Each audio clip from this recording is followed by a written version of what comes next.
WORLD's best books, Dracula. The publishers will be pleased to send, upon request, an illustrated folder setting forth the purpose and scope of the modern L.IBB.AB.Y, and listing each volume in the series. Every reader of books will find titles he's been looking for, handsomely printed in unabridged editions, and at an unusually low price. A Residence. Dracula, by Bram Stoker. Modern Library, New York. Random House is the publisher of The Modern Library, Bernard A. Cerf, Donald S. Klopfer, Robert K. Haas. Manufactured in the United States of America. Printed by Parkway Printing Company, bound by H. Wolfe. 2. My dear friend, Hommybeg. How these papers have been placed in sequence will be made manifest in the reading of them. All needless matters have been eliminated, so that a history almost at variance with the possibilities of later-day belief may stand forth as simple fact. There is throughout no statement of past things wherein memory may err, for all the records chosen are exactly contemporary, given from the standpoints and within the range of knowledge of those who made them. Contents. Chapter 10. Chapter 20, Kitty. Mina Harker's Journal, 399. Dracula, a part of Rel. Dracula. Chapter 1. Jonathan Harker's Journal. Kept in shorthand. May, arriving at Vienna early next morning. Should have arrived at 6:46, but train was an hour late. Budapest seems a wonderful place from the glimpse which I got of it from the train and the little I could walk through the streets. I feared to go very far from the station as we arrived late and would start as near the correct time as possible. The impression I had was that we were leaving the west and entering the east. The most western of splendid bridges over the Danube, which is here of noble width and depth, took us among the traditions of Turkish rule. We left in pretty good time and came after nightfall to Klausenberg. Here I stopped for the night at the Hotel Royal. I had for dinner, or rather supper, a chicken done up some way with red pepper, which was very good, but thirsty. Mim, get recipe for Mina. I asked the waiter, and he said it was called paprika Hendel, and that, as it was a national dish, I should be able to get it anywhere along the Carpathian. I found my smattering of German very useful here. Indeed, I don't know how I should be able to get on without it. Having had some time at my disposal when in London, I had visited the British Museum and made search among the books and maps in the library regarding Transylvania.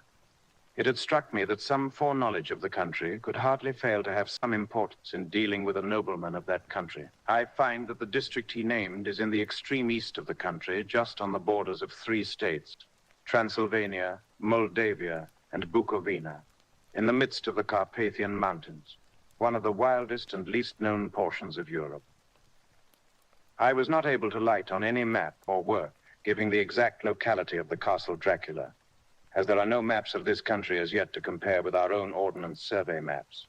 But I found that Bistritz, the post town named by Count Dracula, is a fairly well-known place. I shall enter here some of my notes, as they may refresh my memory when I talk over my travels with Mina.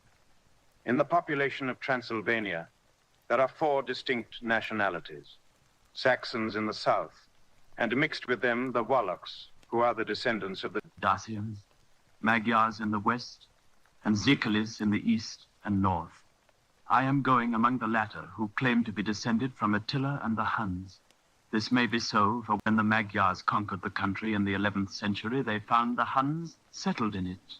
I read that every known superstition in the world is gathered into the horseshoe of the Carpathian, as if it were the center of some sort of imaginative whirlpool. If so, my stay may be very interesting. I must ask the Count all about them. I did not sleep well, though my bed was comfortable enough, for I had all sorts of queer dreams. There was a dog howling all night under my window, which may have had something to do with it. Or it may have been the paprika, for I had to drink up all the water in my carafe, and was still thirsty. Towards morning, I slept, and was wakened by the continuous knocking at my door, so I guess I must have been sleeping soundly then. I had for breakfast more paprika and a sort of porridge of maize flour, which they said was mamaliga, and eggplant stuffed with forcemeat, a very excellent dish which they call impletata. get recipe for this also. I had to hurry breakfast, for the train started a little before 8.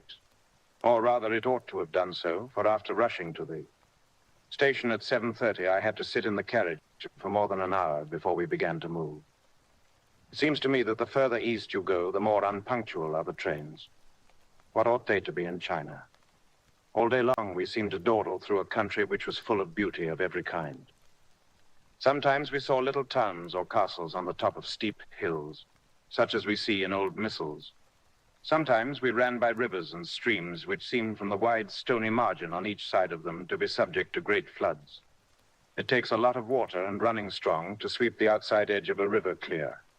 At every station there were groups of people, sometimes crowds, and in all sorts of attire. Some of them were just like the peasants at home, or those I saw coming through France and Germany with short jackets and round hats and homemade trousers. But others were very picturesque. The women looked pretty, except when you got near them, but they were very clumsy about the waist. They had all full white sleeves of some kind or other, and the most of them had big belts with a lot of strips of something fluttering from them, like the dresses in a ballet. But of course, there were petticoats under them.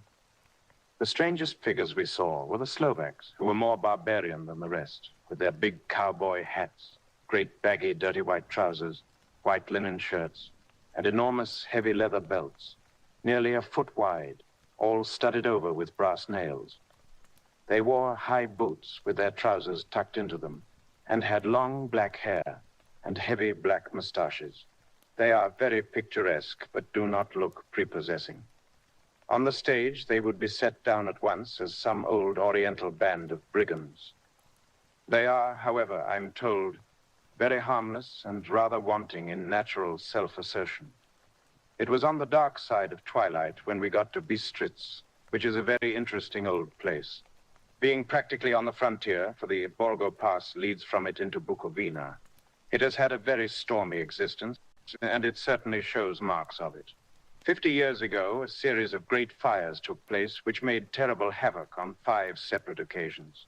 At the very beginning of the 17th century, it underwent a siege of 3 weeks and lost 13,000 people.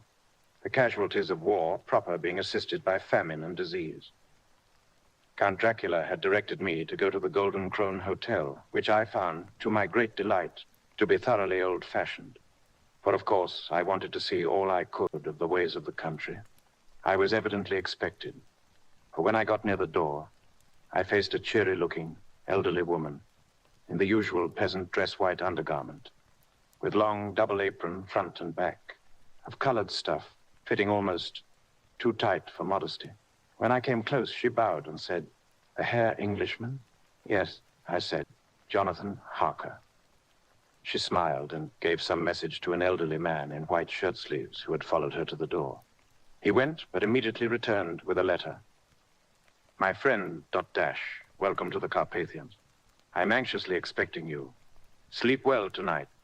At 3 tomorrow, the diligence will start for Bukovina. A place on it is kept for you. At the Borgo Pass, my carriage will await you and will bring you to me. I trust that your journey from London has been a happy one, and that you will enjoy your stay in my beautiful land. Your friend, Dracula, 4 May. I found that my landlord had got a letter from the Count, directing him to secure the best place on the coach for me. But on making inquiries as to details, he seemed somewhat reticent and pretended that he could not understand my German. This could not be true, because up to then he had understood it perfectly. At least, he answered my questions exactly as if he did. He and his wife, the old lady who had received me, looked at each other in a frightened sort of way. He mumbled out that the money had been sent in a letter, and that was all he knew. When I asked him if he knew Count Dracula and could tell me anything of his castle, both he and his wife crossed themselves, and saying that they knew nothing at all, simply refused to speak further. It was so near the time of starting that I had no time to ask anyone else, for it was all very mysterious, and not by any means comforting. Just before I was leaving, the old lady came up to my room and said in a very hysterical way, "Must you go? Oh, young Herr, must you go? She was in such an excited state that she seemed to have lost her grip of what German she knew, and mixed it all up with some other language, which I did not know at all. I was just able to follow her by asking many questions.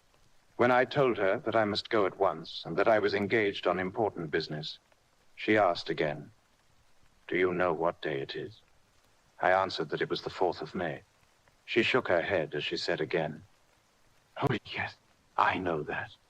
I know that. But do you know what day it is?"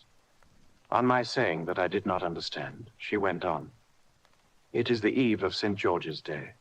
Do you not know that tonight, when the clock strikes midnight, all the evil things in the world will have full sway?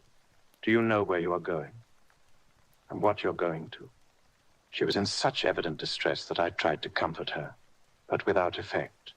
Finally, she went down on her knees and implored me not to go, at least to wait a day or two before starting. It was all very ridiculous, but I did not feel comfortable. However, there was business to be done, and I could allow nothing to interfere with it. I therefore tried to raise her up and said as gravely as I could that I thanked her, but my duty was imperative, and that I must go. She then rose and dried her eyes, and taking a crucifix from her neck, offered it to me. I did not know what to do, for, as an English churchman, I have been taught to regard such things as in some measure idolatrous. And yet it seemed so ungracious to refuse an old lady meaning so well and in such a state of mind.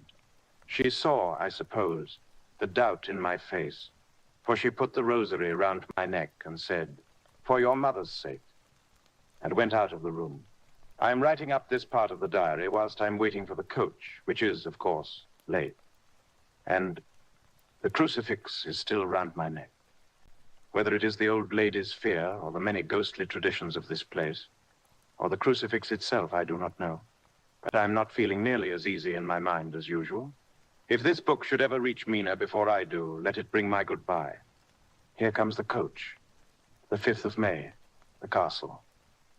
The gray of the morning has passed, and the sun is high over the distant horizon, which seems jagged, whether with trees or hills, I know not. For it is so far off that big things and little are mixed. I am not sleepy, and as I am not to be called till I awake, naturally, I write till sleep comes. There are many odd things to put down, and lest who reads them may fancy that I dined too well before I left Bistritz, let me put down my dinner exactly. I dined on what they called robber steak, bits of bacon, onion, and beef, seasoned with red pepper and strung on sticks and roasted over the fire in the simple style of the London cat's meat. The wine was golden mediash, which produces a queer sting on the tongue, which is, however, not disagreeable. I had only a couple of glasses of this, and nothing else. When I got on the coach, the driver had not taken his seat, and I saw him talking with the landlady. They were evidently talking of me, for every now and then they looked at me. And some of the people who were sitting on the bench outside the door, which they called by a name meaning word-bearer, came and listened, and then looked at me, most of them pityingly. I could hear a lot of words, often repeated, queer words, for there were many nationalities in the crowd, so I quietly got my polyglot dictionary from my bag and looked them out. I must say they were not cheering to me, for amongst them were Ordog, Satan, Pokol Hell, Stregoica, Witch, Brolok, and Volkoslak, both of which mean the same thing, one being Slovak and the other Serbian for something that is either werewolf or vampire. I must ask the Count about these superstitions. When we started, the crowd round the inn door, which had by this time swelled to a considerable size, all made the sign of the cross and pointed 2 fingers towards me. With some difficulty, I got a fellow passenger to tell me what they meant. He would not answer at first, but on learning that I was English, he explained that it was a charm or guard against the evil eye. This was not very pleasant for me, just starting for an unknown place to meet an unknown man. But everyone seemed so kind-hearted and so sorrowful and so sympathetic that I could not but be touched. I shall never forget the last glimpse which I had of the inn yard, and its crowd of picturesque figures, all crossing themselves as they stood round the wide archway, with its background of rich foliage of oleander and orange trees in green tubs clustered in the center of the yard. Then our driver, whose wide linen drawers covered the whole front of the box seat, Gothic, they call them, cracked his big whip over his 4 small horses, which ran abreast, and we set off on our journey.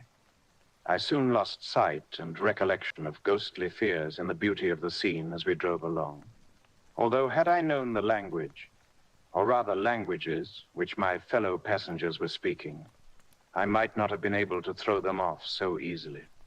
Before us lay a green, sloping land full of forests and woods, with here and there steep hills, crowned with clumps of trees or with farmhouses, the blank gable end to the road. There was everywhere a bewildering mass of fruit blossom, apple, plum, pear, cherry, and as we drove by, I could see the green grass under the trees spangled with the fallen petals. In and out amongst these green hills of what they call here the Mittel land ran the road, losing itself as it swept round the grassy curve, or was shut out by the straggling ends of pine woods, which here and there ran down the hillsides like tongues of flame. The road was rugged, but still we seemed to fly over it with a feverish haste. I could not understand then what the haste meant, but the driver was evidently bent on losing no time in reaching Borgo Prunt. I was told that this road is in summertime excellent, but that it had not yet been put in order after the winter snows. In this respect, it is different from the general run of roads in the Carpathian, for it is an old tradition that they are not to be kept in too good order. Of old, the Hospodars would not repair them, lest the Turk should think that they were preparing to bring in foreign troops, and so hasten the war, which was always really at loading. Beyond the green swelling hills of the Mittel land rose mighty slopes of forest up to the lofty steeps of the Carpathians themselves. Right and left of us they towered, with the afternoon sun falling full upon them and bringing out all the glorious colors of this beautiful range, deep blue and purple in the shadows of the peaks, green and brown where grass and rock mingled, and an endless perspective of jagged rock and pointed crags, till these were themselves lost in the distance, where the snowy peaks rose grandly. Here and there seemed mighty rifts in the mountains, through which, as the sun began to sink, we saw now and again the white gleam of falling water. One of my companions touched my arm as we swept round the base of a hill and opened up the lofty, snow-covered peak of a mountain, which seemed, as we wound on our serpentine way, to be right before us. "Look, it's Tensek, God's seat," and he crossed, himself reverently. As we wound on our endless way, and the sun sank lower and lower behind us, the shadows of the evening began to creep round us. This was emphasized by the fact that the snowy mountaintops still held the sunset and seemed to glow out with a delicate, cool pink. Here and there we passed Czechs and Slovaks, all in picturesque attire, but I noticed that Goethe was painfully prevalent. By the roadside were many crosses, and as we swept by, my companions all crossed themselves. Here and there was a peasant man or woman kneeling before a shrine, who did not even turn round as we approached, but seemed in the self-surrender of devotion to have neither eyes nor ears for the outer world. There were many things new to me. For instance, hayricks in the trees, and here and there, very beautiful masses of weeping birch, their white stems shining like silver through the delicate green of the leaves. Now and again we passed a lighter wagon, the ordinary, peasant's cart with its long, snake-like vertebra, calculated to suit the inequalities of the road. On this were sure to be seated quite a group of homecoming peasants, the Cossacks with their white, and the Slovaks with their colored sheepskins, the latter carrying lance-fashion their long staves with axe at end. As the evening fell, it began to get very cold, and the growing to twilight seemed to merge it into one dark mistiness. The gloom of the trees, oak, beech, and pine. Though in the valleys which ran deep between the spurs of the hills, as we ascended through the pass, the dark firs stood out here and there against the background of late-lying snow. Sometimes, as the road was cut through the pine woods that seemed in the darkness to be closing down upon us, great masses of grayness which here and there bestrewed the trees. produced a peculiarly weird and solemn effect, which carried on the thoughts and grim fancies engendered earlier in the evening. And the falling sunset threw into strange relief the ghost-like clouds which amongst the Carpathians seemed to wind ceaselessly through the valleys. Sometimes the hills were so steep that despite our driver's haste, the horses could only go slowly. I wished to get down and walk up them as we do at home, but the driver would not hear of it. "No, no," he said. "You must not walk here. The dogs are too fierce." And then he added, with what he evidently meant for grim pleasantry, for he looked round to catch the approving smile of the rest, "And you may have enough of such matters before you go to sleep." The only stop he would make was a moment's pause to light his lamps.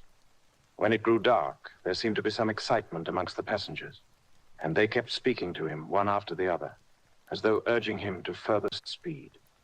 He lashed the horses unmercifully with his long whip, and with wild cries of encouragement urged them on to further exertions. Then through the darkness, I could see a sort of patch of gray light ahead of us, as though there were a cleft in the hills. The excitement of the passengers grew greater. The crazy coach rocked on its great leather springs and swayed like a boat tossed on a stormy sea. I had to hold on. The road grew more level, and we appeared to fly along. Then the mountains seemed to come nearer to us on each side and to frown down upon us. We were entering on the Borgo Pass. One by one, several of the passengers offered me gifts, which they pressed upon me with an earnestness which would take no denial.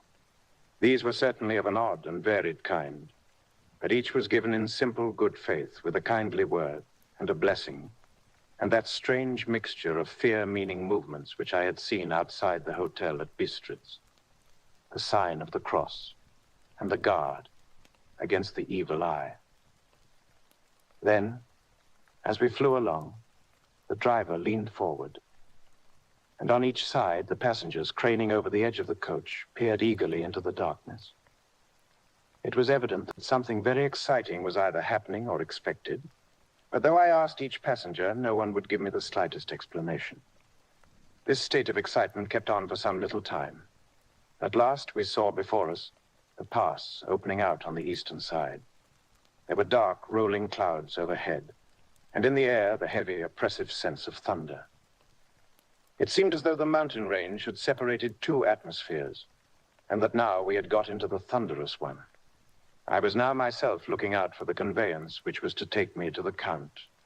Each moment I expected to see the glare of lamps through the blackness, but all was dark. The only light was the flickering rays of our own lamps, in which the steam from our hard-driven horses rose in a white cloud. We could see now the sandy road lying white before us, but there was on it no sign of a vehicle. The passengers drew back with a sigh of gladness, which seemed to mock my own disappointment. I was already thinking what I had best do, when the driver, looking at his watch, said to the others something which I could hardly hear. It was spoken so quietly and in so low a tone. I thought it was an hour less than the time. Then turning to me, he said in German worse than my own, "There is no carriage here. The Herr is not expected after all. He will now come on to Bukovina and return tomorrow or the next day. Better the next day." Whilst he was speaking, the horses began to neigh and snort and plunge wildly, so that the driver had to hold them up. Then, amongst a chorus of screams from the peasants and a universal crossing of themselves, a caleche with 4 horses drove up behind us, overtook us, and drew up beside the coach. I could see from the flash of our lamps, as the rays fell on them, that the horses were coal-black and splendid animals. They were driven by a tall man with a long brown beard and a great black hat, which seemed to hide his face from us. I could only see the gleam of a pair of very bright eyes, which seemed red in the lamplight, as he turned to us. He said to the driver, "You are early tonight, my friend." The man stopped. Meredith in reply. The English Herr was in a hurry, to which their stranger replied, "That is why, I suppose, you wished him to go on to Bukovina. You cannot deceive me, my friend. I know too much, and my horses are swift." As he spoke, he smiled, and the lamplight fell on a hard-looking mouth, with very red lips and sharp-looking teeth as white as ivory. One of my companions whispered to another, a line from Berger's Lenore. Den die Toten reiten schnell, for the dead travel fast. The strange driver evidently heard the words, for he looked up with a gleaming smile. The passenger turned his face away, at the same time putting out his 2 fingers and crossing himself. "Give me the hare's luggage," said the driver. And with exceeding alacrity, my bags were handed out and put in the calèche. And I descended from the side of the coach, as the calèche was close alongside, the driver helping me with a hand which caught my arm in a grip of steel. His strength must have been prodigious. Without a word, he shook his reins. The horses turned, and we swept into the darkness of the pass. As I looked back, I saw the steam from the horses of the coach by the light of the lamps, and projected against it the figures of my late companions crossing themselves. Then the driver cracked his whip and called to his horses, and off they swept on their way to Bukovina. As they sank into the darkness, I felt a strange chill, and a lonely feeling came over me. But a cloak was thrown over my shoulders, and a rug across my knees, and the driver said in excellent German, "The night is chill, mein Herr, and my master the Count bade me take all care of you. There is a flask of Slivovitz, the plum brandy of the country, underneath the seat, if you should require it." I did not take any, but it was a comfort to know it was there all the same. I felt a little strangely, and not a little frightened. I think had there been any alternative, I should have taken it. Instead of prosecuting that unknown night journey, the carriage went at a hard pace straight along. Then we made a complete turn and went along another straight road. It seemed to me that we were simply going over and over the same ground again, and so I took note of some salient point and found that this was so. I would have liked to have asked the driver what this all meant, but I really feared to do so, for I thought that placed as I was, any protest would have had no effect in case there had been an intention to delay. By and by, however, as I was curious to know how time was passing, I struck a match, and by its flame looked at my watch. It was within a few minutes of midnight. This gave me a sort of shock, for I suppose the general superstition about midnight was increased by my recent experiences. I waited with a sick feeling of suspense. Then a dog began to howl somewhere in a farmhouse far down the road. A long, agonized wailing, as if from fear. The sound was taken up by another dog, and then another, and another, till, borne on the wind, which now sighed softly through the pass, a wild howling began, which seemed to come from all over the country, as far as the imagination could grasp it through the gloom of the night. At the first howl, the horses began to strain and rear, but the driver spoke to them soothingly, and they quieted down, but shivered and sweated as though after a runaway from sudden fright. Then far off in the distance, from the mountains on each side of us, began a louder and a sharper howling, that of wolves, which affected both the horses and myself in the same way. For I was minded to jump from the calèche and run, whilst they reared again and plunged madly, so that the driver had to use all his great strength to keep them from bolting. In a few minutes, however, my own ears got accustomed to the sound, and the horses so far became quiet that the driver was able to descend and to stand before them. He petted and soothed them, and whispered something in their ears, as I have heard of horse tamers doing, and with extraordinary effect, for under his caresses they became quite manageable again, though they still trembled. The driver again took his seat, and shaking his reins, started off at a great pace. This time, after going to the far side of the pass, he suddenly turned down a narrow roadway which ran sharply to the right. Soon we were hemmed in with trees, which in places arched right over the roadway till we passed as through a tunnel. And again great frowning rocks guarded it boldly on either side. Though we were in shelter, we could hear the rising wind, for it moaned and whistled through the rocks, and the branches of the trees crashed together as we swept along. It grew colder and colder still, and fine, powdery snow began to fall, so that soon we and all around us were covered with a white blanket. The keen wind still carried the howling of the dogs, though this grew fainter as we went on our way. The baying of the wolves sounded nearer and nearer, as though they were closing round on us from every side.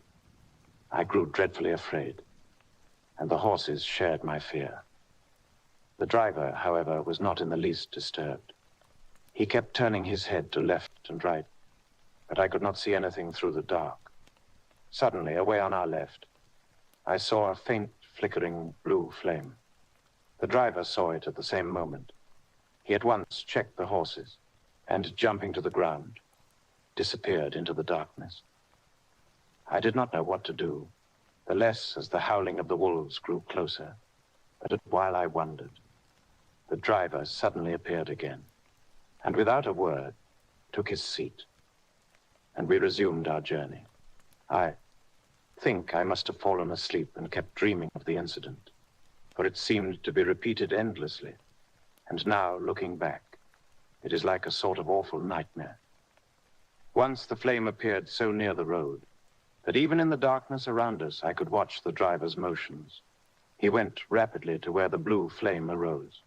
It must have been very faint, for it did not seem to illumine the place around it at all, and gathering a few stones, formed them into some device.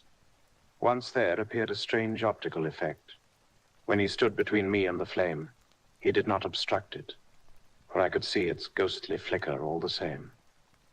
This startled me, but as the effect was only momentary, I took it that my eyes deceived me, straining through the darkness. Then for a time, there were no blue flames, and we sped onwards through the gloom, with the howling of the wolves around us, as though they were following in a moving circle. At last, there came a time when the driver went further afield than he had yet gone, and during his absence, the horses began to tremble worse than ever, and to snort and scream with fright. I could not see any cause for it, for the howling of the wolves had ceased altogether. But just then, the moon, sailing through the black clouds, appeared behind the jagged crest of a beetling, pine-clad rock, and by its light I saw around us a ring of wolves, with white teeth and lolling red tongues, with long, sinewy limbs and shaggy hair. They were 100 times more terrible in the grim silence which held them than even when they howled. For myself, I felt a sort of paralysis of fear. It is only when a man feels himself face to face with such horrors that he can understand their true import. All at once the wolves began to howl as though the moonlight had had some peculiar effect on them. The horses jumped about and reared and looked helplessly round, with eyes that rolled in a way painful to see. But the living ring of terror encompassed them on every side, and they had perforce to remain within it. I called to the coachman to come, for it seemed to me that our only chance was to try to break out through the ring and to aid his approach. I shouted and beat the side of the caleche, hoping by the noise to scare the wolves from that side, so as to give him a chance of reaching the trap.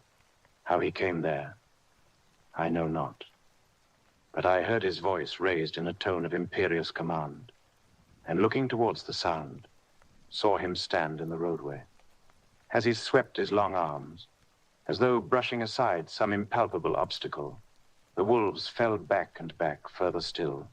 Just then, a heavy cloud passed across the face of the moon, so that we were again in darkness. When I could see again, the driver was climbing into the caleche, and the wolves had disappeared. This was all so strange and uncanny that a dreadful fear came upon me, and I was afraid to speak or move. The time seemed interminable as we swept on our way, now in almost complete darkness, for the rolling clouds obscured the moon. We kept on ascending with occasional periods of quick descent, but in the main, always ascending. Suddenly, I became conscious of the fact that the driver was in the act of pulling up the horses in the courtyard of a vast, ruined castle, from whose tall, black windows came no ray of light, and whose broken battlements showed a jagged line against the moonlit sky. Chapter 2. Jonathan Harker's journal continued. 5 May. I must have been asleep, for certainly if I had been fully awake, I must have noticed the approach of such a remarkable place. In the gloom, the courtyard looked of considerable size, and as several dark ways led from it under great round arches, it perhaps seemed bigger than it really is. I have not yet been able to see it by daylight. When the caleche stopped, the driver jumped down and held out his hand to assist me to alight. Again, I could not but notice his prodigious strength. His hand actually seemed like a steel vise that could have crushed mine if he had chosen. Then he took out my traps and placed them on the ground beside me as I stood close to a great door, old and studded with large iron nails, and set in a projecting doorway of massive stone. I could see even in the dim light that the stone was massively carved, but that the carving had been much worn by time and weather. As I stood, the driver jumped again into his seat and shook the reins. The horses started forward, and trap and all disappeared down one of the dark openings. I stood in silence where I was, for I did not know what to do. Of bell or knocker there was no sign. Through these frowning walls and dark window openings, it was not likely that my voice could penetrate. The time I waited seemed endless, and I felt doubts and fears crowding upon me. What sort of place had I come to, and among what kind of people? What sort of grim adventure was it on which I had embarked? Was this a customary incident in the life of a solicitor's clerk sent out to explain the purchase of a London estate to a foreigner? Solicitor's clerk? Mina would not like that. Solicitor, for just before leaving London, I got word that my examination was success. Full, and I am now a full-blown solicitor. I began to rub my eyes and pinch myself to see if I were awake. It all seemed like a horrible nightmare to me, and I expected that I should suddenly awake and find myself at home, with the dawn struggling in through the windows, as I had now and again felt in the morning, after a day of overwork. But my flesh answered the pinching test, and my eyes were not to be deceived. I was indeed awake and among the Carpathians. All I could do now was to be patient and to wait the coming of the morning. Just as I had come to this conclusion, I heard a heavy step approaching behind the great door and saw through the chinks the gleam of a coming light. Then there was the sound of rattling chains and the clanking of massive bolts drawn back. A key was turned with a loud grating noise of long disuse, and the great door swung back. Within stood a tall old man, clean-shaven save for a long white moustache, and clad in black from head to foot, without a single speck of color about him anywhere. He held in his hand an antique silver lamp, in which the flame burned without chimney or globe of any kind, throwing long, quivering shadows as it flickered in the draught of the open door. The old man motioned me in with his right hand with a courtly gesture, saying in excellent English, but with a strange intonation, "Welcome to my house. Enter freely and of your own will." He made no motion of stepping to meet me, but stood like a statue, as though his gesture of welcome had fixed him into stone. The instant, however, that I had stepped over the threshold, he moved impulsively forward, and holding out his hand, grasped mine with a strength which made me wince, an effect which was not lessened by the fact that it seemed as cold as ice, more like the hand of a dead than a living man. Again he said, "Welcome to my house. Come freely, go safely, and leave something of the happiness you bring." The strength of the handshake was so much akin to that which I had noticed in the driver, whose face I had not seen, that for a moment I doubted if it were not the same person, too, whom I was speaking. So to make sure, I said interrogatively, "Count Dracula?" He bowed in a courtly way as he replied, "I am Dracula, and I bid you welcome, Mr. Harker, to my house. Come in. The night air is chill, and you must need to eat and rest." As he was speaking, he put the lamp on a bracket on the wall, and stepping out, took my luggage. He had carried it in before I could forestall him. I protested, but he insisted. "Nay, sir, you are my guest. It is late, and my people are not available. Let me see to your comfort myself." He insisted on carrying my traps along the passage, and then up a great winding stair, and along another great passage, on whose stone floor our steps rang heavily. At the end of this, he threw open a heavy door, and I rejoiced to see within a well-lit room, in which a table was spread for supper, and on whose mighty hearth a great fire, logs freshly replenished, flamed and flared. The Count halted, putting down my bags, closed the door, and crossing the room, opened another door which led into a small octagonal room lit by a single lamp, and seemingly without a window of any sort. Passing through this, he opened another door and motioned me to enter. It was a welcome sight, for here was a great bedroom well lighted and warmed with another log fire, also added to but lately, for the top logs were fresh, which sent a hollow roar up the wide chimney. The Count himself left my luggage inside and withdrew, saying, before he closed the door, "You will need, after your journey, to refresh yourself by making your toilet. I trust you will find all you wish. When you are ready, come into the other room, where you will find your supper prepared." The light and warmth and the Count's courteous welcome seemed to have dissipated all my doubts and fears. Having then reached my normal state, I discovered that I was half famished with hunger. So making a hasty toilet, I went into the other room. I found supper already laid out. My host, who stood on one side of the great fireplace, leaning against the stonework, made a graceful wave of his hand to the table, and said, "I pray you, be seated and sup how you please. You will, I trust, excuse me that I do not join you, but I have dined already, and I do not sup." I handed to him the sealed letter which Mr. Hawkins had entrusted to me. He opened it and read it gravely. Then, with a charming smile, he handed it to me to read. One passage of it, at least, gave me a thrill of pleasure. I must regret that an attack of gout, from which malady I am a constant sufferer, forbids absolutely any traveling on my part for some time to come. But I am happy to say I can send a sufficient substitute, one in whom I have every possible confidence. He is a young man, full of energy and talent in his own way, and of a very faithful disposition. He is discreet and silent, and has grown into manhood in my service. He shall be ready to attend on you when you will during his stay, and shall take your instructions in all matters. The Count himself came forward and took off the cover of a dish, and I fell to at once on an excellent roast chicken. This, with some cheese and a salad and a bottle of old Tokai, of which I had 2 glasses, was my supper. During the time I was eating it, the Count asked me many questions as to my journey, and I told him by degrees all I had experienced. By this time I had finished my supper, and by my host's desire, had drawn up a chair by the fire and begun to smoke a cigar which he offered me, at the same time excusing himself that he did not smoke. I had now an opportunity of observing him and found him of a very marked physiognomy.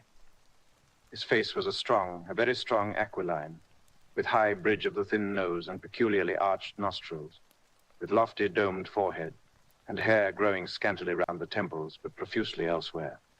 His eyebrows were very massive, almost meeting over the nose, and with bushy hair that seemed to curl in its own profusion.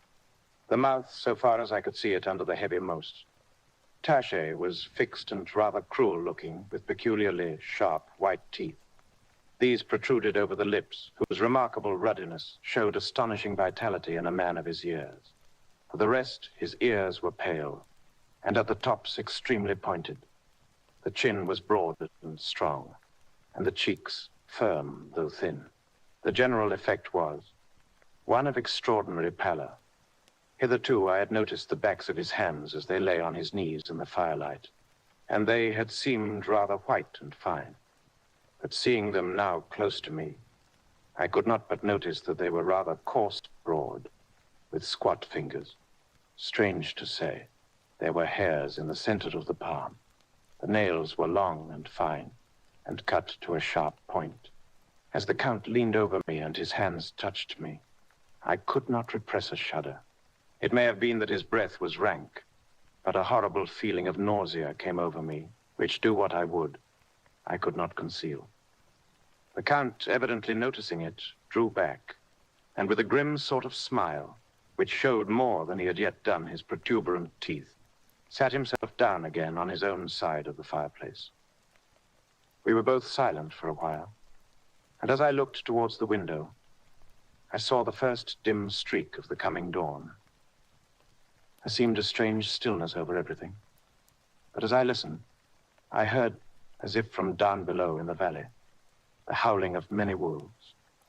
The Count's eyes gleamed, and he said, "Listen to them, the children of the night. What music they make." Seeing, I suppose, some expression in my face strange to him, he added, "Ah, sir, you dwellers in the city cannot enter into the feelings of the hunter." Then he rose and said, "But you must be tired. Your bedroom is all ready, and tomorrow you shall sleep as late as you will. I have to be away till the afternoon. So sleep well and dream well." With a courteous bow, he opened for me himself the door to the octagonal room, and I entered my bedroom. I am all in a sea of wonders. I doubt, I fear, I think strange things, which I dare not confess to my own soul. God keep me, if only for the sake of those dear to me. 7 May. It is again early morning, but I have rested and enjoyed the last 24 hours. I slept till late in the day, and awoke of my own accord. When I had dressed myself, I went into the room where we had supped, and found a cold breakfast laid out, with coffee kept hot by the pot being placed on the hearth. There was a card on the table on which was written, "I have to be absent for a while. Do not wait for me. D." I set to and enjoyed a hearty meal. When I had done, I looked for a bell so that I might let the servants know I had finished, but I could not find one. There are certainly odd deficiencies in the house, considering the extraordinary evidences of wealth which are round me. The table service is of gold and so beautifully wrought that it must be of immense value. The curtains and upholstery of the chairs and sofas and the hangings of my bed are of the costliest and most beautiful fabrics, and must have been of fabulous value when they were made, for they are centuries old, though in excellent order. I saw something like them in Hampton Court, but there they were worn and frayed and moth-eaten. But still, in none of the rooms is there a mirror. There is not even a toilet glass on my table, and I had to get the little shaving glass from my bag before I could either shave or brush my hair. I have not yet seen a servant anywhere, or heard a sound near the castle except the howling of wolves. Some time after I had finished my meal, I do not know whether to call it breakfast or dinner, for it was between 5 and 6 o'clock when I had it. I looked about for something to read, for I did not like to go about the castle until I had asked the Count's permission. There was absolutely nothing in the room, book, newspaper, or even writing materials. So I opened another door in the room and found a sort of library. The door opposite mine I tried, but found it locked. In the library I found, to my great delight, a vast number of English books, whole shelves full of them, and bound volumes of magazines and newspapers. A table in the center was littered with English magazines and newspapers, though none of them were of very recent date. The books were of the most varied kind: history, geography, politics, political economy, botany, geology, law, all relating to England and English life and customs and manners. There were even such books of reference as the London Directory, the Red and Blue books, Whitaker's Almanac, the Army and Navy lists, and, it somehow gladdened my heart to see it, the Law List. Whilst I was looking at the books, the door opened, and the Count entered. He saluted me in a hearty way, and hoped that I had had a good night's rest. Then he went. "I'm glad you found your way in here, for I'm sure there is much that will interest you. These companions," and he laid his hand on some of the books, "have been good friends to me, and for some years past, ever since I had the idea of going to London, have given me many, many hours of pleasure. Through them I have come to know your great England, and to know her is to love her. I long to go through the crowded streets of your mighty London, to be in the midst of the whirl and rush of humanity, to share its life, its change, its death, and all that makes it what it is. But alas, as yet I only know your tongue through books. To you, my friend, I look that I know it to speak." "But Count," I said, "you know and speak English." "Thoroughly," he bowed gravely. "I thank you, my friend, for your all too flattering estimate, but yet I fear that I am but a little way on the road I would travel. True, I know the grammar and the words, but yet I know not how to speak them. Indeed, I said, you speak excellently. Not so, he answered. Well, I know that did I move and speak in your London, none there are who would not know me for a stranger. That is not enough for me. Here I am noble. I am boyar. The common people know me, and I am master. But a stranger in a strange land, he is no one. Men know him not, and to know not is to care not for. I'm content if I'm like the rest, so that no man stops if he sees me, or pause in his speaking if he hear my words. Ha, ha, a stranger.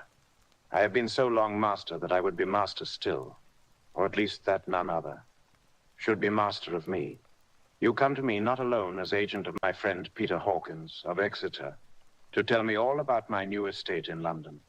You shall, I trust, rest here with me a while, so that by our talking I may learn the English intonation. And I would that you tell me when I make error, even of the smallest, in my speaking. I'm sorry that I had to be away so long today, but you will, I know, forgive one who has so many important affairs in hand. Of course, I said all I could about being willing, and asked if I might come into that room when I chose, and he answered, yes, certainly, and added, you may go anywhere you wish in the castle, except where the doors are locked, where, of course, you will not wish to go. There is reason that all things are as they are. And did you see with my eyes, and know with my knowledge, you would perhaps better understand. I said I was sure of this, and then he went on. We are in Transylvania, and Transylvania is not England. Our ways are not your ways, and there shall be to you many strange things. Nay, from what you have told me of your experiences already, you know something of what strange things there may be. This led to much conversation, and as it was evident that he wanted to talk, if only for talking's sake, I asked him many questions regarding things that had already happened to me or come within my notice. Sometimes he sheered off the subject or turned the conversation by pretending not to understand. But generally, he answered all I asked most frankly. Then, as time went on and I had got somewhat bolder, I asked him of some of the strange things of the preceding night, as, for instance, why the coachman went to the places where he had seen the blue flames. He then explained to me that it was commonly believed that on a certain night of the year, last night, in fact, when all evil spirits are supposed to have unchecked sway, a blue flame is seen over any place where treasure has been concealed. That treasure has been hidden, he went on. In the region through which you came last night, there can be but little doubt, for it was the ground fought over for centuries by the Wallachian, the Saxon, and the Turk. Why, there is hardly a foot of soil in all this region that has not been enriched by the blood of men, patriots, or invaders. In old days, there were stirring times when the Austrian and the Hungarian came up in hordes, and the patriots went out to meet them, men and women, the aged and the children too, and waited their coming on the rocks above the passes, that they might sweep destruction on them with their artificial avalanches. When the invader was triumphant, he found but little, for whatever there was had been sheltered in the friendly soil. But how, said I, can it have remained so long undiscovered, when there is a sure index to it, if men will but take the trouble to look? The Count smiled, and as his lips ran back over his gums, the long, sharp canine teeth showed out strangely. He answered, because your peasant is at heart a coward and a fool. Those flames only appear on one night, and on that night, no man of this land will, if he can help it, stir without his doors. And dear sir, even if he did, he would not know what to do. Why, even the peasant that you tell me of, who marked the place of the flame, would not know where to look in daylight, even for his own work. Even you would not, I dare be sworn, be able to find these places again. There you are right, I said. I know no more than the dead where even to look for them. Then we drifted into other matters. Come, he said at last, tell me of London. and of the house which you have procured for me. With an apology for my remissness, I went into my own room to get the papers from my bag. Whilst I was placing them in order, I heard a rattling of china and silver in the next room, and as I passed through, noticed that the table had been cleared and the lamp lit, for it was by this time deep into the dark. The lamps were also lit in the study or library, and I found the Count lying on the sofa, reading, of all things in the world, an English Bradshaw's Guide. When I came in, he cleared the books and papers from the table, and with him I went into plans and deeds and figures of all sorts.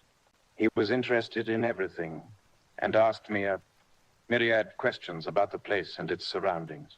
He clearly had studied beforehand all he could get on the subject of the neighborhood, for he evidently at the end knew very much more than I did. When I remarked this, he answered, "Well, but my friend, is it not needful that I should? When I go there, I shall be all alone. And my friend Harker Jonathan, nay, pardon me, I fall into my country's habit of putting your patronymic first. My friend Jonathan Harker will not be by my side to correct and aid me. He will be in Exeter, miles away, probably working at papers of the law with my other friend, Peter Hawkins. So, we went thoroughly into the business of the purchase of the estate at Purfleet. When I had told him the facts and got his signature to the necessary papers, and had written a letter with them ready to post to Mr. Hawkins, he began to ask me how I had come across so suitable a place. I read to him the notes which I had made at the time, and which I inscribe here. At Purfleet, on a by-road, I came across just such a place as seemed to be required, and where was displayed a dilapidated notice that the place was for sale. It is surrounded by a high wall of ancient structure, built of heavy stones, and has not been repaired for a large number of years. The closed gates are of heavy old oak and iron, all eaten with rust. The estate is called Carfax, no doubt a corruption of the old quatre face, as the house is four-sided, agreeing with the cardinal points of the compass. It contains in all some 20 acres, quite surrounded by the solid stone wall above mentioned. There are many trees on it, which make it in places gloomy, and there is a deep, dark-looking pond or small lake, evidently fed by some springs, as the water is clear and flows away in a fair-sized stream. The house is very large, and of all periods back, I should say, to medieval times, for one part is of stone immensely thick, with only a few windows high up and heavily barred with iron. It looks like part of a keep, and is close to an old chapel or church.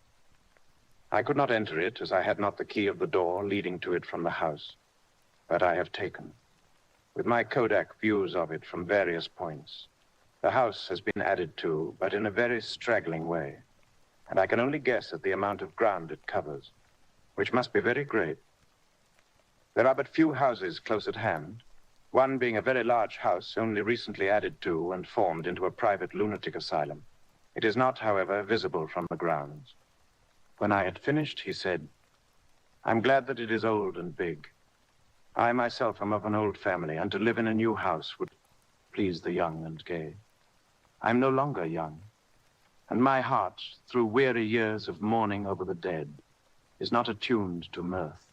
Moreover, the walls of my castle are broken, the shadows are many, and the wind breathes cold through the broken battlements and casements. I love the shade and the shadow, and would be alone with my thoughts when I may." Somehow his words and his look did not seem to accord, or else it was that his cast of face made his smile look malignant and saturnine. Presently, with an excuse, he left me, asking me to put all my papers together. He was some little time away, and I began to look at some of the books around me. One was an atlas, which I found open naturally at England, as if that map had been much used. On looking at it, I found in certain places little rings marked, and on examining these, I noticed that one was near London on the east side, manifestly where his new estate was situated. The other two were Exeter and Whitby on the Yorkshire coast. It was the better part of an hour when the Count returned. "Aha," he said, "still at your books? Good. But you must not work always. Come, I'm informed that your supper is ready." He took my arm and we went into the next room, where I found an excellent supper ready on the table. The Count again excused himself, as he had dined out on his being away from home. But he sat, as on the previous night, and chatted whilst I ate. After supper, I smoked, as on the last evening, and the Count stayed with me, chatting and asking questions on every conceivable subject hour after hour. I felt that it was getting very late indeed, but I did not say anything, for I felt under obligation to meet my host's wishes in every way. I was not sleepy, as the long sleep yesterday had fortified me, but I could not help experiencing that chill which comes over one at the coming of the dawn, which is like, in its way, the turn of the tide. They say that people who are near death die generally at the change to the dawn or at the turn of the tide. Anyone who has, when tired, and tied as it were to his post, experienced this change in the atmosphere can well believe it. All at once we heard the crow of a cock coming up with preternatural shrillness through the clear morning air. Count Dracula, jumping to his feet, said, "Why, there is the morning again. How remiss I am to let you stay up so long. You must make your conversation regarding my dear new country of England less interesting, so that I may not forget how time flies by us." And with a courtly bow, he quickly left me. I went into my own room and drew the curtains, but there was little to notice. My window opened into the courtyard. All I could see was the warm gray of quickening sky. So I pulled the curtains again, and have written of this day and May. I began to fear, as I wrote in this book, that I was getting too diffuse. But now I'm glad that I went into detail from the first, for there is something so strange about this place, and all in it, that I cannot but feel uneasy. I wish I were safe out of it, or that I had never come. It may be that this strange night existence is telling on me, but would that that were all. If there were anyone to talk to, I could bear it, but there is no one. I have only the Count to speak with, and he... I fear I am myself the only living soul within the place. Let me be prosaic so far as facts can be. It will help me to bear up, and imagination must not run riot with me. If it does, I am lost. Let me say at once how I stand, or seem to. I only slept a few hours when I went to bed, and feeling that I could not sleep any more, got up. I had hung my shaving glass by the window, and was just beginning to shave. Suddenly I felt a hand on my shoulder, and heard the Count's voice saying to me, "Good morning." I started, for it amazed me that I had not seen him, since the reflection of the glass covered the whole room behind me. In starting, I had cut myself slightly, but did not notice it at the moment. Having answered the Count's salutation, I turned to the glass again to see how I had been mistaken. This time there could be no error, for the man was close to me, and I could see him over my shoulder, but there was no reflection of him in the mirror. The whole room behind me was displayed, but there was no sign of a man in it, except myself. This was startling, and coming on the top of so many strange things, was beginning to increase that vague feeling of uneasiness which I always had when the Count is near. But at the instant, I saw that the cut had bled a little, and the blood was trickling over my chin. I laid down the razor, turning as I did so half round to look for some sticking plaster. When the Count saw my face, his eyes blazed with a sort of demoniac fury, and he suddenly made a grab at my throat. I drew away, and his hand touched the string of beads which held the crucifix. It made an instant change in him, for the fury passed so quickly that I could hardly believe that it was ever there. "Take care," he said. "Take care how you cut yourself. It is more dangerous than you think in this country." Then, seizing the shaving glass, he went on, "And this is the wretched thing that has done the mischief. It is a foul bauble of man's vanity. Away with it." And opening the heavy window with one wrench of his terrible hand, he flung out the glass, which was shattered into 1,000 pieces on the stones of the courtyard far below. Then he withdrew without a word. It is very annoying, for I do not see how I'm to shave, unless in my watch case or the bottoms of the shaving pot, which is fortunately of metal. When I went into the dining room, breakfast was prepared, but I could not find the Count anywhere. So I breakfasted alone. It is strange that as yet I have not seen the Count eat or drink. He must be a very peculiar man. After breakfast, I did a little exploring in the castle. I went out on the stairs and found a room looking towards the south. The view was magnificent, and from where I stood, there was every opportunity of seeing it. The castle is on the very edge of a terrible precipice. A stone falling from the window would fall 1,000 feet without touching anything. As far as the eye can reach is a sea of green treetops, with occasionally a deep rift where there is a chasm. Here and there are silver threads where the rivers wind in deep gorges through the forests. But I am not in heart to describe beauty, for when I had seen the view, I explored further. Doors, doors, doors everywhere, and all locked and bolted. In no place, save from the windows in the castle walls, is there an available exit. The castle is a veritable prison, and I am a prisoner. Chapter 3. Jonathan Harker's journal continued. When I found that I was a prisoner, a sort of wild feeling came over me. I rushed up and down the stairs, trying every door and peering out of every window I could find. But after a little, the conviction of my helplessness overpowered all other feelings. When I look back after a few hours, I think I must have been mad for the time, for I behaved much as a rat does in a trap. When, however, the conviction had come to me that I was helpless, I sat down quietly as I have ever done anything in my life, and began to think over what was best to be done. I am thinking still, and as yet have come to no definite conclusion. Of one thing only am I certain, that it is no use making my ideas known to the Count. He knows well that I am imprisoned, and as he has done it himself, and has doubtless his own motives for it, he would only deceive me if I trusted him fully with the facts. So far as I can see, my only plan will be to keep my knowledge and my fears to myself, and my eyes open. I am, I know, either being deceived, like a baby, by my own fears, or else I am in desperate straits. And if the latter be so, I need, and shall need, all my brains to get through. I had hardly come to this conclusion when I heard the great door below shut, and knew that the Count had returned. He did not come at once to the library, so I went cautiously to my own room and found him making the bed. This was odd, but only confirmed what I had all along thought, that there were no servants in the house.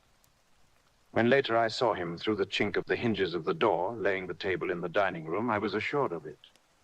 For if he does himself all these menial offices, surely it is proof that there is no one else to do them. This gave me a fright.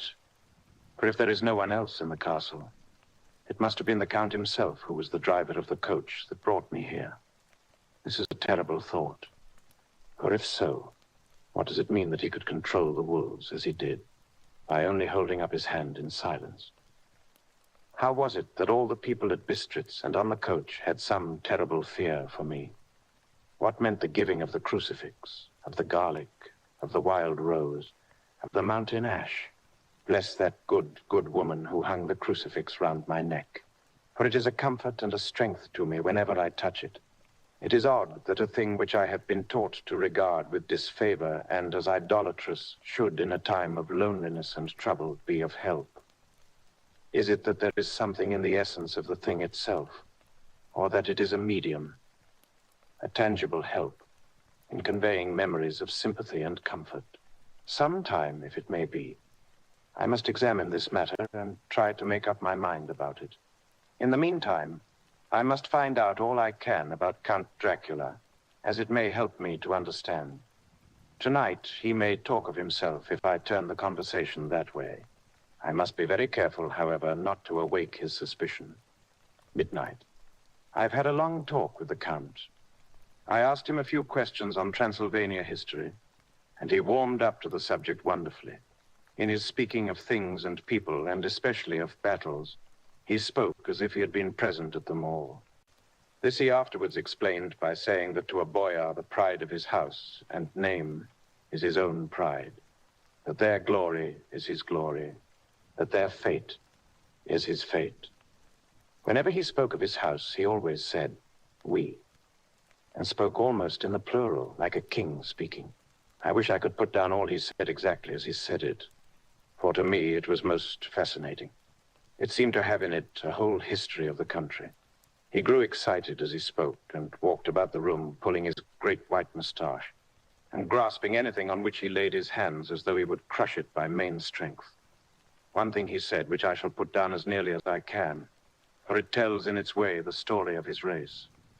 We Sekeles have a right to be proud, for in our veins flows the blood of many brave races who fought as the lion fights for lordship. Here, in the whirlpool of European races, the Ugric tribe bore down from Iceland the fighting spirit which Thor and Woden gave them, which their berserkers displayed to such, fell intent on the seaboards of Europe, Av, and of Asia, and Africa too, till the peoples thought that the werewolves themselves had come. Here, too, when they came, they found the Huns, whose warlike fury had swept the earth like a living flame, till the dying peoples held that in their veins ran the blood of those old witches, who, expelled from Scythia, had mated with the devils in the desert. Fools, fools! What devil or what witch was ever so great as Attila, whose blood is in these veins? He held up his arms. Is it a wonder that we were a conquering race, that we were proud, that when the Magyar, the Lombard, the Avar, the Bulgar, or the Turk poured his thousands on our frontiers, we drove them back? Is it strange that when Arpad and his legions swept through the Hungarian fatherland, he found us here when he reached the frontier, that the Honfoglalas was completed there? And when the Hungarian flood swept eastward, the Sekeles were claimed as kindred by the victorious Magyars, and to us for centuries was trusted the guarding of the frontier of Turkeyland. Aye, and more than that, endless duty of the frontier guard, for, as the Turks say, water sleeps and enemy is sleepless. Who more gladly than we throughout the four nations received the bloody sword, or at its warlike call flocked quicker to the standard of the king? When was redeemed that great shame of my nation? The shame of Kosovo, when the flags of the Wallach and the Magyar went down beneath the crescent. Who was it but one of my own race, who as Voivode crossed the Danube and beat the Turk on his own ground? This was a Dracula indeed. Woe was it that his own unworthy brother, when he had fallen, sold his people to the Turk and brought the shame of slavery on them. Was it not this Dracula indeed who inspired that other of his race, who in a later age again and again brought his forces over the great river into Turkeyland? Who, when he was beaten back, came again, and again, and again, though he had to come alone from the bloody field where his troops were being slaughtered, since he knew that he alone could ultimately triumph. They said that he thought only of himself. Bah! What good are peasants without a leader? Where ends the war without a brain and heart to conduct it? Again, when after the Battle of Mohacs we threw off the Hungarian yoke, we of the Dracula blood were amongst their leaders, for our spirit would not brook that we were not free. Our young sir, the Sekeles, and the Dracula, as their heart's blood, their brains, and their swords, can boast a record that mushroom growths like the Habsburgs and the Romanovs can never reach. The warlike days are over. Blood is too precious a thing in these days of dishonorable peace, and the glories of the great races are as a tale that is told. It was by this time close on morning, and we went to bed. Mim, this diary seems horribly like the beginning of the Arabian Nights, for everything has to break off at cockcrow, or like the ghost of Hamlet's father. 12 May. Let me begin with facts. Bare, meager facts, verified by books and figures, and of which there can be no doubt. I must not confuse them with experiences which will have to rest on my own observation, or my memory of them. Last evening, when the Count came from his room, he began by asking me questions on legal matters and on the doing of certain kinds of business.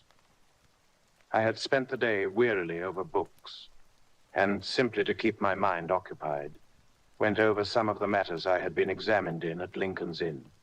There was a certain method in the Count's inquiries, so I shall try to put them down in sequence. The knowledge may somehow or sometime be useful to me. First, he asked if a man in England might have 2 solicitors or more. I told him he might have a dozen if he wished, but that it would not be wise to have more than 1 solicitor engaged in one transaction, as only one could act at a time, and that to change would be certain to militate against his interest. He seemed thoroughly to understand and went on to ask if there would be any practical difficulty in having one man to attend, say, to banking and another to look after shipping in case local help were needed in a place far from the home of the banking solicitor. I asked him to explain more fully so that I might not by any chance mislead him, so he said, "I shall illustrate. Your friend and mine, Mr. Peter Hawkins, from under the shadow of your beautiful cathedral at Exeter, which is far from London, buys for me through your good self my place at London." Good. Now here, let me say frankly, lest you should think it strange that I have sought the services of one so far off from London instead of some one resident there, that my motive was that no local interest might be served save my wish only, and as one of London residents might perhaps have some purpose of himself or friend to serve, I went thus afield to seek my agent, whose labors should be only to my interest. Now, suppose I, who have much of affairs, wish to ship goods, say to Newcastle or Durham or Harwich or Dover, might it not be that it could with more ease be done by consigning to one in these ports? I answered that certainly it would be most easy, but that we solicitors had a system of agency one for the other, so that local work could be done locally on instruction from any solicitor, so that the client, simply placing himself in the hands of one man, could have his wishes carried out by him without further trouble. "But," said he, "I could be at liberty to direct myself. Is it not so?" "Of course," I replied, "and such is often done by men of business who do not like the whole of their affairs to be known by any one person." "Good," he said, and then went on to ask about the means of making consignments and the forms to be gone through, and of all sorts of difficulties which might arise, but by forethought could be guarded against. I explained all these things to him to the best of my ability, and he certainly left me under the impression that he would have made a wonderful solicitor, for there was nothing that he did not think of or foresee for a man who was never in the country and who did not evidently do much in the way of business. His knowledge and acumen were wonderful. When he had satisfied himself on these points of which he had spoken, and I had verified all as well as I could by the books available, he suddenly stood up and said, "Have you written since your first letter to our friend Mr. Peter Hawkins, or to any other?" It was with some bitterness in my heart that I answered that I had not, that as yet I had not seen any opportunity of sending letters to anybody. "Then write now, my young friend," he said, laying a heavy hand on my shoulder. "Write to our friend and to any other, and say, if it will please you, that you shall stay with me until a month from now." "Do you wish me to stay so long?" I asked, for my heart grew cold at the thought. "I desire it much. Nay, I will take no refusal. When your master, employer, what you will, engaged that someone should come on his behalf, it was understood that my needs only were to be consulted. I have not stinted. Is it not so? What could I do but bow acceptance? It was Mr. Hawkins's interest, not mine, and I had to think of him, not myself.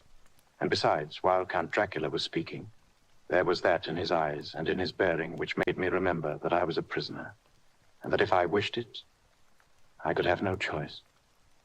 The Count saw his victory in my bow, and his mastery in the trouble of my face, for he began at once to use them, but in his own smooth, resistless way. "I pray you, my good young friend, that you will not discourse of things other than business in your letters. It will doubtless please your friends to know that you are well, and that you look forward to getting home to them. Is it not so?" As he spoke, he handed me 3 sheets of notepaper and 3 envelopes.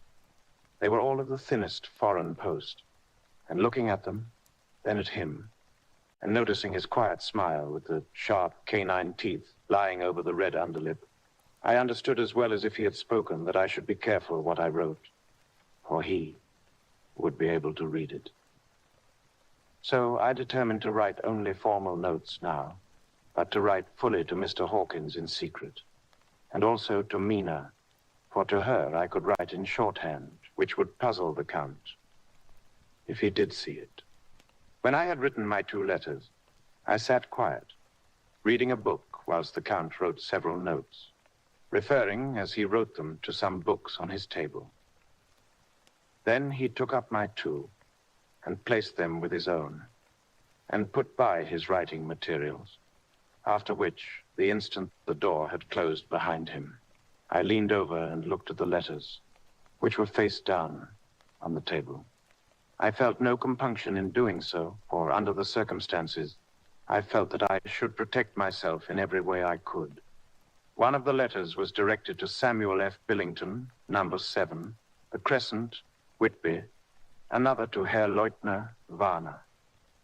The third was to Coutts and Company, London, and the fourth to Herren Klopstock and Bill Ruth, bankers, Budapest. The second and fourth were unsealed. I was just about to look at them when I saw the door handle move. I sank back in my seat, having just had time to replace the letters as they had been, and to resume my book before the Count, holding still another letter in his hand, entered the room.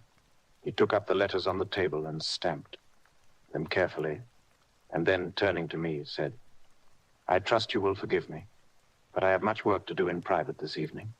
You will, I hope, find all things as you wish."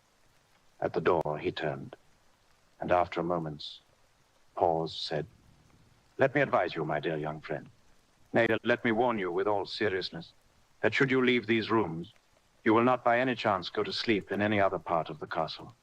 It is old and has many memories, and there are bad dreams for those who sleep unwise. Be warned. Should sleep now or ever overcome you, or be like to do, then haste to your own chamber or to these rooms, for your rest will then be safe. But if you be not careful in this respect, then..." He finished his speech in a gruesome way, for he motioned with his hands as if he were washing them. I quite understood. My only doubt was as to whether any dream could be more terrible than the unnatural, horrible net of gloom and mystery which seemed closing around me. Later, I endorsed the last words written, but this time there is no doubt in question. I shall not fear to sleep in any place where he's not. I have placed the crucifix over the head of my bed. I imagine that my rest is thus freer from dreams, and there it shall remain. When he left me, I went to my room. After a little while, not hearing any sound, I came out and went up the stone stair to where I could look out towards the south. There was some sense of freedom in the vast expanse, inaccessible though it was to me, as compared with the narrow darkness of the courtyard. Looking out of this, I felt that I was indeed in prison, and I seemed to want a breath of fresh air, though it were of the night. I am beginning to feel this nocturnal existence tell on me. It is destroying my nerve. I start at my own shadow and am full of all sorts of horrible imaginings. God knows that there is ground for my terrible fear in this accursed place. I looked out over the beautiful expanse, bathed in soft yellow moonlight, till it was almost as light as day. In the soft light, the distant hills became melted, and the shadows in the valleys and gorges of velvety blackness. The mere beauty seemed to cheer me. There was peace and comfort in every breath I drew. As I leaned from the window, my eye was caught by something moving a story below me, and somewhat to my left, where I imagined, from the order of the rooms, that the windows of the Count's own room would look out. The window at which I stood was tall and deep, stone-mullioned, and though weather-worn, was still complete. But it was evidently many a day since the case had been there. I drew back behind the stonework and looked carefully out. What I saw was the Count's head coming out from the window. I did not see the face, but I knew the man by the neck and the movement of his back and arms. In any case, I could not mistake the hands which I had had so many opportunities of studying. I was at first interested and somewhat amused, for it is wonderful how small a matter will interest and amuse a man when he is a prisoner. But my very feelings changed to repulsion and terror when I saw the whole man slowly emerge from the window and begin to crawl down the castle wall over that dreadful abyss, face down with his cloak spreading out around him like great wings. At first, I could not believe my eyes. I thought it was some trick of the moonlight, some weird effect of shadow. But I kept looking, and it could be no delusion. I saw the fingers and toes grasp the corners of the stones, worn clear of the mortar by the stress of years. And by thus using every projection and inequality move downwards with considerable speed, just as a lizard moves along a wall. What manner of man is this? Or what manner of creature is it in the semblance of man? I feel the dread of this horrible place overpowering me.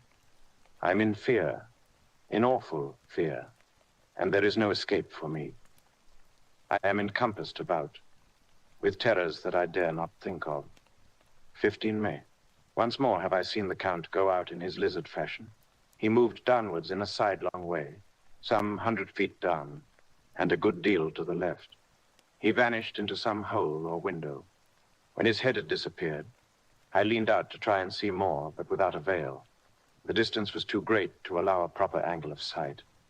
I knew he had left the castle now and thought to use the opportunity to explore more than I had dared to do as yet. I went back to the room and, taking a lamp, tried all the doors. They were all locked, as I had expected, and the locks were comparatively new. But I went down the stone stairs to the hall where I had entered originally. I found I could pull back the bolts easily enough and unhook the great chains, but the door was locked, and the key was gone. That key must be in the Count's room. I must watch should his door be unlocked, so that I may get it and escape. I went on to make a thorough examination of the various stairs and passages, and to try the doors that opened from them. 1 or 2 small rooms near the hall were open, but there was nothing to see in them except old furniture, dusty with age and moth-eaten. At last, however, I found one door at the top of the stairway which, though it seemed to be locked, gave a little under pressure. I tried it harder and found that it was not really locked, but that the resistance came from the fact that the hinges had fallen somewhat, and the heavy door rested on the floor. Here was an opportunity which I might not have again, so I exerted myself, and with many efforts forced it back, so that I could enter. I was now in a wing of the castle further to the right than the rooms I knew, and a story lower down. From the windows, I could see that the suite of rooms lay along to the south of the castle, the windows of the end room looking out both west and south. On the latter side, as well as to the former, there was a great precipice. The castle was built on the corner of a great rock, so that on 3 sides it was quite impregnable, and great windows were placed here where sling or bow or culverin could not reach, and consequently light and comfort, impossible to a position which had to be guarded, were secured. To the west was a great valley, and then, rising far away, great jagged mountain fastnesses, rising peak on peak, the sheer rock studded with mountain ash and thorn, whose roots clung in cracks and crevices and crannies of the stone.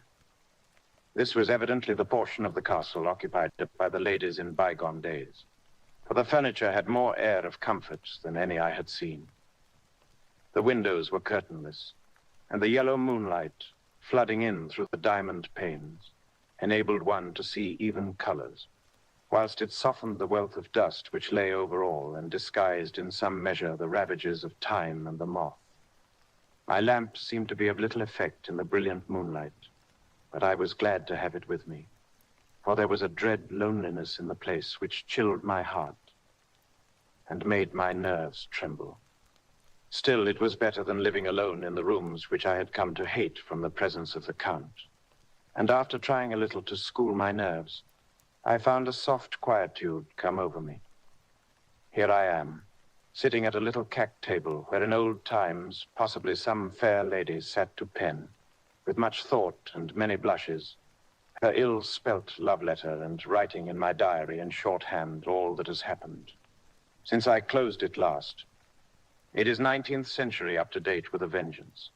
And yet, Unless my senses deceive me, the old centuries had and have powers of their own, which mere modernity cannot kill. Later, the morning of 16 May, God preserve my sanity, for to this I am reduced. Safety and the assurance of safety are things of the past. Whilst I live on here, there is but one thing to hope for, that I may not go mad, if indeed I be not mad already. If I be sane, then surely it is maddening to think that of all the foul things that lurk in this hateful place, the Count is the least dreadful to me, that to him alone I can look for safety, even though this be only whilst I can serve his purpose. Great God, merciful God, let me be calm, for out of that way lies madness indeed. I begin to get new lights on certain things which have puzzled me. Up to now, I never quite knew what Shakespeare meant when he made Hamlet say, "My tablets, quick, my tablets, 'tis meet that I put it down," etc. But now, feeling as though my own brain were unhinged, or as if the shock had come which must end in its undoing, I turned to my diary for repose. The habit of entering accurately must help to soothe me. The Count's mysterious warning frightened me at the time. It frightens me more now when I think of it, for in future he has a fearful hold upon me. I shall fear to doubt what he may say. When I had written in my diary and had fortunately replaced the book and pen in my pockets, I felt sleepy. The Count's warning came into my mind, but I took a pleasure in disobeying it. The sense of sleep was upon me, and with it the obstinacy which sleep brings as outrider. The soft moonlight soothed, and the wide expanse without gave a sense of freedom which refreshed me. I determined not to return tonight to the gloom-haunted rooms, but to sleep here, where of old ladies had sat and sung and lived sweet lives whilst their gentle breasts were sad for their menfolk away in the midst of remorseless wars. I drew a great couch out of its place near the corner, so that as I lay, I could look at the lovely view to east and south, and unthinking of and uncaring for the dust, composed myself for sleep. I suppose I must have fallen asleep. I hope so, but I fear, for all that followed was startlingly real. So real that now, sitting here in the broad, full sunlight of the morning, I cannot in the least believe that it was all sleep. I was not alone. The room was the same, unchanged in any way since I came into it. I could see along the floor, in the brilliant moonlight, my own footsteps marked where I had disturbed the long accumulation of dust. In the moonlight, opposite me were 3 young women, ladies by their dress and manner. I thought at the time that I must be dreaming when I saw them, for though the moonlight was behind them, they threw no shadow on the floor. They came close to me and looked at me for some time, and then whispered together. 2 were dark, and had high aquiline noses, like the Count, and great dark piercing eyes that seemed to be almost red when contrasted with the pale yellow moon. The other was fair as can be, with great wavy masses of golden hair, and eyes like pale sapphires. I seemed somehow to know her face, and to know it in connection with some dreamy fear, but I could not recollect at the moment how or where. All 3 had brilliant white teeth that shone like pearls against the ruby of their voluptuous lips. There was something about them that made me uneasy, some longing, and at the same time, some deadly fear. I felt in my heart a wicked, burning desire that they would kiss me with those red lips. It is not good to note this down, lest some day it should meet Mina's eyes and cause her pain. But it is the truth. They whispered together, and then they all 3 laughed, such a silvery, musical laugh, but as hard as though the sound never could have come through the softness of human lips. It was like the intolerable, tingling sweetness of water glasses when played on by a cunning hand. The fair girl shook her head coquettishly, and the other 2 urged her on. One said, "Go on. You are first, and we shall follow. Yours is the right to begin." The other added, "He is young and strong. There are kisses for us all." I lay quiet, looking out under my eyelashes in an agony of delightful anticipation. The fair girl advanced and bent over me till I could feel the movement of her breath upon me. Sweet it was in one sense, honey sweet, and sent the same tingling through the nerves as her voice, but with a bitter underlying the sweet, a bitter offensiveness, as one smells in blood. I was afraid to raise my eyelids, but looked out and saw perfectly under the lashes. The girl went on her knees and bent over me, simply gloating. There was a deliberate voluptuousness which was both thrilling and repulsive, and as she arched her neck, she actually licked her lips like an animal, till I could see in the moonlight the moisture shining on the scarlet lips and on the red tongue as it lapped the white, sharp teeth. Lower and lower went her head as the lips went below the range of my mouth and chin, and seemed about to fasten on my throat.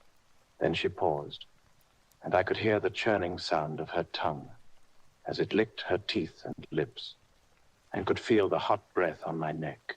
Then the skin of my throat began to tingle as one's flesh does when the hand that is to tickle it approaches nearer, nearer. I could feel the soft, shivering touch of the lips on the supersensitive skin of my throat, and the hard dents of two sharp teeth just touching and pausing there. I closed my eyes in a languorous ecstasy and waited with beating heart. But at that instant, another sensation swept through me as quick as lightning. I was conscious of the presence of the Count, and of his being, as if lapped in a storm of fury. As my eyes opened involuntarily, I saw his strong hand grasp the slender neck of the fair woman, and with giant's power draw it back. The blue eyes transformed with fury, the white teeth champing with rage, and the fair cheeks blazing with passion. But the Count, never did I imagine such wrath and fury, even to the demons of the pit. His eyes were positively blazing. The red light in them was lurid, as if the flames of hell fire blazed behind them. His face was deathly pale, and the lines of it were hard, like drawn wires. The thick eyebrows that met over the nose now seemed like a heaving bar of white-hot metal. With a fierce sweep of his arm, he hurled the woman from him, and then motioned to the others, as though he were beating them back. It was the same imperious gesture that I had seen used to the wolves. In a voice which, though low and almost in a whisper, seemed to cut through the air and then ring round the room, he said, "How dare you touch him, any of you? How dare you cast eyes on him when I had forbidden it?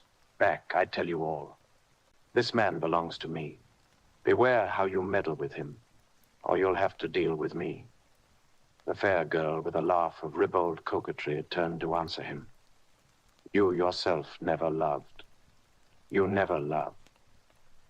On this, the other women joined, and such a mirthless, hard, soulless laughter rang through the room that it almost made me faint to hear. It seemed like the pleasure of fiends. Then the Count turned, after looking at my face attentively, and said in a soft whisper, "Yes, I too can love. You yourselves can tell it from the past. Is it not so? Well, now I promise you that when I'm done with him, you shall kiss him at your will. Now go, go, I must awaken him, for there is work to be done." "Are we to have nothing tonight?" said one of them with a low laugh, as she pointed to the bag which he had thrown upon the floor, and which moved as though there were some living thing within it. For answer, he nodded his head. One of the women jumped forward and opened it. If my ears did not deceive me, there was a gasp and a low wail, as of a half-smothered child. The women closed round, whilst I was aghast with horror. But as I looked, they disappeared, and with them, the dreadful bag. There was no door near them, and they could not have passed me without my noticing. They simply seemed to fade into the rays of the moonlight and pass out through the window, for I could see outside the dim, shadowy forms for a moment before they entirely faded away. Then the horror overcame me, and I sank down unconscious. Chapter 4. Jonathan Harker's journal continued. I awoke in my own bed. If it be that I had not dreamt, The Count must have carried me here. I tried to satisfy myself on the subject, but could not arrive at any unquestionable result. To be sure, there were certain small evidences, such as that my clothes were folded and laid by in a manner which was not my habit. My watch was still unwound, and I am rigorously accustomed to wind it the last thing before going to bed, and many such details. But these things are no proof, for they may have been evidences that my mind was not as usual, and from some cause or another, I had certainly been much upset. I must watch for proof. Of one thing I'm glad. If it was that the Count carried me here and undressed me, he must have been hurried in his task, for my pockets are intact. I'm sure this diary would have been a mystery to him which he would not have brooked. He would have taken or destroyed it. As I look round this room, although it has been to me so full of fear, it is now a sort of sanctuary, for nothing can be more dreadful than those awful women who were, who are, waiting to suck my blood. 18 May. I have been down to look at that room again in daylight, for I must know the truth. When I got to the doorway at the top of the stairs, I found it closed. It had been so forcibly driven against the jamb that part of the woodwork was splintered.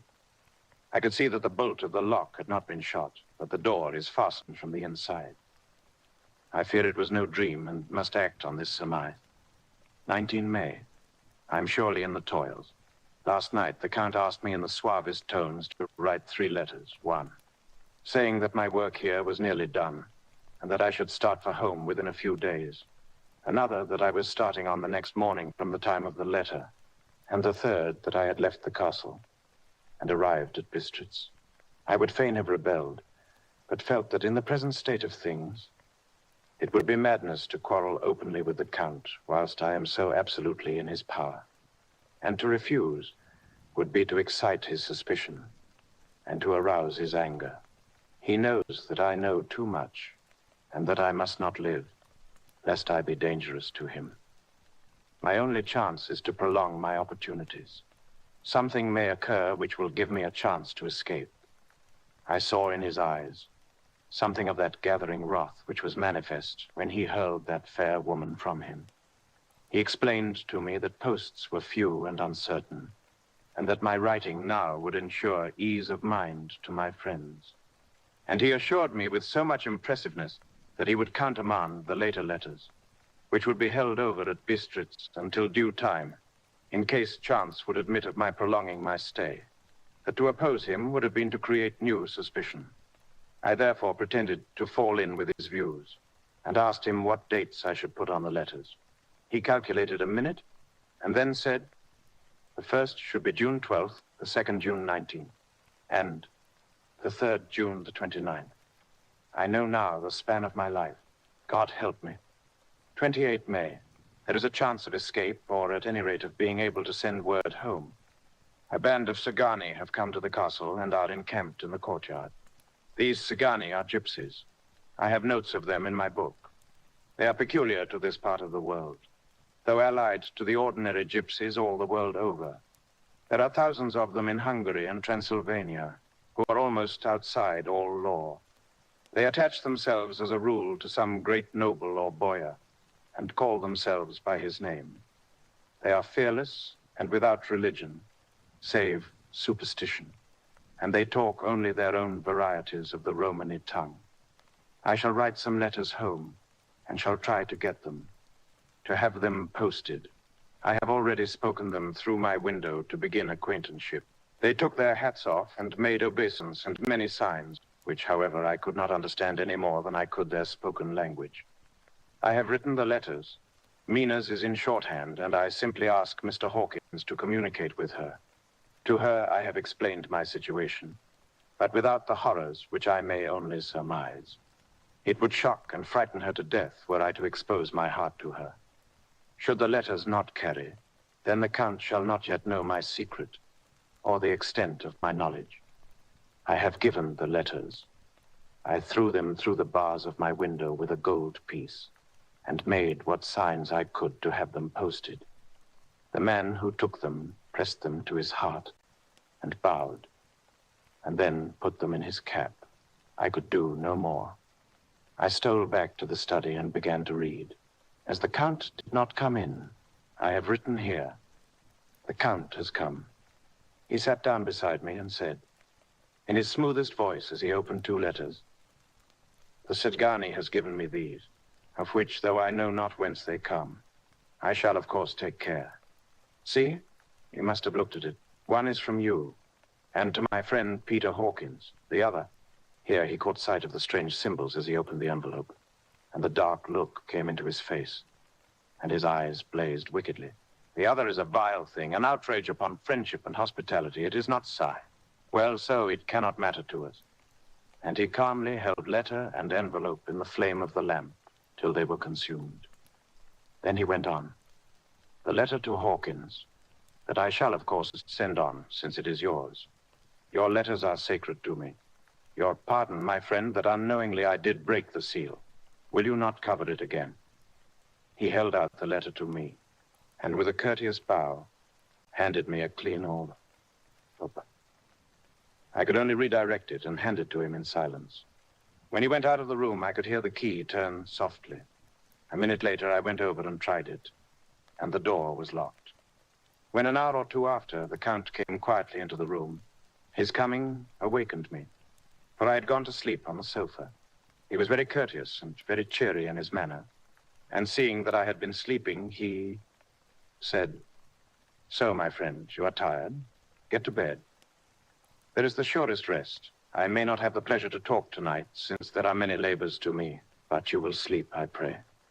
I passed to my room and went to bed, and strange to say, slept without dreaming. Despair has its own calms. 31 May. This morning when I woke, I thought I would provide myself with some paper and envelopes from my bag and keep them in my pocket, so that I might write in case I should get an opportunity. But again a surprise, again a shock. Every scrap of paper was gone, and with it all my notes, my memoranda, relating to railways and travel, my letter of credit. In fact, all that might be useful to me were I once outside the castle. I sat and pondered a while. Then some thought occurred to me, and I made search of my portmanteau, and in the wardrobe where I had placed my clothes. The suit in which I had traveled was gone, and also my overcoat and rug. I could find no trace of them anywhere. This looked like some new scheme of villainy. 17 June. This morning, as I was sitting on the edge of my bed, cudgeling my brains, I heard without a cracking of whips and pounding and scraping of horses' feet up the rocky path beyond the courtyard. With joy, I hurried to the window and saw drive into the yard 2 great ladder wagons, each drawn by 8 sturdy horses, and at the head of each pair, a Slovak, with his wide hat, great nail-studded belt, dirty sheepskin, and high boots. They had also their long staves in hand. I ran to the door, intending to descend and try and join them through the main hall, as I thought that way might be opened for them. Again a shock. My door was fastened on the outside. Then I ran to the window and cried to them. They looked up at me stupidly and pointed, but just then the hetman of the Sidgani came out, and seeing them pointing to my window, said something, at which they laughed. Henceforth, no effort of mine, no piteous cry or agonized entreaty would make them even look at me. They resolutely turned away. The lighter wagons contained great square boxes with handles of thick rope. These were evidently empty by the ease with which the Slovaks handled them, and by their resonance as they were roughly moved. When they were all unloaded and packed in a great heap in one corner of the yard, the Slovaks were given some money by the Sidgani, and spitting on it for luck, lazily went each to his horse's head. Shortly afterwards, I heard the cracking of their whips die away in the distance. 2 circumflex June, before morning. Last night, the Count left me early and locked himself into his own room. As soon as I dared, I ran up the winding stair and looked out of the window, which opened south. I thought I would watch for the Count, for there is something going on. The Sidgani are quartered somewhere in the castle and are doing work of some kind. I know it for now, and then I hear a faraway muffled sound as of mattock and spade. And whatever it is, it must be the end of some ruthless villainy. I had been at the window somewhat less than half an hour when I saw something coming out of the Count's window. I drew back and watched carefully and saw the whole man emerge. It was a new shock to me to find that he had on the suit of clothes which I had worn whilst traveling here, and slung over his shoulder the terrible bag which I had seen the women take away. There could be no doubt as to his quest, and in my garb, too. This, then, is his new scent of evil, that he will allow others to see me as they think, so that he may both leave evidence that I have been seen in the towns or villages posting my own letters, and that any wickedness which he may do shall by the local people be attributed to me. It makes me rage to think that this can go on, and whilst I am shut up here, a veritable prisoner, but without that protection of the law which is even a criminal's right and consolation, I thought I would watch for the Count's return, and for a long time sat doggedly at the window. Then I began to notice that there were some quaint little specks floating in the rays of the moonlight. They were like the tiniest grains of dust, and they whirled round and gathered in clusters in a nebulous sort of way. I watched them with a sense of soothing, and a sort of calm stole over me. I leaned back in the embrasure in a more comfortable position, so that I could enjoy more fully the aerial gambol. Something made me start up, a low, piteous howling of dogs somewhere far below in the valley, which was hidden from my sight. Louder it seemed to ring in my ears, and the floating motes of dust to take new shapes to the sound as they danced in the moonlight. I felt myself struggling to awake to some call of my instincts. Nay, my very soul was struggling, and my half-remembered sensibilities were striving to answer the call. I was becoming hypnotized. Quicker and quicker danced the dust. The moonbeams seemed to quiver as they went by me into the mass of gloom beyond. More and more they gathered till they seemed to take dim phantom shapes. And then I started, broad awake and in full possession of my senses, and ran screaming from the place. The phantom shapes, which were becoming gradually materialized from the moonbeams, were those of the 3 ghostly women to whom I was doomed. I fled and felt somewhat safer in my own room, where there was no moonlight and where the lamp was burning brightly. When a couple of hours had passed, I heard something stirring in the Count's room, something like a sharp wail quickly suppressed, and then there was silence, deep, awful silence which chilled me. With a beating heart, I tried the door, but I was locked in my prison and could do nothing. I sat down and simply cried. As I sat, I heard a sound in the courtyard without, the agonized cry of a woman. I rushed to the window and, throwing it up, peered out between the bars. There indeed was a woman with disheveled hair, holding her hands over her heart, as one distressed with running. She was leaning against a corner of the gateway. When she saw my face at the window, she threw herself forward and shouted in a voice laden with menace, "Monster, give me my child!" She threw herself on her knees, and raising up her hands, cried the same words in tones which wrung my heart. Then she tore her hair and beat her breast, and abandoned herself to all the violences of extravagant emotion. Finally, she threw herself forward, and though I could not see her, I could hear the beating of her naked hands against the door. Somewhere high overhead, probably on the tower, I heard the voice of the Count, calling in his harsh, metallic whisper. His call seemed to be answered from far and wide by the howling of wolves. Before many minutes had passed, a pack of them poured, like a pent-up dam when liberated, through the wide entrance into the courtyard. There was no cry from the woman, and the howling of the wolves was but short. Before long, they streamed away, singly, licking their lips. I could not pity her, for I knew now what had become of her child, and she was better dead. What shall I do? What can I do? How can I escape from this dreadful thing of night and gloom and fear? The 25th of June morning. No man knows till he has suffered from the night how sweet and how dear to his heart and eye the morning can be.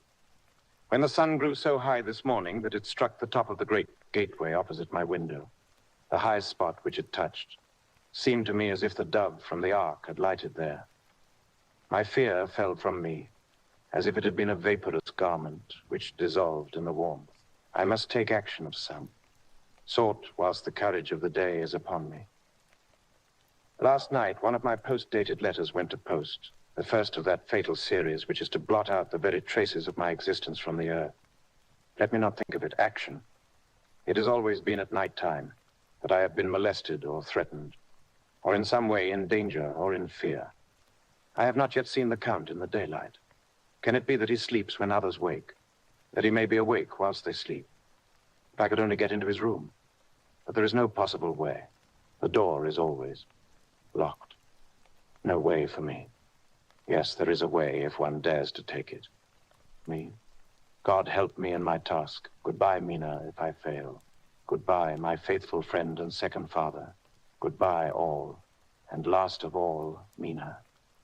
Same day, later, I have made the effort, and God helping me, have come safely back to this room. I must put down every detail in order. I went, whilst my courage was fresh, straight to the window on the south side, and at once got outside on the narrow ledge of stone, which runs around the building on this side. The stones are big and roughly cut, and the mortar has, by process of time, been washed away between them. I took off my boots and ventured out on the desperate way. I looked down once, so as to make sure that a sudden glimpse of the awful depth would not overcome me, but after that, kept my eyes away from it. I knew pretty well the direction and distance of the Count's window, and made for it as well as I could, having regard to the opportunities available. I did not feel dizzy. I suppose I was too excited. And the time seemed ridiculously short till I found myself standing on the windowsill and trying to raise up the sash. I was filled with agitation, however, when I bent down and slid feet foremost in through the window. Then I looked around for the Count, but with surprise and gladness, made a discovery. The room was empty. It was barely furnished with odd things, which seemed to have never been used. The furniture was something the same style as that in the south rooms and was covered with dust. I looked for the key, but it was not in the lock, and I could not find it anywhere. The only thing I found was a great heap of gold in one corner. Gold of all kinds. Roman and British and Austrian and Hungarian and Greek and Turkish money, covered with a film of dust, as though it had lain long in the ground. None of it that I noticed was less than 300 years old. There were also chains and ornaments, some jeweled, but all of them old and stained. At one corner of the room was a heavy door. I tried it, for since I could not find the key of the room or the key of the outer door, which was the main object of my search, I must make further examination, or all my efforts would be in vain. It was open and led through a stone passage to a circular stairway which went steeply down. I descended, minding carefully where I went, for the stairs were dark, being only lit by loopholes in the heavy masonry. At the bottom, there was a dark, tunnel-like passage, through which came a deathly, sickly odor, the odor of old earth, newly turned. As I went through the passage, the smell grew closer and heavier. At last, I pulled open a heavy door which stood ajar, and found myself in an old, ruined chapel, which had evidently been used as a graveyard. The roof was broken, and in two places were steps leading to vaults, but the ground had recently been dug over, and the earth placed in great wooden boxes, manifestly those which had been brought by the Slovaks. There was nobody about, and I made search for any further outlet, but there was none. Then I went over every inch of the ground, so as not to lose a chance. I went down even into the vaults, where the dim lights struggled, although to do so was a dread to my very soul. Into two of these I went, but saw nothing except fragments of old coffins and piles of dust. In the third, however, I made a discovery. There, in one of the great boxes, of which there were 50 in all, on a pile of newly dug earth, lay the Count. He was either dead or asleep, I could not say which, for the eyes were open and stony, but without the glassiness of death, and the cheeks had the warmth of life through all their pallor. The lips were as red as ever, but there was no sign of movement. No pulse, no breath, no beating of the heart. I bent over him and tried to find any sign of life, but in vain. He could not have lain there long, for the earthy smell would have passed away in a few hours. By the side of the box was its cover, pierced with holes here and there. I thought he might have the keys on him, but when I went to search, I saw the dead eyes. And in them, dead though they were, such a look of hate, though unconscious of me or my presence, that I fled from the place, and leaving the Count's room by the window, crawled again up the castle wall. Regaining my room, I threw myself panting upon the bed and tried to think. 29 June. Today is the date of my last letter, and the Count has taken steps to prove that it was genuine. For again I saw him leave the castle by the same window and in my clothes. As he went down the wall, lizard fashion, I wished I had a gun or some lethal weapon that I might destroy him.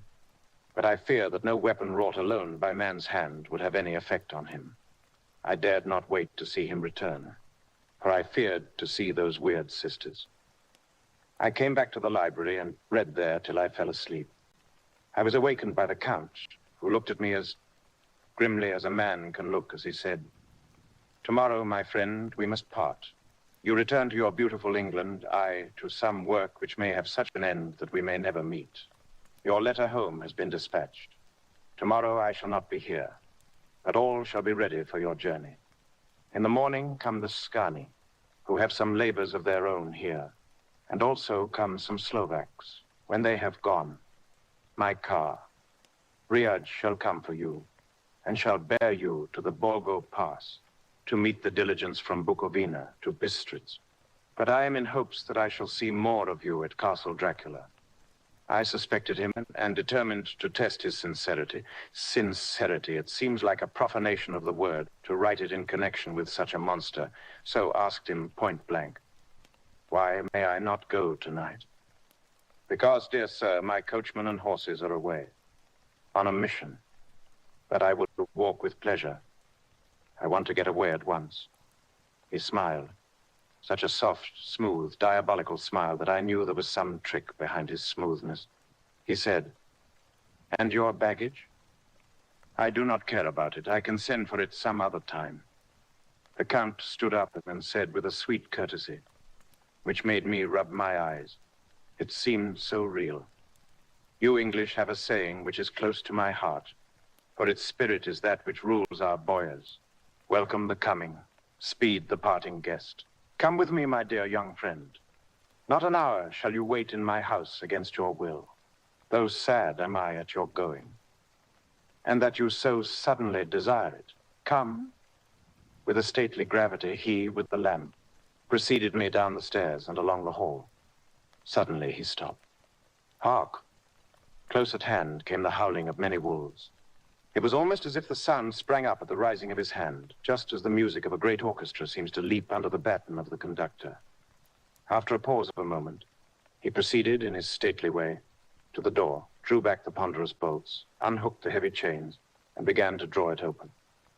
To my intense astonishment, I saw that it was unlocked. Suspiciously, I looked all round, but could see no key of any kind. As the door began to open, the howling of the wolves without grew louder and angrier, their red jaws with champing teeth, and their blunt-clawed feet as they leaped, came in through the opening door.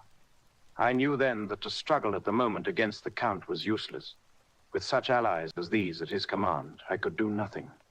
But still the door continued slowly to open, and only the Count's body stood in the gap. Suddenly it struck me that this might be the moment and means of my doom. I was to be given to the wolves, and at my own instigation. There was a diabolical wickedness in the idea great enough for the Count. And as a last chance, I cried out, "Shut the door. I shall wait till morning," and covered my face with my hands to hide my tears of bitter disappointment. With one sweep of his powerful arm, the Count threw the door shut, and the great bolts clanged and echoed through the hall as they shot back into their places. In silence, we returned to the library, and after a minute or two, I went to my own room. The last I saw of Count Dracula was his kissing his hand to me, with a red light of triumph in his eyes, and with a smile that Judas in hell might be proud of. When I was in my room and about to lie down, I thought I heard a whispering at my door. I went to it softly and listened. Unless my ears deceived me, I heard the voice of the Count. Back to your own place. Your time is not yet come. Wait, have patience. Tonight is mine. Tomorrow night is yours. There was a low, sweet ripple of laughter, and in a rage I threw open the door and saw without the three terrible women licking their lips. As I appeared, they all joined in a horrible laugh and ran away. I came back to my room and threw myself on my knees. It is then so near the end. Tomorrow. Lord, help me and those to whom I am dear. The 30th of June morning. These may be the last words I ever write in this diary. I slept till just before the dawn, and when I woke, threw myself on my knees. For I determined that if death came, he should find me ready. At last I felt that subtle change in the air, and knew that the morning had come. Then came the welcome cockcrow, and I felt that I was safe. With a glad heart, I opened my door and ran down to the hall. I had seen that the door was unlocked, and now escape was before me. With hands that trembled with eagerness, I unhooked the chains and drew back the massive bolts. But the door would not move. Despair seized me. I pulled and pulled at the door and shook it till, massive as it was, it rattled in its casement. I could see the bolt shot. It had been locked after I left the Count. Then a dominant desire took me to obtain that key at any risk, and I determined then and there to scale the wall again and gain the Count's room. He might kill me, but death now seemed the happier choice of evils. Without a pause, I rushed up to the east window and scrambled down the wall as before into the Count's room. It was empty, but that was as I expected. I could not see a key anywhere, but the heap of gold remained. I went through the door in the corner and down the winding stair and along the dark passage to the old chapel. I knew now well enough where to find the monster I sought. The great box was in the same place, close against the wall, but the lid was laid on it, not fastened down, but with the nails ready in their places to be hammered home. I knew I must reach the body for the key, so I raised the lid and laid it back against the wall. And then I saw something which filled my very soul with horror. There lay the Count, but looking as if his youth had been half renewed, for the white hair and moustache were changed to dark iron gray. The cheeks were fuller, and the white skin seemed ruby red underneath. The mouth was redder than ever, for on the lips were gouts of fresh blood, which trickled from the corners of the mouth and ran over the chin and neck. Even the deep, burning eyes seemed set amongst swollen flesh, for the lids and pouches underneath were bloated. It seemed as if the whole awful creature were simply gorged with the blood.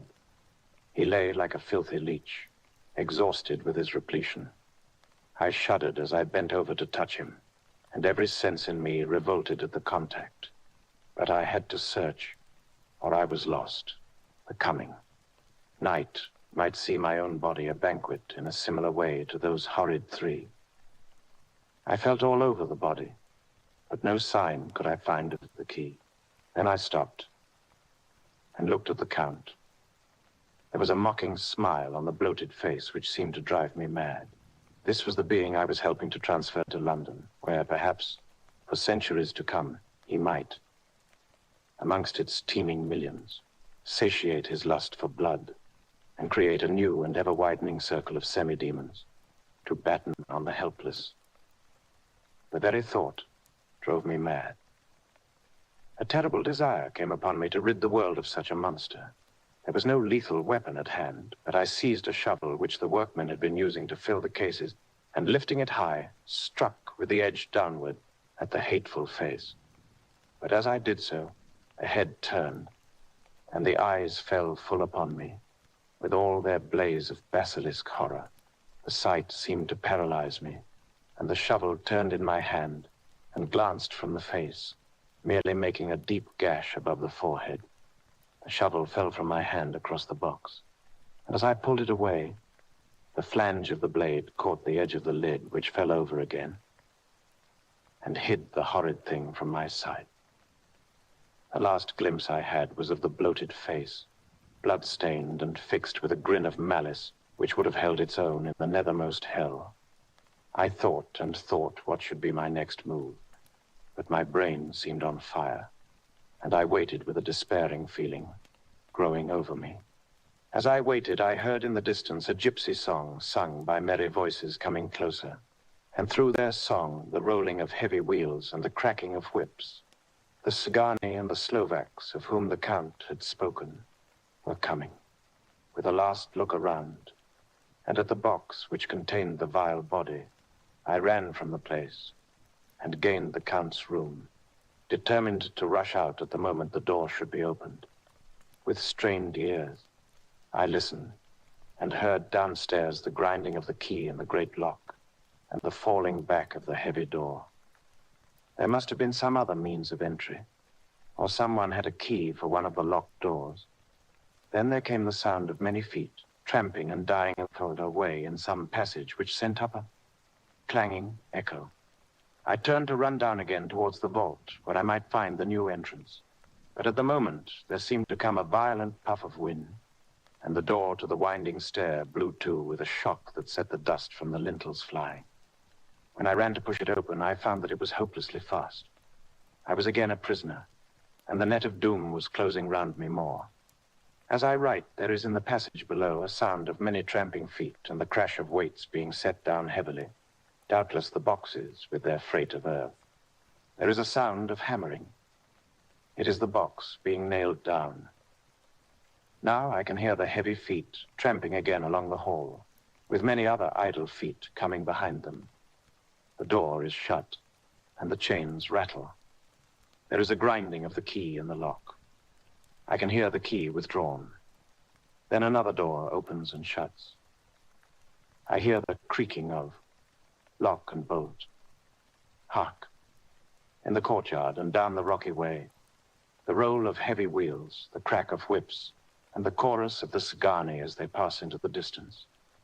I am alone in the castle with those awful women. For Mina is a woman, and there is naught in common. They are devils of the pit. I shall not remain alone with them. I shall try to scale the castle wall farther than I have yet attempted. I shall take some of the gold with me, lest I want it later. I may find a way from this dreadful place, and then a way for home, a way to the quickest and nearest train, away from this cursed spot, from this cursed land, where the devil and his children still walk, with earthly feet. At least God's mercy is better than that of these monsters, and the precipice is steep and high. At its foot a man may sleep as a man. Goodbye all, Mina. Chapter 5. Letter from Miss Mina Murray to Miss Lucy Westenra. The 9th of May. My dearest Lucy, forgive my long delay in writing, but I have been simply overwhelmed with work. The life of an assistant schoolmistress is sometimes trying. I'm longing to be with you, and by the sea, where we can talk together freely and build our castles in the air. I have been working very hard lately because I want to keep up with Jonathan's studies, and I have been practicing shorthand very assiduously.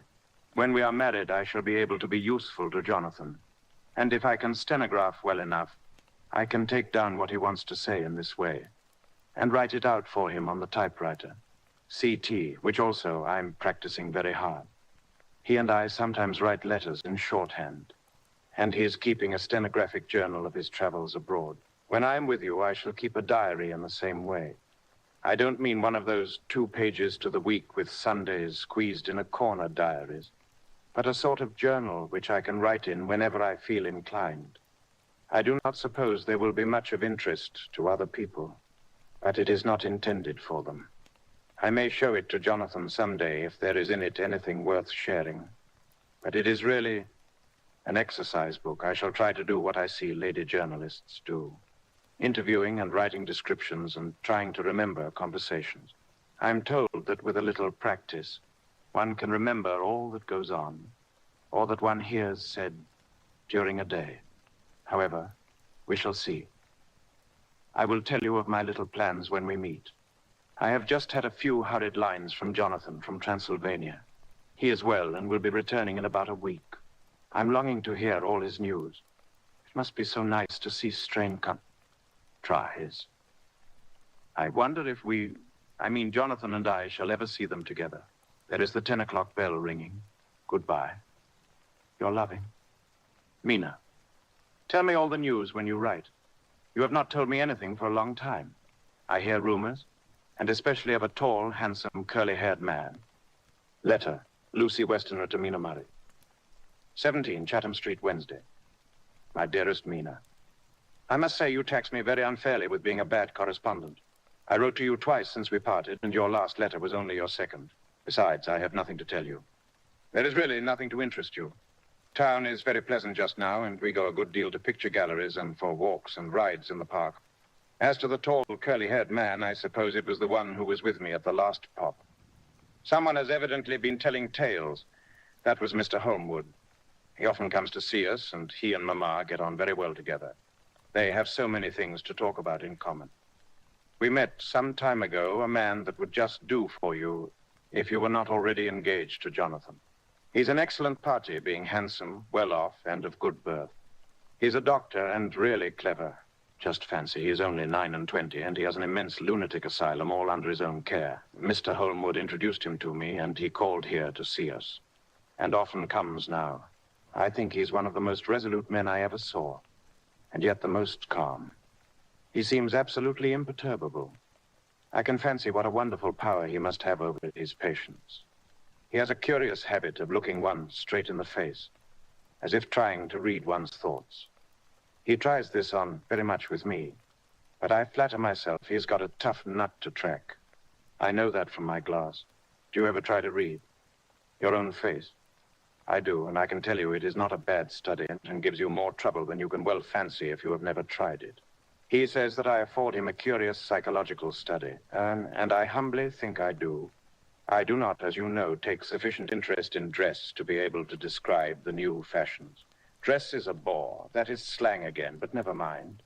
Arthur says that every day, there it is all out. Mina, we have told all our secrets to each other since we were children. We have slept together and eaten together, and laughed and cried together. And now, though I have spoken, I would like to speak more. Oh, Mina, couldn't you guess? I love him. I'm blushing as I write, for although I think he loves me, he has not told me so in words. But oh, Mina, I love him. I love him. I love him. There, that does me good. I wish I were with you, dear, sitting by the fire undressing, as we used to sit, and I would try to tell you what I feel. I do not know how I'm writing this, even to you. I'm afraid to stop, or I should tear up the letter, and I don't want to stop, for I do so want to tell you all. Let me hear from you at once, and tell me all that you think about it. Mina, I must stop. Good night. Bless me in your prayers, and Mina, pray for my happiness. Lucy. P.S. I need not tell you this is a secret. Good night again. L. Letter, Lucy Westenra to Mina Murray, the 24th of May. My dearest Mina, thanks and thanks and thanks again for your sweet letter. It was so nice to be able to tell you and to have your sympathy. My dear, it never rains, but it pours. How true the old proverbs are. Here am I, who shall be 20 in September, and yet I never had a proposal till today. Not a real proposal. And today I have had 3. Just fancy, 3. Proposals in one day. Isn't it awful? I feel sorry, really and truly sorry for 2 of the poor fellows. Oh, Mina, I'm so happy that I don't know what to do with myself. And 3 proposals. But for goodness sake, don't tell any of the girls, or they would be getting all sorts of extravagant ideas and imagining themselves injured and slighted if in their very first day at home they did not get 6 at least. Some girls are so vain. You and I, Mina dear, who are engaged and are going to settle down soon soberly into old married women, can despise vanity. Well, I must tell you about the 3, but you must keep it a secret, dear, from everyone. Except, of course, Jonathan. You will tell him, because I would, if I were in your place, certainly tell Arthur. A woman ought to tell her husband everything, don't you think so, dear? And I must be fair. Men like women, certainly their wives, to be quite as fair as they are. And women, I'm afraid, are not always quite as fair as they should be. Well, my dear, number one came just before lunch. I told you of him, Dr. John Seward, the lunatic asylum man with the strong jaw and the good forehead. He was very cool outwardly, but was nervous all the same. He had evidently been schooling himself as to all sorts of little things, and remembered them. But he almost managed to sit down on his silk hat, which men don't generally do when they're cool. And then, when he wanted to appear at ease, he kept playing with a lancet in a way that made me nearly scream. He spoke to me, Mina, very straightforwardly. He told me how dear I was to him, though he had known me so little, and what his life would be with me, to help and cheer him. He was going to tell me how unhappy he would be if I did not care for him, but when he saw me cry, he said that he was a brute and would not add to my present trouble. Then he broke off and asked if I could love him in time. And when I shook my head, his hands trembled. And then, with some hesitation, he asked me if I cared already for anyone else. He put it very nicely, saying that he did not want to wring my confidence from me, but only to know, because if a woman's heart was free, a man might have hope. And then, Mina, I felt a sort of duty to tell him that there was someone. I only told him that much, and then he stood up, and he looked very strong and very grave as he took both my hands in his and said he hoped I would be happy, and that if I ever wanted a friend, I must count him one of my best. Oh, Mina, dear, I can't help crying. And you must excuse this letter being all blotted. Being proposed to is all very nice and all that sort of thing, but it isn't at all a happy thing when you have to see a poor fellow whom you know loves you honestly, going away and looking all broken-hearted, and to know that no matter what he may say at the moment, you are passing quite out of his life. My dear, I must stop here at present. I feel so miserable, though I am so happy. Evening. Arthur has just gone, and I feel in better spirits than when I left off, so I can go on telling you about the day. Well, my dear, number 2 came after lunch. He's such a nice fellow, an American from Texas, and he looks so young and so fresh that it seems almost impossible that he has been to so many places and has had such adventures. I sympathize with poor Desdemona when she had such a dangerous stream poured in her ear, even by a black man. I suppose that we women are such cowards that we think a man will save us from fears, and we marry him. I know now what I would do if I were a man and wanted to make a girl love me. No, I don't. For there was Mr. Morris telling us his stories, and Arthur never told any. And yet... My dear, I'm somewhat previous. Mr. Quincy P. Morris found me alone. It seems that a man always does find a girl alone. No, he doesn't. For Arthur tried twice to make a chance, and I helping him all I could. I'm not ashamed to say it now. I must tell you beforehand that Mr. Morris doesn't always speak slang. That is to say, he never does so to strangers or before them, for he is really well educated and has exquisite manners. But he found out that it amused me to hear him talk American slang, and whenever I was present and there was no one to be shocked, he said such funny things. I'm afraid, my dear, he has to invent it all, for it fits exactly into whatever else he has to say. But this is a way slang has. I do not know myself if I shall ever speak slang. I do not know if Arthur likes it, as I have never heard him use any as yet. Well, Mr. Morris sat down beside me and looked as happy and jolly as he could, but I could see all the same that he was very nervous. He took my hand in his and said, ever so sweetly, Miss Lucy, I know I ain't good enough to regulate the fixings of your little shoes, but I guess if you wait till you find a man that is, you will go join them 7 young women with the lamps when you quit. Won't you just hitch up alongside of me and let us go down the long road together, driving in double harness? Well, he did look so good-humored and so jolly that it didn't seem half so hard to refuse him as it did poor Dr. Seward. So I said, as lightly as I could, that I did not know anything of hitching, and that I wasn't broken to harness at all yet. Then he said that he had spoken in a light manner, and he hoped that if he had made a mistake in doing so on so grave, so momentous an occasion for him, I would forgive him. He really did look serious when he was saying it, and I couldn't help feeling a bit serious too. I know, Mina, you will think me a horrid flirt, though I couldn't help feeling a sort of exultation that he was number 2 in one day. And then, my dear, before I could say a word, he began pouring out a perfect torrent of lovemaking, laying his very heart and soul at my feet. He looked so earnest over it that I shall never again think that a man must be playful always, and never earnest, because he is merry at times. I suppose he saw something in my face which checked him, for he suddenly stopped and said with a sort of manly fervor that I could have loved him for if I had been free. Lucy, you are an honest-hearted girl, I know.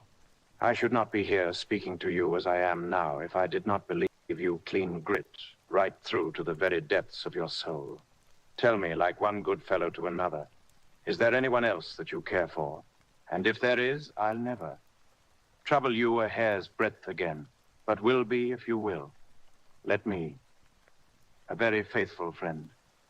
My dear Mina, why are men so noble when we women are so little worthy of them? Here was I, almost making fun of this great-hearted, true gentleman. I burst into tears. I'm afraid, my dear, you will think this a very sloppy letter in more ways than one. And I really felt very badly. Why can't they let a girl marry 3 men, or as many as want her, and save all this trouble? But this is heresy, and I must not say it. I'm glad to say that though I was crying, I was able to look into Mr. Morris's brave eyes and told him out straight. Yes, there is someone I love, though he has not told me yet that he even loves me. I was right to speak to him so frankly, for quite a light came into his face, and he put out both his hands and took mine. I think I put them into his, and said in a hearty way, "That's my brave girl. It's better worth being late for a chance of winning you than being in time for any other girl in the world. Don't cry, my dear. If it's for me, I'm a hard nut to crack, and I'd take it standing up. If that other fellow doesn't know his happiness, well, he'd better look for it soon. Or he'll have to deal with me. Little girl, your honesty and pluck have made me a friend, and that's rarer than a lover. It's more unselfish anyhow. My dear, I'm going to have a pretty lonely walk between this and Kingdom Come. Won't you give me one kiss? It'll be something to keep off the darkness now and then." You can, you know, if you like. For that other good fellow. He must be a good fellow, my dear, and a fine fellow, or you could not love him. Hasn't spoken yet. That quite won me, Mina, for it was brave and sweet of him, and noble, too, to a rival, wasn't it? And he's so sad. So I leant over and kissed him. He stood up with my 2 hands in his, and as he looked down into my face, I'm afraid I was blushing very much. He said, "Little girl, I hold your hand, and you've kissed me. And if these things don't make us friends, nothing ever will. Thank you for your sweet honesty to me. And goodbye." He wrung my hand, and taking up his hat, went straight out of the room without looking back, without a tear or a quiver or a pause. And I'm crying like a baby. Oh, why must a man like that be made unhappy when there are lots of girls about who would worship the very ground he trod on? I know I would if I were free. Only I don't want to be free. My dear, this quite upset me, and I feel I cannot write of happiness just at once after telling you of it. And I don't wish to tell of the number 3 until it can be all happy. Ever your loving, Lucy. P.S. Oh, about number 3, I needn't tell you of number 3, need I? Besides, it was all so confused. It seemed only a moment from his coming into the room till both his arms were round me, and he was kissing me. I'm very, very happy, and I don't know what I've done to deserve it. I must only try in the future to show that I'm not ungrateful to God for all his goodness to me in sending to me such a lover, such a husband, and such a friend. Goodbye. Dr. Seward's diary, kept in phonograph. 25 May. Ebb tide in appetite today. Cannot eat, cannot rest, so diary instead. Since my rebuff of yesterday, I have a sort of empty feeling. Nothing in the world seems of sufficient importance to be worth the doing. As I knew that the only cure for this sort of thing was work, I went down amongst the patients. I picked out one who has afforded me a study of much interest. He is so quaint that I'm determined to understand him as well as I can. Today I seem to get nearer than ever before to the heart of his mystery. I questioned him more fully than I had ever done, with a view to making myself master of the facts of his hallucination. In my manner of doing it, there was, I now see, something of cruelty.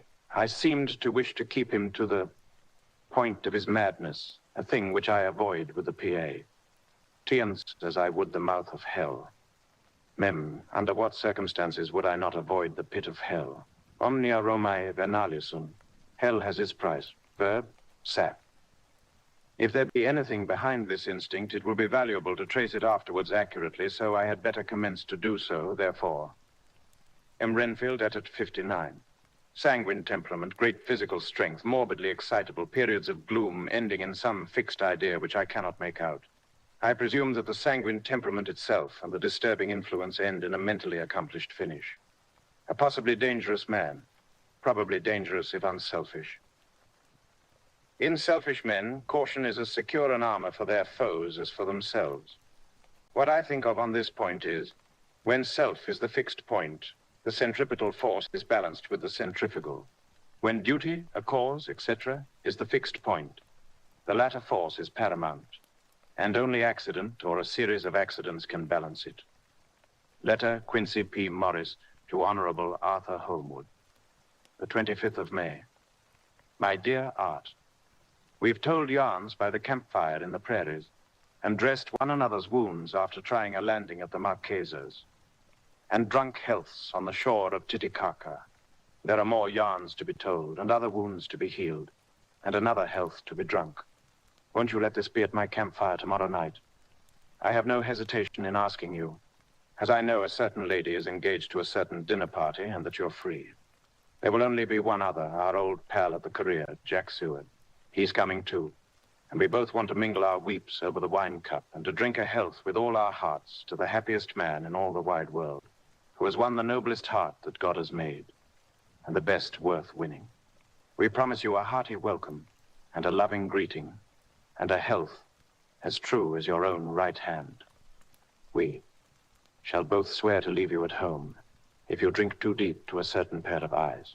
Come. Yours, as ever and always, Quincy P. Morris, Circumflex. Telegram from Arthur Holmwood to Quincy P. Morris. The 26th of May. Count me in every time. I bear messages which will make both your ears tingle. Atat. Chapter 6. Mina Murray's Journal. The 24th of July. Whitby. Lucy met me at the station, looking sweeter and lovelier than ever, and we drove up to the house at the Crescent in which they have rooms. This is a lovely place. The little river, the Esk, runs through a deep valley which broadens out as it comes near the harbor. A great viaduct runs across with high piers, through which the view seems somehow further away than it really is.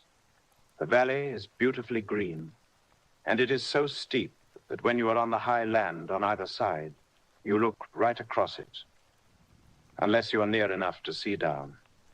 The houses of the old town, the side away from us, are all red-roofed and seem piled up one over the other anyhow, like the pictures we see of Nuremberg. Right over the town is the ruin of Whitby Abbey, which was sacked by the Danes, and which is the scene of part of Marmion, where the girl was built up in the wall. It is a most noble ruin of immense size and full of beautiful and romantic bits. There is a legend that a white lady is seen in one of the windows. Between it and the town, there is another church, the parish one, round which is a big graveyard, all full of tombstones. This is, to my mind, the nicest spot in Whitby, for it lies right over the town, and has a full view of the harbor and all up the bay, to where the headland called Kettleness stretches out into the sea. It descends so steeply over the harbor that part of the bank has fallen away, and some of the graves have been destroyed. In one place, part of the stonework of the graves stretches out over the sandy pathway far below. There are walks with seats beside them through the churchyard, and people go and sit there all day long, looking at the beautiful view and enjoying the breeze. I shall come and sit here very often myself and work. Indeed, I am writing now with my book on my knee and listening to the talk of 3 old men who are sitting beside me. They seem to do nothing all day but sit up here and talk. The harbor lies below me, with on the far side one long granite wall stretching out into the sea, with a curve outwards at the end of it, in the middle of which is a lighthouse. A heavy sea wall runs along outside of it. On the near side, the sea wall makes an elbow crooked inversely, and its end, too, has a lighthouse. Between the 2 piers, there is a narrow opening into the harbor, which then suddenly widens. It is nice at high water, but when the tide is out, it shoals away to nothing. And there is merely the stream of the Esk running between banks of sand with rocks here and there. Outside the harbor on this side, there rises for about half a mile a great reef, the sharp edge of which runs straight out from behind the south lighthouse. At the end of it is a buoy with a bell, which swings in bad weather and sends in a mournful sound on the wind. They have a legend here that when a ship is lost, bells are heard out at sea. I must ask the old man about this. He is coming this way. He's a funny old man. He must be awfully old, for his face is all gnarled and twisted like the bark of a tree. He tells me that he is nearly 100, and that he was a sailor in the Greenland fishing fleet when Waterloo was fought. He is, I'm afraid, a very skeptical person, for when I asked him about the bells at sea and the white lady at the Abbey, he said very brusquely, "I wouldn't fash mysel' about them, miss. Them things be all wore out. Mind, I don't say that they never was, but I do say that they wasn't in my time. They be all very well for comers and trippers and the like, but not for a nice young lady like you. Them feet folks from York and Leeds that be always eating cured herrings and drinking tea and looking out to buy cheap jet would creed aught. I wonder mysel' who'd be bothered telling lies to them. Even the newspapers, which is full of fool talk. I thought he would be a good person to learn interesting things from. So I asked him if he would mind telling me something about the whale fishing in the old days. He was just settling himself to begin when the clock struck 6, whereupon he labored to get up and said, "I must gang a Jeanwards home now, miss. My granddaughter doesn't like to be kept waiting when the tea is ready, but it takes me time to crammel aboon the grease, for there be a many of them. And, miss, I lack belly timber sairly by the clock." He hobbled away, and I could see him hurrying as well as he could down the steps. The steps are a great feature on the place. They lead from the town up to the church. There are hundreds of them. I do not know how many. And they wind up in a delicate curve. The slope is so gentle that a horse could easily walk up and down them. I think they must originally have had something to do with the Abbey. I shall go home, too. Lucy went out visiting with her mother, and as they were only duty calls, I did not go. They will be home by this August. I came up here an hour ago with Lucy, and we had a most interesting talk with my old friend and the 2 others who always come and join him. He is evidently the Sir Oracle of them, and I should think must have been in his time a most dictatorial person. He will not admit anything, and down-faces everybody. If he can't out-argue them, he bullies them, and then takes their silence for agreement with his views. Lucy was looking sweetly pretty in her white lawn frock. She has got a beautiful color since she has been here. I noticed that the old men did not lose any time in coming up and sitting near her when we sat down. She is so sweet with old people. I think they all fell in love with her on the spot. Even my old man succumbed and did not contradict her, but gave me double share instead. I got him on the subject of the legends, and he went off at once into a sort of sermon. I must try to remember it and put it down. It be all fool talk, lock, stock, and barrel. That's what it be, and naught else. These bands and wafts and boghosts and barghists and bogles and all anent them is only fit to set bairns and dizzy women a beldery. They be naught but air, bleps. They and all grims and signs and warnings be all in circumflex, vented by parsons, and illsome buck bodies, and railway touters to skeer and scunner halflings, and to get folks to do something that they don't other incline to. It makes me fretful to think of them. Why, it's them that, not content with printing lies on paper and preaching them out of pulpits, does want to be cutting them on the tombstones. Look here all around you in what earth you will. All them steens holding up their heads as well as they can out of their pride, is akin simply tumbling down with the weight of the lies wrote on them. Here lies the body, or sacred to the memory wrote on all of them, and yet in nigh half of them there bean't no bodies at all, and the memories of them bean't cared a pinch of snuff about, much less sacred. Lies, all of them. Nothing but lies of one kind or another. My Gog, but it'll be a queer scuttlement at the day of judgment when they come tumbling up in their death sarks, all duped together and trying to drag their tombstones with them to prove how good they was. Some of them trimlin and dithering, with their hands that dozened and slippy from lying in the sea that they can't even keep their grup of them. I could see from the old fellow's self-satisfied air, and the way in which he looked round for the approval of his cronies, that he was showing off. So I put in a word to keep him going. Oh, Mr. Swales, you can't be serious. Surely these tombstones are not all wrong. Yablins, there may be a poorish few not wrong, saving where they make out the people too good. For there be folk that do think a balm bowl be like the sea, if only it be their own. The whole thing be only lies. Now look you here. You come here a stranger, and you see this kirkgarth. I nodded, for I thought it better to assent, though I did not quite understand his dialect. I knew it had something to do with the church. He went on. And you consate that all these steans be aboon folk that be happed here, snod and snog. I assented again. Then that be just where the lie comes in. Why, there be scores of these lay beds that be tomb as old Dunn's backer box on Friday night. He nudged one of his companions, and they all laughed. And, my God, how could they be otherwise? Look at that one, the aft just abaft the beer bank. Read it, I went over and read. Edward Spenceler, master mariner, murdered by pirates off the coast of Andres, April 1854. Yeah, it did him 30. When I came back, mister. Swales went on. Who brought him home, I wonder, to have him here? Murdered off the coast of Andres. And you constated his body lay under. Why, I could name you a dozen whose bones lie in the Greenland seas above. He pointed northward. Or where the currents may have drifted them. There be the steans around you. Ye can, with your young eyes, read the small print of the lies from here.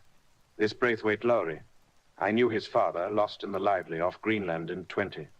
Or Andrew Woodhouse, drowned in the same seas in 1777.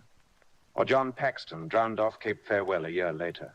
Or old John Rawlings, whose grandfather sailed with me, drowned in the Gulf of Finland in 50. Do you think that all these men will have to make a rush to Whitby when the trumpet sounds? I have me anthems about it.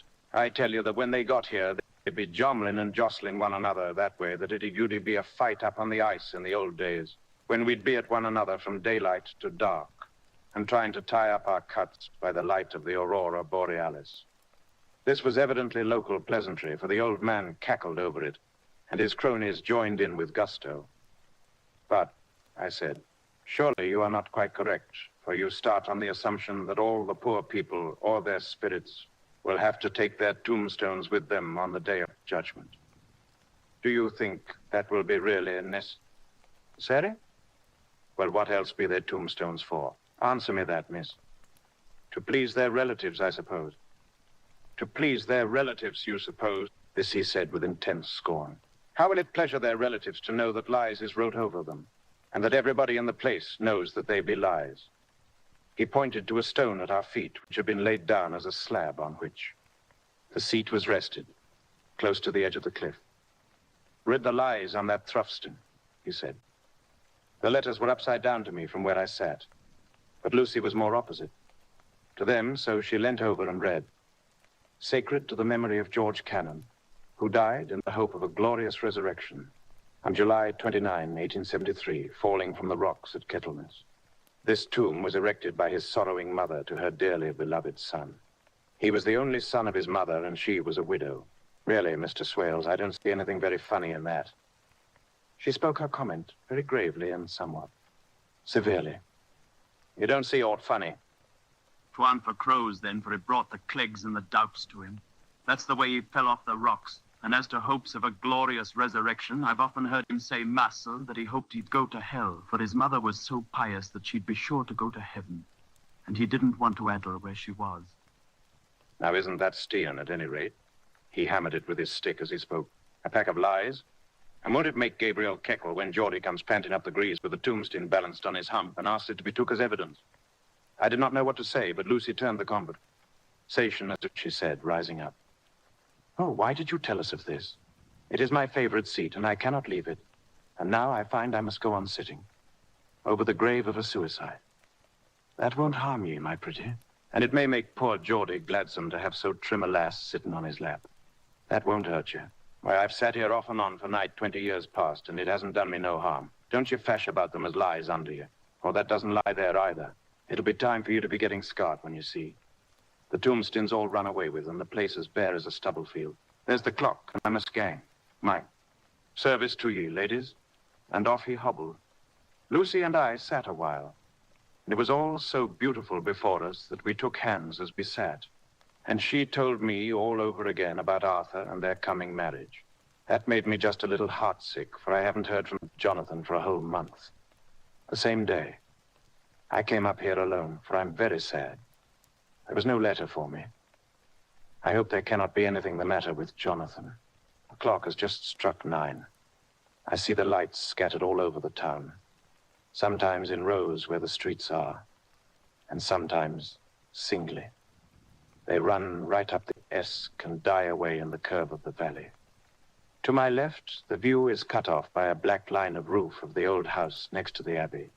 The sheep and lambs are bleating in the fields away behind me, and there is a clatter of a donkey's hooves up the paved road below. The band on the pier is playing a harsh waltz in good time. And further along the quay, there is a Salvation Army meeting in a back street. Neither of the bands hears the other, but up here, I hear and see them both.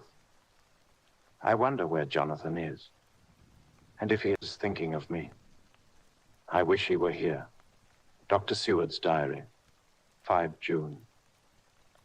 The case of Renfield grows more interesting the more I get to understand the man. He has certain qualities very largely developed: selfishness, secrecy, and purpose. I wish I could get at what is the object of the latter.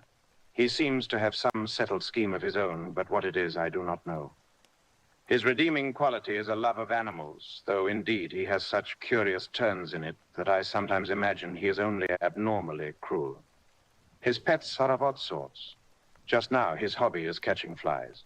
He has at present such a quantity that I have had myself to expostulate. To my astonishment, he did not break out into a fury as I expected, but took the matter in simple seriousness. He thought for a moment, and then said, "May I have 3 days? I shall clear them away." Of course, I said that would do. I must watch him. 8 June. He has turned his mind now to spiders, and God. Several very big fellows in a box. He keeps feeding them with his flies, and the number of the latter is becoming sensibly diminished, although he has used half his food and attract UIG more flies from outside to his room. July. His spiders are now becoming as great a nuisance as his flies, and today I told him that he must get rid of them. He looked very sad at this, so I said that he must clear out some of them, at all events. He cheerfully acquiesced in this, and I gave him the same time as before for reduction. He disgusted me much while with him, for when a horrid blowfly, bloated with some carrion food, buzzed into the room, he caught it, held it exultantly for a few moments between his finger and thumb, and before I knew what he was going to do, put it in his mouth and ate it. I scolded him for it, but he argued quietly that it was very good and very wholesome, that it was life, strong life, and gave life to him. This gave me an idea, or the rudiment of one. I must watch how he gets rid of his spiders. He has evidently some deep problem in his mind, for he keeps a little notebook in which he is always jotting down something. Whole pages of it are filled with masses of figures, generally single numbers added up in batches, and then the totals added in batches again, as though he were focusing some account, as the auditors put it. 8 of July. There is a method in his madness, and the rudimentary idea in my mind is growing. It will be a whole idea soon. And then, oh, unconscious cerebration. You will have to give the wall to your conscious brother. I kept away from my friend for a few days so that I might notice if there were any change. Things remain as they were, except that he has parted with some of his pets and got a new one. He has managed to get a sparrow and has already partially tamed it. His means of taming is simple, for already the spiders have diminished. Those that do remain, however, are well fed, for he still brings in the flies by tempting them with his food. 19 July. We are progressing. My friend has now a whole colony of sparrows, and his flies and spiders are almost obliterated. When I came in, he ran to me and said he wanted to ask me a great favor, a very, very great favor. And as he spoke, he fawned on me like a dog. I asked him what it was, and he said, with a sort of rapture in his voice and bearing, a kitten, a nice little sleek, playful kitten that I can play with and teach and feed and feed and feed. I was not unprepared for this request, for I had noticed how his pets went on increasing in size and vivacity. But I did not care that his pretty family of tame sparrows should be wiped out in the same manner as the flies and the spiders. So I said I would see about it, and asked him if he would not rather have a cat than a kitten. His eagerness betrayed him as he answered, "Oh, yes, I would like a cat. I only asked for a kitten lest you should refuse me a cat. No one would refuse me a kitten, would they?" I shook my head and said that at present I feared it would not be possible, but that I would see about it. His face fell, and I could see a warning of danger in it. But there was a sudden, fierce, sidelong look which meant killing. The man is an undeveloped homicidal maniac. I shall test him with his present craving and see how it will work out. Then I shall know more. 10 p.m. I visited him again and found him sitting in a corner, brooding. When I came in, he threw himself on his knees before me and implored me to let him have a cat, that his salvation depended upon it. I was firm, however, and told him that he could not have it, whereupon he went without a word, sat down, gnawing his fingers in the corner where I had found him. I shall see him in the morning, early. 20 July. Visited Renfield very early before the attendant went his rounds. Found him up and humming a tune. He was spreading out his sugar, which he had saved, in the window, and was manifestly beginning his fly-catching again, and beginning it cheerfully and with a good grace. I looked around for his birds, and not seeing them, asked him where they were. He replied, without turning round, that they had all flown away. There were a few feathers about the room, and on his pillow, a drop of blood. I said nothing, but went and told the keeper to report to me if there were anything odd about him during the day. 2 a.m. The attendant has just been to me to say that Renfield has been very sick and has disgorged a whole lot of feathers. My belief is, doctor, he said, that he has eaten his birds and that he just took and ate them raw. 11 p.m. I gave Renfield a strong opiate tonight, enough to make even him sleep, and took away his pocketbook to look at it. The thought that has been buzzing about my brain lately is complete, and the theory proved. My homicidal maniac is of a peculiar kind. I shall have to invent a new classification for him and call him a zoophagous, life-eating maniac. What he desires is to absorb as many lives as he can, and he has laid himself out to achieve it in a cumulative way. He gave many flies to one spider and many spiders to one bird, and then wanted a cat to eat the many birds. What would have been his later steps? It would almost be worthwhile to complete the experiment. It might be done if there were only a sufficient cause. Men sneered at vivisection, and yet look at its results today. Why not advance science in its most difficult and vital aspect, the knowledge of the brain? Had I even the secret of one such mind? Did I hold the key to the fancy of even one lunatic, I might advance my own branch of science to a pitch compared with which Burden Sanderson's physiology or Ferrier's brain knowledge would be as nothing. If only there were a sufficient cause. I must not think too much of this, or I may be tempted. A good cause might turn the scale with me. For may not I, too, be of an exceptional brain congenitally? How well the man reasoned. Lunatics always do within their own scope. I wonder at how many lives he values a man, or if at only one. He has closed the account most accurately, and today begun a new record. How many of us begin a new record with each day of our lives? To me, it seems only yesterday that my whole life ended with my new hope, and that truly I began a new record. So it will be until the great recorder sums me up and closes my ledger account with a balance to profit or loss. Oh, Lucy, Lucy, I cannot be angry with you, nor can I be angry with my friend whose happiness is yours. But I must only wait on hopeless and work, work, work. If I only could have as strong a cause as my poor, mad friend there, a good, unselfish cause to make me work, that would be indeed happiness. Mina Murray's journal, 26th July. I'm anxious, and it soothes me to express myself here. It is like whispering to oneself and listening at the same time. And there is also something about the shorthand symbols that makes it different from writing. I'm unhappy about Lucy and about Jonathan. I had not heard from Jonathan for some time, and was very concerned. But yesterday, dear Mr. Hawkins, who is always so kind, sent me a letter from him. I had written asking him if he had heard, and he said the enclosed had just been received. It is only a line dated from Castle Dracula, and says that he is just starting for home. That is not like Jonathan. I do not understand it, and it makes me uneasy. Then, too, Lucy, although she is so well, has lately taken to her old habit of walking in her sleep. Her mother has spoken to me about it, and we have decided that I am to lock the door of our room every night.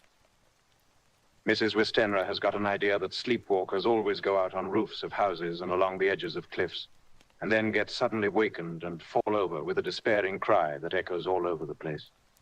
Poor dear, she is naturally anxious about Lucy, and she tells me that her husband, Lucy's father, had the same habit, that he would get up in the night and dress himself and go out if he were not stopped. Lucy is to be married in the autumn, and she is already planning out her dresses and how her house is to be arranged. I sympathize with her, for I do the same. Only Jonathan and I will start in life in a very simple way, and shall have to try to make both ends meet.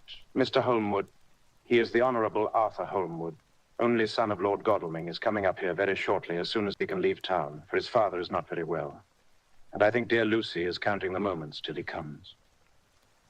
She wants to take him up to the seat on the churchyard cliff and show him the beauty of Whitby. I dare say it is the waiting which disturbs her. She will be all right when he arrives. 27th July. No news from Jonathan. I'm getting quite uneasy about him, though why I do not know. But I do wish that he would write, if it were only a single line. Lucy walks more than ever, and each night I'm awakened by her moving about the room. Fortunately, the weather is so hot that she cannot get cold. But still, the anxiety and the perpetually being wakened is beginning to tell on me. And I'm getting nervous and wakeful myself. Thank God Lucy's health keeps up. Mr. Holmwood has been suddenly called to ring to see his father, who has been taken seriously ill. Lucy frets at the postponement of seeing him, but it does not touch her looks. She is a trifle stouter, and her cheeks are a lovely rose pink. She has lost that anemic look which she had. I pray it will all last. 3 August. Another week gone, and no news from Jonathan, not even to Mr. Hawkins, from whom I have heard. Oh, I do hope he is not ill. He surely would have written. I look at that last letter of his, but somehow it does not satisfy me. It does not read like him, and yet it is his writing. There is no mistake of that. Lucy has not walked much in her sleep the last week, but there is an odd concentration about her which I do not understand. Even in her sleep, she seems to be watching me. She tries the door, and finding it locked, goes about the room searching for the key. 6 August. Another 3 days. And no news. This suspense is getting dreadful. If I only knew where to write to, or where to go to, I should feel easier. But no one has heard a word of Jonathan since that last letter. I must only pray to God for patience. Lucy is more excitable than ever, but is otherwise well. Last night was very threatening, and the fishermen say that we are in for a storm. I must try to watch it and learn the weather signs. Today is a gray day, and the sun, as I write, is hidden in thick clouds. high over Kettleness. Everything is gray, except the green grass, which seems like emerald amongst it. Gray, earthy rock. Gray clouds, tinged with the sunburst at the far edge, hang over the gray sea, into which the sand points stretch like gray fingers. The sea is tumbling in over the shallows and the sandy flats with a roar, muffled in the sea mists, drifting inland. The horizon is lost in a gray mist. All is vastness. The clouds are piled up like giant rocks, and there is a brool over the sea that sounds like some presage of doom. Dark figures are on the beach here and there, sometimes half shrouded in the mist, and seem men like trees walking. The fishing boats are racing for home, and rise and dip in the ground, swell as they sweep into the harbor, bending to the scuppers. Here comes old Mr. Swales. He's making straight for me, and I can see by the way he lifts his hat that he wants to talk. I have been quite touched by the change in the poor old man. When he sat down beside me, he said in a very gentle way, "I want to say something to you, miss." I could see he was not at ease, so I took his poor old wrinkled hand in mine and asked him to speak fully. So he said, leaving his hand in mine, "I'm afraid, my dearie, that I must have shocked you by all the wicked things I've been saying about the dead and such like for weeks past. But I didn't mean them, and I want you to remember that when I'm gone, we old folks that be daffled and with 1 foot above the crock don't altogether like to think of it, and we don't want to feel scarred of it. And that's why I've took to making light of it." You see, I can't get out of the habit of caffing about it all at once. The shafts will wag as they be used to. Some day soon, the angel of death will sound his trumpet for me. But don't bedole and greet, my dearie, for he saw that I was crying. If he should come this very night, I'd not refuse to answer his call. For life be, after all, only a waiting for something else than what we're doing. And death be all that we can rightly depend on. But I'm content, for it's coming to me, my dearie, and coming quick. It may be coming while we be looking and wondering. Maybe it's in that wind out over the sea that's bringing with it loss and wreck and sore distress and sad hearts. Look, look, he cried suddenly. There's something in that wind and in the host beyond that sounds and looks and tastes and smells like death. It's in the air. I feel it coming. Lord, make me answer cheerful when my call comes. He held up his arms devoutly and raised his hat. His mouth moved as though he were praying. After a few minutes' silence, he got up, shook hands with me, and blessed me, and said goodbye, and hobbled off. It all touched me and upset me very much. I was glad when the Coast Guard came along with his spyglass under his arm. He stopped to talk with me, as he always does. But all the time, kept looking at a strange ship. "I can't make her out," he said. "She's a Russian by the look of her, but she's knocking about in the queerest way. She doesn't know her mind a bit. She seems to see the storm coming, but can't decide whether to run up north in the open or to put in here. Look there again. She is steered mighty strangely, for she doesn't mind the hand on the wheel. Changes about with every puff of wind. We'll hear more of her before this time tomorrow."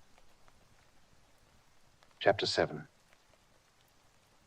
Cutting from the Daily Graph, the 8th of August, pasted in Mina Murray's journal. From a correspondent. Whitby. One of the greatest and suddenest storms on record has just been experienced here, with results both strange and unique. The weather had been somewhat sultry, but not to any degree uncommon in the month of August. Saturday evening was as fine as was ever known, and the great body of holiday-makers laid out yesterday for visits to Mulgrave Woods, Robin Hood's Bay, Rig Mill, Runswick Staithes, and the various trips in the neighborhood of Whitby. The steamers Emma and Scarborough made tripper asterisk up and down the coast, and there was an unusual amount of tripping both to and from Whitby. The day was unusually fine till the afternoon, when some of the gossips who frequent the East Cliff churchyard, and from that commanding eminence watched the wide sweep of sea visible to the north and east, called attention to a sudden show of mares' tails high in the sky to the northwest. The wind was then blowing from the southwest in the mild degree, which in barometrical language is ranked number 2, light breeze. The Coast Guard on duty at once made report, and one old fisherman who for more than half a century has kept watch on weather signs from the east cliff foretold in an emphatic manner the coming of a sudden storm.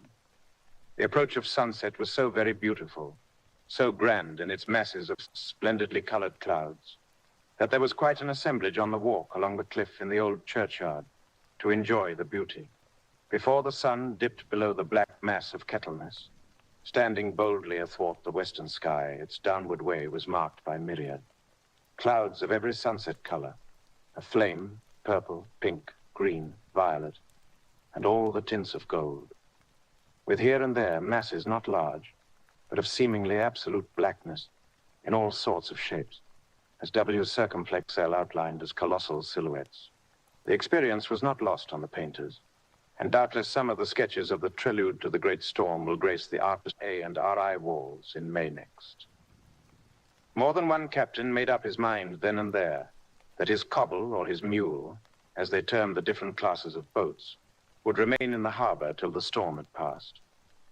The wind fell away entirely during the evening, and at midnight there was a dead calm, a sultry heat, and that prevailing intensity which on the approach of thunder affects persons of a sensitive nature.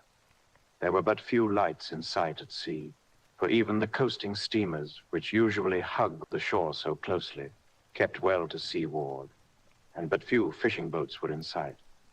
The only sail noticeable was a foreign schooner with all sails set, which was seemingly going westwards. The foolhardiness or ignorance of her officers was a prolific theme for comment while she remained in sight, and efforts were made to signal her to reduce sail in face of her danger. Before the night shut down, she was seen with sails idly flapping as she gently rolled on the undulating swell of the sea, as idle as a painted ship upon a painted ocean. Shortly before 10 o'clock, the stillness of the air grew ever quite oppressive, and the silence was so marked that the bleating of a sheep inland or the barking of a dog in the town was distinctly heard, and the band on the pier, with its lively French air, was like a discord in the great harmony of nature's silence. A little after midnight came a strange sound from over the sea, and high overhead the air began to catch a strange, faint, hollow booming. Then, without warning, the tempest broke, with a rapidity which at the time seemed incredible, and even afterwards is impossible to realize. The whole aspect of nature at once became convulsed. The waves rose in growing fury, each overtopping its fellow, till in a very few minutes the lately glassy sea was like a roaring and devouring monster. White-crested waves beat madly on the level sands and rushed up the shelving cliffs. Others broke over the piers, and with their spume swept the lanthorns of the lighthouses which rise from the end of either pier of Whitby Harbor. The wind roared like thunder, and blew with such force that it was with difficulty that even strong men kept their feet, or clung with grim clasp to the iron stanchions. It was found necessary to clear the entire piers from the mass of onlookers, or else the fatalities of the night would have been increased manifold. To add to the difficulties and dangers of the time, masses of sea fog came drifting inland, white, wet clouds which swept by in ghostly fashion, so dank and damp and cold that it needed but little effort of imagination to think that the spirits of those lost at sea were touching their living brethren with the clammy hands of death. And many a one shuddered as the wreaths of sea mist swept by. At times the mist cleared, and the sea for some distance could be seen in the glare of the lightning, which now came thick and fast, followed by such sudden peals of thunder that the whole sky overhead seemed trembling under the shock of the footsteps of the storm.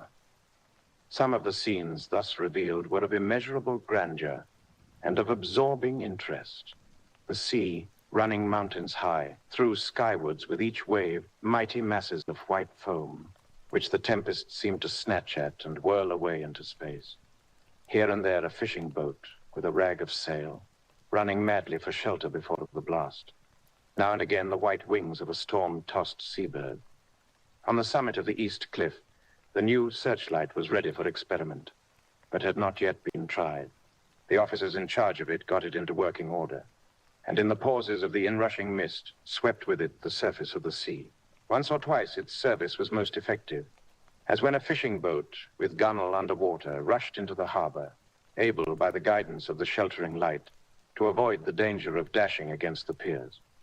As each boat achieved the safety of the port, there was a shout of joy from the mass of people on shore, a shout which for a moment seemed to cleave the gale and was then swept away in its rush. Before long, the searchlight discovered some distance away a schooner with all sails set, apparently the same vessel which had been noticed earlier in the evening. The wind had by this time backed to the east, and there was a shudder amongst the watchers on the cliff as they realized the terrible danger in which she now was. Between her and the port lay the great flat reef on which so many good ships have from time to time suffered.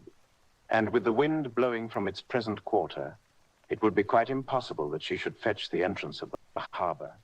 It was now nearly the hour of high tide, but the waves were so great that in their troughs, the shallows of the shore were almost visible, and the schooner, with all sails set, was rushing with such speed that, in the words of one old salt, she must fetch up somewhere, if it was only in hell.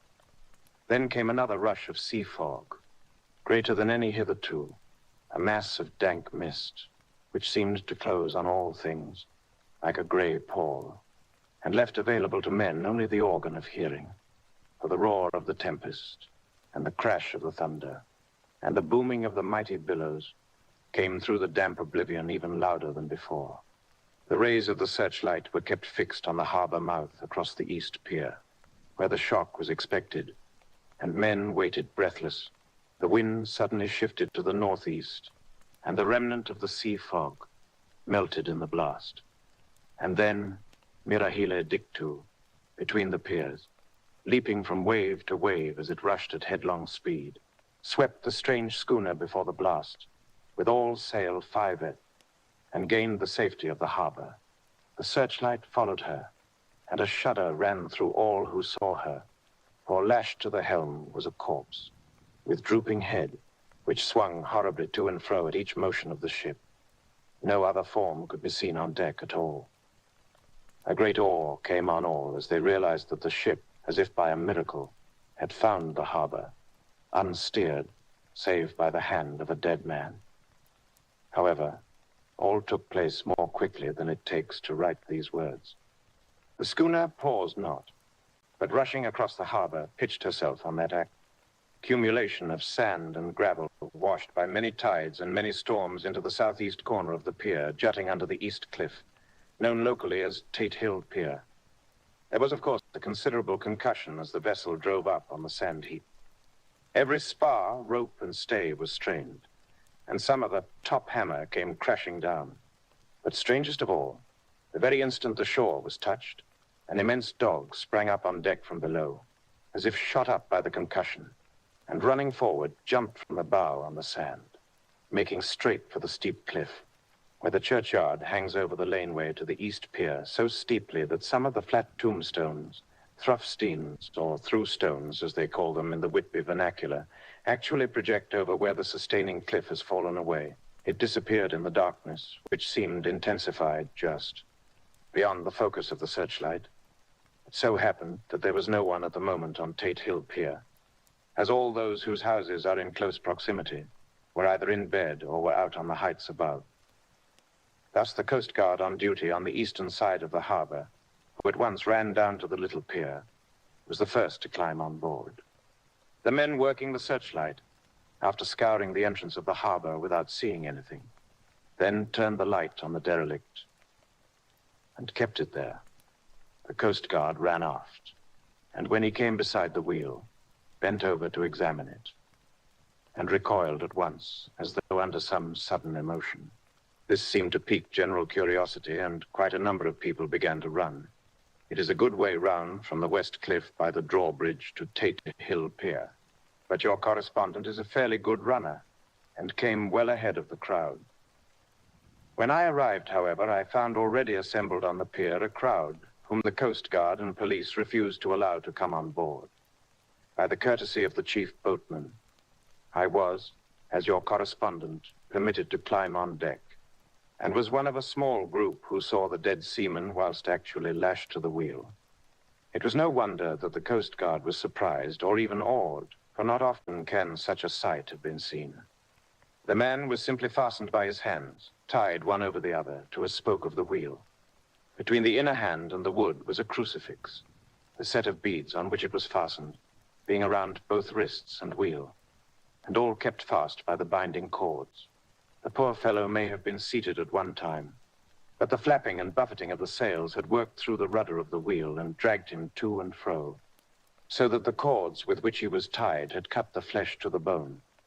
Accurate note was made of the state of things, and a doctor, Surgeon J.M. Caffin, of 33, East Elliot Place, who came immediately after me, declared after making examination that the man must have been dead for quite 2 days. In his pocket was a bottle, carefully corked, empty save for a little roll of paper, which proved to be the addendum to the log. The Coast Guard said the man must have tied up his own hands, fastening the knots with his teeth. The fact that a Coast Guard was the first on board may save some complications later on in the Admiralty Court, for Coast Guards cannot claim the salvage, which is the right of the first civilian entering on a derelict. Already, however, the legal tongues are wagging, and one young law student is loudly asserting that the rights of the owner are already completely sacrificed, his property being held in contravention of the statutes of mortmain, since the tiller, as emblem ship, if not proof of delegated possession, is held in a dead hand. It's needless to say that the dead steersman has been reverently removed from the place where he held his honorable watch and ward till death, a steadfastness as noble as that of the young Casabianca, and placed in the mortuary to await inquest. Already the sudden storm is passing, and its fierceness is abating. Crowds are scattering homeward, and the sky is beginning to redden over the Yorkshire wolds. I shall send, in time for your next issue, further details of the derelict ship which found her way so miraculously into Harbor in the Storm, Whitby, 9 August. The sequel to the strange arrival of the derelict in the storm last night is almost more startling than the thing itself. It turns out that the schooner is a Russian from Varna and is called the Demeter. She is almost entirely in ballast of silver sand, with only a small amount of cargo, a number of great wooden boxes filled with mold. This cargo was consigned to a Whitby solicitor, Mr. S.F. Billington of 7, the Crescent, who this morning went aboard and formally took possession of the goods consigned to him. The Russian consul, too, acting for the charter party, took formal possession of the ship and paid all harbor dues, etc. Nothing is talked about here today, except the strange coincidence. The officials of the Board of Trade have been most exacting in seeing that every compliance has been made with existing regulations. As the matter is to be a 9 days wonder, they are evidently determined that there shall be no cause of after-complaint. A good deal of interest was abroad concerning the dog which landed when the ship struck, and more than a few of the members of the SPC, which is very strong in Whitby, have tried to rend the animal. To the general disappointment, however, it was not to be found. It seems to have disappeared entirely from the town. It may be that it was frightened and made its way onto the moors, where it is still hiding in terror. There are some who look with dread on such a possibility, lest later on it should in itself become a danger, for it is evidently a fierce brute. Early this morning, a large dog, a half-bred mastiff belonging to a coal merchant close to Tate Hill Pier, was found dead in the roadway opposite to its master's yard. It had been fighting and manifestly had had a savage opponent, for its throat was torn away, and its belly was slit open as if with a savage claw. Later, by the kindness of the Board of Trade Inspector, I have been permitted to look over the logbook of the Demeter, which was in order up to within 3 days, but contained nothing of special interest except as to facts of missing men.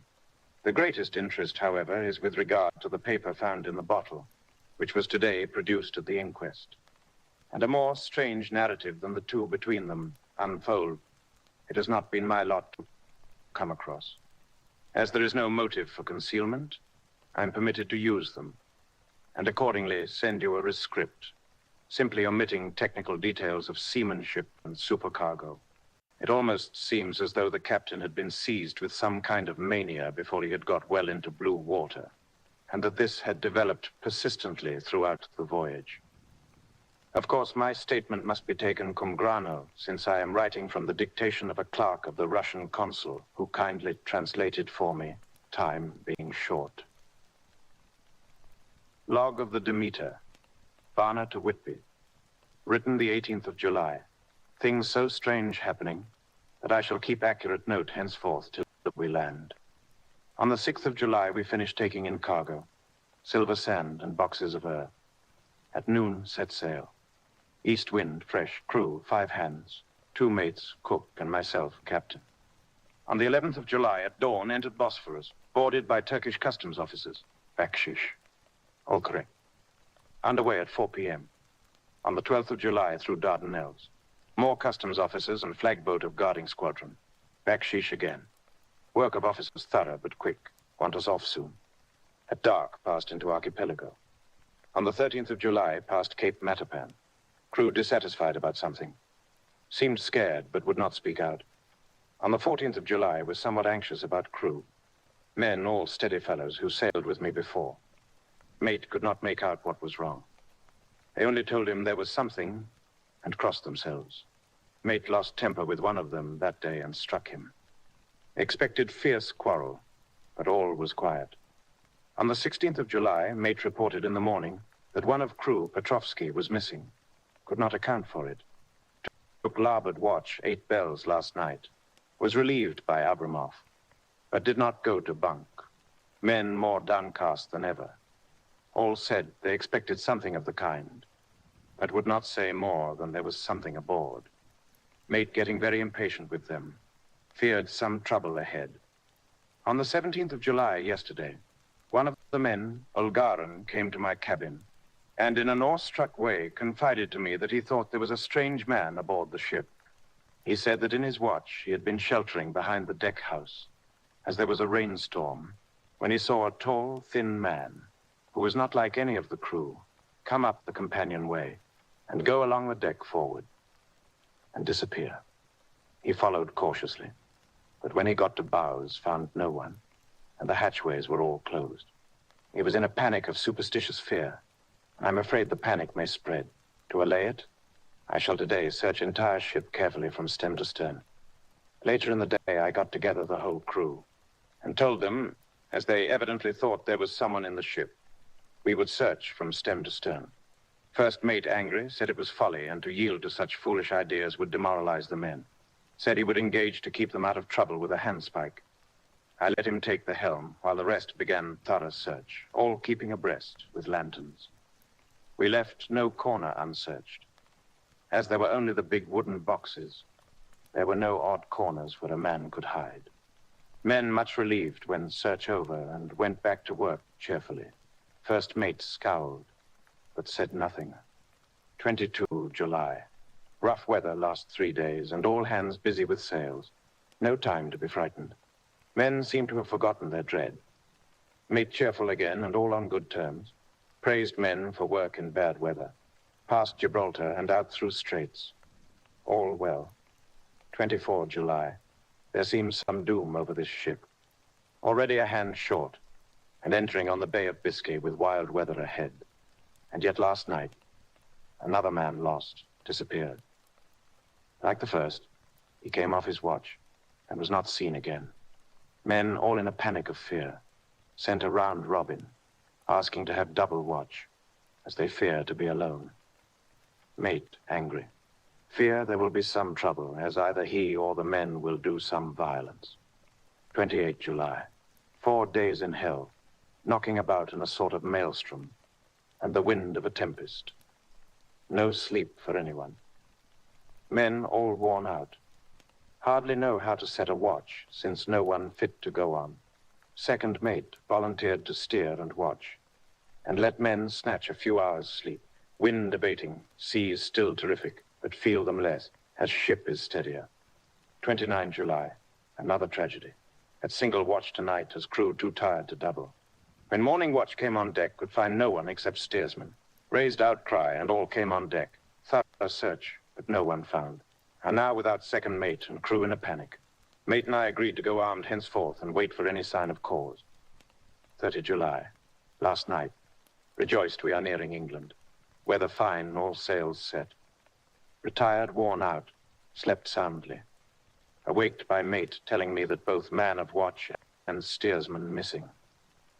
Only self and mate and 2 hands left to work ship. August. 2 days of fog and not a sail sighted. Had hoped when in the English Channel to be able to signal for help or get in somewhere. Not having power to work sails. Have to run before wind. Dare not lower, as could not raise them again. We seem to be drifting to some terrible doom. Mate now more demoralized than either of men. His stronger nature seems to have worked inwardly against himself. Men are beyond fear, working stolidly and patiently with minds made up to worst. They are Russian, he Romanian. The 2nd of August, midnight. Woke up from few minutes' sleep by hearing a cry, seemingly outside my port. Could see nothing in fog. Rushed on deck and ran against mate. Tells me heard cry and ran, but no sign of man on watch. 1 more gone. Lord help us, mate says we must be past Straits of Dover, as in a moment of fog lifting he saw North Foreland, just as he heard the man cry out. If so, we are now off in the North Sea, and only God can guide us in the fog, which seems to move with us, and God seems to have deserted us. 3 August. At midnight, I went to relieve the man at the wheel, and when I got to it, found no one there. The wind was steady, and as we ran before it, there was no yawing. I dared not leave it, so shouted for the mate. After a few seconds, he rushed up on deck in his flannels. He looked wild-eaved and haggard, and I greatly fear his reason has given way. He came close to me and whispered hoarsely with his mouth to my ear, as though fearing the very air might hear. It is here. I know it now. On the watch last night, I saw it like a man, tall and thin and ghastly pale. It was in the bows and looking out. I crept behind it and gave it my knife. But the knife went through it, empty as the air. And as he spoke, he took his knife and drove it savagely into space. Then he went on, but it is here, and I'll find it. It is in the hold, perhaps in one of those boxes. I'll unscrew them one by one and see. You work the helm. And with a warning look and his finger on his lip, he went below. There was springing up a choppy wind, and I could not leave the helm.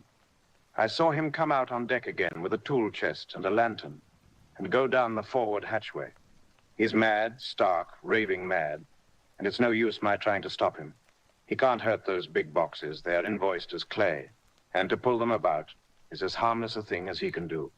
So here I stay, and mind the helm, and write these notes. I can only trust in God, and wait till the fog clears. Then, if I can't steer to any harbor with the wind that is, I shall cut down sails and lie by and signal for help. It is nearly all over now. Just as I was beginning to hope that the mate would come out calmer, for I heard him knocking away at something in the hold, and work is good for him. There came up the hatchway a sudden, startled scream, which made my blood run cold. And up on the deck he came, as if shot from a gun, a raging madman with his eyes rolling and his face convulsed with fear. "Save me! Save me!" he cried, and then looked round on the blanket of fog. His horror turned to despair, and in a steady voice he said, "You had better come too, Captain, before it is too late. He's there. I know the secret now. The sea will save me from him, and it is all that is left." Before I could say a word or move forward to seize him, he sprang on the bulwark and deliberately threw himself into the sea. I suppose I know the secret too now. It was this madman who had got rid of the men one by one, and now he has followed them himself. God help me, how am I to account for all these horrors when I get to port? When I get to port. Will that ever be? 4 August. Still fog, which the sunrise cannot pierce. I know there is sunrise because I'm a sailor, why else I know not. I dared not go below, I dared not leave the helm. So here all night I stayed, and in the dimness of the night, I saw it him. God forgive me, but the mate was right to jump overboard. It was better to die like a man. To die like a sailor in blue water, no man can object. But I'm captain, and I must not leave my ship. But I shall baffle this fiend or monster, for I shall tie my hands to the wheel when my strength begins to fail. and along with them I shall tie that which it, dare not touch. And then, come good wind or foul, I shall save my soul and my honor as a captain. I am growing weaker, and the night is coming on. If he can look me in the face again, I may not have time to act. If we are wrecked, mayhap this bottle may be found, and those who find it may understand. If not, well, then all men shall know that I have been true to my trust. God and the Blessed Virgin and the saints help a poor, ignorant soul trying to do his duty. Of course, the verdict was an open one. There is no evidence to adduce, and whether or not the man himself committed the murders, there is now none to say. The folk here hold almost universally that the captain is simply a hero, and he is to be given a public funeral. Already it is arranged that his body is to be taken with a train of boats up the Esk for a peace, and then brought back to Tate Hill Pier and up the Abbey steps, for he is to be buried in the churchyard on the cliff. The owners of more than 100 boats have already given in their names as wishing to follow him to the grave. No trace has ever been found of the great dog, at which there is much mourning, for with public opinion in its present state, he would, I believe, be adopted by the town. Tomorrow we'll see the funeral, and so will end this one. More mystery of the sea. Mina Murray's journal. 8 August. Lucy was very restless all night, and I too could not sleep. The storm was fearful, and as it boomed loudly among the chimney pots, it made me shudder. When a sharp puff came, it seemed to be like a distant gun. Strangely enough, Lucy did not wake, but she got up twice and dressed herself. Fortunately, each time I awoke in time and managed to undress her without waking her, and got her back to bed. It is a very strange thing, this sleepwalking, for as soon as her will is thwarted in any physical way, her intention, if there be any, disappears, and she yields herself almost exactly to the routine of her life. Early in the morning, we both got up and went down to the harbor to see if anything had happened in the night. There were very few people about, and though the sun was all right and the air clear and fresh, the big, grim-looking waves that seemed dark themselves because the foam that topped them was like snow, forced themselves in through the narrow mouth of the harbor, like a bullying man going through a crowd. Somehow I felt glad that Jonathan was not on the sea last night, but on land. But oh, is he on land or sea? Where is he and how? I am getting fear, fully anxious about him. If I only knew what to do and could do anything. 10 August. The funeral of the poor sea captain today was most touching. Every boat in the harbor seemed to be there, and the coffin was carried by captains all the way from Tate Hill Pier up to the churchyard. Lucy came with me, and we went early to our old seat, whilst the cortege of boats went up the river to the viaduct and came down again. We had a lovely view and saw the procession nearly all the way. The poor fellow was laid to rest quite near our seat, so that we stood on it when the time came and saw everything. Poor Lucy seemed much upset. She was restless and uneasy all the time, and I cannot but think that her dreaming at night is telling on her. She is quite odd in one thing. She will not admit to me that there is any cause for restlessness, or if there be, she does not understand it herself. There is an additional cause in that poor old Mr. Swales was found dead this morning on our seat, his neck being broken. He had evidently, as the doctor said, fallen back in the seat in some sort of fright, for there was a look of fear and horror on his face that the men said made them shudder. Poor dear old man. Perhaps he had seen death with his dying eyes. Lucy is so sweet and sensitive that she feels influences more acutely than other people do. Just now, she was quite upset by a little thing which I did not much heed, though I am myself very fond of animals. One of the men who came up here often to look for the boats was followed by his dog. The dog is always with him. They are both quiet persons, and I never saw the man angry, nor heard the dog bark. During the service, the dog would not come to its master, who was on the seat with us, but kept a few yards off, barking and howling. Its master spoke to it gently, and then harshly, and then angrily, but it would neither come nor cease to make a noise. It was in a sort of fury, with its eyes savage, and all its hairs bristling out like a cat's tail when puss is on the warpath. Finally, the man, too, got angry and jumped down and kicked the dog, and then took it by the scruff of the neck and half dragged and half threw it on the tombstone. Cutting from the daily graph, 97, which the seat is fixed, the moment it touched the stone, the poor thing became quiet and fell all into a tremble. It did not try to get away, but crouched down, quivering and cowering, and was in such a pitiable state of terror that I tried, though without effect, to comfort it. Lucy was full of pity, too, but she did not attempt to touch the dog, but looked at it in an agonized sort of way. I greatly fear that she is too supersensitive a nature to go through the world without trouble. She will be dreaming of this tonight, I'm sure. The whole agglomeration of things. The ship steered into port by a dead man, his attitude tied to the wheel with a crucifix and beads. The touching funeral. The dog, now furious and now in terror, will all afford material for her dreams. I think it will be best for her to go to bed tired out physically, so I shall take her for a long walk by the cliffs to Robin Hood's Bay and back. She ought not to have.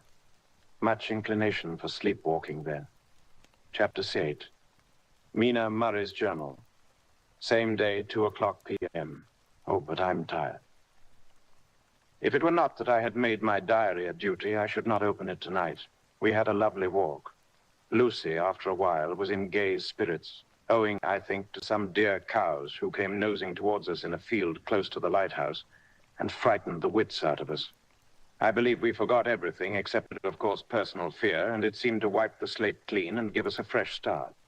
We had a capital severe tea at Robin Hood's Bay in a sweet little old-fashioned inn with a bow window right over the seaweed-covered rocks of the Strand. I believe we should have shocked the new woman with our appetites. Men are more tolerant, bless them. Then we walked home with some, or rather many, stoppages to rest, and with our hearts full of a constant dread of wild bulls. Lucy was really tired, and we intended to creep off to bed as soon as we could. The young curate came in, however, and Mrs. Westenra asked him to stay for supper. Lucy and I had both a fight for it with the dusty miller. I know it was a hard fight on my part, and I am quite heroic. I think that someday the bishops must get together and see about breeding up a new class of curates who don't take supper no matter how they may be pressed to, and who will know when girls are tired. Lucy is asleep and breathing softly. She has more color in her cheeks than usual and looks, oh, so sweet. If Mr. Holmwood fell in love with her, seeing her only in the drawing room, I wonder what he would say if he saw her now. Some of the new women writers will someday start an idea that men and women should be allowed to see each other asleep before proposing or accepting. But I suppose the new woman won't. Condescend in future to accept. She will do the proposing herself. And a nice job she will make of it, too. There's some consolation in that. I'm so happy tonight because dear Lucy seems better. I really believe she has turned the corner and that we are over her troubles with dreaming. I should be quite happy if I only knew if Jonathan, God bless and keep him. The 11th of August, 3 a.m. Diary again. No sleep now, so the 1st of May as well write. I'm too agitated to sleep. We have had such an adventure, such an agonizing experience. I fell asleep as soon as I'd closed my diary. Suddenly I became broad awake and sat up with a horrible sense of fear upon me and of some feeling of emptiness around me. The room was dark, so I could not see Lucy's bed.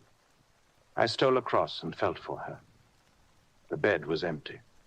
I lit a match and found that she was not in the room. The door was shut, but not locked, as I had left it. I feared to wake her mother, who has been more than usually ill lately, so threw on some clothes and got ready to look for her. As I was leaving the room, it struck me that the clothes she wore might give me some clue to her dreaming intention. Dressing gown would mean house. Dress, outside. Dressing gown and dress were both in their places. Thank God, I said to myself. She cannot be far, as she is only in her nightdress. I ran downstairs and looked in the sitting room. Not there. And I looked in all the other open rooms of the house, with an ever-growing fear chilling my heart. Finally, I came to the hall door and found it open. It was not wide open, but the catch of the lock had not caught. The people of the house are careful to lock the door every night. So I feared that Lucy must have gone out as she was. There was no time to think of what might happen. A vague, overmastering fear obscured all details. I took a big, heavy shawl and ran out. The clock was striking 1 as I was in the crescent, and there was not a soul in sight. I ran along the north terrace, but could see no sign of the white figure which I expected. At the edge of the west cliff above the pier, I looked across the harbor to the east cliff, in the hope or fear, I don't know which, of seeing Lucy in our favorite seat. There was a bright full moon with heavy black driving clouds, which threw the whole scene into a fleeting diorama of light and shade as they sailed across. For a moment or two, I could see nothing, as the shadow of a cloud obscured St. Mary's Church, and all around it. Then, as the cloud passed, I could see the ruins of the abbey coming into view, and as the edge of a narrow band of light, as sharp as a sword cut, moved along, the church and the churchyard became gradually visible. Whatever my expectation was, it was not disappointed, for there, on our favorite seat, the silver light of the moon struck a half-reclining figure, snowy white. The coming of the cloud was too quick for me to see much, for shadows shut down on light almost immediately. But it seemed to me as though something dark stood behind the seat where the white figure shone, and bent over it. What it was, whether man or beast, I could not tell. I did not wait to catch another glance, but flew down the steep steps to the pier and along by the fish market to the bridge, which was the only way to reach the east cliff. The town seemed as dead, for not a soul did I see. I rejoiced that it was so, for I wanted no witness of poor Lucy's condition. The time and distance seemed endless, and my knees trembled and my breath came labored as I toiled up the endless steps to the abbey. I must have gone fast, and yet it seemed to me as if my feet were weighted with lead, and as though every joint in my body were rusty. When I got almost to the top, I could see the seat and the white figure, for I was now close enough to distinguish it even through the spells of shadow. There was undoubtedly something long and black, bending over the half-reclining white figure. I called in fright, "Lucy, Lucy," and something raised a head, and from where I was, I could see a white face and red, gleaming eyes. Lucy did not answer, and I ran on to the entrance of the churchyard. As I entered, the church was between me and the seat, and for a minute or so, I lost sight of her. When I came in view again, the cloud had passed, and the moonlight struck so brilliantly that I could see Lucy half reclining with her head lying over the back of the seat. She was quite alone, and there was not a sign of any living. Thinking about it, when I bent over her, I could see that she was still asleep. Her lips were parted, and she was breathing, not softly as usual with her, but in long, heavy gasps, as though striving to get her lungs full at every breath. As I came close, she put up her hand in her sleep and pulled the collar of her nightdress close around her throat. While she did so, there came a little shudder through her, as though she felt the cold. I flung the warm shawl over her and drew the edges tight round her neck, for I dreaded lest she should get some deadly chill from the night air, unclad as she was.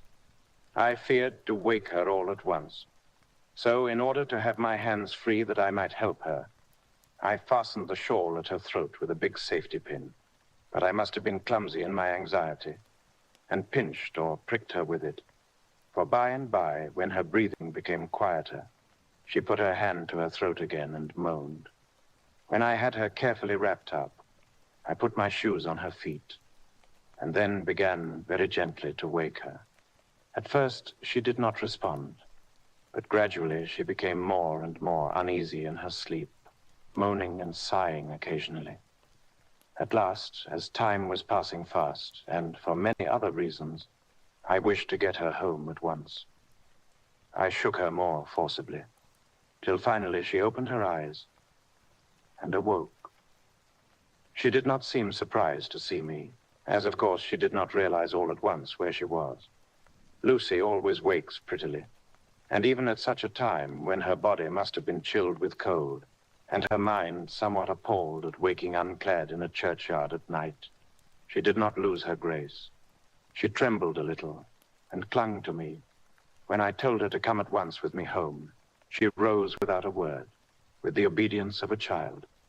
As we passed along, the gravel hurt my feet, and Lucy noticed me wince. She stopped and wanted to insist upon my taking my shoes, but I would not. However, when we got to the pathway outside the churchyard, where there was a puddle of water remaining from the storm, I daubed my feet with mud, using each foot in turn on the other, so that, as we went home, no one, in case we should meet anyone, should notice my bare feet. Fortune favored us, and we got home without meeting a soul. Once we saw a man who seemed not quite sober passing along a street in front of us, but we hid in a door till he had disappeared up an opening such as there are here, steep little closes, or wans, as they call them in Scotland. My heart beat so loud all the time that sometimes I thought I should faint. I was filled with anxiety about Lucy, not only for her health, lest she should suffer from the exposure, but for her reputation in case the story should get wind. When we got in and had washed our feet and had said a prayer of thankfulness together, I tucked her into bed.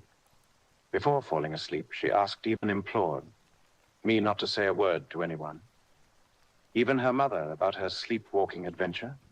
I hesitated at first to promise, but on thinking of the state of her mother's health and how the knowledge of such a thing would fret her, and thinking too of how such a story might become distorted, nay, infallibly would, in case it should leak out, I thought it wiser to do so. I hope I did right. I have locked the door, and the key is tied to my wrist, so perhaps I shall not be again disturbed. Lucy is sleeping soundly. The reflex of the dawn is high and far over the sea. Same day, noon. All goes well. Lucy slept till I woke her and seemed not to have even changed her side. The adventure of the night does not seem to have harmed her. On the contrary, it has benefited her, for she looks better this morning than she has done for weeks. I was sorry to notice that my clumsiness with the safety pin hurt her. Indeed, it might have been serious, for the skin of her throat was pierced. I must have pinched up a piece of loose skin and have transfixed it, for there are two little red points like pinpricks, and on the band of her nightdress was a drop of blood. When I apologized and was concerned about it, she laughed and petted me, and said she did not even feel it. Fortunately, it cannot leave a scar, as it is so tiny. Same day night, we passed a happy day. The air was clear and the sun bright, and there was a cool breeze. We took our lunch to Mulgrave Woods, Mrs. Westenra driving by the road, and Lucy and I walking by the cliff path and joining her at the gate. I felt a little sad myself, for I could not but feel how absolutely happy it would have been had Jonathan been with me. But there, I must only be patient. In the evening, we strolled in the casino terrace and heard some good music by Spohr and Mackenzie, and went to bed early. Lucy seems more restful than she has been for some time, and fell asleep at once. I shall lock the door and secure the key the same as before, though I do not expect any trouble tonight. During the night, I was wakened by Lucy trying to get out. She seemed, even in her sleep, to be a little impatient at finding the door shut, and went back to bed under a sort of protest. I woke with the dawn and heard the birds chirping outside of the window. Lucy woke too, and I was glad to see, was even better than on the previous morning. All her old gaiety of manner seemed to have come back, and she came and snuggled in beside me and told me all about Arthur. I told her how anxious I was about Jonathan, and then she tried to comfort me. Well, she succeeded somewhat, for though sympathy can't alter facts, It can help to make them more bearable. 13 August. Another quiet day, and to bed with the key on my wrist as before. Again I awoke in the night and found Lucy sitting up in bed, still asleep, pointing to the window. I got up quietly and, pulling aside the blind, looked out. It was brilliant moonlight, and the soft effect of the light over the sea and sky, merged together in one great silent mystery, was beautiful beyond words. Between me and the moonlight flitted a great bat, coming and going in great whirling circles. Once or twice it came quite close, but was, I suppose, frightened at seeing me, and flitted away across the harbor towards the abbey. When I came back from the window, Lucy had lain down again and was sleeping peacefully. She did not stir again all night. 14 August, on the East Cliff, reading and writing all day. Lucy seems to have become as much in love with the spot as I am, and it is hard to get her away from it when it is time to come home for lunch or tea or dinner. This afternoon she made a funny remark. We were coming home for dinner, and had come to the top of the steps up from the West Pier, and stopped to look at the view, as we generally do. The setting sun, low down in the sky, was just dropping behind Kettleness. The red light was thrown over on the East Cliff and the old abbey, and seemed to bathe everything in a beautiful, rosy glow. We were silent for a while, and suddenly Lucy murmured as if to herself, "His red eyes again. They're just the same." It was such an odd expression, coming apropos of nothing, that it quite startled me. I slewed round a little so as to see Lucy well without seeming to stare at her, and saw that she was in a half-dreamy state, with an odd look on her face that I could not quite make out. So I said nothing, but followed her eyes. She appeared to be looking over at our own seat, whereon was a dark figure seated alone. I was a little startled myself, for it seemed for an instant as if the stranger had great eyes like burning flames. But a second look dispelled the illusion. The red sunlight was shining on the windows of St. Mary's Church behind our seat, and as the sun dipped, there was just sufficient change in the refraction and reflection to make it appear as if the light moved. I called Lucy's attention to the peculiar effect, and she became herself with a start, but she looked sad all the same. It may have been that she was thinking of that terrible night up there. We never referred to it. So I said nothing, and we went home to dinner. Lucy had a headache and went early to bed. I saw her asleep and went out for a little stroll myself. I walked along the cliffs to the westward and was full of sweet sadness, for I was thinking of Jonathan. When coming home, it was then bright moon, light, so bright that though the front of our part of the crescent was in shadow, everything could be well seen. I threw a glance up at our window and saw Lucy's head leaning out. I thought that perhaps she was looking out for me, so I opened my handkerchief and waved it. She did not notice or make any movement whatever. Just then, the moonlight crept round an angle of the building, and the light fell on the window. There distinctly was Lucy with her head lying up against the side of the windowsill, and her eyes shut. She was fast asleep, and by her, seated on the windowsill, was something that looked like a good-sized bird. I was afraid she might get a chill, so I ran upstairs, but as I came into the room, she was moving back to her bed, fast asleep, and breathing heavily. She was holding her hand to her throat, as though to protect it from cold. I did not wake her, but tucked her up warmly. I have taken care that the door is locked and the window securely fastened. She looks so sweet as she sleeps, but she is paler than is her wont, and there is a drawn, haggard look under her eyes, which I do not like. I fear she's fretting about something. I wish I could find out what it is. 15 August. Rose later than usual. Lucy was languid and tired, and slept on after we'd been called. We had a happy surprise at breakfast.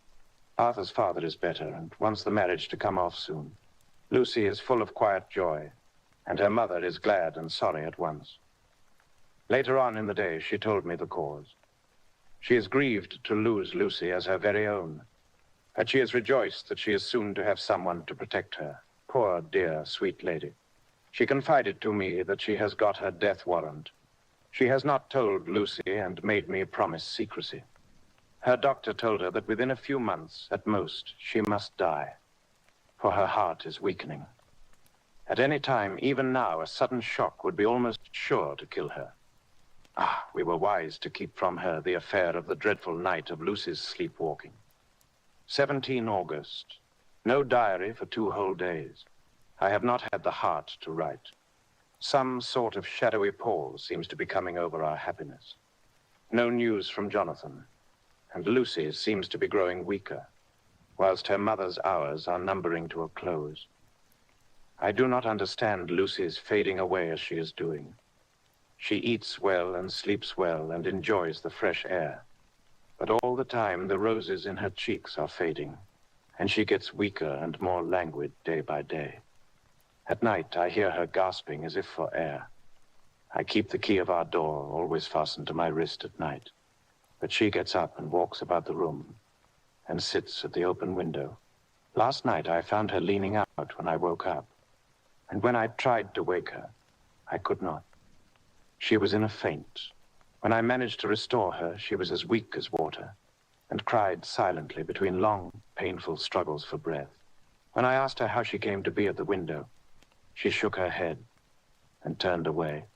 I trust her feeling ill may not be from that unlucky prick of the safety pin. I looked at her throat just now as she lay asleep, and the tiny wounds seem not to have healed. They're still open, and, if anything, larger than before, and the edges of them are faintly white. They're like little white dots with red centers. Unless they heal within a day or two, I shall insist on the doctor seeing about them. Letter, Samuel F. Billington and Son. Solicitors, Whitby to Messrs. Carter, Patterson and Company, London. The 17th of August. Dear Sir, herewith please receive invoice of goods sent by Great Northern Railway. Same are to be delivered at Carfax, near Purfleet, immediately on receipt at goods station, King's Cross. The house is at present empty, but enclosed, please find keys, all of which are labeled. You will please deposit the boxes, 50 in number, which form the consignment in the partially ruined building forming part of the house, and marked A on rough diagram enclosed. Your agent will easily recognize the locality, as it is the ancient chapel of the mansion. The goods leave by the train at 9:30 tonight, and will be due at King's Cross at 4:30 tomorrow afternoon. As our client wishes the delivery made as soon as possible, we shall be obliged by your having teams ready at King's Cross at the time named and forthwith conveying the goods to destination. In order to obviate any delays possible through any routine requirements as to payment in your departments, we enclose check herewith for £10, receipt of which please acknowledge. Should the charge be less than this amount, you can return balance. If greater, we shall at once send check for difference on hearing from you. You are to leave the keys on coming away in the main hall of the house, where the proprietor may get them on his entering the house by means of his duplicate key. Pray do not take us as exceeding the bounds of business courtesy and pressing you in all ways to use the utmost expedition. We are, dear sirs, faithfully yours, Samuel F. Billington and Son. Letter, Messrs. Carter, Patterson and Company, London. Will Messrs. Billington and Son, Whitby. The 21st of August. Dear Sir, we beg to acknowledge £10 received and to return check £1 to 17S 9 days, amount of overplus, as shown in receipted account herewith. Goods are delivered in exact accordance with instructions and keys left in parcel in main hall as directed. We are, dear Les, yours respectfully, Pro Carter, Patterson and Company. Mina Murray's Journal, 18 August. I'm happy today and write sitting on the seat in the churchyard. Lucy is ever so much better. Last night she slept well all night and did not disturb me once. The roses seem coming back already to her cheeks, though she is still sadly pale and wan-looking. If she were in any way anemic, I could understand it, but she is not. She is in gay spirits and full of life and cheerfulness. All the morbid reticence seems to have passed from her, and she has just reminded me, as if I needed any reminding, of that night, and that it was here, on this very seat, I found her asleep. As she told me, she tapped playfully with the heel of her boot on the stone slab and said, "My poor little feet didn't make much noise then. I dare say poor old Mr. Swales would have told me that it was because I didn't want to wake up Geordie." As she was in such a communicative humor, I asked her if she had dreamed at all that night. Before she answered, that sweet, puckered look came into her forehead, which Arthur, I call him Arthur from her habit, says he loves. And indeed, I don't wonder that he does. Then she went on in a half-dreaming kind of way, as if trying to recall it to herself. I didn't quite dream, but it all seemed to be real. I only wanted to be here in this spot. I don't know why, for I was afraid of something. I don't know what. I remember, though I suppose I was asleep, passing through the streets and over the bridge. A fish leaped as I went by, and I leaned over to look at it, and I heard a lot of dogs howling. The whole town seemed as if it must be full of dogs, all howling at once, as I went up the steps. Then I had a vague memory of something long and dark with red eyes, just as we saw in the sunset, and something very sweet and very bitter all around me at once. And then I seemed sinking into deep green water, and there was a singing in my ears, as I have heard there is to drowning men. And then everything seemed passing away from me. My soul seemed to go out from my body and float about the air. I seem to remember that once the West Lighthouse was right under me, and then there was a sort of agonizing feeling, as if I were in an earthquake, and I came back and found you shaking my body. I saw you do it before I felt woo. Then she began to laugh. It seemed a little uncanny to me, and I listened to her breathlessly. I did not quite like it and thought it better not to keep her mind on the subject, so we drifted on to other subjects, and Lucy was like her old self again. When we got home, the fresh breeze had braced her up, and her pale cheeks were really more rosy. Her mother rejoiced when she saw her, and we all spent a very happy evening together. 19 August. Joy, joy, joy, although not all joy. At last, news of Jonathan. The dear fellow has been ill. That is why he did not write.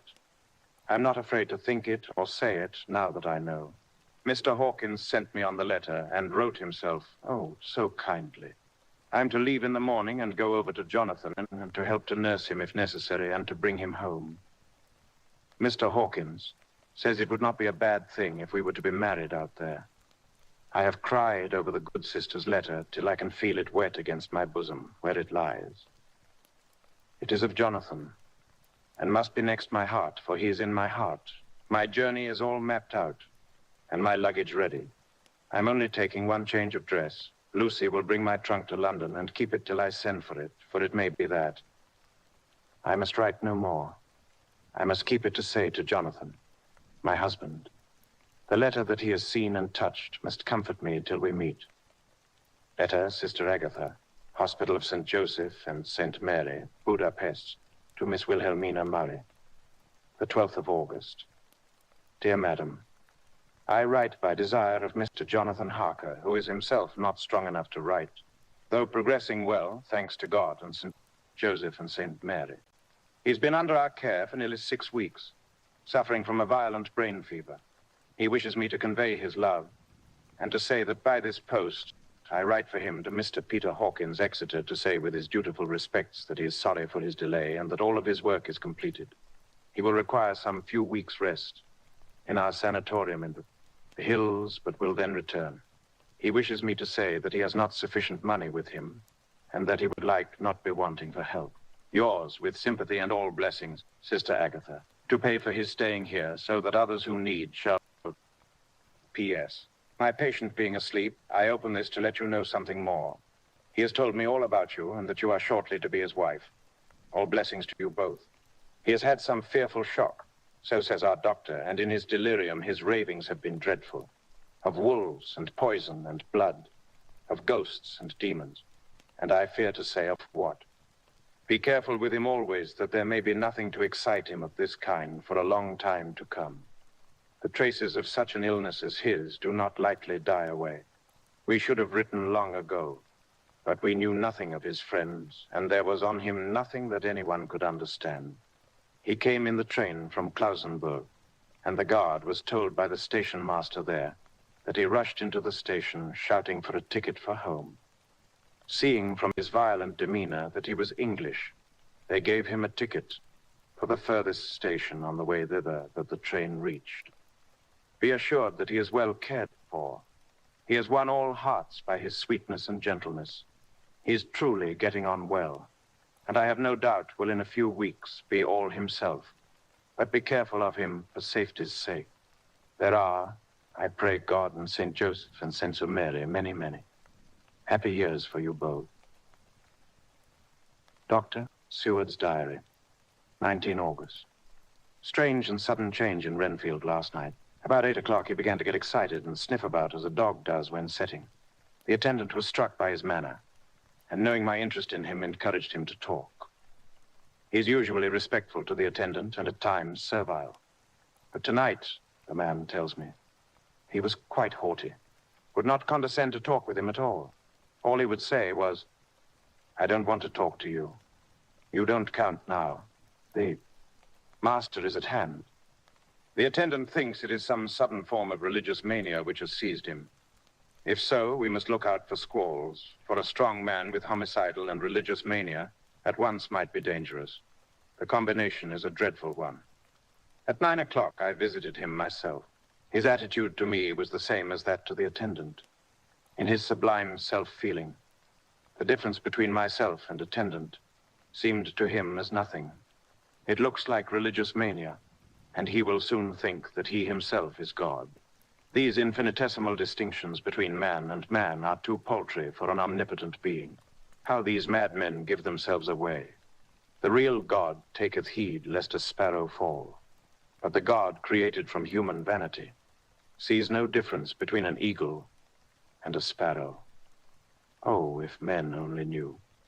For half an hour or more, Renfield kept getting excited in greater and greater degree. I did not pretend to be watching him, but I kept strict observation all the same. All at once, that shifty look came into his eyes, which we always see when a madman has seized an idea, and with it, the shifty movement of the head and back, which asylum attendants come to know so well. He became quite quiet, and went and sat on the edge of his bed resignedly, and looked into space with lackluster eyes. I thought I would find out if his apathy were real or only assumed, and tried to lead him to talk of his pets, a theme which had never failed to excite his attention. At first, he made no reply, but at length said testily, "Bother them all. I don't care a pin about them." "What?" I said. "You don't mean to tell me you don't care about spiders?" Spiders at present are his hobby, and the notebook is filling up with columns of small figures. To this he answered enigmatically, "The bride maidens rejoice the eyes that wait the coming of the bride. But when the bride draweth nigh, then the maidens shine not to the eyes that are filled." He would not explain himself, but remained obstinately. Seated on his bed all the time, I remained with him. I am weary tonight and low in spirits. I cannot but think of Lucy and how different things might have been. If I don't sleep at once, chloral, the modern Morpheus, C sub, 2HCl sub, 3O, H sub, 2O. I must be careful not to let it grow into a habit. No, I shall take none tonight. I have thought of Lucy, and I shall not dishonor her by mixing the two. If need be, tonight shall be sleepless. Later, glad I made the resolution, gladder that I kept to it. I had lain tossing about and had heard the clock strike only twice, when the night watchman came to me, sent up from the ward, to say that Renfield had escaped. I threw on my clothes and ran down at once. My patient is too dangerous a person to be roaming about. Those ideas of his might work out dangerously with strangers. The attendant was waiting for me. He said he had seen him not 10 minutes before, seemingly asleep in his bed, when he had looked through the observation trap in the door. His attention was called by the sound of the window being wrenched out. He ran back and saw his feet disappear through the window, and had at once sent up for me. He was only in his night gear, and cannot be far off. The attendant thought it would be more useful to watch where he should go than to follow him, as he might lose sight of him whilst getting out of the building by the door. He's a bulky man and couldn't get through the window. I am thin, so with his aid I got out, but feet foremost, and as we were only a few feet above ground, landed unhurt. The attendant told me the patient had gone to the left and had taken a straight line, so I ran as quickly as I could.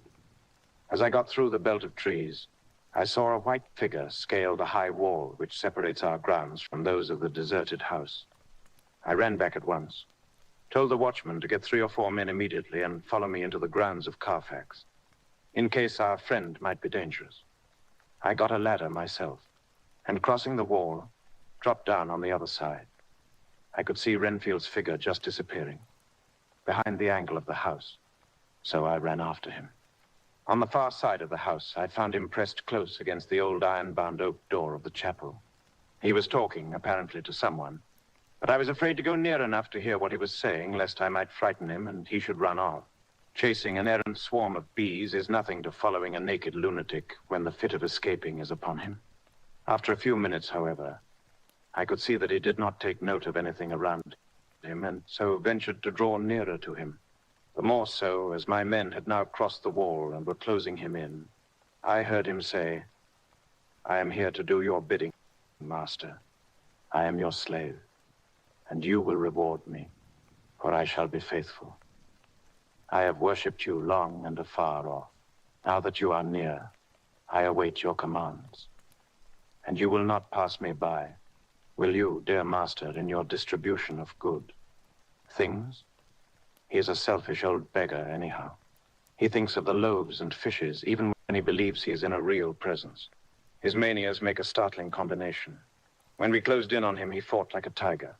He's immensely strong, for he was more like a wild beast than a man. I never saw a lunatic in such a paroxysm of rage before, and I hope I shall not again. It is a mercy that we have found out his strength and his danger in good time.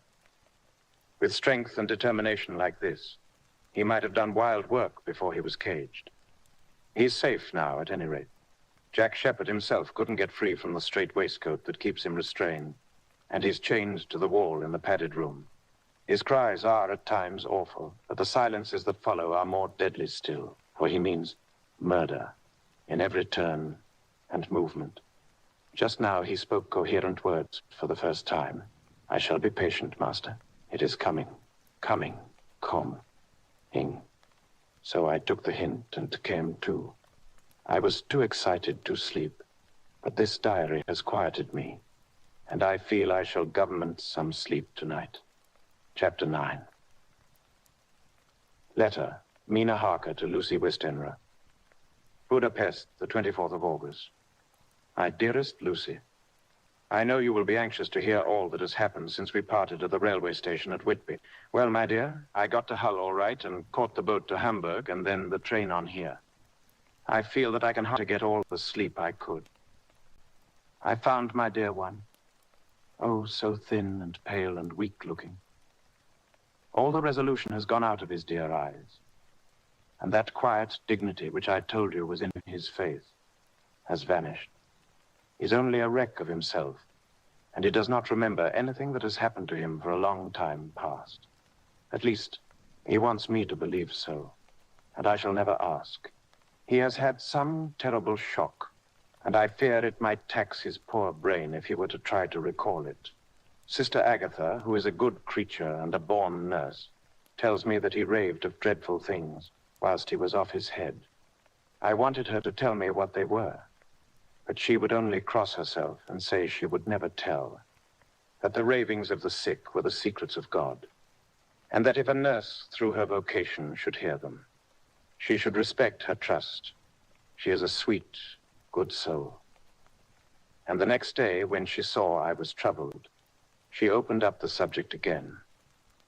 And after saying that she could never mention what my poor dear raved about, added, "I can tell you this much, my dear, that it was not about anything which he has done wrong himself, and you, as his wife-to-be, have no cause to be concerned. He has not forgotten you or what he owes to you.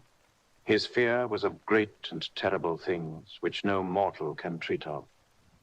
I do believe.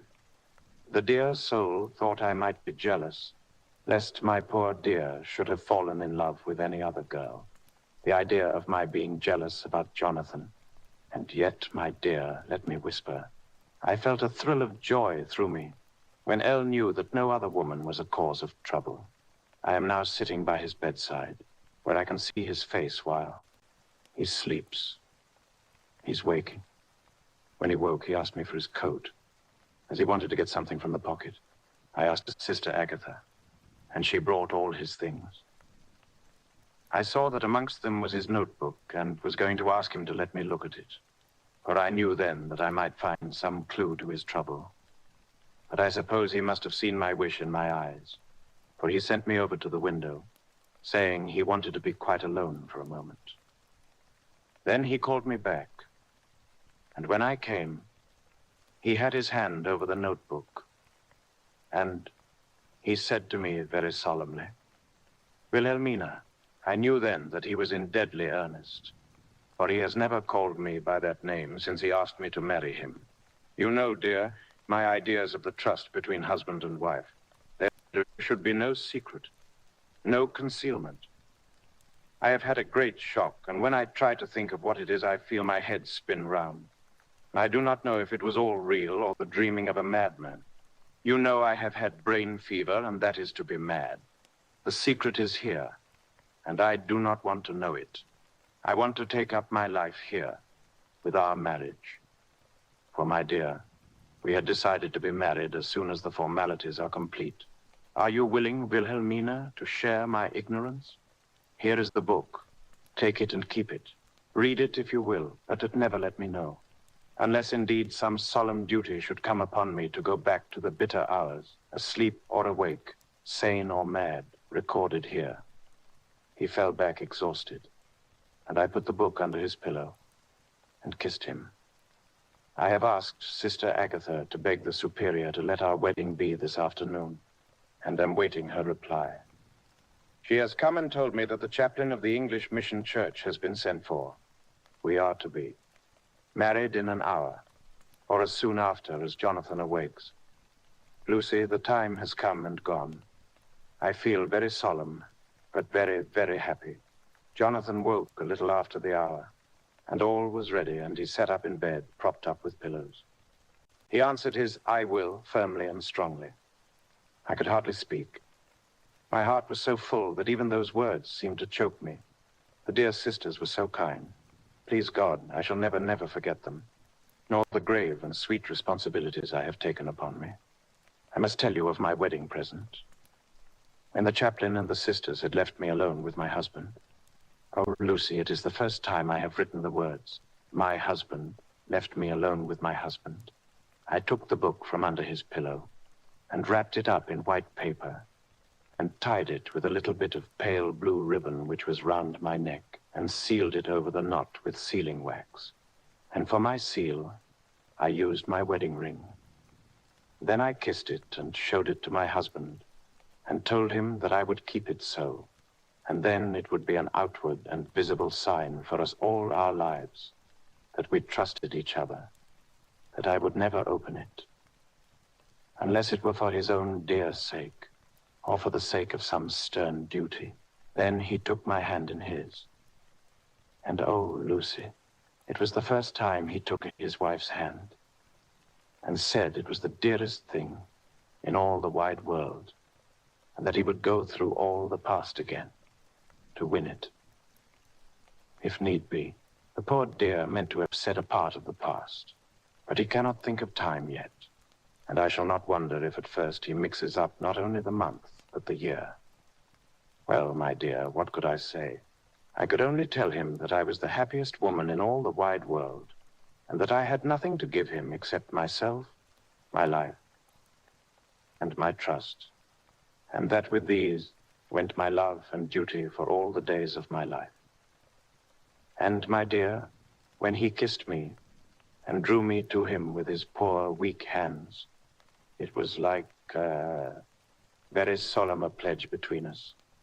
Lucy, dear, do you know why I tell you all this? It is not Orly because it is all sweet to me, but because you have been and are very dear to me. It was my privilege to be your friend and guide when you came from the schoolroom to prepare for the world of life.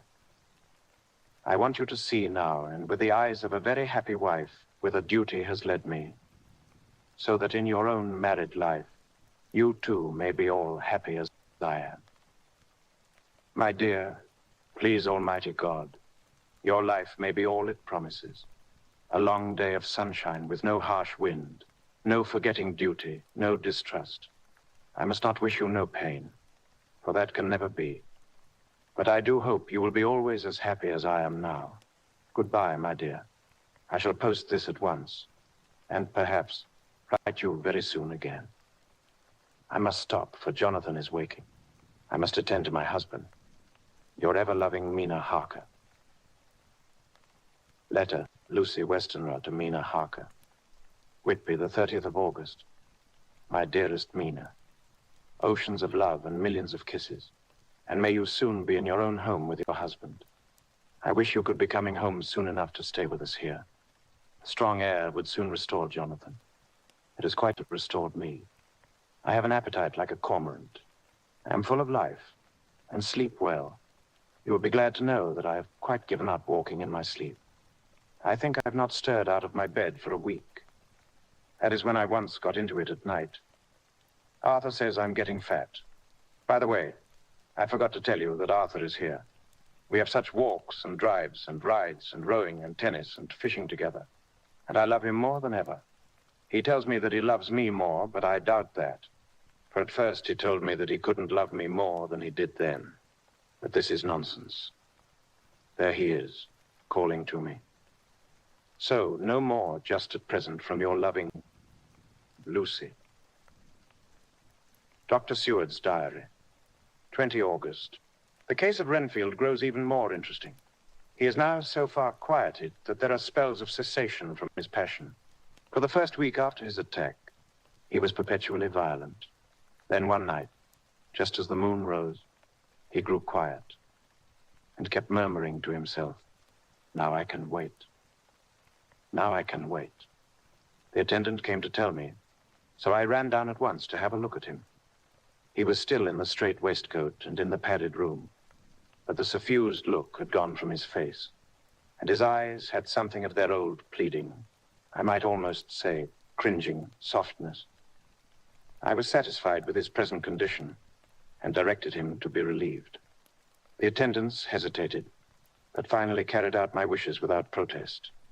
It was a strange thing that the patient had humor enough to see their distrust, for, coming close to me, he said in a whisper, all the while looking furtively at them, "I think I could hurt you. Fancy me hurting you. Fools." It was soothing, somehow, to the feelings to find myself dissociated, even in the mind of this poor madman, from the others. But all the same, I do not follow his thought. Am I to take it that I have anything in common with him, so that we are, as it were, to stand together? Or has he to gain from me some good so stupendous that my well-being is needful to him? I must find out later on. Tonight, he will not speak. Even the offer of a kitten, or even a full-grown cat, will not tempt him. He will only say, "I don't take any stock in cats. I have more to think of now, and I can wait. I can wait." After a while, I left him. The attendant tells me that he was quiet until just before dawn, and that then he began to get uneasy, and at length violent, until at last he fell into a paroxysm which exhausted him so that he swooned, into a sort of coma. 3 nights has the same thing happened, violent all day, then quiet from moonrise to sunrise. I wish I could get some clue to the cause. It would almost seem as if there was some influence which came and went. Happy thought. We shall tonight play sane wits against mad ones. He escaped before without our help. Tonight he shall escape with it. We shall give him a chance and have the men ready to follow in case they are required. Well, Disraeli knew life. Our bird, when he found the cage open, would not fly. So all our subtle arrangements were for naught. At any rate, we have proved one thing, that the spells of quietness last a reasonable time. We shall in future be able to ease his bonds for a few hours each day. I have given orders to the night attendant merely to shut him in the padded room when once he's quiet, until an hour before sunrise. The poor soul's body will enjoy the relief, even if his mind cannot appreciate it. Hark, the unexpected again. I am called. The patient has once more escaped. Later, another night adventure. Renfield artfully waited until the attendant was entering the room to inspect. Then he dashed out past him and flew down the passage. I sent word for the attendants to follow. Again, he went into the grounds of the deserted house, and we found him in the same place, pressed against the old chapel door.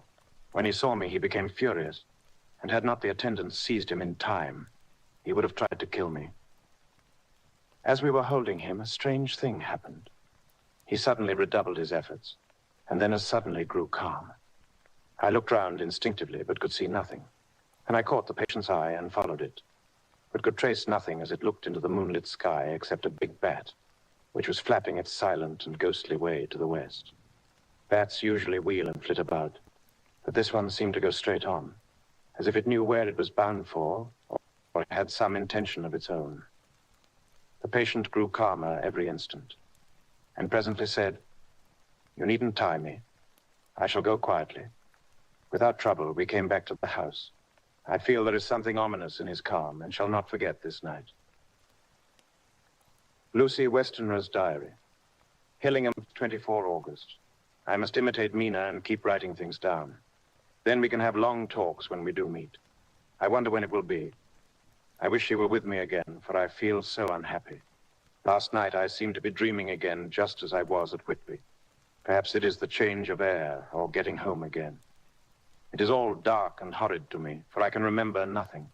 But I'm full of vague fear, and I feel so weak and worn out. When Arthur came to lunch, he looked quite grieved when he saw me, and I hadn't the spirit to try to be cheerful. I wonder if I could sleep in Mother's room tonight. I shall make an excuse and try. 25 August. Another bad night. Mother did not seem to take to my proposal. She seems not too well herself, and doubtless she fears to worry me. I tried to keep awake and succeeded for a while. But when the clock struck 12, it waked me from a doze. So I must have been falling asleep. There was a sort of scratching or flapping at the window, but I did not mind it, and as I remember no more, I suppose I must then have fallen asleep. More bad dreams. I wish I could remember them. This morning I am horribly weak. My face is ghastly pale, and my throat pains me. It must be something wrong with my lungs, for I don't seem ever to get air enough. I shall try to cheer up when Arthur comes, or else I know he will be miserable to see me so. Letter. Arthur Holmwood to Dr. Seward. Albemarle Hotel, the 31st of August. My dear Jack, I want you to do me a favor. Lucy is ill, that is, she has no special disease, but she looks awful and is getting worse every day. I have asked her if there is any cause. I do not dare to ask her mother, for to disturb the poor lady's mind about her daughter in her present state of health would be fatal. Mrs. Westenra has confided to me that her doom is spoken. Disease of the heart, though poor Lucy does not know it yet. I'm sure that there is something preying on my dear girl's mind. I'm almost distracted when I think of her. To look at her gives me a pang. I told her I should ask you to see her. And though she demurred at first, I know why, old fellow. She finally consented. It will be a painful task for you, I know, old friend, but it is for her sake. And I must not hesitate to ask, or you to act. You are to come to lunch at Hillingham tomorrow, 2 o'clock, so as not to arouse any suspicion in Mrs. Westenra. And after lunch, Lucy will take an opportunity of being alone with you. I shall come in for tea, and we can go away together. I'm filled with anxiety and want to consult with you alone as soon as I can after you have seen her. Do not fail. Arthur. Telegram? Arthur Holmwood to Simlard. I, September. Am summoned to see my father, who is worse. Am writing. Write me fully by tonight's post to ring. Wire me if necessary. Letter from Dr. Seward to Arthur Holmwood. The 2nd of September. My dear old fellow, with regard to Miss Westenra's health, I hasten to let you know at once that in my opinion there is not any functional disturbance or any malady that I know of.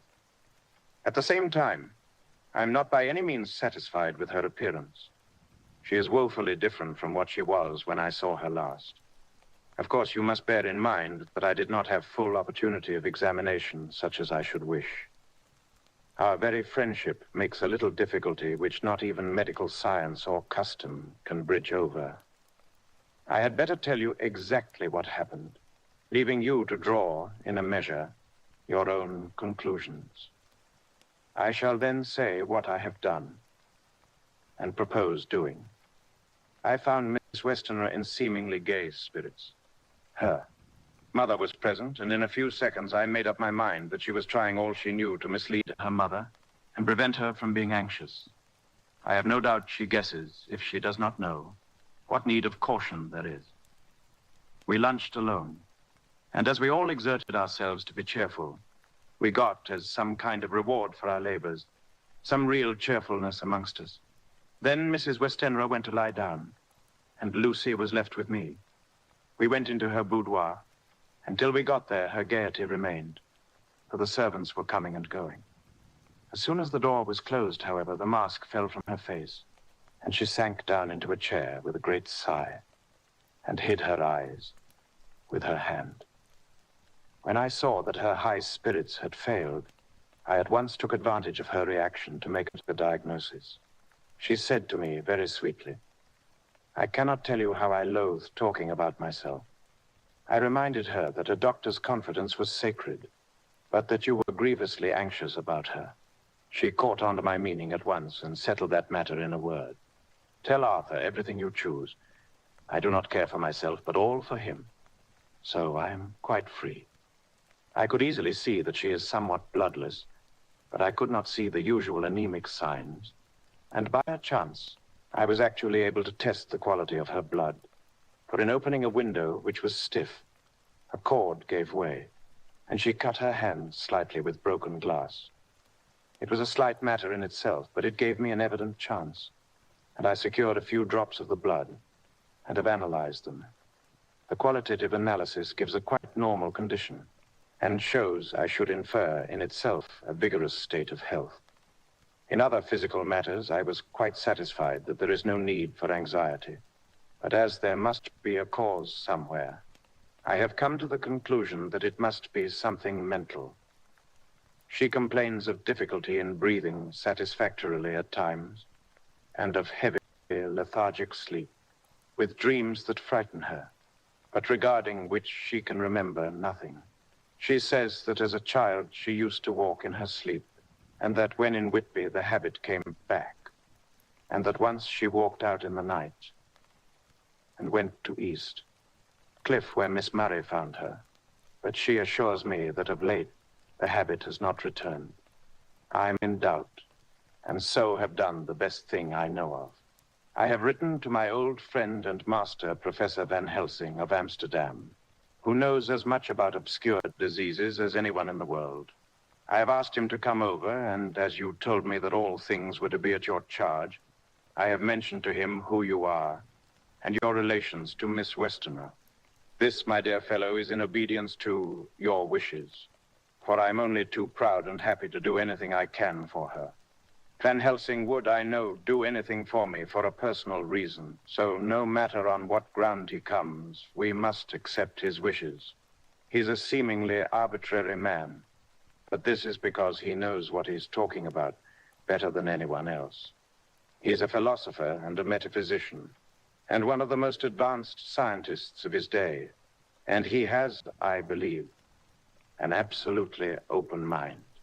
This with an iron nerve, a temper of the ice brook, an indomitable resolution, self-command, and toleration exalted from virtues to blessings, and the kindliest and truest heart that beats. These form his equipment for the noble work that he is doing for mankind. Work both in theory and practice. For his views are as wide as his all-embracing sympathy. I tell you these facts that you may know why I have such confidence in him. I have asked him to come at once. I shall see Miss Westenra tomorrow again. She is to meet me at the stores, so that I may not alarm her mother by too early. A repetition of my yours always. Call. John Seward. Letter, Abraham Van Helsing, M.D., D.Ph., D.Lit., etc., etc., to Dr. Seward. The 2nd of September. My good friend, when I have received your letter, I am already coming to you. By good fortune, I can leave just at once, without wrong to any of those who have trusted me. Were fortune other, then it were bad for those who have trusted. For I come to my friend when he called me to aid those he holds dear.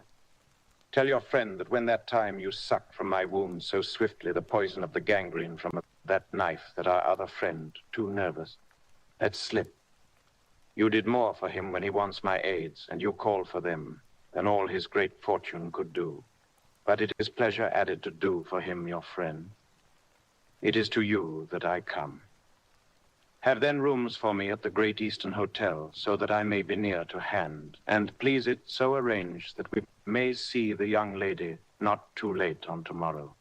For it is likely that I may have to return here that night.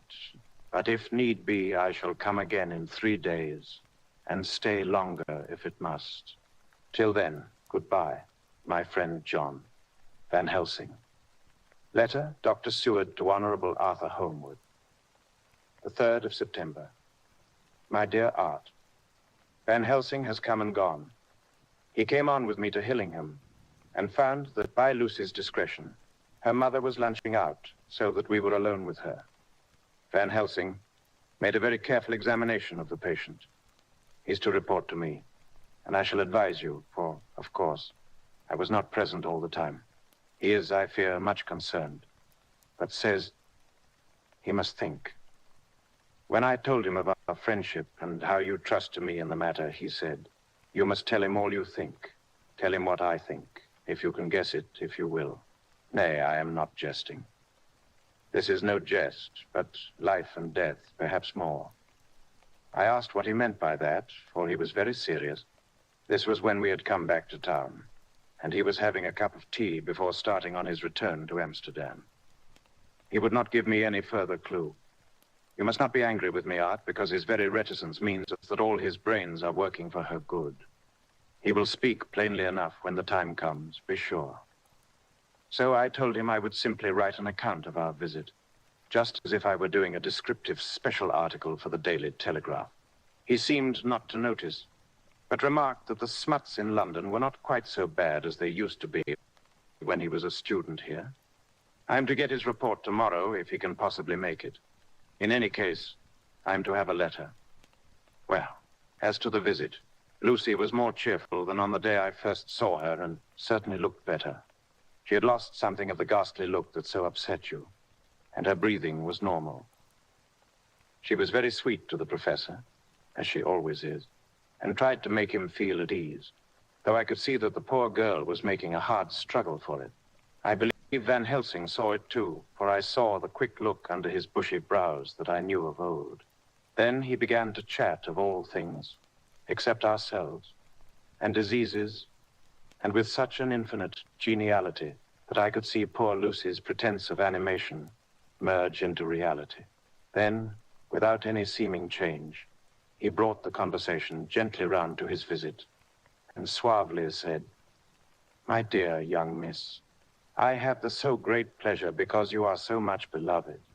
That is much, my dear, ever were there that which I do not see. They told me you were down in the spirit, and that you were of a ghastly pale. To them I say, poof!" And he snapped his fingers at me and went on, "But you and I shall show them how wrong they are." "How can he?" And he pointed at me with the same look and gesture as that with which once he pointed me out to his class on, or rather after, a particular occasion which he never fails to remind me of. Know anything of a young lady's? He has his madams to play with and to bring them back to happiness, and to those that love them. It is much to do, and, oh, but there are rewards, in that we can bestow such happiness. But the young ladies, he has no wife nor daughter, and the young do not tell themselves to the young, but to the old, like me, who have known so many sorrows and the causes of them. So, my dear, we will send him away to smoke the cigarette in the garden, whilst you and I have little talk all to ourselves." I took the hint and strolled about, and presently the professor came to the window and called me in. He looked grave, but said, "I have made careful examination, but there is no functional cause. With you, I agree that. There has been much blood lost. It has been, but is not. But the conditions of her are in no way anemic. I have asked her to send me her maid, that I may ask just one or two questions, but so I may not chance to miss nothing. I know well what she will say, and yet there is cause. There is always cause for everything. I must go back home and think. You must send to me the telegram every day, and if there be cause, I shall come again. The disease, for not to be all well is a disease, interest me, and the sweet young dear, she interest me too. She charm me, and for her, if not for you or disease, I come. As I tell you, he would not say a word more, even when we were alone. And so now, Art, you know all I know. I shall keep stern watch. I trust your poor father is rallying. It must be a terrible thing to you, my dear old fellow, to be placed in such a position between two people who are both so dear to you. I know your idea of duty to your father, and you are right to stick to it. But if need be, I shall send you word to come at once to Lucy, so do not be over-anxious unless you hear from me. Dr. Seward's diary. 4 September. Zoophagous patient still keeps up our interest in him. He had only one outburst, and that was yesterday at an unusual time. Just before the stroke of noon, he began to grow restless. The attendant knew the symptoms and at once summoned aid. Fortunately, the men came at a run and were just in time, for at the stroke of noon he became so violent that it took all their strength to hold him. In about 5 minutes, however, he began to get more and more quiet, and finally sank into a sort of melancholy, in which state he has remained up to now. The attendant tells me that his screams whilst in the paroxysm were really appalling. I found my hands full when I got in, attending to some of the other patients who were frightened by him. Indeed, I can quite understand the effect, for the sounds disturbed even me, though I was some distance away. It is now after the dinner hour of the asylum, and as yet my patient sits in a corner brooding, with a dull, sullen, woebegone look in his face, which seems rather to indicate than to show something directly. I cannot quite understand it. Later, another change in my patient. At 5 o'clock, I looked in on him and found him seemingly as happy and contented as he used to be. He was catching flies and eating them, and was keeping note of his capture by making nail marks on the edge of the door between the ridges of padding. When he saw me, he came over and apologized for his bad conduct, and asked me in a very humble, cringing way to be led back to his own room and to have his notebook again. I thought it well to humor him, so he is back in his room with the window open. He has the sugar of his tea spread out on the windowsill and is reaping quite a harvest of flies. He's not now eating them, but putting them into a box as of old, and is already examining the corners of his room to find a spider. I tried to get him to talk about the past few days for any clue to his.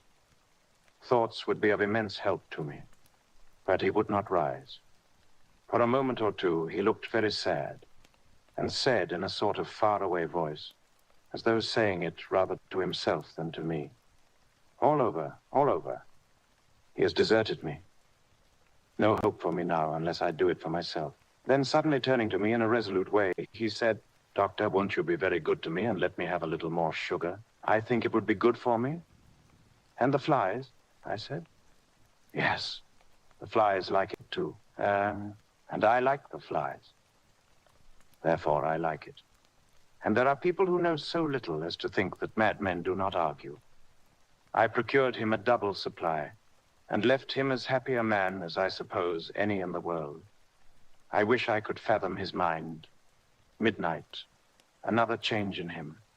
I had been to see Miss Westenra, whom I found much better, and had just returned and was standing at our own gate looking at the sunset, when once more I heard him yelling. As his room is on this side of the house, I could hear it better than in the morning.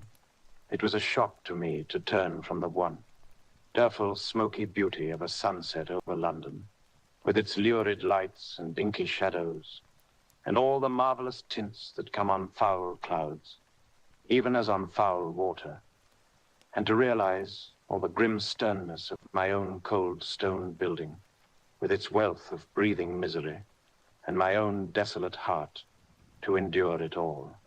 I reached him just as the sun was going down, and from his window saw the red disk sink. As it sank, he became less and less frenzied, and just as it dipped, he slid from the hands that held him, an inert mass on the floor. It is wonderful, however, what intellectual recuperative power lunatics have. For within a few minutes, he stood up quite calmly and looked around him. I signaled to the attendants not to hold him, for I was anxious to see what he would do. He went straight over to the window and brushed out the crumbs of sugar. Then he took his fly box and emptied it outside and threw away the box. Then he shut the window and, crossing over, sat down on his bed. All this surprised me, so I asked him, "Are you not going to keep flies anymore?" "No," said he. "I'm sick of all that rubbish." He certainly is a wonderfully interesting study. I wish I could get some glimpse of his mind or of the cause of his sudden passion. Stop. There may be a clue after all if we can find why today his paroxysms came on at high noon and at sunset. Can it be that there is a malign influence of the sun at periods which affects certain natures, as at times the moon does others? We shall see. Telegram, Seward, London to Van Helsing, Amsterdam. 4 September. Patient still better today. Telegram, Seward, London to Van Helsing, Amsterdam. 5 September. Patient greatly improved. Good appetite, sleeps naturally, good spirits, color coming back. Telegram, Seward, London to Van Helsing, Amsterdam. 6 September. Terrible change for the worse. Come at once. Do not lose an hour. I hold over telegram to Holmwood till have seen you. Chapter 10. Letter, Dr. Seward to Honorable Arthur Holmwood. The 6th of September. My dear Art, my news today is not so good. Lucy this morning had gone back a bit. There is, however, one good thing which has arisen from it. Mrs. Westenra was naturally anxious concerning Lucy, and has consulted me professionally about her. I took advantage of the opportunity and told her that my old master, Van Helsing, the great specialist, was coming to stay with me, and that I would put her in his charge conjointly with myself. So now we can come and go without alarming her unduly. For a shock to her would mean sudden death, and this, in Lucy's weak condition, might be disastrous to her. We are hedged in with difficulties, all of us, my poor old fellow. But please God, we shall come through them all right. If any need, I shall write, so that if you do not hear from me, take it for granted that I am simply waiting for news. In haste, yours ever, John Seward. Doctor, Seward's diary, 7 September. The first thing Van Helsing said to me when we met at Liverpool Street was, "Have you said anything to our young friend, the lover of her?" "No," I said. "I waited till I had seen you, as I said in my telegram. I wrote him a letter simply telling him that you were coming, as Miss Westenra was not so well, and that I should let him know if need be." "Right, my friend," he said. "Quite right. Better he not know as yet. Perhaps he shall never know. I pray so, but if it be needed, then he shall know all. And my good friend John, let me caution you. You deal with the madmen. All men are mad in some way or the other. And inasmuch as you deal discreetly with your madmen, so deal with God's madmen too, the rest of the world. You tell not your madmen what you do, nor why you do it. You tell them not what you think. So you shall keep knowledge in its place, where it may rest, where it may gather its kind around it and breathe. You and I shall keep as yet what we know here and here. He touched me on the heart and on the forehead, and then touched himself the same way. I have for myself thoughts at the present. Later, I shall unfold to you. Why not now, I asked. It may do some good. We may arrive at some decision. He stopped and looked at me and said, "My friend John, when the corn is grown, even before it has ripened, while the milk of its mother earth is in him, and the sunshine has not yet begun to paint him with his gold, the husbandman he pull the ear and rub him between his rough hands, and blow away the green chaff and say to you, 'Look, he's good corn. He will make good crop when the time comes.' I did not see the application and told him so. For reply, he reached over and took my ear in his hand and pulled it playfully, as he used long ago to do at lectures, and said, 'The good husbandman tell you so then, because he knows, but not till then. But you do not find the good husbandman dig up his planted corn to see if he grow. That is for the children who play at husbandry, and not for those who take it as of the work of their life. See you now, friend John, I have sown my corn, and nature has her work to do in making it sprout. If he sprout at all, there's some promise, and I wait till the ear begins to swell.' He broke off, for he evidently saw that I understood. Then he went on, and very gravely, 'You were always a careful student, and your casebook was ever more full than the rest. You were only student then. Now you are master, and I trust that good habit have not failed. Remember, my friend, that knowledge is stronger than memory, and we should not trust the weaker. Even if you have not kept the good practice, let me tell you that this case of our dear miss is one that may be, mind, I say may be, of such interest to us and others, that all the rest may not make him kick the beam, as your people say. Take then good note of it. Nothing is too small, I counsel you. Put down in record, even your doubts and surmises. Hereafter it may be of interest to you to see how true you guess. We learn from failure, not from success. When I described Lucy's symptoms, the same as before, but infinitely more marked, he looked very grave, but said nothing. He took with him a bag in which were many instruments and drugs, the ghastly paraphernalia of our beneficial trade, as he once called in one of his lectures, the equipment of a professor of the healing craft. When we were shown in, Mrs. Westerner met us. She was alarmed, but not nearly so much as I expected to find her. Nature, in one of her beneficent moods, has ordained that even death has some antidote to its own terrors. Here, in a case where any shock may prove fatal, matters are so ordered that, from some cause or other, the things not personal, even that terrible change in her daughter to whom she is so attached, do not seem to reach her. It is something like the way Dame Nature gathers round a foreign body, an envelope of some insensitive tissue which can protect from evil that which it would otherwise harm by contact. If this be an ordered selfishness, then we should pause before we condemn anyone for the vice of egoism, for there may be deeper root for its causes than we have knowledge of.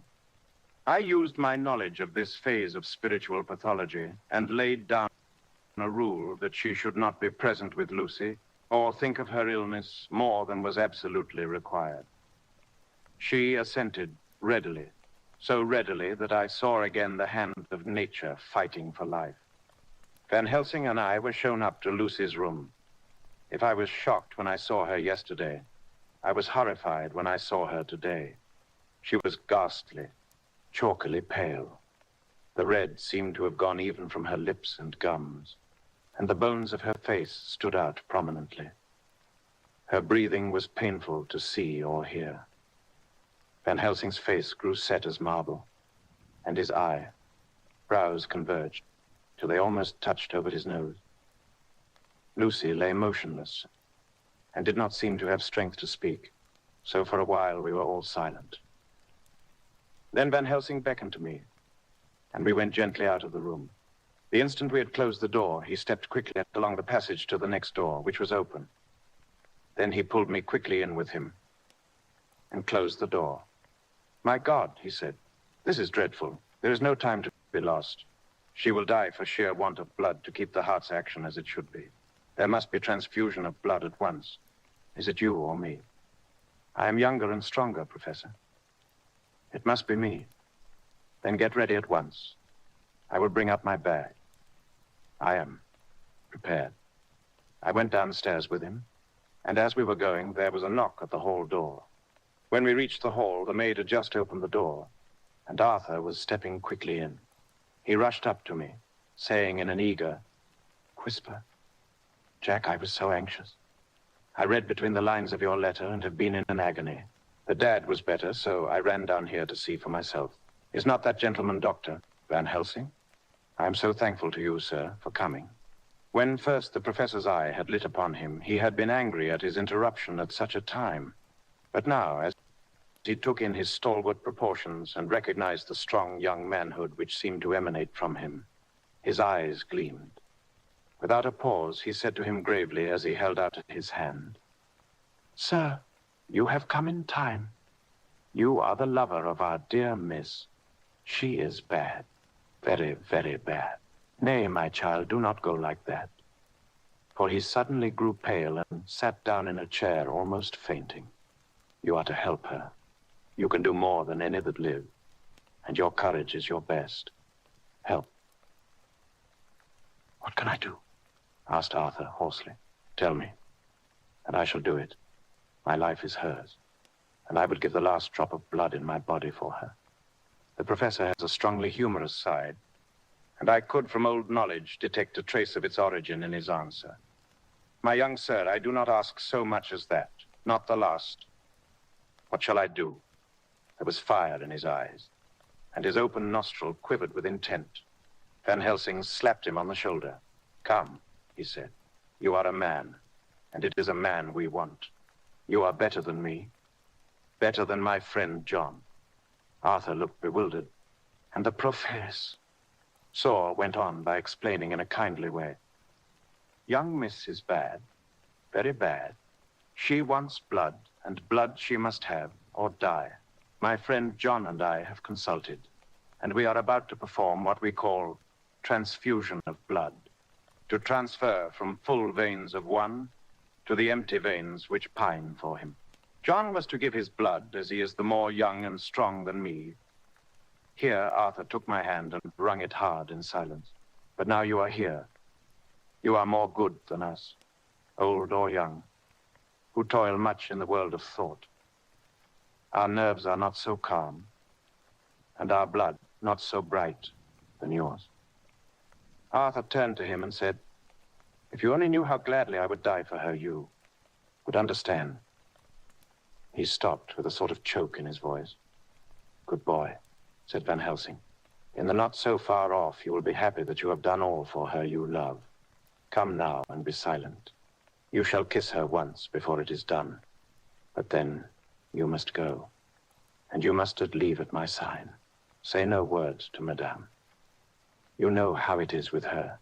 There must be no shock. Any knowledge of this would be won. Come." We all went up to Lucy's room. Arthur, by direction, remained outside. Lucy turned her head and looked at us, but said nothing. She was not asleep, but she was simply too weak to make the effort. Her eyes spoke to us. That was all. Van Helsing took some things from his bag and laid them on a little table out of sight. Then he mixed a narcotic, and coming over to the bed, said cheerily, "Now, little miss, here is your medicine. Drink it off like a good child. See? I lift you so that to swallow is easy." Yes, she had made the effort with success. It astonished me how long the drug took to act. This, in fact, marked the extent of her weakness. The time seemed endless, until sleep began to flicker in her eyelids. At last, however, the narcotic began to manifest its potency, and she fell into a deep sleep.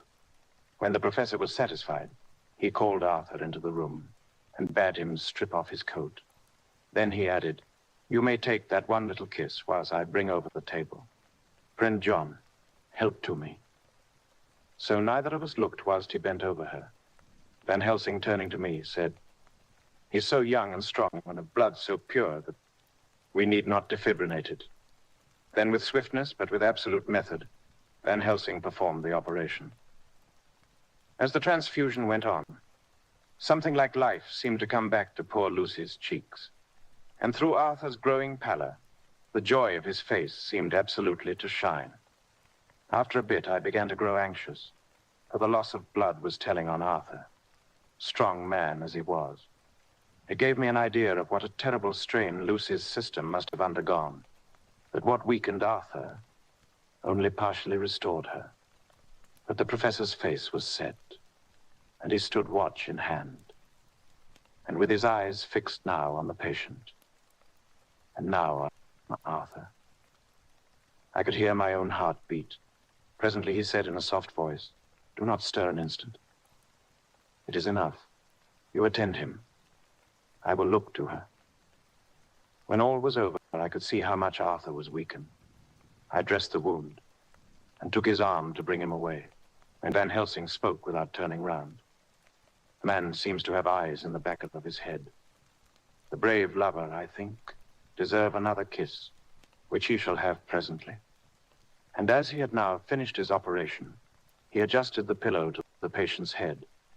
As he did so, the narrow black velvet band, which she seems always to wear round her throat, buckled with an old diamond buckle which her lover had given her, was dragged a little up and showed a red mark on her throat. Arthur did not notice it, but I could hear the deep hiss of indrawn breath, which is one of Van Helsing's ways of betraying emotion. He said nothing at the moment, but turned to me, saying, "Now take down our brave young lover, give him of the port wine, and let him lie down a while. He must then go Leomi and rest, sleep much and eat much, that he may be recruited of what he has so given to his love. He must not stay here. Hold a moment. I may take it, sir, that you are anxious of result. Then bring it with you that in all ways the operation is successful. You have saved her life this time, and you can go home and rest easy, in mind that all that can be is. I shall tell her all when she is well. She shall love you none the less for what you have done. Goodbye." When Arthur had gone, I went back to the room. Lucy was sleeping gently, but her breathing was stronger. I could see the counterpane move as her breast heaved. By the bedside sat Van Helsing, looking at her intently. The velvet band again covered the red mark. I asked the professor in a whisper, "What do you make of that mark on her throat? What do you make of it?" *T have not examined it yet, I answered, and then and there proceeded to loose the band. Just over the external jugular vein, there were 2 punctures, not large, but not wholesome looking. There was no sign of disease, but the edges were white and worn-looking, as if by some trituration. It at once occurred to me that this wound, or whatever it was, might be the means of that manifest loss of blood. But I abandoned the idea as soon as formed, for such a thing could not be. The whole bed would have been drenched to a scarlet with the blood which the girl must have lost to leave it such a pallor as she had before the transfusion. "Well?" said Van Helsing. "Well," said I can make nothing of it." The professor stood up. "I must go back to Amsterdam tonight," he said. "There are books and things there which I want. You must remain here all the night, and you must not let your sight pass from her." "Shall I have a nurse?" I asked. "We are the best nurses, you and I. You keep watch all night. See that she is well fed, and that nothing disturbs her. You must not sleep all the night. Later on we can sleep, you and I. I shall be back as soon as possible, and then we may begin." "May begin?" I said. "What on earth do you mean?" "We shall see," he answered as he hurried out. He came back a moment later and put his head inside the door and said, with warning finger held up, "Remember, she is your charge. If you leave her and harm befall, you shall not sleep easy hereafter." Dr. Seward's diary continued. 8 September. I sat up all night with Lucy. The opiate worked itself off towards dusk, and she waked naturally. She looked a different being from what she had been before the operation. Her spirits even were good, and she was full of a happy vivacity, but I could see evidences of the absolute prostration which she had undergone. When I told Mrs. Westenra that Dr. Van Helsing had directed that I should sit up with her, she almost pooh-poohed the idea, pointing out her daughter's renewed strength and excellent spirits. I was firm, however, and made preparations for my long vigil. When her maid had prepared her for the night, I came in, having in the meantime had supper, and took a seat by the bedside. She did not in any way make objection, but looked at me gratefully whenever I caught her eye. After a long spell, she seemed sinking off to sleep, but with an effort seemed to pull herself together and shook it off. This was repeated several times, with greater effort and with shorter pauses as the time moved on. It was apparent that she did not want to sleep, so I tackled the subject at once. You do not want to go to sleep? No, I'm afraid. Afraid to go to sleep? Why so? It is the boon we all crave for. Ah, not if you are like me. If sleep was to you a presage of horror. A presage of horror? What on earth do you mean? I don't know. Oh, I don't know. And that is what is so terrible. All this weakness comes to me in sleep until I dread the very thought. But my dear girl, you may sleep tonight. I am here, watching you, and I can promise that nothing will happen. Ah, I can trust you. I seized the opportunity and said, I promise you that if I see any evidence of bad dreams, I will wake you at once. You will? Oh, will you really? How good you are to me. Then I will sleep.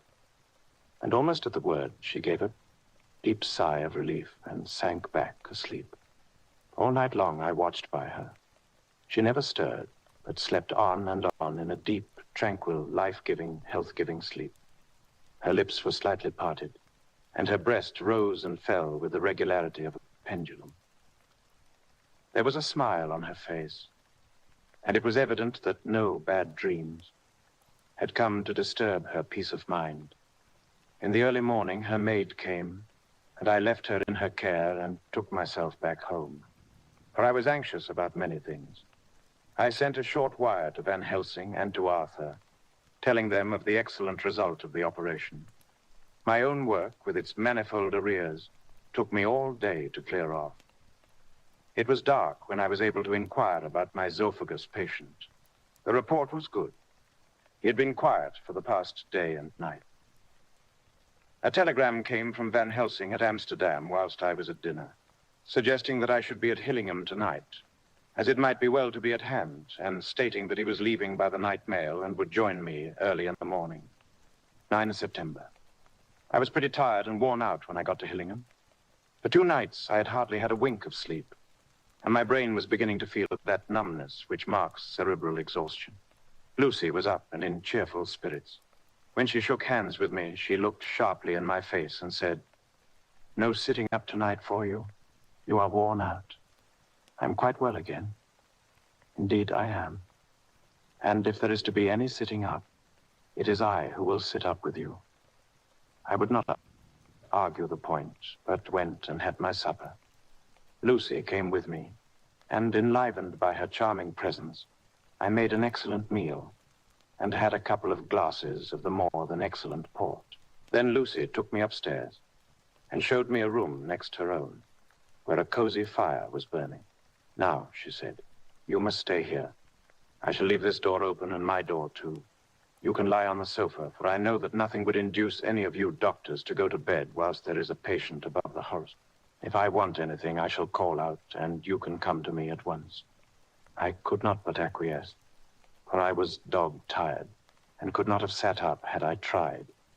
So, on her renewing her promise to call me if she should want anything, I lay on the sofa and forgot all about everything. Lucy Westenra's diary. Oh, September, I feel so happy tonight. I have been so miserably weak that to be able to think and move about is like feeling sunshine after a long spell of east wind out of a steel sky. Somehow, Arthur feels very, very close to me. I seem to feel his presence warm about me.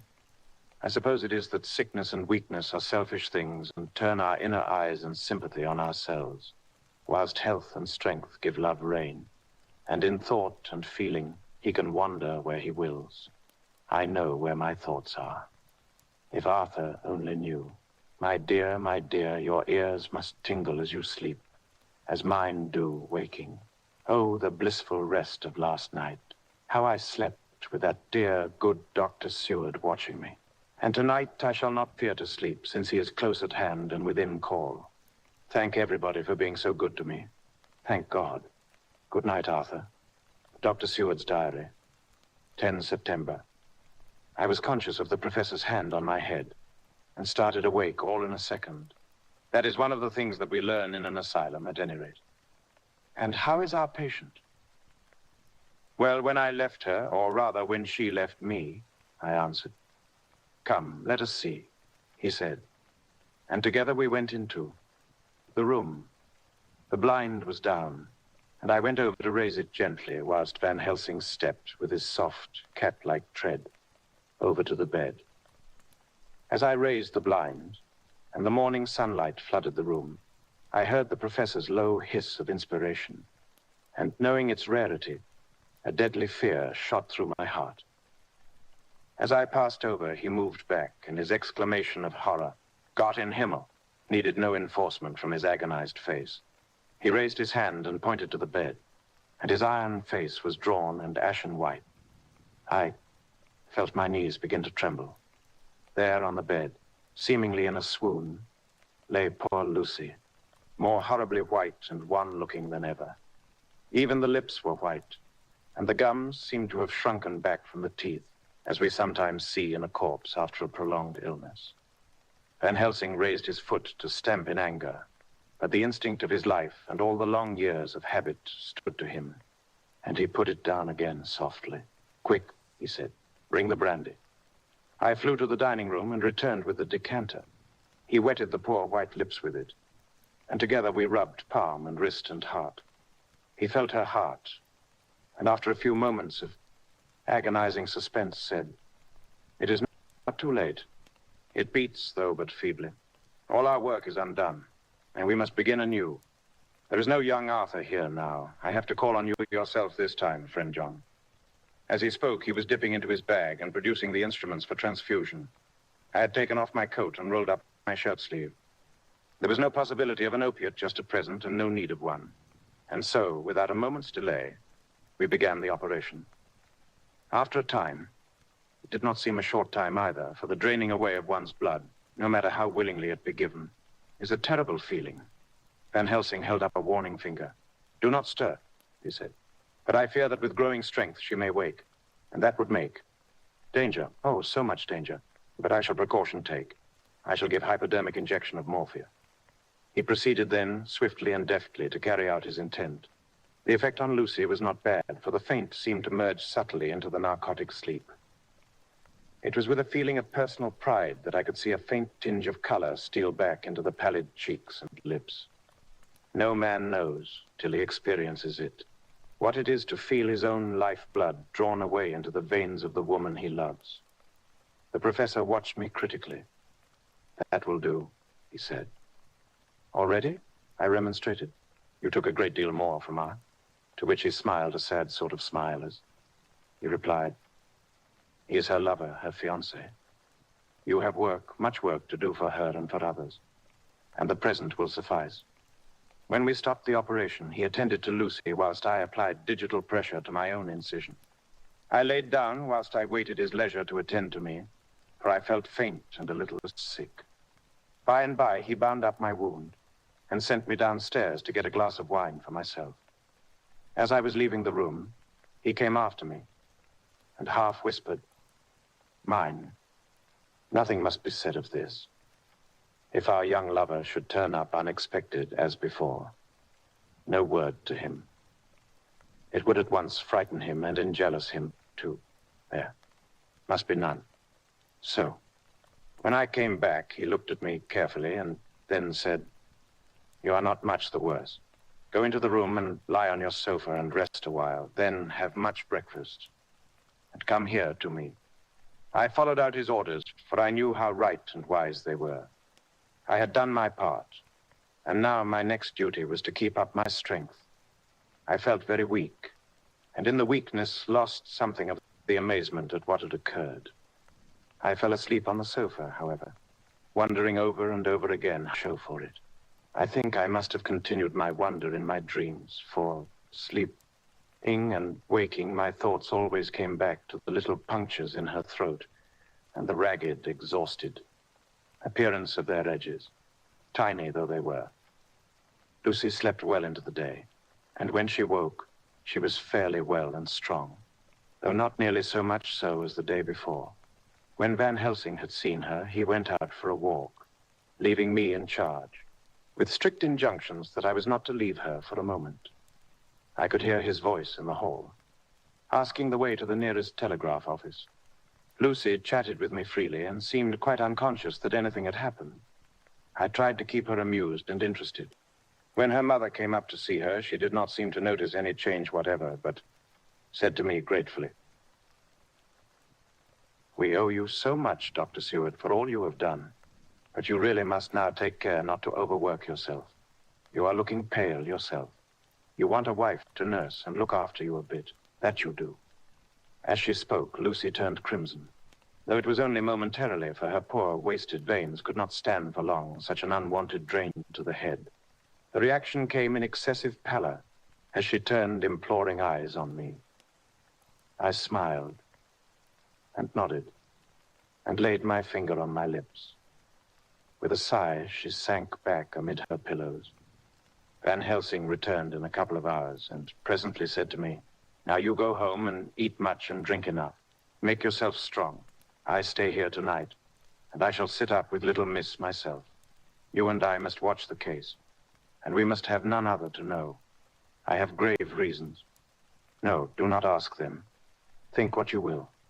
Do not fear to think even the most not probable. Good night." In the hall, two of the maids came to me and asked if they or either of them might not sit up with Miss Lucy. They implored me to let them, and when I said it was Dr. Van Helsing's wish that either he or I should sit up, they asked me quite piteously to intercede with the foreign gentleman. I was much touched by their kindness. Perhaps it is because I am weak at present, and perhaps because it was on Lucy's account that their devotion was manifested. For over and over again have I seen similar instances of woman's kindness. I got back here in time for a late dinner, went my rounds, all well, and set this down whilst waiting for sleep. It is coming. Corn September. This afternoon I went over to Hillingham, found Van Helsing in excellent spirits, and Lucy much better. Shortly after I'd arrived, a big parcel from abroad came for the professor. He opened it with much impressment, assumed, of course, and showed a great bundle of white flowers. "These are for you, Miss Lucy," he said. "For me? Oh, Dr. Van Helsing?" "Yes, my dear, but not for you to play with. These are medicines." Here Lucy made a wry face. "Nay, but they are not to take in a decoction or in nauseous form, so you need not snub that so charming nose. Or I shall point out to my friend Arthur what woes he may have to endure in seeing so much beauty that he so loves so much distort. Aha, my pretty miss, that bring the so nice nose all straight again. This is medicinal, but you do not know how. I put him in your window, I make pretty wreath, and hang him round your neck, so that you sleep well. Oh yes, they, like the lotus flower, make your trouble forgotten. It smells so like the waters of Lethe, and of that fountain of youth that the conquistadores sought for in the Floridas, and find him all too late." Whilst he was speaking, Lucy had been examining the flowers and smelling them. Now she threw them down, saying with half laughter and half disgust, "Oh, Professor, I believe you are only putting up a joke. On me. Why, these flowers are only common garlic." To my surprise, Van Helsing rose up and said with all his sternness, his iron jaw set and his bushy eyebrows meeting, "No trifling with me. I never jest. There is grim purpose in all I do, and I warn you that you do not thwart me. Take care for the sake of others, if not for your own." Then, seeing poor Lucy scared, as she might well be, he went on more gently. "Oh, little miss, my dear, do not fear me. I only do for your good. But there is much virtue to you in those so common flowers. See, I place them myself in your room. I make myself the wreath that you are to wear. But hush, no telling to others that make so inquisitive questions. We must obey, and silence is a part of obedience. And obedience is to bring you strong and well into loving arms that wait for you. Now sit still a while.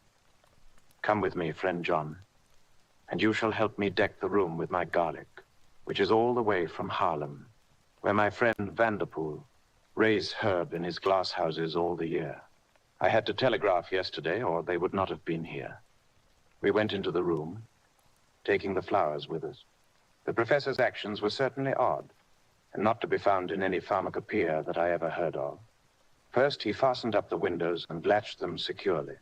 Next, taking a handful of the flowers, he rubbed them all over the sashes, as though to ensure that every whiff of air that might get in would be laden with the garlic smell.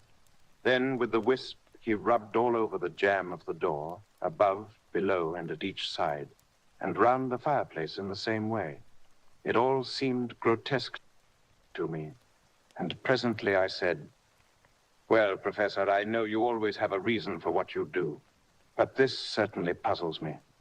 It is well we have no skeptic here, or he would say that you are working some spell to keep out an evil spirit." "Perhaps I am," he answered quietly as he began to make the wreath which Lucy was to wear round her neck. We then waited whilst Lucy made her toilet for the night, and when she was in bed, he came and himself fixed the wreath of garlic round her neck. The last words he said to her were, "Take care you do not disturb it, and even if the room feel close, do not tonight open the window or the door." "I promise," said Lucy, "and thank you both 1,000 times for all your kindness to me." Oh, what have I done to be blessed with such friends? As we left the house in my fly, which was waiting, Van Helsing said, "Tonight I can sleep in peace, and sleep I want. 2 nights of travel, much reading in the day between, and much anxiety on the day to follow, and a night to sit up without to wink. Tomorrow in the morning early you call for me, and we come together to see our pretty miss, so much more strong for my spell which I have work." Ho, ho. He seemed so confident that I, remembering my own confidence 2 nights before, and with the baneful result, felt awe and vague terror. It must have been my weakness that made me hesitate to tell it to my friend, but I felt it, all the more, like unshed tears. Chapter 1. Lucy Westenra's Diary. 12th of September. How good they all are to me. I quite love that dear doctor, Van Helsing. I wonder why he was so anxious about these flowers. He positively frightened me. He was so fierce. And yet he must have been right, for I feel comfort from them already. Somehow I do not dread being alone tonight, and I can go to sleep without fear. I shall not mind any flapping outside the window. Oh, the terrible struggle that I've had against sleep so often of late. The pain of the sleeplessness, or the pain of the fear of sleep, with such unknown horrors as it has for me. How blessed are some people whose lives have no fears, no dreads, to whom sleep is a blessing that comes nightly and brings nothing but sweet dreams. Well, here I am tonight, hoping for sleep, and lying like Ophelia in the play, with virgin krantz and maiden strumens. I never liked garlic before, but tonight it is delightful. There is peace in its smell. I feel sleep coming already. Good night, everybody. Dr. Seward's Diary. 13 September. Called at the Berkeley and found Van Helsing, as usual, up to time. The carriage ordered from the hotel was waiting. The professor took his bag, which he always brings with him now. Let all be put down exactly. Van Helsing and I arrived at Hillingham at 8 o'clock. It was a lovely morning. The bright sunshine and all the fresh feeling of early autumn seemed like the completion of nature's annual work. The leaves were turning to all kinds of beautiful colors, but had not yet begun to drop from the trees. When we entered, we met Mrs. Westenra coming out of the morning room. She's always an early riser. She greeted us warmly and said, "You will be glad to know that Lucy is better. The dear child is still asleep." I looked into her room and saw her, but did not go in, lest I should disturb her. The professor smiled and looked quite jubilant. He rubbed his hands together and said, "Aha, I thought I'd diagnosed the case. My treatment is working." To which she answered, You must not take all the credit to yourself, Doctor. Lucy's state this morning is due in part to me. How you do mean, ma'am? Asked the professor. Well, I was anxious about the dear child in the night and went into her room. She was sleeping soundly, so soundly that even my coming did not wake her. But the room was awfully stuffy. There were a lot of those horrible, strong-smelling flowers about everywhere, and she had actually a bunch of them round her neck. I feared that the heavy odor would be too much for the dear child in her weak state. So I took them all away and opened a bit of the window to let in a little fresh air. You will be pleased with her, I'm sure. She moved off into her boudoir, where she usually breakfasted early. As she had spoken, I watched the professor's face and saw it turn ashen gray. He had been able to retain his self-command whilst the poor lady was present, for he knew her state and how mischievous a shock would be. He actually smiled on her as he held open the door for her to pass into her room. But the instant she had disappeared, he pulled me, suddenly and forcibly, into the dining room and closed the door. Then, for the first time in my life, I saw Van Helsing break down. He raised his hands over his head in a sort of mute despair, and then beat his palms together in a helpless way. Finally, he sat down on a chair, and putting his hands before his face, began to sob, with loud, dry sobs that seemed to come from the very racking of his heart. Then he raised his arms again, as though appealing to the whole universe. God, God, God, he said, what have we done? What has this poor thing done that we are so sore? Beset? Is there fate amongst us still? Sent down from the pagan world of old, that such things must be, and in such way. This poor mother, all unknowing, and all for the best as she think, does such thing as lose her daughter, body and soul. And we must not tell her. We must not even warn her, or she die, and then both die. Oh, how we are beset. How are all the powers of the devils against us? Suddenly he jumped to his feet. Come, he said. Come, we must see and act. Devils or no devils, or all the devils at once, it matters not. We fight him all the same. He went to the hall door for his bag, and together we went up to Lucy's room. Once again, I drew up the blind, whilst Van Helsing went towards the bed. This time, he did not start as he looked on the poor face with the same awful waxen pallor as before. He wore a look of stern sadness and infinite pity. As I expected, he murmured with that hissing inspiration of his which meant so much. Without a word, he went and locked the door, and then began to set out on the little table the instruments for yet another operation of transfusion of blood. I had long ago recognized the necessity and begun to take off my coat, but he stopped me with a warning hand. No, he said. Today you must operate. I shall provide. You are weakened already. As he spoke, he took off his coat and rolled up his shirt sleeve. Again the operation. Again the narcotic. Again some return of color to the ashy cheeks and the regular breathing of healthy sleep. This time I watched whilst Van Helsing recruited himself and rested. Presently, he took an opportunity of telling Mrs. Westenra that she must not remove anything from Lucy's room without consulting him, that the flowers were of medicinal value, and that the breathing of their odor was a part of the system of cure. Then he took over the care of the case himself, saying that he would watch this night and the next, and would send me word when to come. After another hour, Lucy waked from her sleep, fresh and bright, and seemingly not much the worse for her terrible ordeal. What does it all mean? I'm beginning to wonder if my long habit of life amongst the insane is beginning to tell upon my own brain. Lucy Westenra's diary. 17 of September. 4 days and nights of peace. I'm getting so strong again that I hardly know myself. It is as if I had passed through some long nightmare and had just awakened to see the beautiful sunshine and feel the fresh air of the morning around me. I have a dim half-remembrance of long, anxious times of waiting and fearing. Darkness in which there was not even the pain of hope to make present distress more poignant. And then long spells of oblivion, and the rising back to life as a diver coming up through a great press of water. Since, however, Dr. Van Helsing has been with me, all this bad dreaming seems to have passed away. The noises that used to frighten me out of my wits, the flapping against the windows, the distant voices which seemed so close to me, the harsh sounds that came from I know not where and commanded me to do I know not what, have all ceased. I go to bed now without any fear of sleep. I do not even try to keep awake. I have grown quite fond of the garlic, and a boxful arrives for me every day from Haarlem. Tonight, Dr. Van Helsing is going away, as he has to be for a day in Amsterdam, but I need not be watched. I am well enough to be left alone. Thank God for Mother's sake and dear Arthur's, and for all our friends who have been so kind. I shall not even feel the chain, for last night, Dr. Van Helsing slept in his chair a lot of the time. I found him asleep twice when I awoke. But I did not fear to go to sleep again, although the boughs or bats or something flapped almost angrily against the window pane.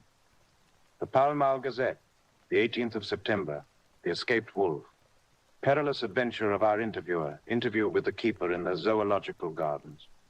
After many inquiries and almost as many refusals, and perpetually using the words Pall Mall Gazette as a sort of talisman, I managed to find the keeper of the section of the zoological gardens in which the wolf department is included.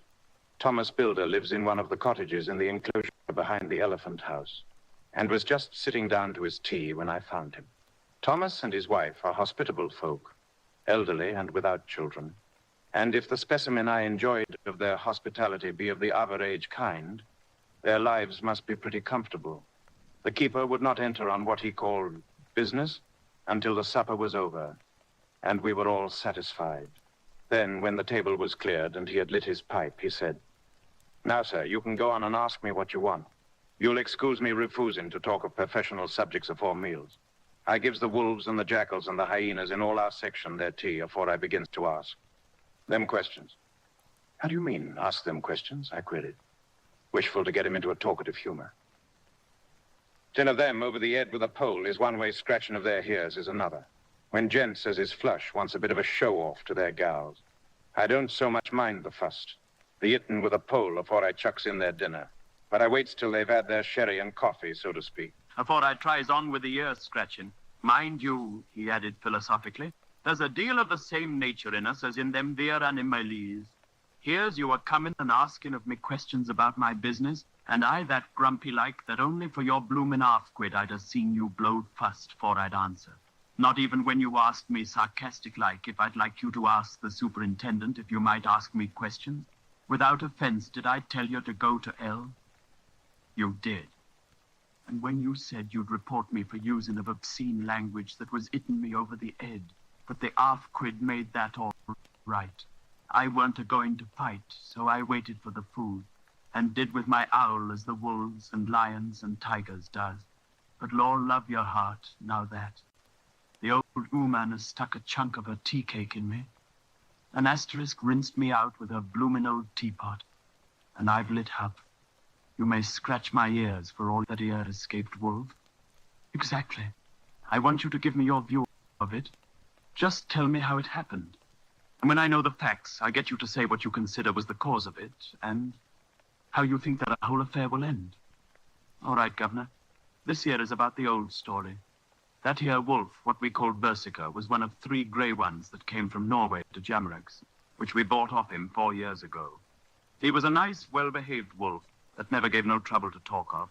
I'm more surprised at him for wanting to get out nor any other animal in the place. But there, you can't trust wolves no more nor women. Don't you mind him, sir? Broke in Mrs. Tom with a cheery laugh. He's got minding the animals so long that blessed if he ain't like old wolf itself. But there ain't no harm in him. Well, sir, it was about 2 hours after feeding yesterday when I first hear my disturbance. I was making up a litter in the monkey house for a young puma which is ill, but when I heard the yelping and owling, I came away straight. There was Berserker a-tearing like a mad thing at the bars as if he wanted to get out. There wasn't much people about that day, and close at hand was only one man. A tall, thin chap with a hooked nose and a pointed beard, with a few white hairs running through it. He had a hard, cold look and red eyes, and I took a sort of mislike to him. For it seemed as if it was him as they was irritated at. He had white kid gloves on his hands, and he pointed out the animales to me and says, "Keeper, these wolves seem upset at something." Maybe it's you, says I, for I did not like the airs as he give himself. He didn't get angry, as I hoped he would, but he smiled a kind of insolent smile, with a mouth full of white, sharp teeth. Oh, no, they wouldn't like me, he says. Oh, yes, they would, says I, imitating of him. They always like a bone or two to clean their teeth on about tea. Time, which you has a bag full. Well, it was an odd thing, but when the animals see us a-talking, they lay down. And when I went over to Bersikif, he let me stroke his ears, same as ever. That there man came over, and bless it, but if he didn't put in his hand and stroke the old wolf's ears, too. Take care, says I. Berserker is quick. Never mind, he says. I'm used to him. Are you in the business yourself? I says, taking off with my hat. For a man what trades in wolves, etc., is a good friend to keepers. No, says he, not exactly in the business, but I have made pets of several. And with that, he lifts his hat as polite as a lord and walks away. Old Berserker kept a-looking after him till he was out of sight, then went and lay down in a corner, and wouldn't come out the old evening. Well, last night, so soon as the moon was up, the wolves here all began a-owling. There weren't nothing for them to owl at. There weren't no one near, except someone that was evidently a-calling a dog somewheres out back of the gardings in the park road. Once or twice I went out to see that all was right, and it was. And then the owling stopped. Just before 12 o'clock, I just took a look round before turning in, and bust me. But when I came opposite to old Berserker's cage, I see the rails broken and twisted about and the cage empty, and that's all I know for certain. Did anyone else see anything? One of our gardeners was a-coming home about that time from a harmony when he sees a big grey dog coming out through the garden edges. At least, so he says. But I don't give much for it myself, for if he did, he never said a word about it to his missus when he got home. And it was only after the escape of the wolf was made known, and we had been up all night a-hunting of the park for Berserker, that he remembered seeing anything. My own belief was that the harmony had got into his head. Now, Mr. Builder, can you account in any way for the escape of the wolf? Well, sir, he said with a suspicious sort of modesty, I think I can, but I don't know as how you'd be satisfied with the theory. Certainly I shall. A man like you, who knows the animals from experience, can't hazard a good guess at any. Rate who's even to try. Well then, sir, I accounts for it this way. It seems to me that Herr Wolf escaped, simply because he wanted to. Get out. From the hearty way that both Thomas and his wife laughed at the joke, I could see that it had done service before, and that the whole explanation was simply an elaborate sell. I couldn't cope in badinage with the worthy Thomas, but I thought I knew a surer way to his heart, so I said, now, Mr. Builder, we'll consider that first half-sovereign worked a biff, and this brother of his is waiting to be claimed when you've told me what you think will happen. Right you are, sir, he said briskly. You'll excuse me, I know, for a chaffing of you, but the old woman here winked at me, which was as much as telling me to go on. Well, I never, said the old lady. My opinion is this, that here Wolf is a kidden of somewheres. The gardener what didn't remember said he was a galloping northward faster than a horse could go. But I don't believe him, for you see, sir, wolves don't gallop no more nor dogs does. They not being built that way. Wolves is fine things in a storybook, and I just say when they gets in packs and does be chivying something that's more afeared than they is, they can make a devil of a noise and chop it up, whatever it is. But law bless you, in real life, a wolf is only a low creature, not half so clever or bold as a good dog, and not half a quarter so much fighting in him.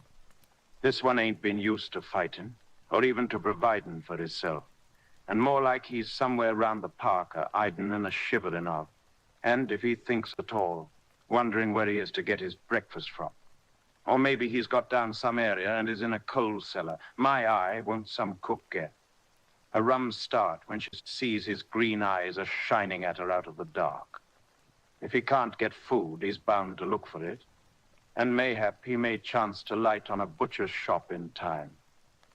If he doesn't, and some nursemaid goes a-walking off with a soldier, leaving of the hinfant in the perambulator, Well, then I shouldn't be surprised if the census is one babby the less.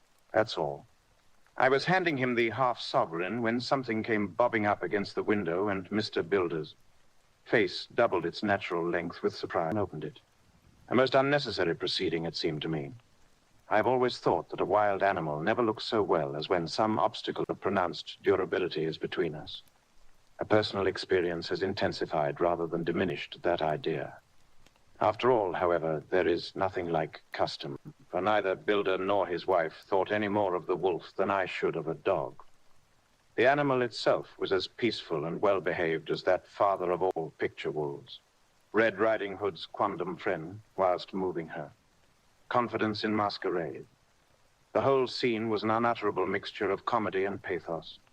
The wicked wolf that for half a day had paralyzed London and set all the children in the town shivering in their shoes was there in a sort of penitent mood and was received and petted like a sort of vulpine prodigal son. Old Builder examined him all over with most tender solicitude, and when he had finished with his penitence said, "There, I knew the poor old chap would get into some kind of trouble. Didn't I say it all along? Here's his head all cut and full of broken glass. Come along, Berserker." He took the wolf and locked him up in a cage with a piece of meat that satisfied, in quantity at any rate, the elementary conditions of the fatted calf, and went off to report. I came off, too, to report the only exclusive information that is given today regarding the strange escapade of the zoo. Dr. Seward's diary, 17 September. I was engaged after dinner in my study posting up my books, which through press of other work and the many visits to Lucy had fallen sadly into arrear. Suddenly the door was burst open, and in rushed my patient, with his face distorted with passion. I was thunderstruck, for such a thing as a patient getting of his own accord into the superintendent's study is almost unknown. Without an instant's pause, he made straight at me. He had a dinner knife in his hand, and as I saw he was dangerous, I tried to keep the table between us. He was too quick and too strong for me, however, for before I could get my balance, he had struck at me and cut my left wrist rather severely. Before he could strike again, however, I got in my right, and he was sprawling on his back on the floor. My wrist bled freely, and quite a little pool trickled onto the carpet. I saw that my friend was not intent on further effort, and occupied myself binding up my wrist, keeping a wary eye on the prostrate figure all the time.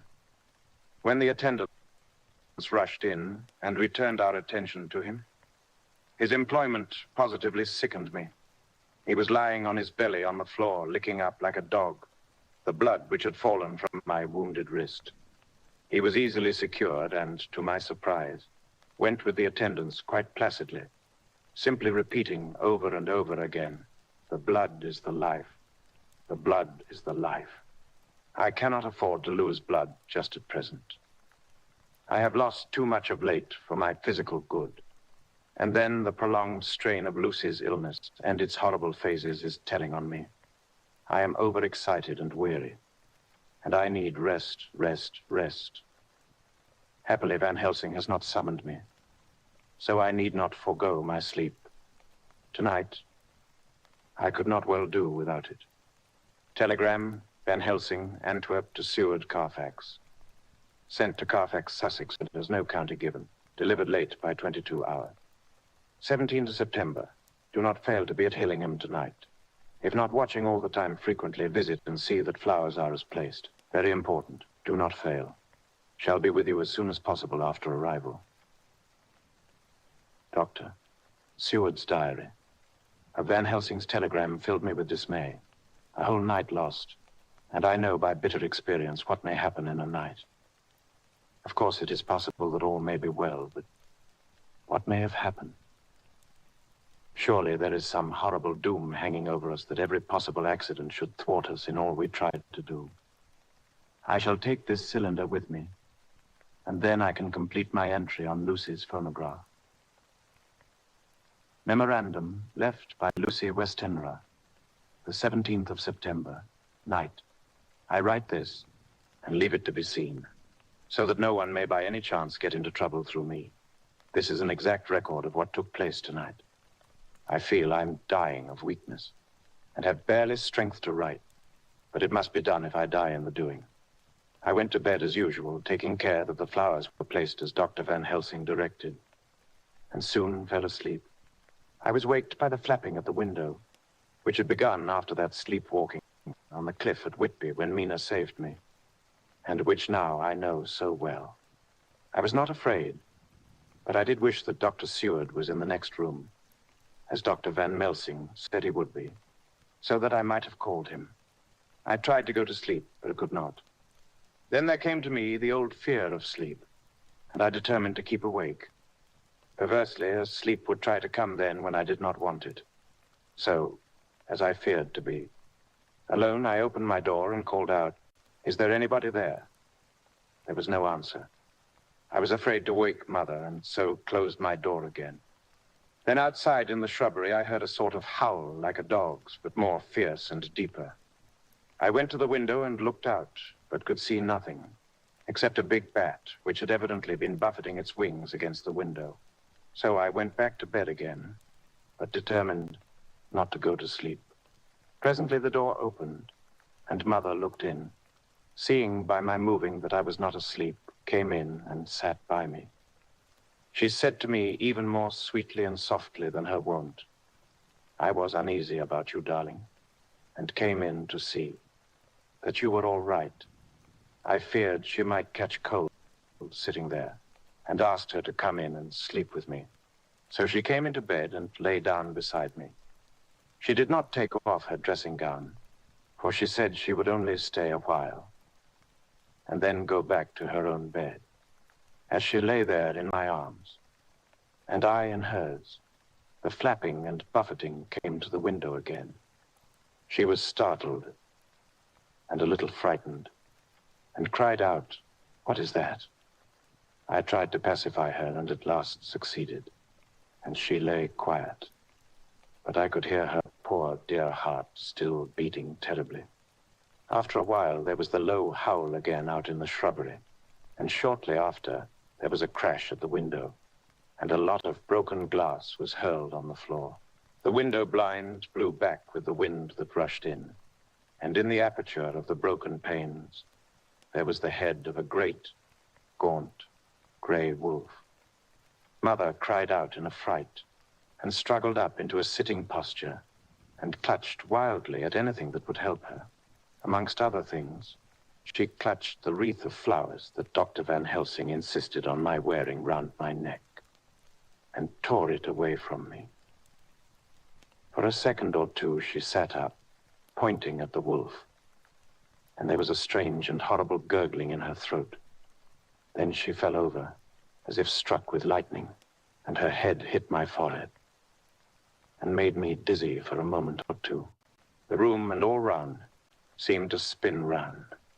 I kept my eyes fixed on the window, but the wolf drew his head back, and a whole myriad of little specks seemed to come blowing in through the broken window, and wheeling and circling round, like the pillar of dust that travelers describe when there is a simoon in the desert.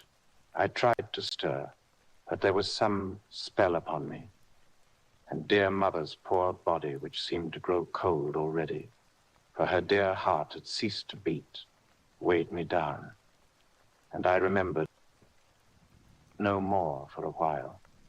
The time did not seem long, but very, very awful, till I recovered consciousness again. Somewhere near, a passing bell was tolling. The dogs all round the neighborhood were howling, and in our shrubbery, seemingly just outside, a nightingale was singing.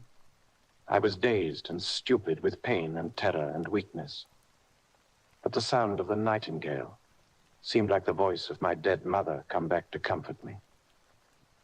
The sounds seemed to have awakened the maids, too, for I could hear their bare feet pattering outside my door. I called to them, and they came in, and when they saw what had happened, and what it was that lay over me on the bed, they screamed out.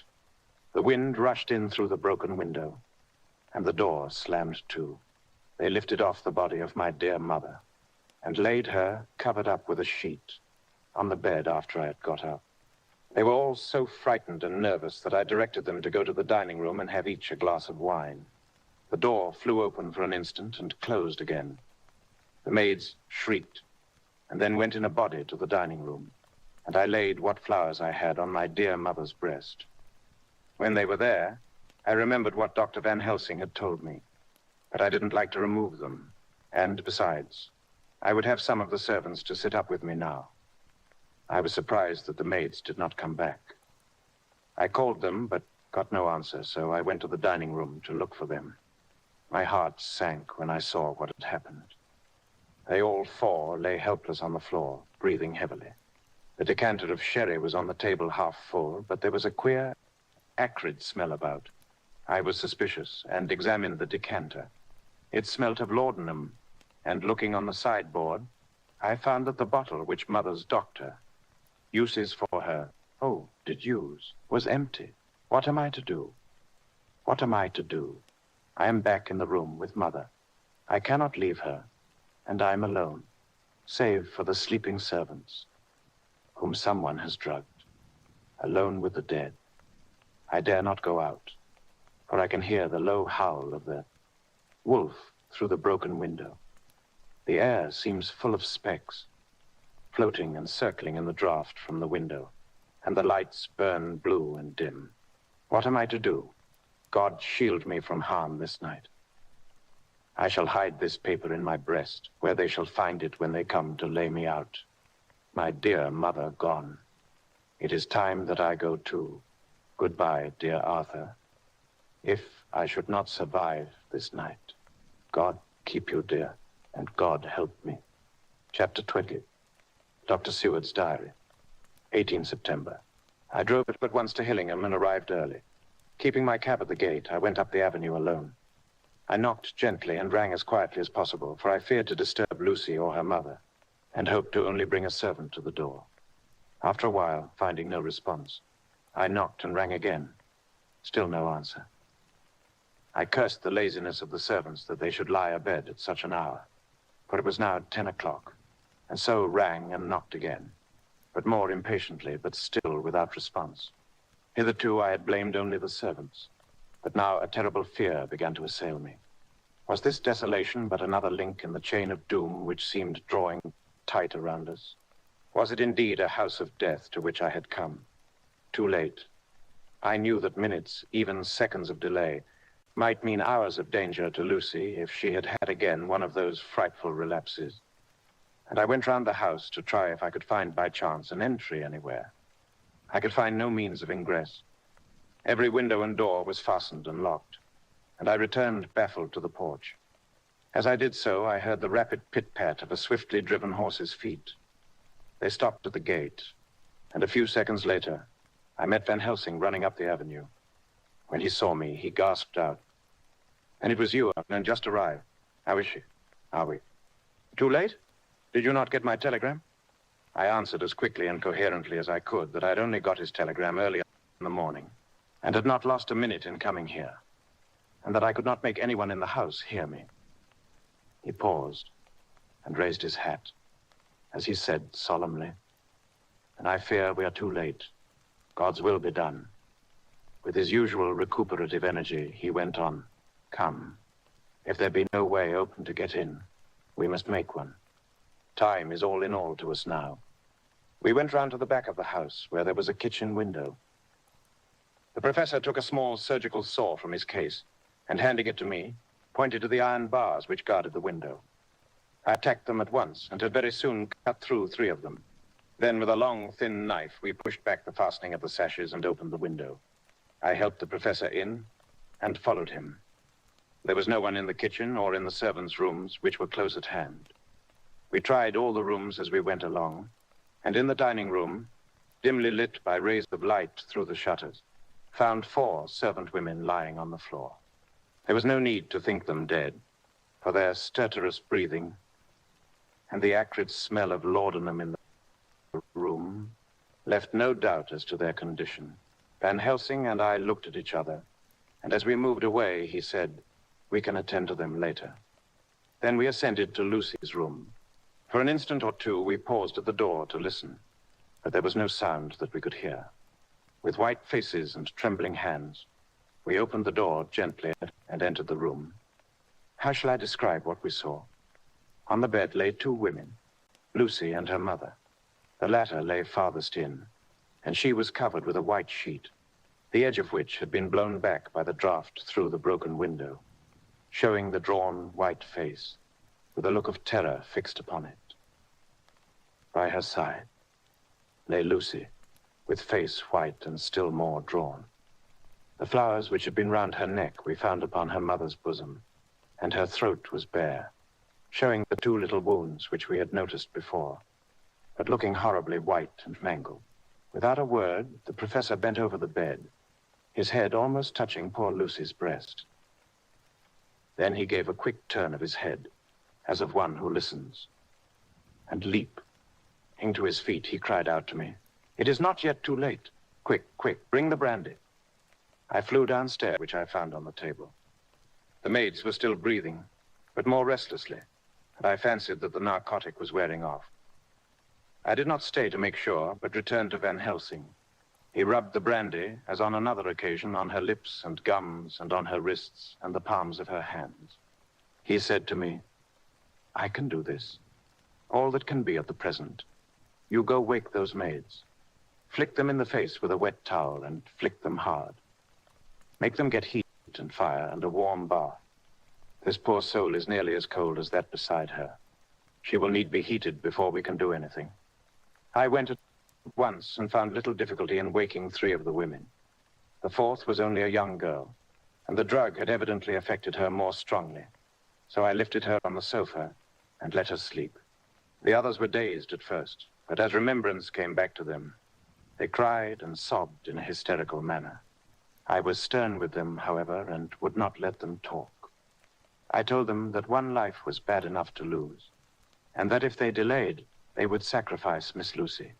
So, sobbing and crying, they went about their way, half-clad as they were, and prepared fire and water. Fortunately, the kitchen and boiler fires were still alive, and there was no lack of hot water. We got a bath and carried Lucy out as she was and placed her in it. Whilst we were busy chafing her limbs, there was a knock at the hall door. One of the maids ran off, hurried on some more clothes, and opened it. Then she returned and whispered to us that there was a gentleman who had come with a message from Mr. Holmwood. I bade her simply tell him that he must wait, for we could see no one now. She went away with the message, and engrossed with our work, I clean forgot all about him. I never saw in all my experience the professor work in such deadly earnest. I knew, as he knew, that it was a stand-up fight with death, and in a pause told him so. He answered me in a way that I did not understand, but with the sternest look that his face could wear. If that were all, I would stop here where we are now, and let her fade away into peace, for I see no light in life over her horizon. He went on with his work with, if possible, renewed and more frenzied vigor. Presently, we both began to be conscious that the heat was beginning to be of some effect. Lucy's heart beat a trifle more audibly to the stethoscope, and her lungs had a perceptible movement. Van Helsing's face almost beamed, and as we lifted her from the bath and rolled her in a hot sheet to dry her, he said to me, "The first gain is ours. Check to the king." We took Lucy into another room, which had by now been prepared, and laid her in bed and forced a few drops of brandy down her throat. I noticed that Van Helsing tied a soft silk handkerchief round her throat. She was still unconscious, and was quite as bad, if not worse, than we had ever seen her. Van Helsing called in one of the women and told her to stay with her, and not to take her eyes off her till we returned, and then beckoned me out of the room. "We must consult as to what is to be done," he said as we descended the stairs. In the hall, he opened the dining room door, and we passed in, he closing the door carefully behind him. The shutters had been opened, but the blinds were already down, with that obedience to the etiquette of death which the British woman of the lower classes always rigidly observes. The room was, therefore, dimly dark. It was, however, light enough for our purposes. Van Helsing's sternness was somewhat relieved by a look of perplexity. He was evidently torturing his mind about something. So I waited for an instant, and he spoke. What are we to do now? Where are we to turn for help? We must have another transfusion of blood, and that soon. Or that poor girl's life won't be worth an hour's purchase. You are exhausted already. I'm exhausted too. I fear to trust those women, even if they would have courage to submit. What are we to do for someone who will open his veins for her? What's the matter with me, anyhow? The voice came from the sofa across the room, and its tones brought relief and joy to my heart. For they were those of Quincy Morris. Van Helsing started angrily at the first sound, but his face softened, and a glad look came into his eyes as I cried out, "Quincy Morris!" and rushed towards him with outstretched hands. "What brought you here?" I cried as our hands met. "I guess art is the cause." He handed me a telegram. "Have not heard from Seward for 3 days and am terribly anxious. Cannot leave. Father still in same condition.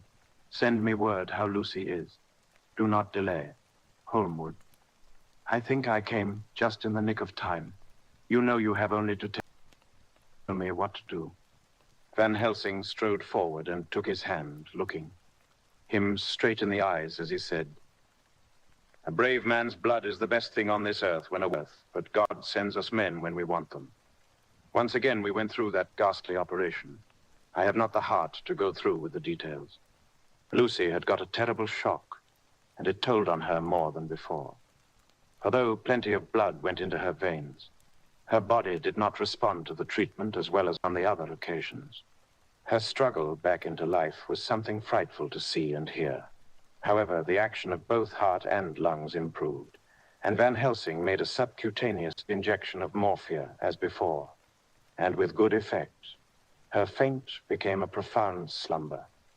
The professor watched whilst I went downstairs with Quincy Morris and sent one of the maids to pay off one of the cabmen who were waiting.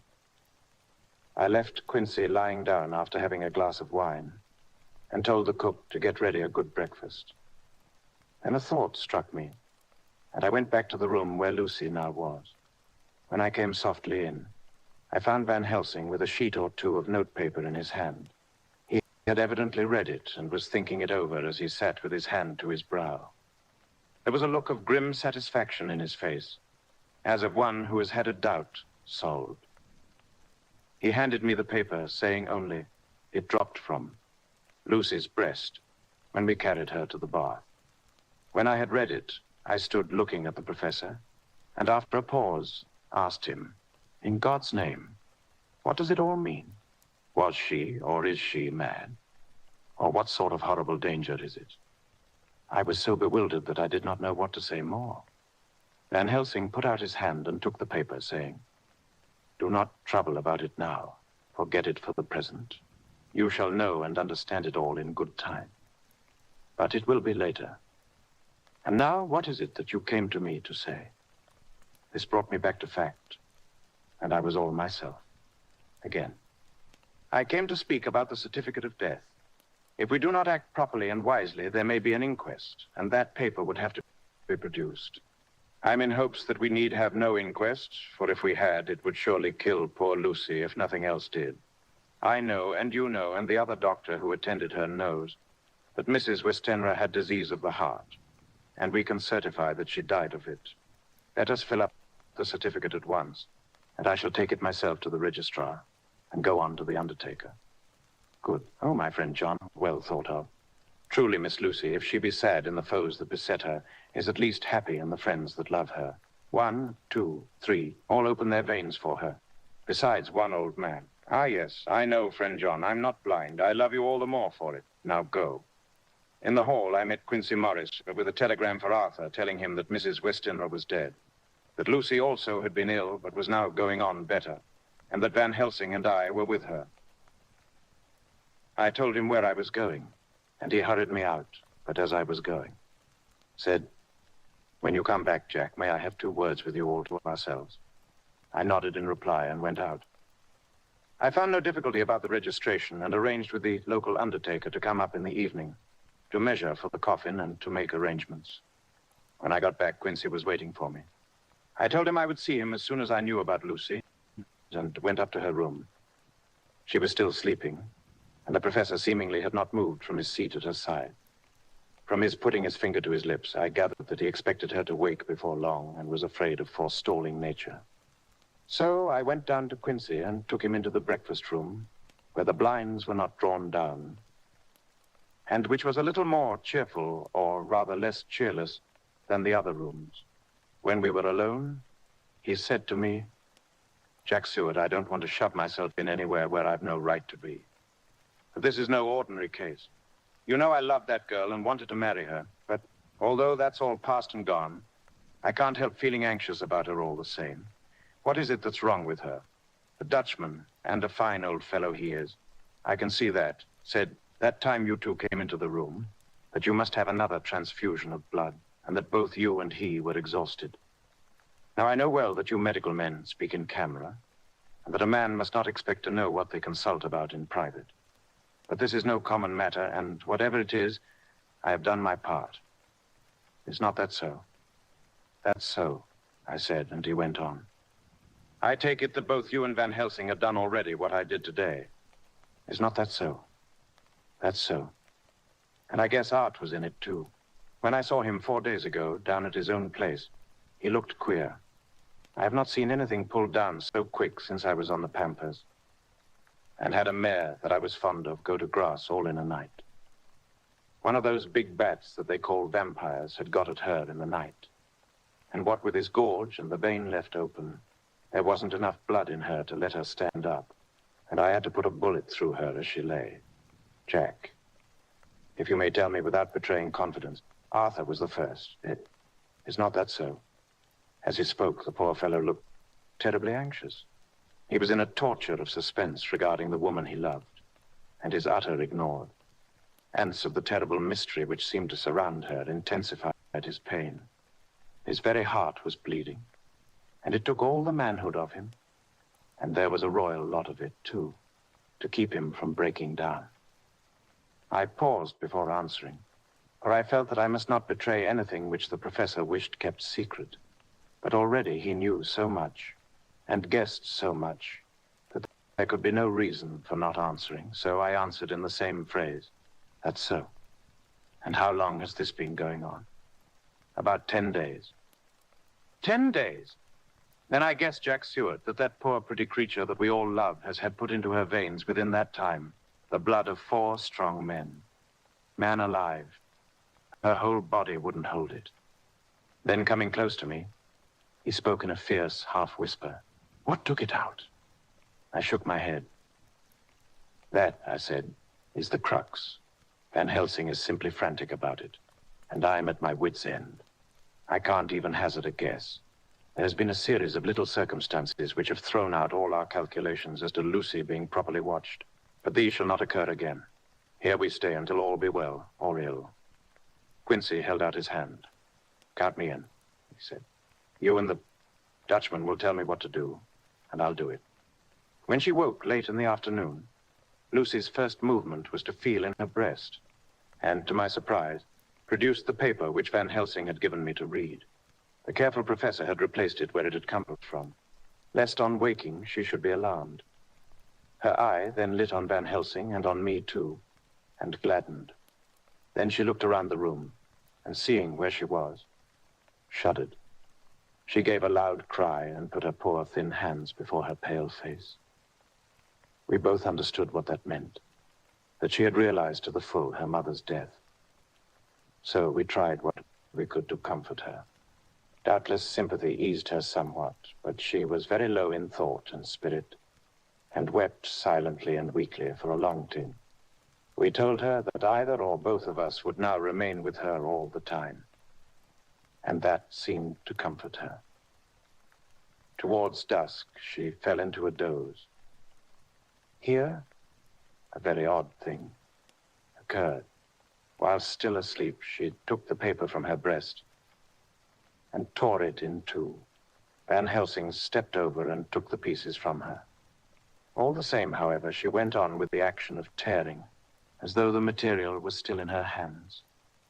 Finally, she lifted her hands and opened them as though scattering the fragments, Van Helsing seemed surprised, and his brows gathered as if in thought, but he said nothing, except September.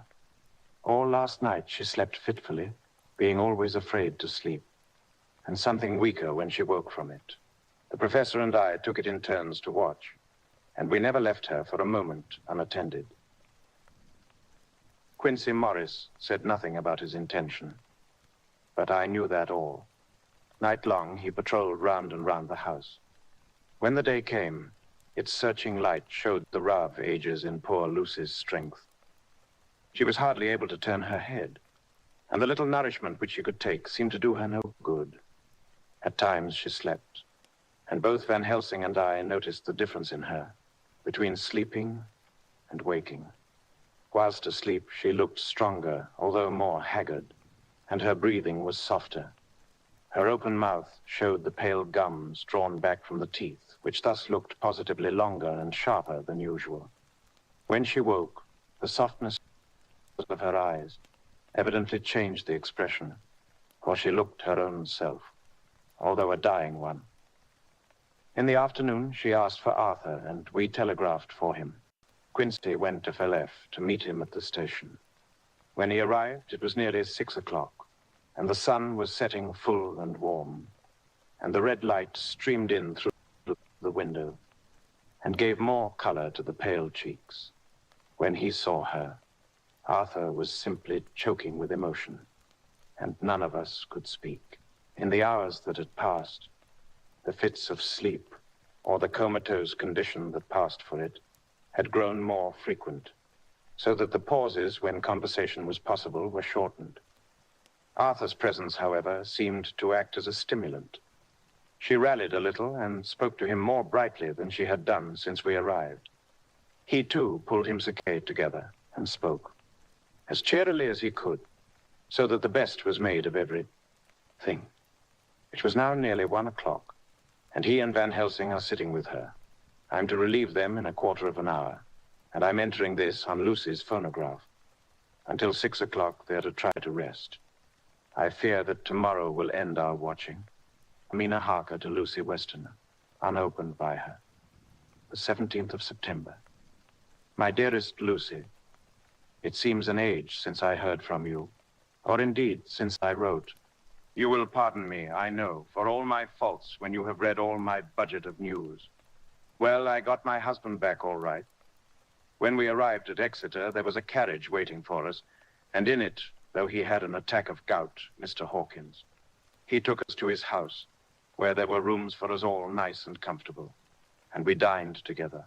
After dinner, Mr. Hawkins said, "My dears, I want to drink your health and prosperity, and may every blessing attend you both. I know you both from children, and have, with love and pride, seen you grow up. Now I want you to make your home here with me. I have left to me neither chick nor child. All are gone, and in my will, I have left you everything." I cried, Lucy dear, as Jonathan and the old man clasped hands. Our evening was a very, very happy one.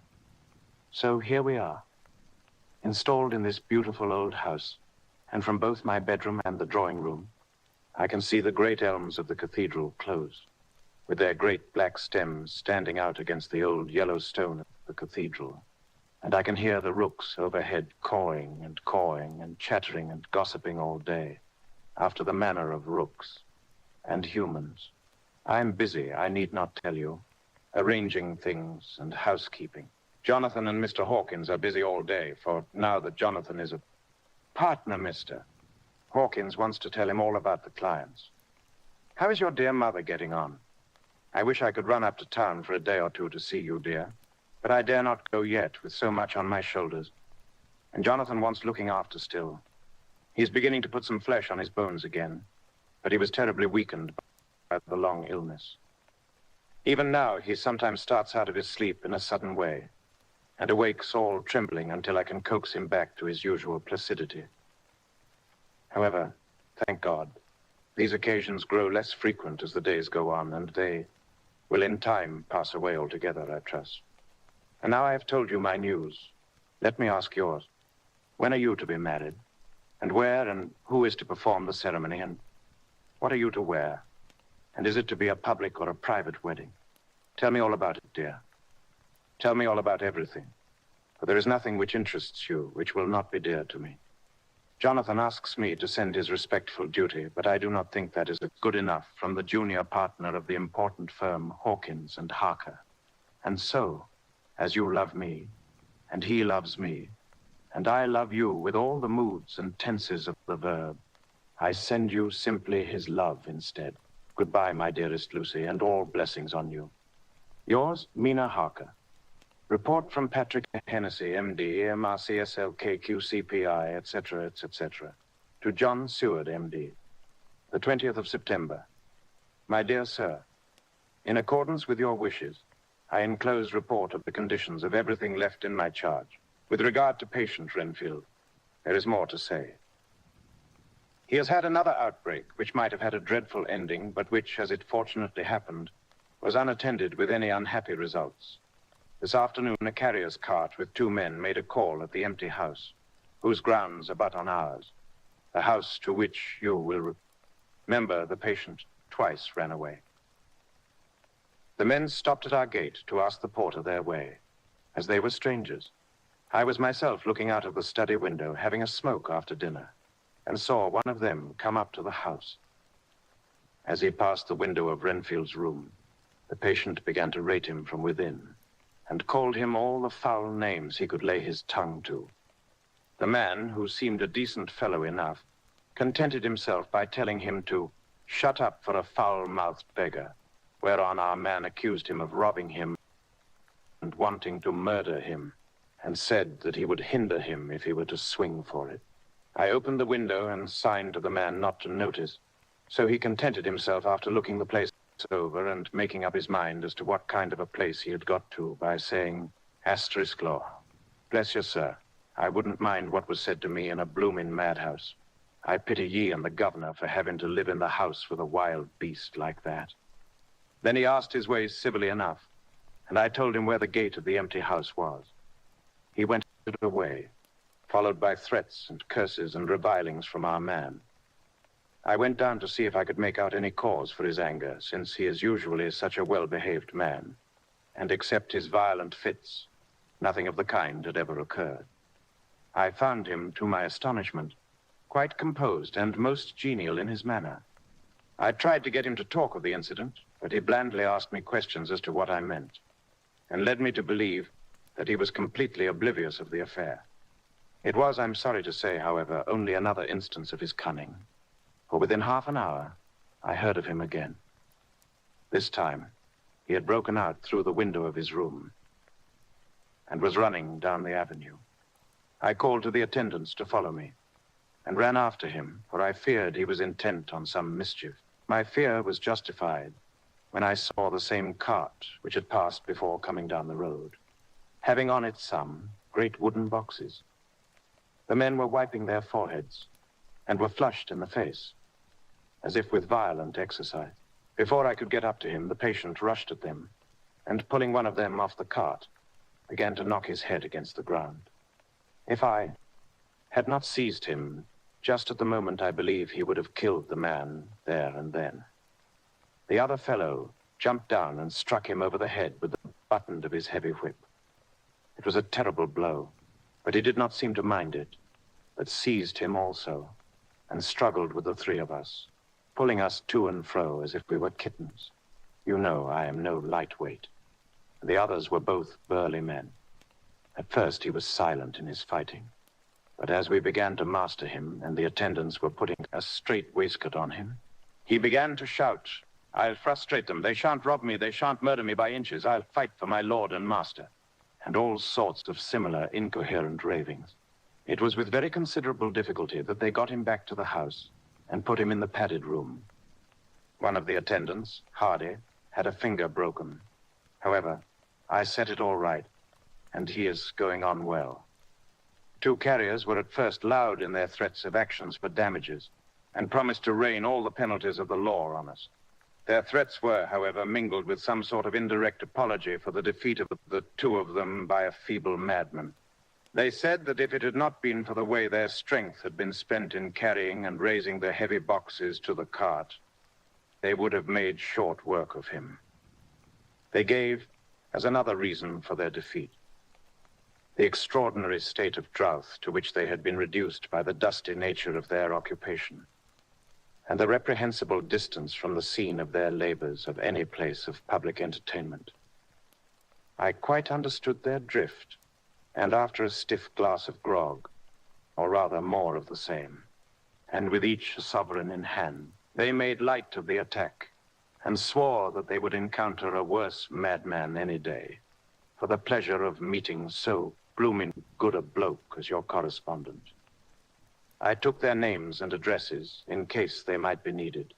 They are as follows: Peter Farley's Row, Guide Court, Bethnal Green. They are both in the employment of Harris. And Sons, Moving and Shipment Company, Orange Mustard, Ters Yard, Soho.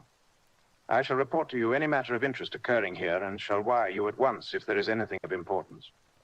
Believe me, dear sir, yours faithfully, Patrick Hennessy. Letter, Mina Harker to Lucy Westenra, unopened by her. The 18th of September. My dearest Lucy, such a sad blow has befallen us. Mr. Hawkins has died very suddenly. Some may not think it so sad for us, but we had both come to so love him that it really seems as though we had lost a father. I never knew either father or mother, so that the dear old man's death is a real blow to me. Jonathan is greatly distressed. It is not only that he feels sorrow, deep sorrow, for the dear, good man who has befriended him all his life, and now at the end has treated him like his own son, and left him a fortune which to people of our modest bringing up is wealth beyond the dream of avarice. But Jonathan feels it on another account. He says the amount of responsibility which it puts upon him makes him nervous. He begins to doubt himself. I try to cheer him up, and my belief in him helps him to have a belief in himself. But it is here that the grave shock that he experienced tells upon him the most. Oh, it is too hard that a sweet, simple, noble, strong nature, such as his a nature, which enabled him by our dear, good friend's aid to rise from clerk to master in a few years, should be so injured that the very essence of its strength is gone. Forgive me, dear, if I worry you with my troubles in the midst of your own happiness. But, Lucy, dear, I must tell someone, for the strain of keeping up a brave and cheerful appearance to Jonathan tries me, and I have no one here that I can confide in. I dread coming up to London as we must. Do the day after tomorrow, for poor Mr. Hawkins left in his will that he was to be buried in the grave with his father. As there are no relations at all, Jonathan will have to be chief mourner. I shall try to run over to see you, dearest. If only for a few minutes. Forgive me for troubling you, with all blessings. Your loving Mina Harker. Dr. Seward's diary. 20 September. Only resolution and habit can let me make an entry tonight.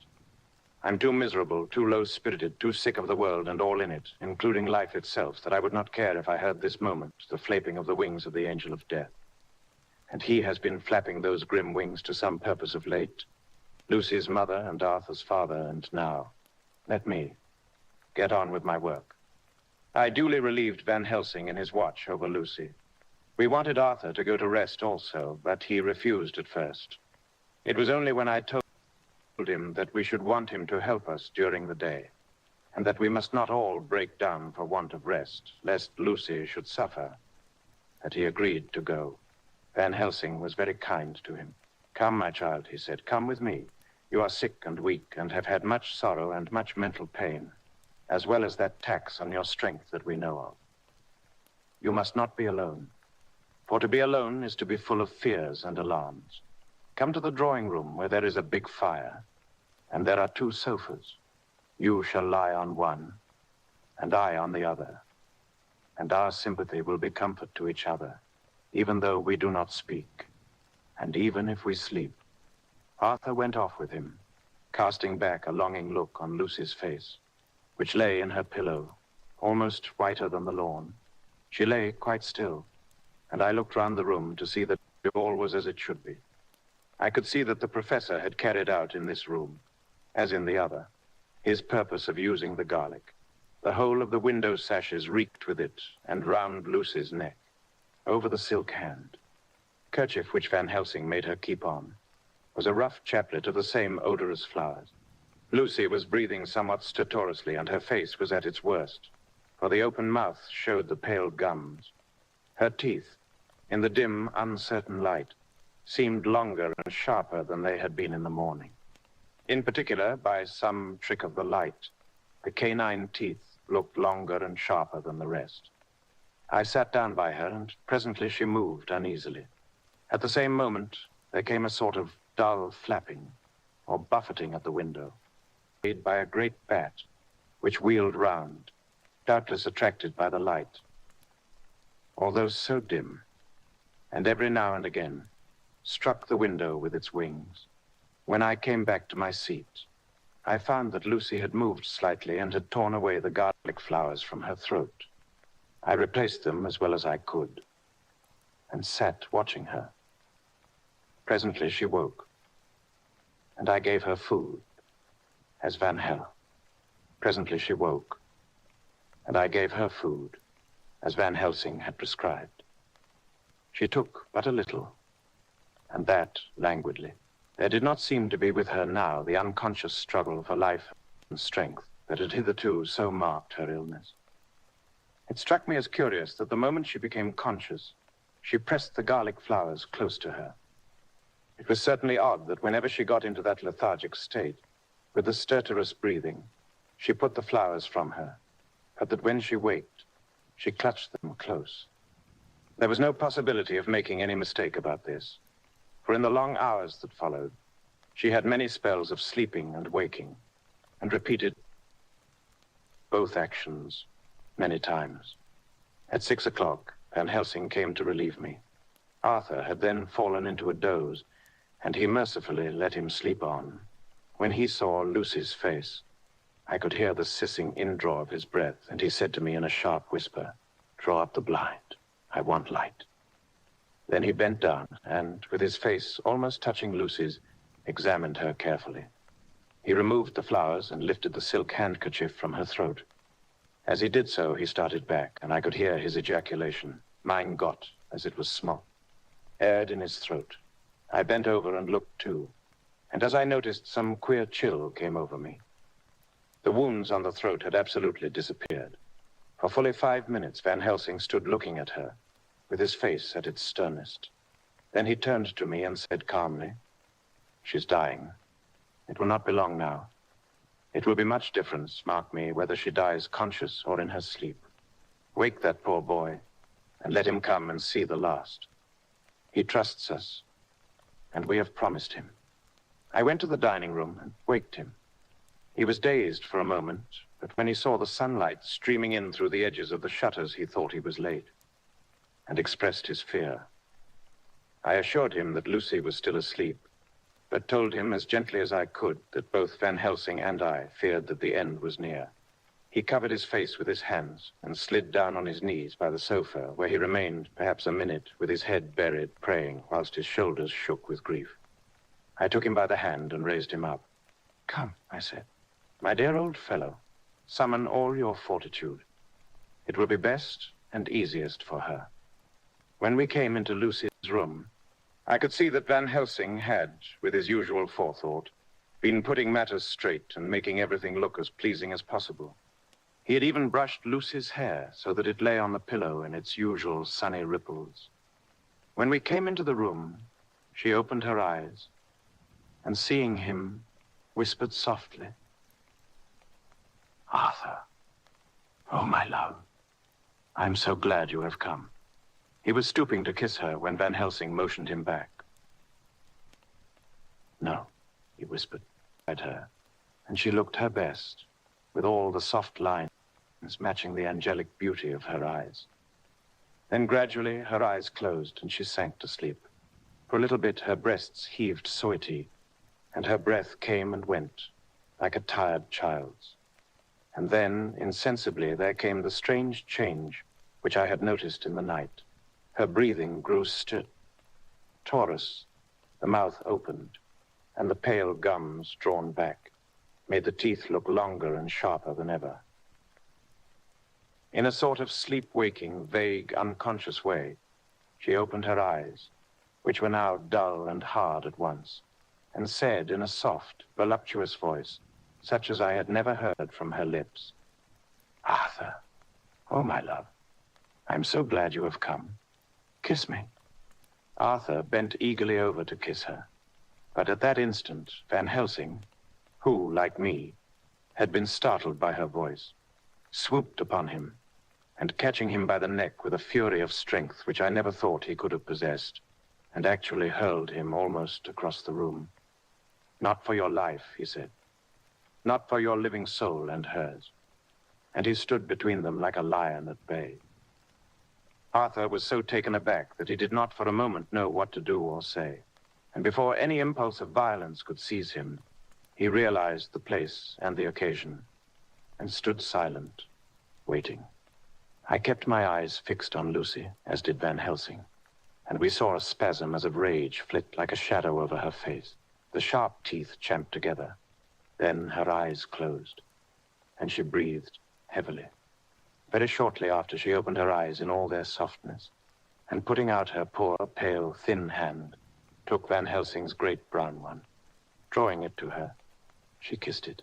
"My true friend," she said in a faint voice, but with untellable pathos. "My true friend and his. Oh, guard him and give me peace." "I swear it," he said solemnly, kneeling beside her and holding up his hand, as one who registers an oath. Then he turned to Arthur and said to him, "Come, my child, take her hand in yours and kiss her on the forehead." And only once. Their eyes met instead of their lips, and so they parted. Lucy's eyes closed, and Van Helsing, who had been watching closely, took Arthur's arm and drew him away. And then Lucy's breathing became stertorous again, and all at once it ceased. "It is all over," said Van Helsing. "She's dead." I took Arthur by the arm and led him away. To see the drawing room, where he sat down and covered his face with his hands, sobbing in a way that nearly broke me down to see. I went back to the room and found Van Helsing looking at poor Lucy, and his face was sterner than ever. Some change had come over her body. Death had given back part of her beauty, for her brow and cheeks had recovered some of their flowing lines. Even the lips had lost their deadly pallor. It was as if the blood, no longer needed for the working of the heart, had gone to make the harshness of death as little rude as might be. We thought her dying whilst she slept, and sleeping when she died. I stood beside Van Helsing and said, "Ah, well, poor girl, there is peace for her at last. It is the end." He turned to me and said with grave solemnity, "Not so, alas, not so. It is only the beginning." When I asked him what he meant, he only shook his head and answered, "We can do nothing as yet. Wait and see." Chapter 13. Dr. Seward's diary continued. The funeral was arranged for the next succeeding day, so that Lucy and her mother might be buried together. I attended to all the ghastly formalities, and the urbane undertaker proved that his staff were afflicted, or blessed, with something of his own obsequious suavity. Even the woman who performed the last offices for the dead remarked to me, in a confidential, brother professional way, when she had come out from the death chamber, "She makes a very beautiful corpse, sir. It's quite a privilege to attend on her. It's not too much to say that she will do credit to our establishment."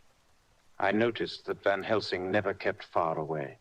This was possible from the disordered state of things in the household. There were no relatives at hand.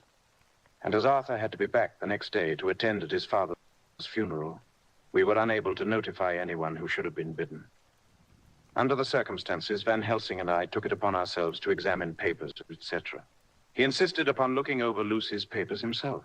I asked him why, for I feared that he, being a foreigner, might not be quite aware of English legal requirements, and so might in ignorance make some unnecessary trouble. He answered me, I know. You forget that I am a lawyer as well as a doctor, but this is not altogether for the law. You knew that when you avoided the coroner.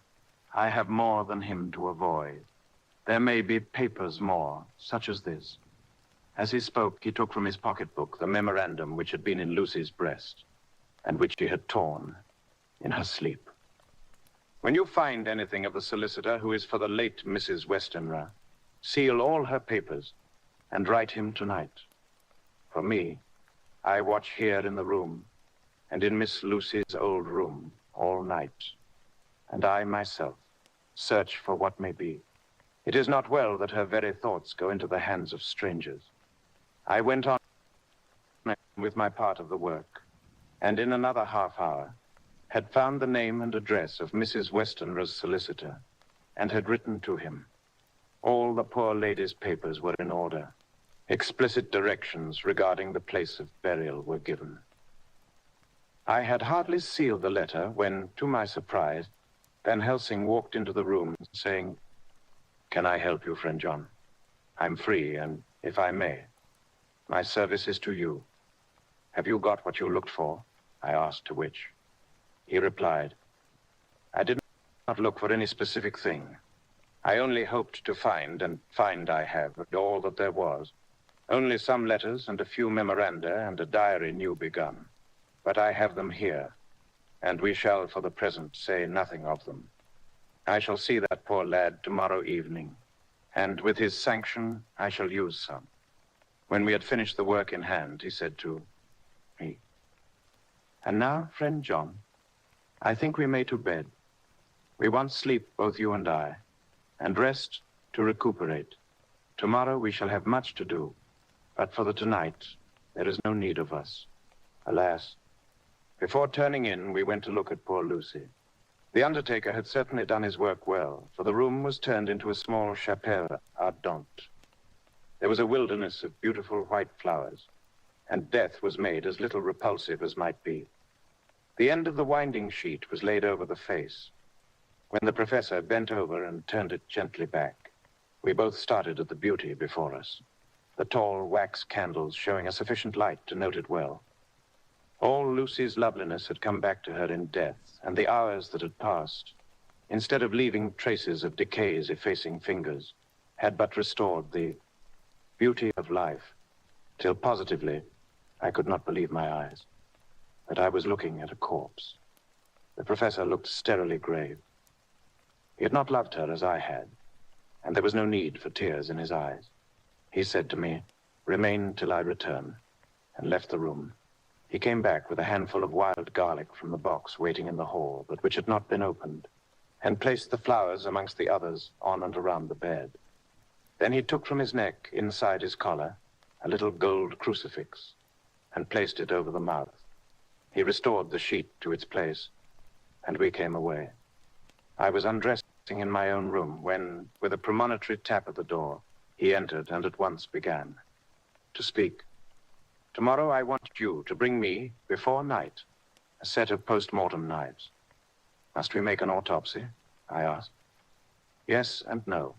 I want to operate, but not as you think. Let me tell you now, but not a word to another. I want to cut off her head and take out her heart. Ah, you a surgeon and so shocked. You, whom I have seen with no tremble of hand or heart, do operations of life and death that make the rest shudder. Oh, but I must not forget, my dear friend John, that you loved her, and I have not forgotten it. For it is I that shall operate, and you must only help. I would like to do it tonight, but for Arthur I must not. He will be free after his father's funeral tomorrow, and he will want to see her, to see it. Then, when she is coffined ready for the next day, you and I shall come when all sleep. We shall unscrew the coffin lid and shall do our operation, and then replace all so that none know save we alone. But why do it at all? The girl is dead. Why mutilate her poor body without need? And if there is no necessity for a post-mortem and nothing to gain by it, no good to her, to us, to science, to human knowledge, why do it? Without such, it is monstrous. For answer, he put his hand on my shoulder and said with infinite tenderness, "Friend John, I pity your poor bleeding heart, and I love you the more because it does so bleed. If I could, I would take on myself the burden that you do bear. But there are things that you know not, but that you shall know, and bless me for knowing, though they are not pleasant things. John, my child, you have been my friend now many years. And yet did you ever know me to do any without good cause? I may err. I am but man. But I believe in all I do. Was it not for these causes that you sent for me when the great trouble came? Yes. Were you not amazed? Nay, horrified when I would not let Arthur kiss his love, though she was dying, and snatched him away by all my strength? Yes. And yet you saw how she thanked me, with her so beautiful dying eyes. Her voice, too, so weak. And she kissed my rough old hand and blessed me? Yes. And did you not hear me swear promise to her, that so she closed her eyes grateful? Yes. Well, I have good reason now for all I want to do. You have for many years, trust me. You have believed me weeks past, when there be things so strange that you might have well doubt. Believe me yet a little, friend John. If you trust me not, then I must tell what I think. And that is not perhaps well. And if I work, as work I shall, no matter trust or no trust, without my friend trust in me, I work with heavy heart, and feel, oh, so lonely when I want all help and courage that may be. He paused a moment, and went on solemnly. Friend John, there are strange and terrible days before us. Let us not be two, but one, that so we work to a good end. Will you not have faith in me? I took his hand and promised him. I held my door open as he went away, and watched him go into his room and close the door.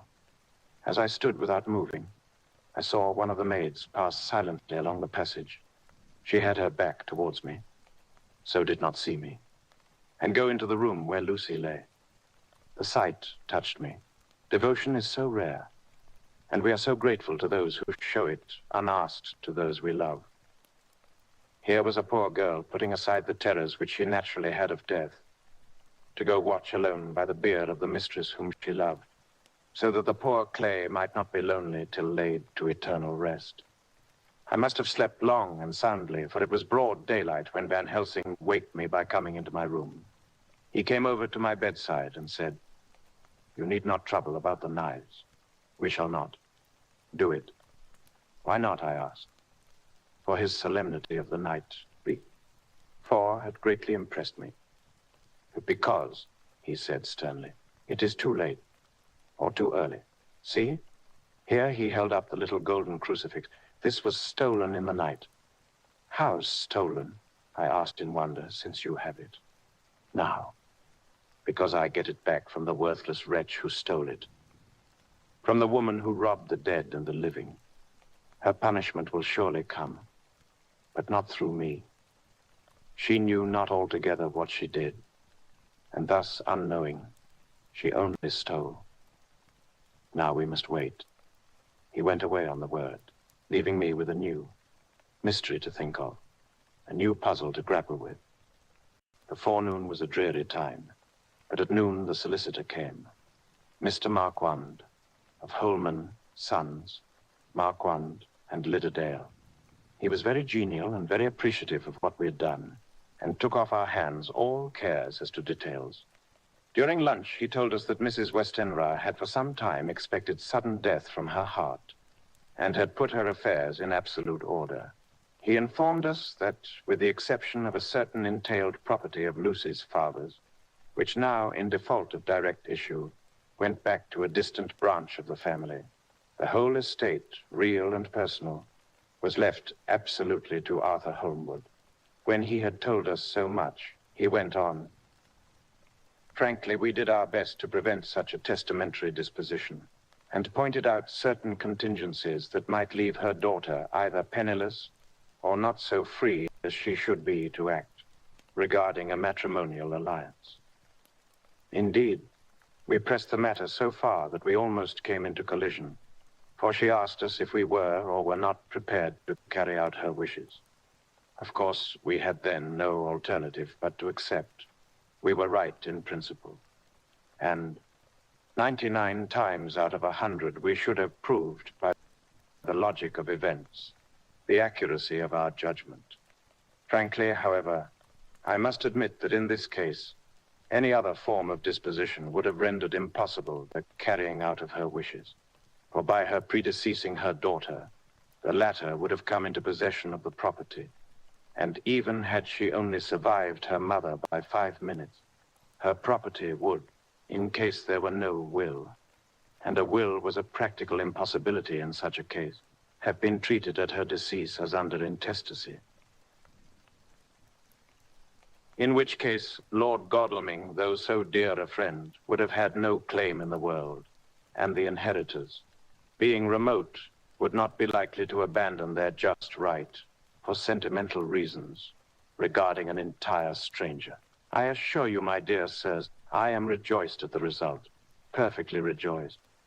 He was a good fellow, but his rejoicing at the one little part in which he was officially interested of so great a tragedy was an object lesson in the limitations of sin, pathetic understanding. He did not remain long, but said he would look in later in the day and see Lord Godalming. His coming, however, had been a certain comfort to us, since it assured us that we should not have to dread hostile criticism as to any of our acts.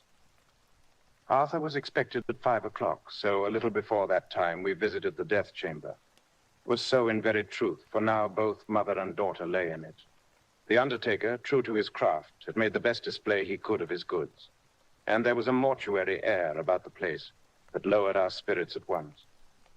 Van Helsing ordered the former arrangement to be adhered to, explaining that, as Lord Godalming was coming very soon, it would be less harrowing to his feelings to see all that was left of his fiancée quite alone.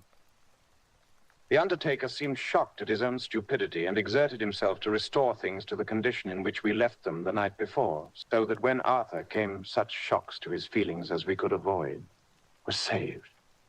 Poor fellow. He looked desperately sad and broken. Even his stalwart manhood seemed to have shrunk some.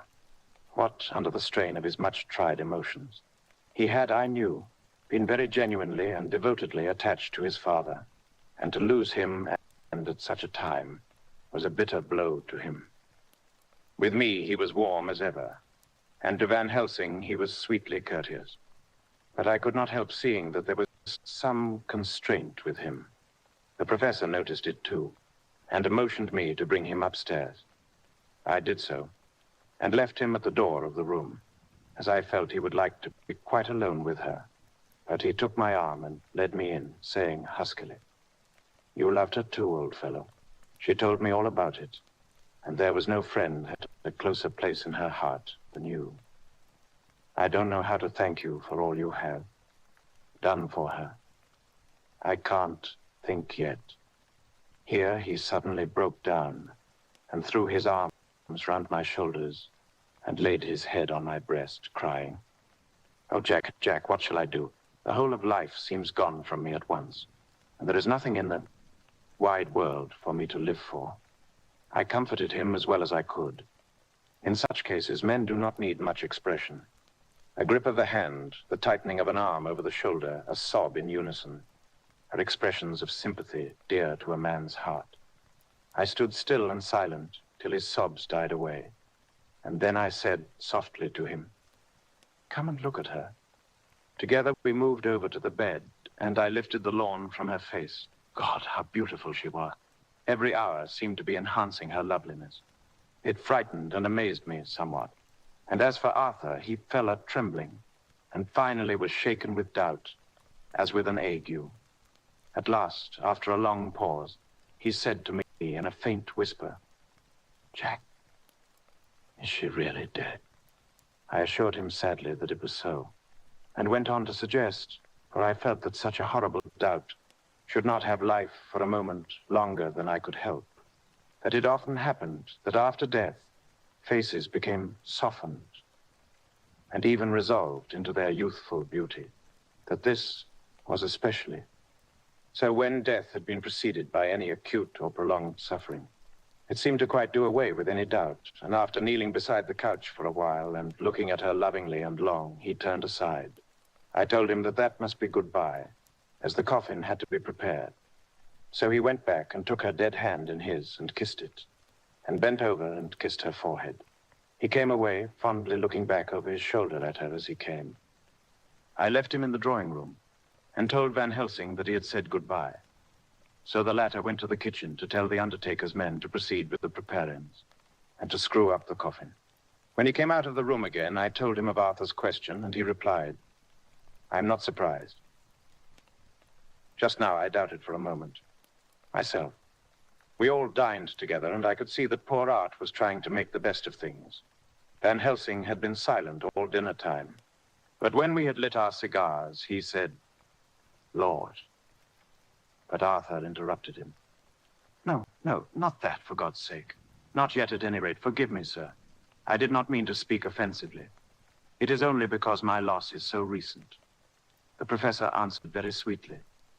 "I only used that name because I was in doubt. I must not call you, quote, Mr. Comma, quote, and I have grown to love you. Yes, my dear boy, to love you as Arthur." Arthur held out his hand and took the old man warmly. "Call me what you will," he said. "I hope I may always have the title of a friend. And let me say that I am at a loss for words to thank you for your goodness to my poor dear." He paused a moment and went on. "I know that she understood your goodness even better than I do. And if I was rude or in any way wanting at that time, you acted so. You remember?" The professor nodded. "You must forgive me," he answered with a grave kindness. "I know it was hard for you to quite trust me then. For to trust such violence needs to understand. And I take it that you do not, that you cannot trust me now, for you do not yet understand. And there may be more times when I shall want you to trust when you cannot, and may not, and must not yet understand. But the time will come when your trust shall be whole and complete in me, and when you shall understand as though the sunlight himself shone through. Then you shall bless me from first to last for your own sake, and for the sake of others, and for her dear sake, to whom I swore to protect." "And indeed, sir," said Arthur warmly, "I shall in all ways trust you. I know and believe you have a very noble heart, and you are Jack's friend, and you were hers. You shall do what you like." The professor cleared his throat a couple of times, as though about to speak, and finally said, "May I ask you something now?" "Certainly." "You know that Mrs. Westenra left you all her property?" "No, poor dear. I never thought of it." "And as it is all yours, you have a right to deal with it as you will. I want you to give me permission to read all Miss Lucy's papers and letters. Believe me, it is no idle curiosity. I have a motive of which, be sure, she would have approved. I have them all here.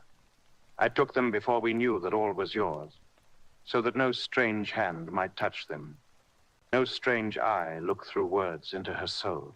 I shall keep them if I may. Even you may not see them yet, but I shall keep them safe. No word shall be lost, and in the good time, I shall give them back to you.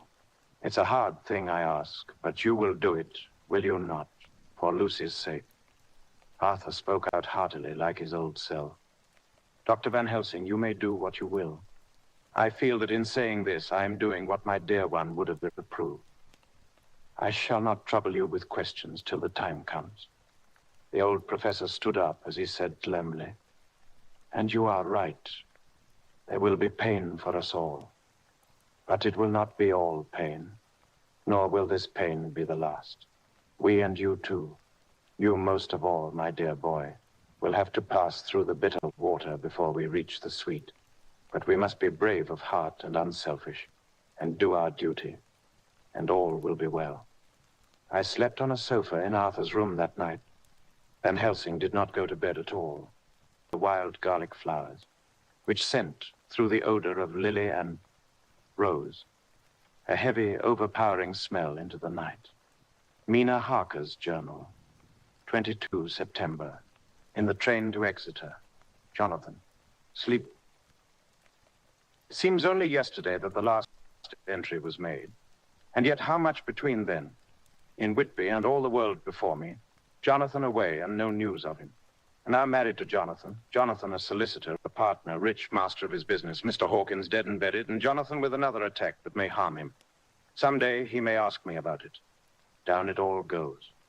I'm rusty in my shorthand. See what unexpected prosperity does for us. So it may be as well to freshen it up again with an exercise anyhow. The service was very simple and very solemn. There were only ourselves and the servants there. One or two old friends of his from Exeter, his London agent, and a gentleman representing Sir John Paxton, the president of the Incorporated Law Society.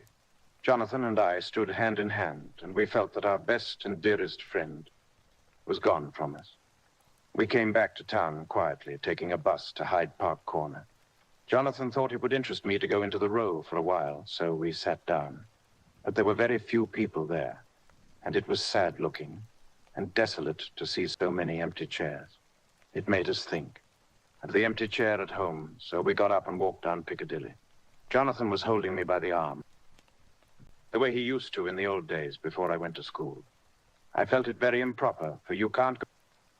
And he was my husband. And we didn't know anybody who saw us. And we didn't care if they did. So on we walked. I was looking at a very beautiful girl in a big cartwheel hat, sitting in a Victoria outside Giuliano's, when I felt Jonathan clutch my arm so tight that he hurt me, and he said under his breath, "My God." I'm always anxious about Jonathan, for I fear that some nervous fit may upset him again. So I turned to him quickly and asked him what it was that disturbed him. He was very pale, and his eyes seemed bulging out as, half in terror and half in amazement, he gazed at a tall, thin man with a beaky nose and black moustache and pointed beard, who was also observing the pretty girl.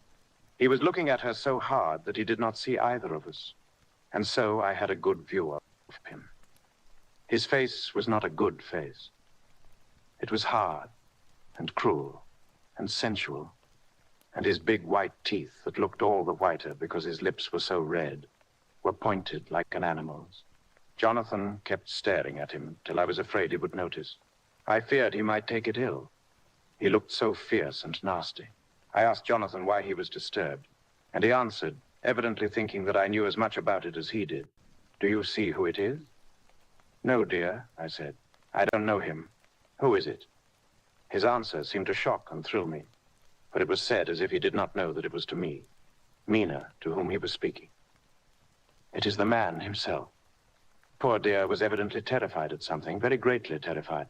I do believe that if he had not had me to lean on and to support him, he would have sunk down. He kept staring. A man came out of the shop with a small parcel and gave it to the lady, who then drove off.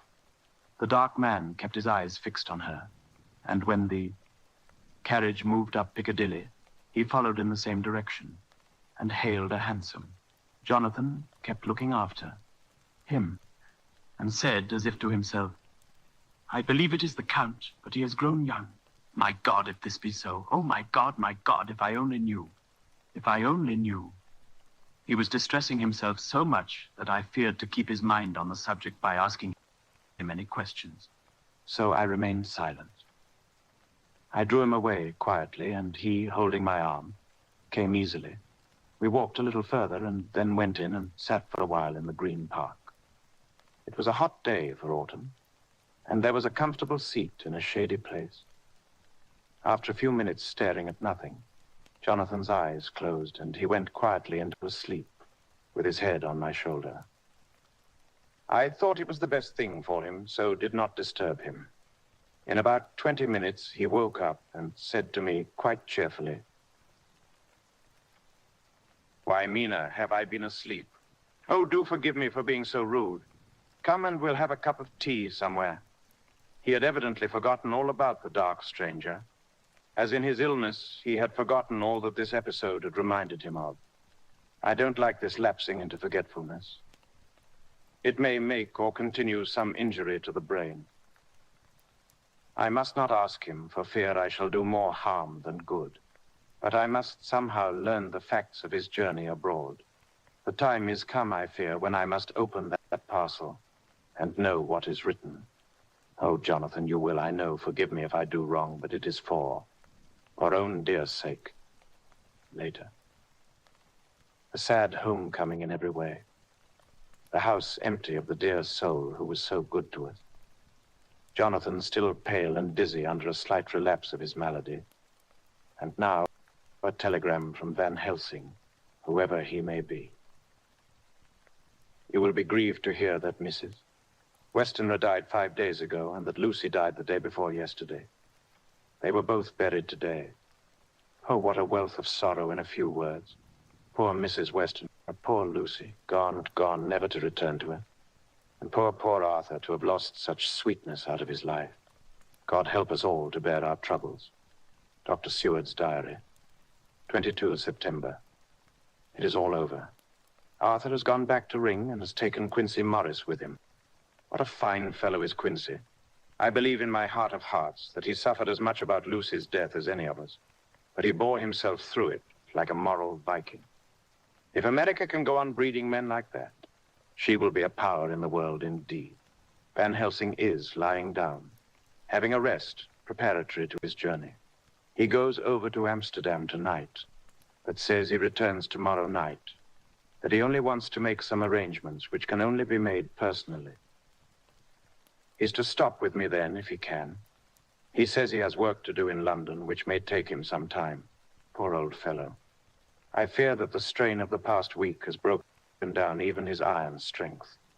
All the time of the burial, he was, I could see, putting some terrible restraint on himself. When it was all over, we were standing beside Arthur, who, poor fellow, was speaking of his part in the operation where his blood had been transfused to his Lucy's veins. I could see Van Helsing's face grow white and purple by turns. Arthur was saying that he felt since then as if they two had been really married and that she was his wife in the sight of God. None of us said a word of the other operations, and none of us ever shall. Arthur and Quincy went away together to the station, and Van Helsing and I came on here. The moment we were alone in the carriage, he gave way to a regular fit of hysterics. He has denied to me since that it was hysterics, and insisted that it was only his sense of humor asserting itself under very terrible conditions. He laughed till he cried, and I had to draw down the blinds lest anyone should see us and misjudge. And then he cried, till he laughed again, and laughed and cried together, just as a woman does. I tried to be stern with him, as one is to a woman under the circumstances, but it had no effect. Men and women are so different in manifestations of nervous strength or weakness. Then when his face grew grave and stern again, I asked him why his mirth, and why at such a time. His reply was in a way characteristic of him, for it was logical and forceful and mysterious. He said, "Ah, you don't comprehend, friend John. Do not think that I'm not sad, though I laugh. See, I have cried even when the laugh did choke me.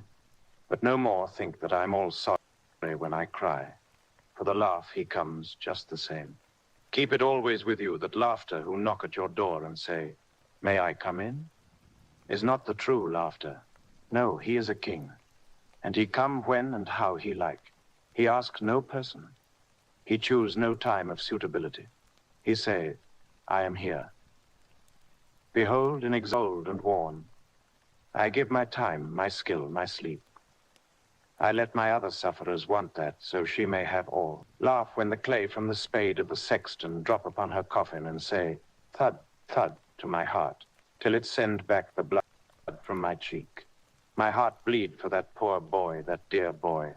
So of the age of mine own boy had I been so blessed that he lived, and with his hair and eyes the same. There you know now why I love him so. And yet, when he say things that touch my husband heart to the quick, and make my father heart yearn to him as to no other man, not even to you, friend John, for we are more level in experiences than father and son. Yet even at such moment, King laugh, he come to me and shout and bellow in my ear, 'Here I am,' till the blood come dance back and bring some of the sunshine that he carry with him to my cheek. Oh, friend John, it is a strange world, a sad world, a world full of miseries and woes and troubles. And yet when King Laugh come, he make them all dance to the tune he play, bleeding hearts and dry bones of the churchyard, and tears that burn as they fall. all dance together to the music that he make with that smileless mouth of him. And believe me, friend John, that he is good to come, and kind. Ah, we men and women are like ropes drawn tight with strain that pull us different ways. Then tears come, and like the rain on the ropes, they brace us up, until perhaps the strain become too great, and we break. But King Laugh, he come like the sunshine, and he ease off the strain again, and we bear to go on with our labor, what it may be. I did not like to wound him by pretending not to see his idea, but as I did not yet understand the cause of his laughter, I asked him. As he answered me, his face grew stern, and he said in quite a different tone, oh, it was the grim irony of it all, this so lovely lady garlanded with flowers that looked so fair as life, till one by one we wondered if she were truly dead. She laid in that so fine marble house in that lonely churchyard, where rest so many of her kin, laid there with the mother who loved her, and whom she loved, and that sacred bell going toll, toll, so sad and slow, and those holy men with the white garments of the angel, pretending to read books, and yet, all the time, their eyes never on the page. And all of us with the bowed head. And all for what? She is dead, so is it not? Well, for the life of me, Professor, I said, I can't see anything to laugh at in all that. Why, your explanation makes it a harder puzzle than before. But even if the burial service was comic, what about poor Art and his trouble? Why, his heart was simply breaking. Just so, said he not that the transfusion of his blood to her veins had made her truly his bride? Yes, and it was a sweet and comforting idea for him. Quite so, but there was a difficulty, friend John. If so, then what about the others? Ho, ho, then this so sweet maid is a polyandrist, and me, with my poor wife, dead to me, but alive by church's law, though no wits, all gone.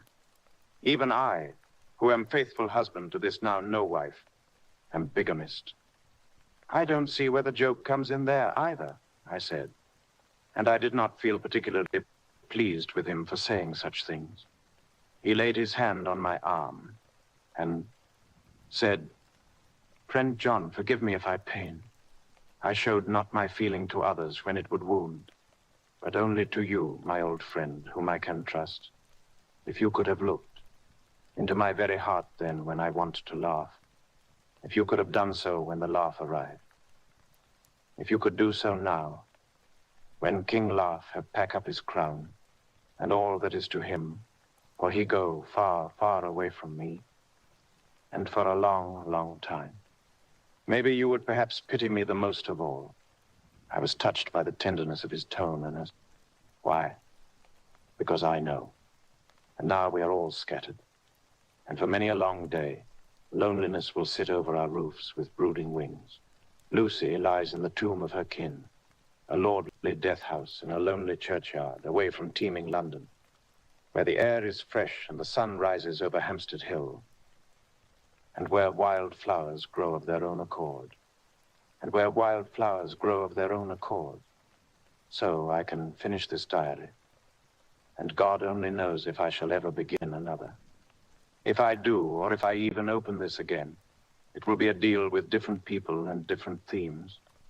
For here at the end, where the romance of my life is told, ere I go back to take up the thread of my life work, I say sadly and without hope, Fiennes, the Westminster Gazette, the 25th of September, a Hampstead mystery. The neighborhood of Hampstead is just at present exercised with a series of events which seem to run on lines parallel to those of what was known to the writers of headlines as the Kensington Horror, or the Stabbing Woman, or the Woman in Black. During the past 2 or 3 days, several cases have occurred of young children straying from home or neglecting to return from their playing on the heath. In all these cases, the children were too young to give any properly intelligible account of themselves, But the consensus of their excuses is that they had been with a bloofer lady. It has always been late in the evening when they have been missed.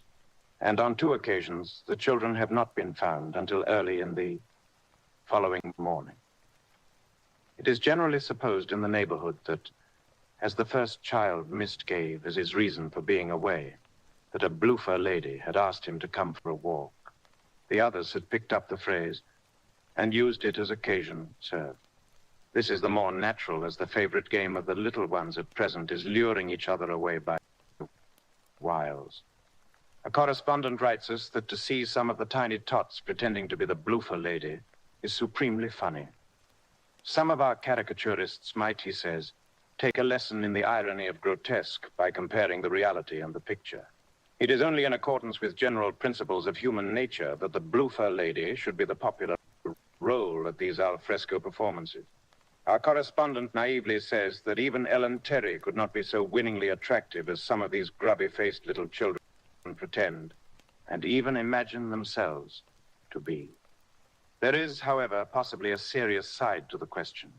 For some of the children, indeed, all who have been missed at night have been slightly torn or wounded in the throat. The wounds seem such as might be made by a rat or a small dog, and although of not much importance individually, would tend to show that whatever animal inflicts them has a system or method of its own. The police of the division have been instructed to keep a sharp lookout for straying children, especially when very young, in and around Hampstead Heath, and for any stray dog which may be about. The Westminster Gazette, the 25th of September, extra special, the Hampstead Horror. Another child injured. The bloofer lady. We have just received intelligence that another child, missed last night, was only discovered late in the morning, under a furze bush at the Shooter's Hill side of Hampstead Heath, which is perhaps less frequented than the other parts. It has the same tiny wound in the throat as has been noticed in other cases. It was terribly weak and looked quite emaciated. It, too, when partially restored, had the common start, to tell of being ired away by the bloofer lady. Chapter 14, Mina Harker's journal. I'm so glad that he has plenty of work to do, for that keeps his mind off the terrible things. And, oh, I'm rejoiced that he is not now weighed down with the responsibility of his new position. I knew he would be true to himself, and now how proud I am to see my Jonathan rising to the height of his advancement, and keeping pace in all ways with the duties that come upon him. He will be away all day till late, for he said he could not lunch at home. My household work is done, so I shall take his foreign journal and lock myself up in my room and read it. 24 September.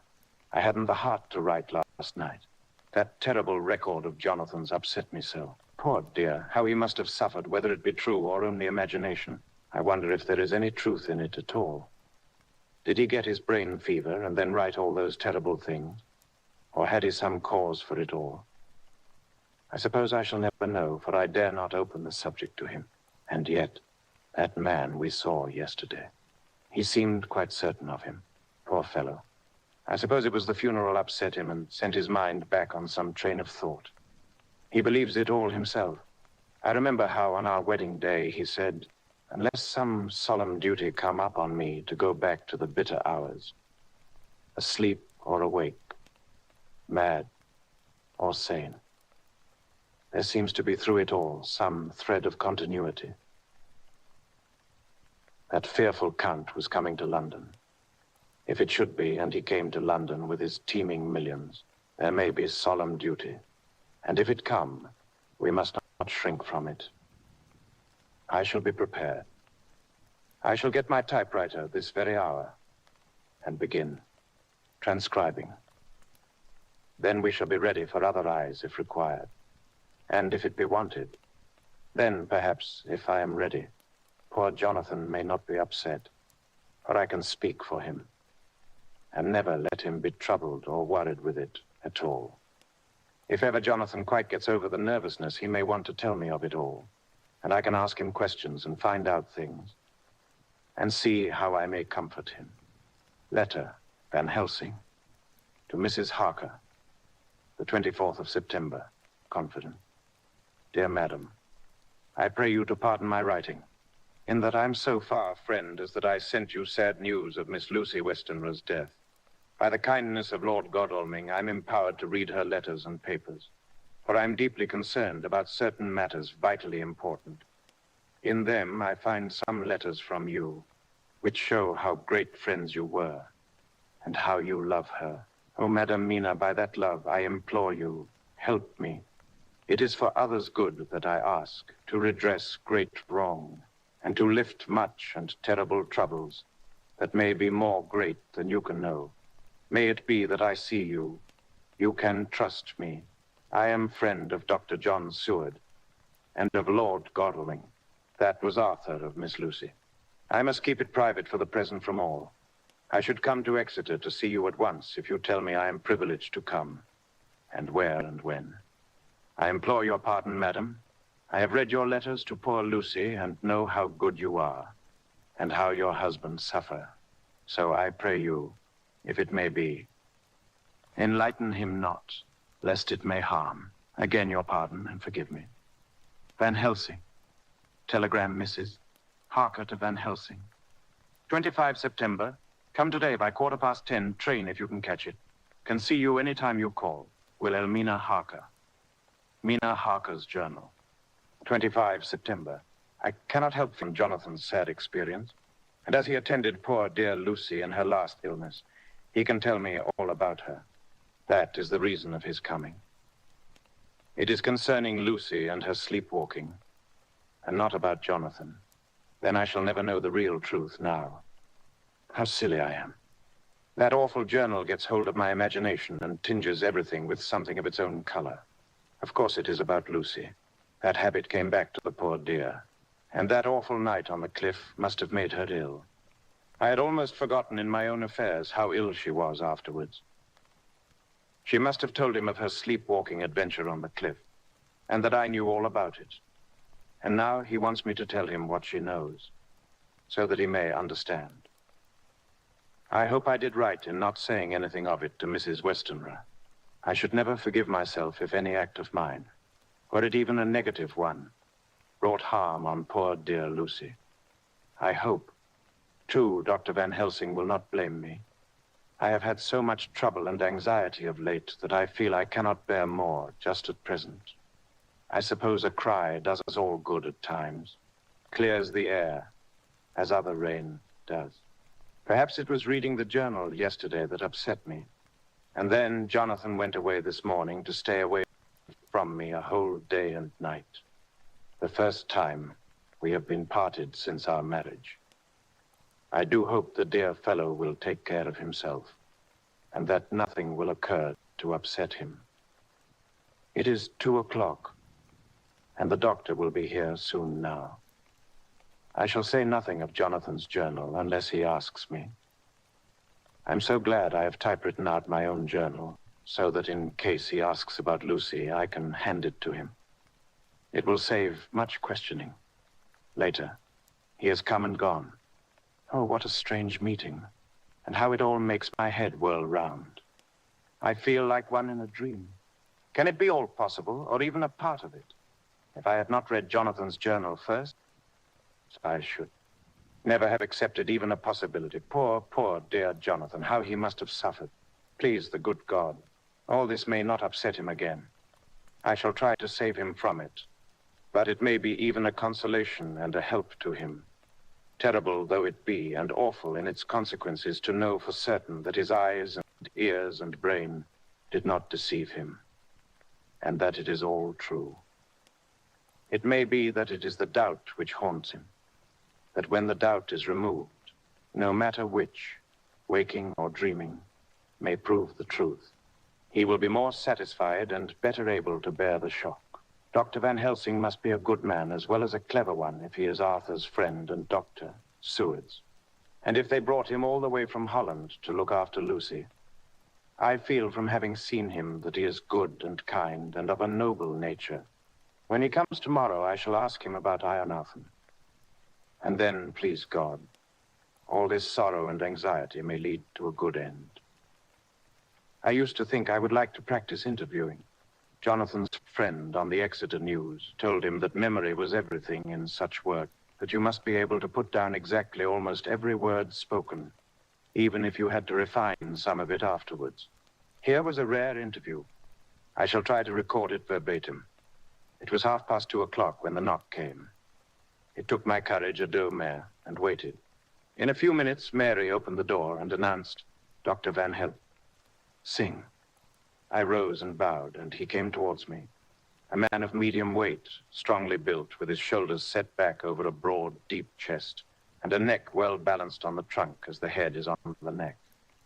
The poise of the head strikes one at once as indicative of thought and power.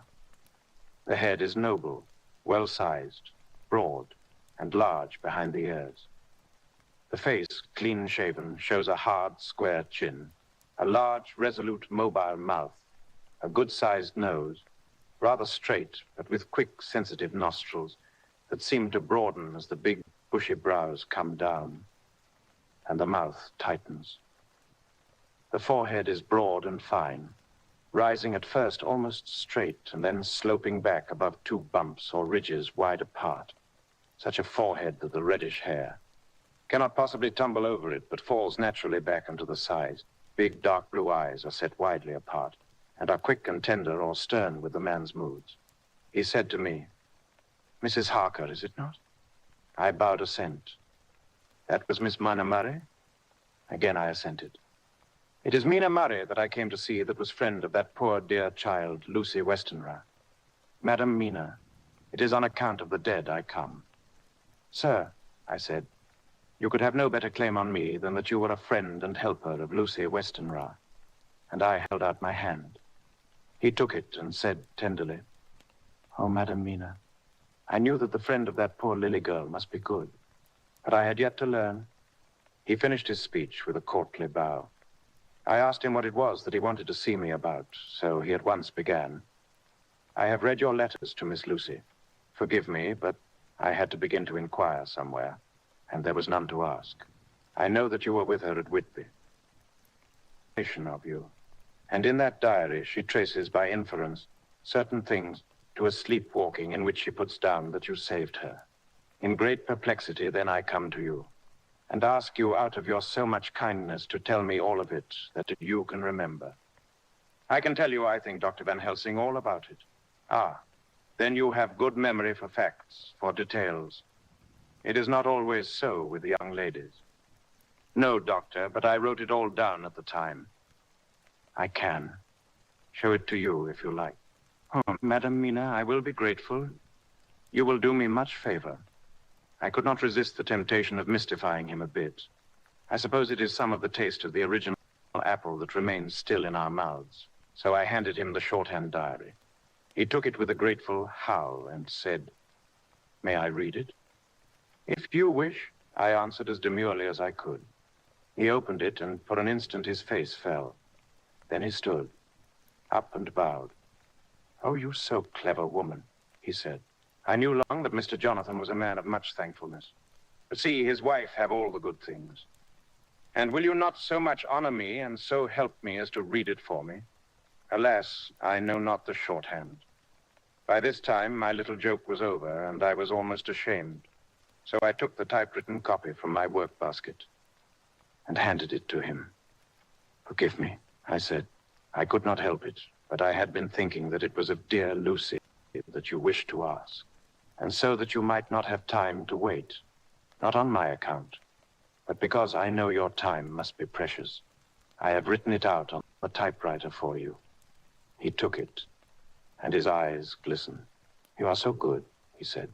And may I read it now? I may want to ask you some things when I have read.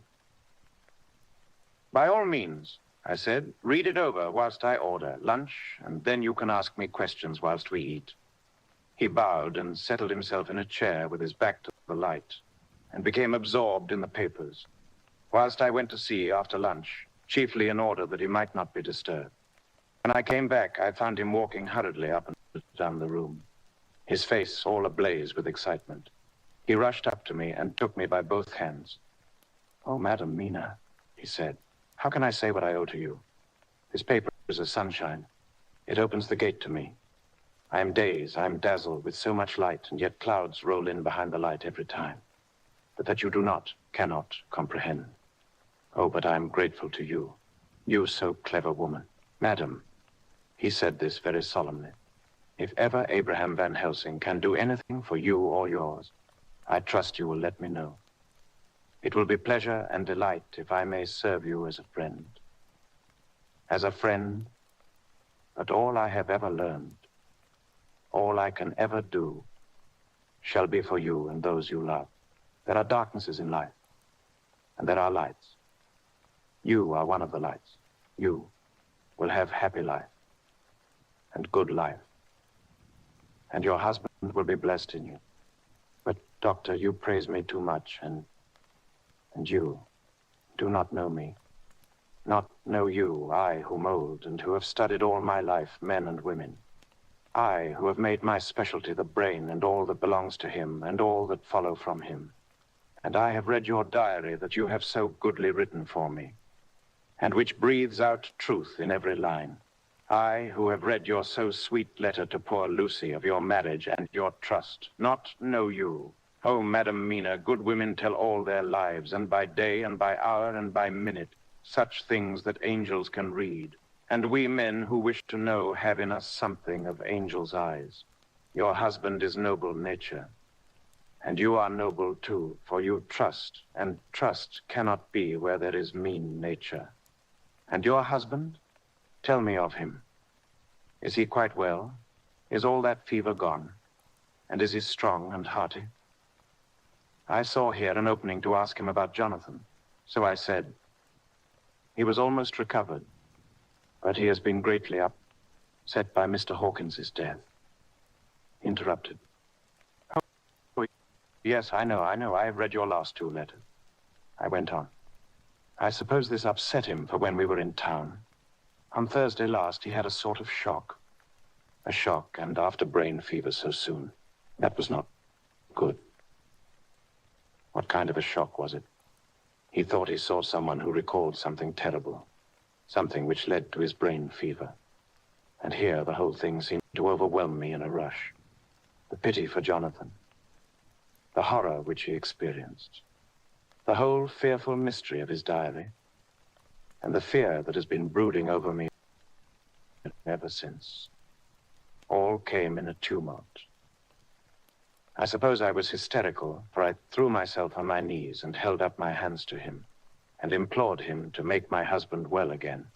He took my hands and raised me up and made me sit on the sofa and sat by me.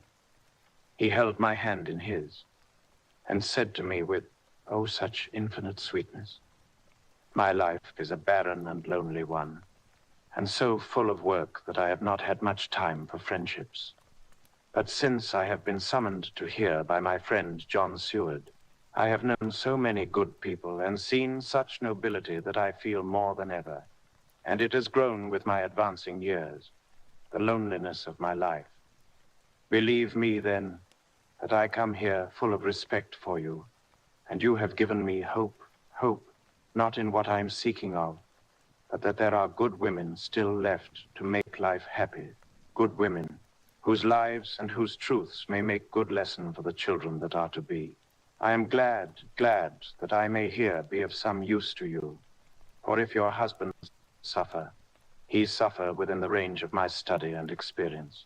I promise you that I will gladly do all for him that I can, all to make his life strong and manly, and your life a happy one. Now you must eat. You are overwrought, and perhaps over-anxious. Husband Jonathan would not like to see you so pale, and what he like not where he love is not to his good. Therefore, for his sake, you must eat and smile. You have told me all about Lucy, and so now we shall not speak of it, lest it distress. I shall stay in Exeter tonight, for I want to think much over what you have told me, and when I have thought, I will ask you questions, if I may. And then, too, you will tell me of husband Jonathan's trouble so far as you can, but not yet. You must eat now. Afterwards, you shall tell me all. After lunch, when we went back to the drawing room, he said to me, "And now, tell me all about him." When it came to speaking to this great learned man, I began to fear that he would think me a weak fool, and Jonathan a madman. That journal is all so strange, and I hesitated to go on. But he was so sweet and kind, and he had promised to help, and I trusted him. So I said, "Dr. Van Helsing, what I have to tell you is so queer that you must not laugh at me or at my husband. I have been since yesterday in a sort of fever of doubt. You must be kind to me, and not think me foolish that I have even half believed some very strange things." He reassured me by his manner as well as his words when he said, "Oh, my dear, if you only know how strange is the matter regarding which I am here, it is you who would laugh. I have learned not to think little of anyone's belief, no matter how strange it be. I have tried to keep an open mind, and it is not the ordinary things of life that could close it, but the strange things, the extraordinary things, the things that make one doubt if they be mad or sane. Thank you 1,000 times. You have taken a weight off my mind. If you will let me, I shall give you a paper to read. It is long, but I have typewritten it out. It will tell you my trouble and Jonathan's. It is the copy of his journal when abroad, and all that happened. I dare not say anything of it. You will read for yourself and judge. And then, when I see you, perhaps, you will be very kind and tell me what you think. I promise," he said as I gave him the papers. "I shall in the morning, so soon as I can, come to see you and your husband, if I may. Jonathan will be here at 11:30, and you must come to lunch with us and see him then. You could catch the quick 3:34 train, which will leave you at Paddington before 8. He was surprised at my knowledge of the trains offhand, but he does not know that I have made up all the trains to and from Exeter, so that I may help Jonathan in case he's in a hurry. So he took the papers with him and went away, and I sit here thinking I don't know what. Letter by hand. Van Helsing to Mrs. Harker. The 25th of September, 6 o'clock. Dear Madam Mina, I have read your husband's so wonderful diary, you may sleep without doubt. Strange and terrible as it is true. I will pledge my life on it. It may be worse for others, but for him and you, there is no dread. He is a noble fellow, and let me tell you from experience of men, that one who would do as he did in going down that wall and to that room, aye, and going a second time, is not one to be injured in permanence by a shock. His brain and his heart are all right. This I swear before I have even seen him. So be at rest. I shall have much to ask him of other things. I am blessed that today I come to see you, for I have learned all at once so much that again I'm dazzled more than ever. And I must think, yours the most faithful, Abraham Van Helsing. Letter, Mrs. Harker to Van Helsing. The 25th of September, 6:30 p.m. My dear Dr. Van Helsing, 1,000 thanks for your kind letter, which has taken a great weight off my mind. And yet, if it be true, what terrible things there are in the world. And what an awful thing if that man, that monster, be really in London, saying that he leaves by the 6:25 tonight from Launceston, and will be here at 10:18, so that I shall have no fear tonight. Will you, therefore, instead of lunching with us, please come to breakfast at 8 o'clock, if this be not too early for you. You can get away, if you are in a hurry, by the 10:30 train, which will bring you to Paddington by 2:35. Do not answer this, as I shall take it that, if I do not hear, you will come to breakfast. Believe me, your faithful and grateful friend, Mina Harker.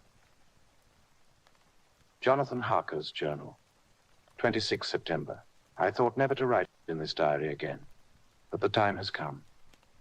When I got home last night, Mina had supper ready, and when we had supped, she told me of Van Helsing's visit, and of her having given him the 2 diaries copied out, and of how anxious she has been about me. She showed me in the doctor's letter that all I wrote down was true. It seems to have made a new man of me. It was the doubt as to the reality of the whole thing that knocked me over. I felt impotent and in the dark and distrustful, but now that I know, I am not afraid, even of the Count. He has succeeded after all, then, in his design in getting to London, and it was he I saw. He's got younger, and how? Van Helsing is the man to unmask him and hunt him out, if he is anything like what Mina says. We sat late and talked it all over. Mina is dressing, and I shall call at the hotel in a few minutes and bring him over. He was, I think, surprised to see me. When I came into the room where he was and introduced myself, he took me by the shoulder and turned my face round to the light and said, after a sharp scrutiny, "But Madame Mina told me you were ill, that you had had a shock." It was so funny to hear my wife called Madame Mina by this kindly, strong-faced old man. I smiled and said, "I was ill, I have had a shock, but you have cured me already." "And how?" "By your letter to Mina last night. I was in doubt, and then everything took a hue of unreality, and I did not know what to trust, even the evidence of my own senses. Not knowing what to trust, I did not know what to do, and so had only to keep on working in what had hitherto been the groove of my life. The groove ceased to avail me, and I mistrusted myself. Doctor, you don't know what it is to doubt everything, even yourself. No, you don't. You couldn't it with eyebrows like yours." He seemed pleased and laughed as he said, "So, you are a physiognomist. I learn more here with each hour. I am with so much pleasure coming to you to breakfast, and, oh, sir, you will pardon praise from an old man, but you are blessed in your wife." I would listen to him go on praising Mina for a day, so I simply nodded and stood silent. She's one of God's women, fashioned by his own hand to show us men and other women that there is a heaven where we can enter, and that its light can be here on earth. So true, so sweet, so noble, so little an egoist. And that, let me tell you, is much in this age, so skeptical and selfish. And you, sir, I have read all the letters to poor Miss Lucy, and some of them speak of you. So I know you since some days from the knowing of others. But I have seen your true self since last night. You will give me your hand, will you not? And let us be friends for all our lives. We shook hands, and he was so earnest and so kind that it made me quite choky. "And now," he said, "may I ask you for some more help? I have a great task to do, and at the beginning it is to know. You can help me here. Can you tell me what went before your going to Transylvania? Later on, I may ask more help and of a different kind, but at first, this will do." "Look here, sir," I said. "Does what you have to do concern the Count?" "It does," he said solemnly. "Then I am with you, heart and soul. As you go by the 10:30 train, you will not have time to read them, but I shall get the bundle of papers. You can take them with you and read them in the train." After breakfast, I saw him to the station. When we were parting, he said, "Perhaps you will come to town if I send to you, and take Madame Mina, too." "We shall both come when you will," I said. I had got him the morning papers and the London papers of the previous night, and while we were talking at the carriage window, waiting for the train to start, he was turning them over. His eyes suddenly seemed to catch something in one of them, the Westminster Gazette. I knew it by the color, and he grew quite white. He read something intently, groaning to himself, mein Gott, mein Gott, mein Gott, so soon, so soon." I do not think he remembered me at the moment. Just then the whistle blew and the train moved off. This recalled him to himself, and he leaned out of the window and waved his hand, calling out, "Love to Madame Mina. I shall write so soon as ever I can." Dr. Seward's diary, 26 September. Truly, there is no such thing as finality, and not a week since I said finis, and yet here I am starting fresh again, or rather going on with the same record. Until this afternoon, I had no cause to think of what it was done. Renfield had become, to all intents, as sane as he ever was. He was already well ahead with his fly business, and he had just started in the spider line also, so he had not been of any trouble to me. I had a letter from Arthur written on Sunday, and from it I gathered that he is bearing up wonderfully well. Quincy Morris is with him, and that is much of a help, for he himself is a bubbling well of good spirits.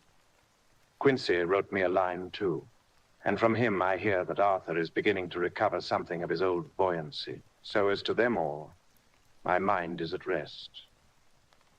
As for myself, I was settling down to my work with the enthusiasm which I used to have for it, so that I might fairly have said that the wound which poor Lucy left on me was becoming cicatrized. Everything is, however, now reopened. And what is to be the end, God only knows. I have an idea that Van Helsing thinks he knows too, but he will only let out enough at a time to whet curiosity. He went to Exeter yesterday and stayed there all night.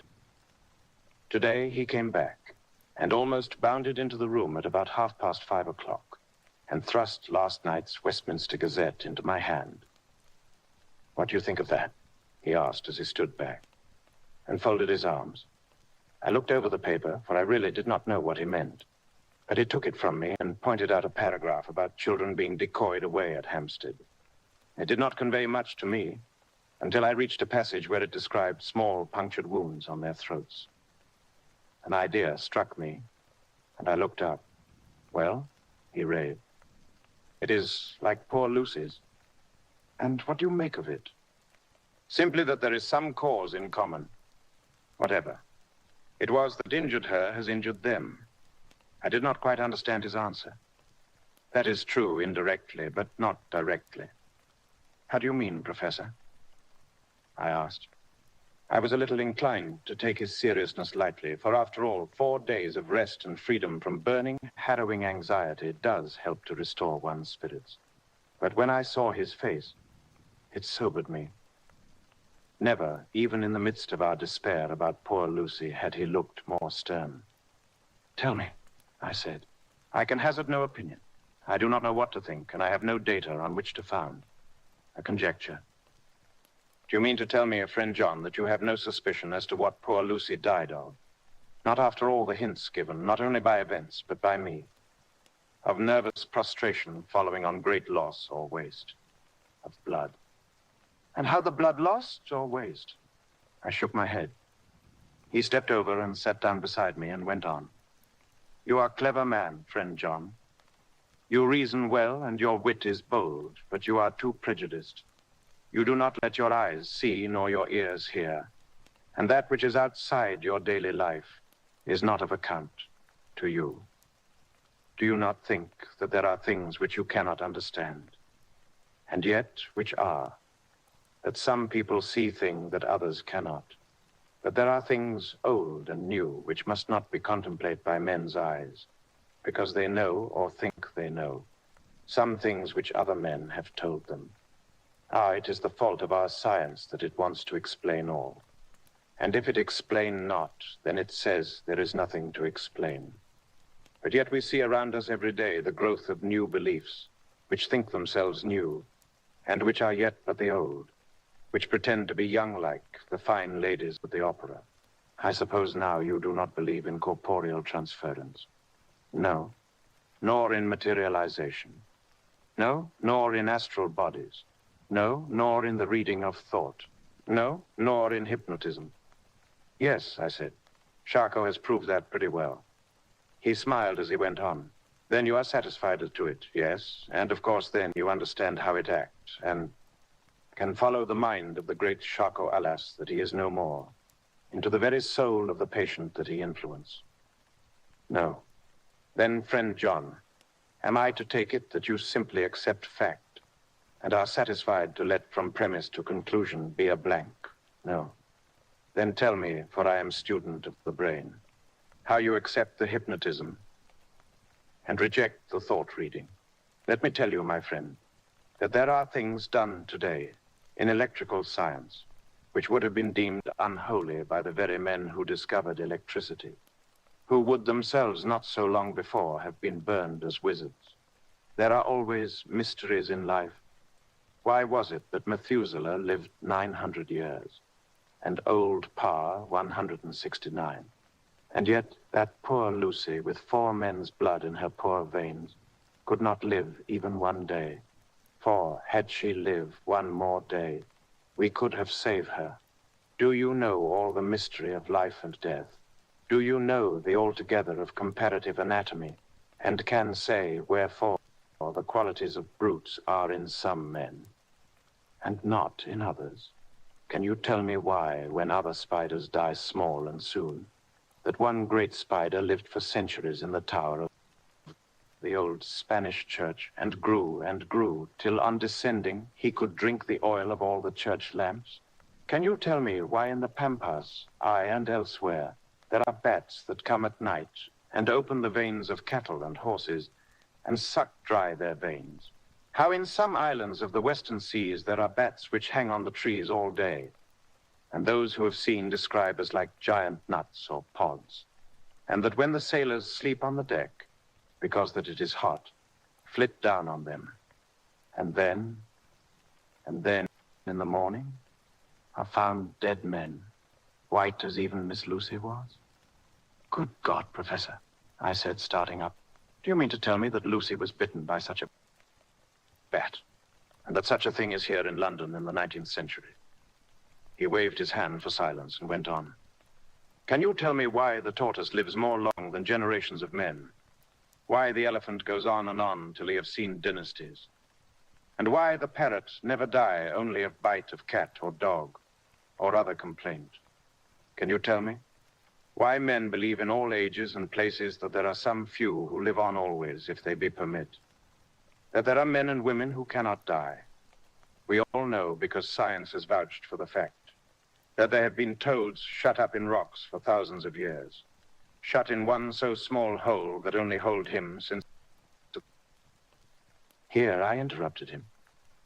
I was getting bewildered. He so crowded on my mind, his list of nature's eccentricities and possible possibilities, that my imagination was getting fired. I had a dim idea that he was teaching me some lesson, as long ago he used to do in his study at Amsterdam. But he used then to tell me the thing, so that I could have the object of thought in mind all the time. But now I was without this help, yet I wanted to follow him, so I said, Professor, let me be your pet student again. Tell me the thesis, so that I may apply your knowledge as you go on. At present, I'm going in my mind from point to point as a madman, and not a sane one follows an idea. I feel like a novice lumbering through a bog in a mist, jumping from one tussock to another in the mere blind effort to move on, without knowing where I'm going. That is good image, he said. Well, I shall tell you. My thesis is this. I want you to believe. To believe of what? To believe in things that you cannot. Let me illustrate. I heard once of an American who so defined faith, that faculty which enables us to believe things which we know to be untrue. For one, I follow that man. He meant that we shall have an open mind and not let a little bit of truth check the rush of a big truth, like a small rock does a railway truck. We get the small truth first. Good. We keep him and we value him. But all the same, we must not let him think himself all the truth in the universe. Then you want me not to let some previous conviction injure the receptivity of my mind with regard to some strange matter. Do I read your lesson aright? Ah, you are my favorite pupil still. It is worth to teach you.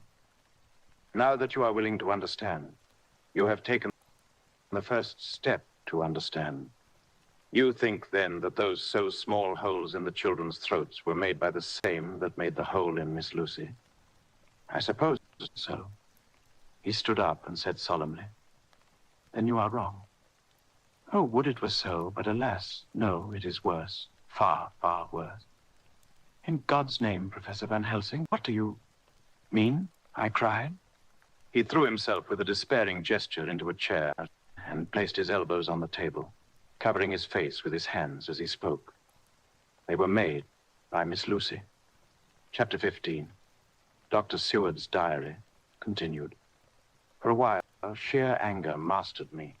It was as if he had, during her life, struck Lucy on the face. I smote the table. hard and rose up as I said to him, "Dr. Van Helsing, are you mad?" He raised his head and looked at me, and somehow the tenderness of his face calmed me at once. "Would I were," he said. "Madness were easy to bear compared with truth like this." "Oh, my friend, why? Think you, did I go so far round? Why take so long to tell you so simple a thing? Was it because I hate you and have hated you all my life? Was it because I wished to give you pain? Was it that I wanted, now so late, revenge for that time when you saved my life, and from a fearful death? Ah, no. Forgive me," said I. He went on, "My friend, it was because I wished to be gentle in the breaking to you, for I know you have loved that so sweet lady. But even yet, I do not expect you to believe. It is so hard to accept at once any abstract truth that we may doubt such to be possible when we have always believed the no of it. It is more hard still to accept so sad a concrete truth, and of such a one as Miss Lucy. Tonight I go to prove it. Dare you come with me?" This staggered me. A man does not like to prove such a truth. Byron accepted from the category, jealousy, and prove the very truth he most abhorred. He saw my hesitation and spoke. "The logic is simple, no madman's logic this time, jumping from tussock to tussock in a misty bog. If it be not true, then proof will be relief. At worst, it will not harm. It be true. Ah, there is the dread. Yet very dread should help my cause, for in it is some need of belief. Come, I tell you what I propose. First, that we go off now and see that child in the hospital. Dr. Vincent of the North Hospital, where the papers say the child is friend of mine, and I think of yours since you were in class at Amsterdam. He will let 2 scientists see his case, if he will not let 2 friends. We shall tell him nothing, but only that we wish to learn. And then, he took a key from his pocket and held it up. And then, we spend the night, you and I, in the churchyard where Lucy lies. This is the key that locked the tomb. I had it from the coffin man to give to Arthur. My heart sank within me, for I felt that there was some fearful ordeal before us. I could do nothing, however, so I plucked up what heart I could and said that we had better hasten as the afternoon was passing. We found the child awake. It had had a sleep and taken some food, and altogether was going on well. Dr. Vincent took the bandage from its throat and showed us the punctures. There was no mistaking the similarity to those which had been on Lucy's throat. They were smaller, and the edges looked fresher, that was all. We asked Vincent to what he attributed them, and he replied that it must have been a bite of some animal, perhaps a rat, but for his own part, he was inclined to think that it was one of the bats which are so numerous on the northern heights of London. Out of so many harmless ones, he said, there may be some wild specimen from the south of a more malignant species. Some sailor may have brought one home, and it managed to escape. Or even from the zoological gardens, a young one may have got loose, or one be bred there from a vampire. These things do occur, you know. Only 10 days ago, a wolf got out, and was, I believe, traced up in this direction. For a week after, the children were playing nothing but Red Riding Hood on the heath, and in every alley in the place, until this Bloofer lady's scare came along. Since when it has been quite a gala time with them. Even this poor little mite, when he woke up today, asked the nurse if he might go away. When she asked him why he wanted to go, he said he wanted to play with the Bloofer lady. "I hope," said Van Helsing, "that when you are sending the child home, you will caution its parents to keep strict watch over it. These fancies to stray are most dangerous, and if the child were to remain out another night, it would probably be fatal. But in any case, I suppose you will not let it away for some days." "Certainly not. Not for a week, at least. Longer if the wound is not healed." Our visit to the hospital took more time than we had reckoned on, and the sun had dipped before we came out. When Van Helsing saw how dark it was, he said, "There is no hurry. It is more late than I thought. Come, let us seek somewhere that we may eat, and then we shall go on our way. We dined at Jack Straw's castle, along with a little crowd of bicyclists and others who were genially noisy. About 10 o'clock, we started from the inn. It was then very dark, and the scattered lamps made the darkness greater when we were once outside their individual radius. The professor had evidently noted the road we were to go, for he went on unhesitatingly. But as for me, I was in quite a mix-up as to locality. As we went further, we met fewer and fewer people, till at last we were somewhat surprised when we met even the patrol of horse police going their usual suburban round. At last we reached the wall of the churchyard, which we climbed over, with some little difficulty, for it was very dark, and the whole place seemed so strange to us. We found the Western Rat tomb. The professor took the key, opened the creaky door, and standing back politely but quite unconsciously, motioned me to precede him. There was a delicious irony in the offer, in the courtliness of giving preference on such a ghastly occasion. My companion followed me quickly, and cautiously drew the door to, after carefully ascertaining that the lock was a falling and not a spring one. In the latter case, we should have been in a bad plight. Then he fumbled in his bag, and taking out a matchbox and a piece of candle, proceeded to make a light.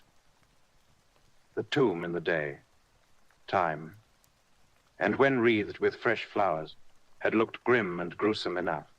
But now, some days afterwards, when the flowers hung lank and dead, their whites turning to rust and their greens to browns, when the spider and the beetle had resumed their accustomed dominance, when time-discolored stone and dust-encrusted mortar and rusty, dank iron and tarnished brass and clouded silver plating gave back the feeble glimmer of a candle, the effect was more miserable and sordid than could have been imagined. It conveyed irresistibly the idea that life, animal life, was not the only thing which could pass away. Van Helsing went about his work systematically, holding his candle so that he could read the coffin plates, and so holding it that the sperm dropped in white patches which congealed as they touched the metal. He made assurance of Lucy's coffin. Another search in his bag, and he took out a turnscrew. "What are you going to do?" I asked. "To open the coffin. You shall yet be convinced." Straightway he began taking out the screws, and finally lifted off the lid, showing the casing of lead beneath. The sight was almost too much for me. It seemed to be as much an affront to the dead as it would have been to have stripped off her clothing in her sleep whilst living. I actually took hold of his hand to stop him. He only said, "You shall see," and again fumbling in his bag, took out a tiny fret saw. Striking the turnscrew through the lead with a swift downward stab, which made me wince, he made a small hole, which was, however, big enough to admit the point of the saw. I had expected a rush of gas from the weak old corpse. We doctors, who have had to study our dangers, have to become accustomed to such things, and I drew back towards the door. But the professor never stopped for a moment. He soared down a couple of feet along one side of the lead coffin, and then across and down the other side. Taking the edge of the loose flange, he bent it back towards the foot of the coffin, and holding up the candle into the aperture, motioned to me to look. I drew near and looked. The coffin was empty. It was certainly a surprise to me, and gave me a considerable shock, but Van Helsing was unmoved. He was now more sure than ever of his ground, and so emboldened to proceed in his task. "Are you satisfied now, friend John?" he asked. I felt all the dogged argumentativeness of my nature awake within me as I answered him. "I am satisfied that Lucy's body is not in that coffin, but that only proves one thing." "And what is that, friend John?" "That it is not there." "That is good logic," he said, "so far as it goes. But how can you account for it not being there?" "Perhaps a body snatcher," I suggested. "Some of the undertaker's people may have stolen it." I felt that I was speaking folly, and yet it was the only real cause which I could suggest. The professor sighed. "Ah, well," he said, "we must have more proof. Come with me." He put on the coffin lid again, gathered up all his things and placed them in the bag, blew out the light, and placed the candle also in the bag. We opened the door and went out. Behind us, he closed the door and locked it. He handed me the key, saying, "Will you keep it? You had better be assured." I laughed. It was not a very cheerful laugh, I'm bound to say, as I motioned him to keep it. "A key is nothing," I said. "There may be duplicates. And anyhow, it is not difficult to pick a lock of that kind." He said nothing, but put the key in his pocket. Then he told me to watch at one side of the churchyard, whilst he would watch at the other. I took up my place behind a yew tree, and I saw his dark figure move until the intervening headstones and trees hid it from my sight. It was a lonely vigil. Just after I'd taken my place, I heard a distant clock strike 12, and in time came 1 and 2. I was chilled and unnerved, and angry with the professor for taking me on such an errand and with myself for coming. I was too cold and too sleepy to be keenly observant, and not sleepy enough to betray my trust, so out. Together, I had a dreary, miserable time. Suddenly, as I turned round, I thought I saw something, like a white streak, moving between 2 dark yew trees at the side of the churchyard farthest from the tomb. At the same time, a dark mass moved from the professor's side of the ground and hurriedly went towards it. Then I too moved, but I had to go round headstones and railed-off tombs, and I stumbled over graves. The sky was overcast, and somewhere far off an early cock crew. A little way off, beyond a line of scattered juniper trees, which marked the pathway to the church, a white, dim figure flitted in the direction of the tomb. The tomb itself was hidden by trees, and I could not see where the figure disappeared. I heard the rustle of actual movement where I had first seen the white figure, and coming over, found the professor holding in his arms a tiny child. When he saw me, he held it out to me and said, "Are you satisfied now?" "No," I said in a way that I felt was aggressive. "Do you not see the child?" "Yes, it is a child, but who brought it here? And is it wounded?" I asked. "We shall see," said the professor, and with one impulse, we took our way out of the churchyard, he carrying the sleeping child. When we had got some little distance away, we went into a clump of trees and struck a match and looked at the child's throat. It was without a scratch or scar of any kind. "Was I right?" I asked triumphantly. "We were just in time," said the professor thankfully. We had now to decide what we were to do with the child, and so consulted about it. If we were to take it to a police station, we should have to give some account of our movements during the night. At least we should have had to make some statement as to how we had come to find the child. So finally we decided that we would take it to the heath, and when we heard a policeman coming, would leave it where he could not fail to find it. We would then seek our way home as quickly as we could. All fell out well.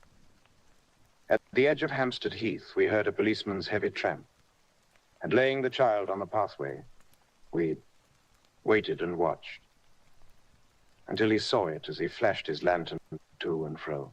We heard his exclamation of astonishment, and then we went away silently. By good chance, we got a cab near the Spaniards and drove to town. I cannot sleep, so I make this entry, but I must try to get a few hours' sleep, as Van Helsing is to call for me at noon. He insists that I shall go with him on another expedition. 27th of September. It was 2:00 before we found a suitable opportunity for our attempt. Looking carefully from behind a clump of alder trees, we saw the sexton lock the gate after him. We knew then that we were safe till morning, did we desire it. But the professor told me that we should not want more than an hour at most. Again, I felt that horrid sense of the reality of things, in which any effort of imagination seemed out of place. And I realized distinctly the perils of the law which we were incurring in our unhallowed work. Besides, I felt it was all so useless. Outrageous as it was to open a leaden coffin, to see if a woman dead nearly a week were really dead, it now seemed the height of folly to open the tomb again when we knew, from the evidence of our own Eve's sight, that the coffin was empty. I shrugged my shoulders, however, and rested silent. for Van Helsing had a way of going on his own road, no matter who remonstrated. He took the key, opened the vault, and again courteously motioned me to proceed. The place was not so gruesome as last night, but oh, how unutterably mean-looking when the sunshine streamed in. Van Helsing walked over to Lucy's coffin, and I followed. He bent over, and again forced back the leaden flange. And then a shock of surprise and dismay shot through me. There lay Lucy, seemingly just as we had seen her the night before her funeral. She was, if possible, more radiantly beautiful than ever, and I could not believe that she was dead. The lips were red, nay, redder than before, and on the cheeks was a delicate bloom. "Is this a juggle?" I said to him. "Are you convinced now?" said the professor in response. And as he spoke, he put over his hand, and in a way that made me shudder, pulled back the dead lips and showed the white teeth. "See," he went on, "see, they're even sharper than before, with this and this." And he touched one of the canine teeth and that below it. "The little children can be bitten. Are you of belief now, friend John?" Once more, argumentative hostility woke within me. I could not accept such an overwhelming idea as he suggested.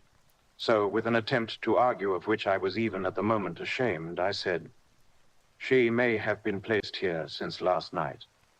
"Indeed, that is so, and by whom?" "I do not know. Someone has done it. And yet she has been dead 1 week. Most peoples in that time would not look so." I had no answer for this, so was silent. Van Helsing did not seem to notice my silence. At any rate, he showed neither chagrin nor triumph. He was looking intently at the face of the dead woman, raising the eyelids and looking into the eyes, and once more opening the lips and examining the teeth. Then he turned to me and said, "Here, there is one thing which is different from all recorded. Here is some dual life that is not as the common. She was bitten by the vampire when she was in a trance, sleepwalking. Oh, you do not know that, friend John, but you shall know it all later. And in trance could he best come to take more blood. In trance she died, and in trance she is undead too. So it is that she differ from all other. Usually when the undead sleep at home." As he spoke, he made a comprehensive sweep of his arm to designate what to a vampire was home. "Their face show what they are. But this so sweet that was when she not undead, she go back to the nothings of the common dead. There is no malign there, see, and so it make hard that I must kill her in her sleep." This turned my blood cold, and it began to dawn upon me that I was accepting Van Helsing's theories. But if she were really dead, what was there of terror in the idea of killing her? He looked up at me, and evidently saw the change in my face, for he said almost joyously, "Ah, you believe now?" I answered, "Do not press me too hard all at once. I am willing to accept. How will you do this bloody work?" "I shall cut off her head and fill her mouth with garlic. I shall drive a stake through her body." It made me shudder to think of so mutilating the body of the woman whom I had loved. And yet the feeling was not so strong as I had expected. I was, in fact, beginning to shudder at the presence of this being, this undead, as Van Helsing called it, and to loathe it. Is it possible that love is all subjective or all objective? I waited a considerable time for Van Helsing to begin, but he stood as if wrapped in thought. Presently he closed the catch of his bag with a snap and said, "I have been thinking, and have made up my mind as to what is best. If I did simply follow my inclining, I would do now, at this moment, what is to be done. But there are other things to follow, and things that are 1,000 times more difficult, in that them we do not know. This is simple. She have yet no life taken, though that is of time, and to act now would be to take danger from her forever. But then we may have to want Arthur. And how shall we tell him of this? If you, who saw the wounds on Lucy's throat, and saw the wounds so similar on the child's at the hospital, if you, who saw the coffin empty last night and full today, with a woman who have not changed only to be more rose and more beautiful in a whole week. After she death, you know of this, and know of the white figure last night that brought the child to the churchyard. And yet of your own senses you did not believe. How then can I expect Arthur, who know none of those things, to believe? He doubted me when I took him from her kiss when she was dying. I know he has forgiven me because in some mistaken idea I have done things that prevent him say goodbye as he ought. And he may think that in some more mistaken idea this woman was buried alive. And that in most mistake of all, we have killed her. He will then argue back that it is we, mistaken ones, that have killed her by our ideas.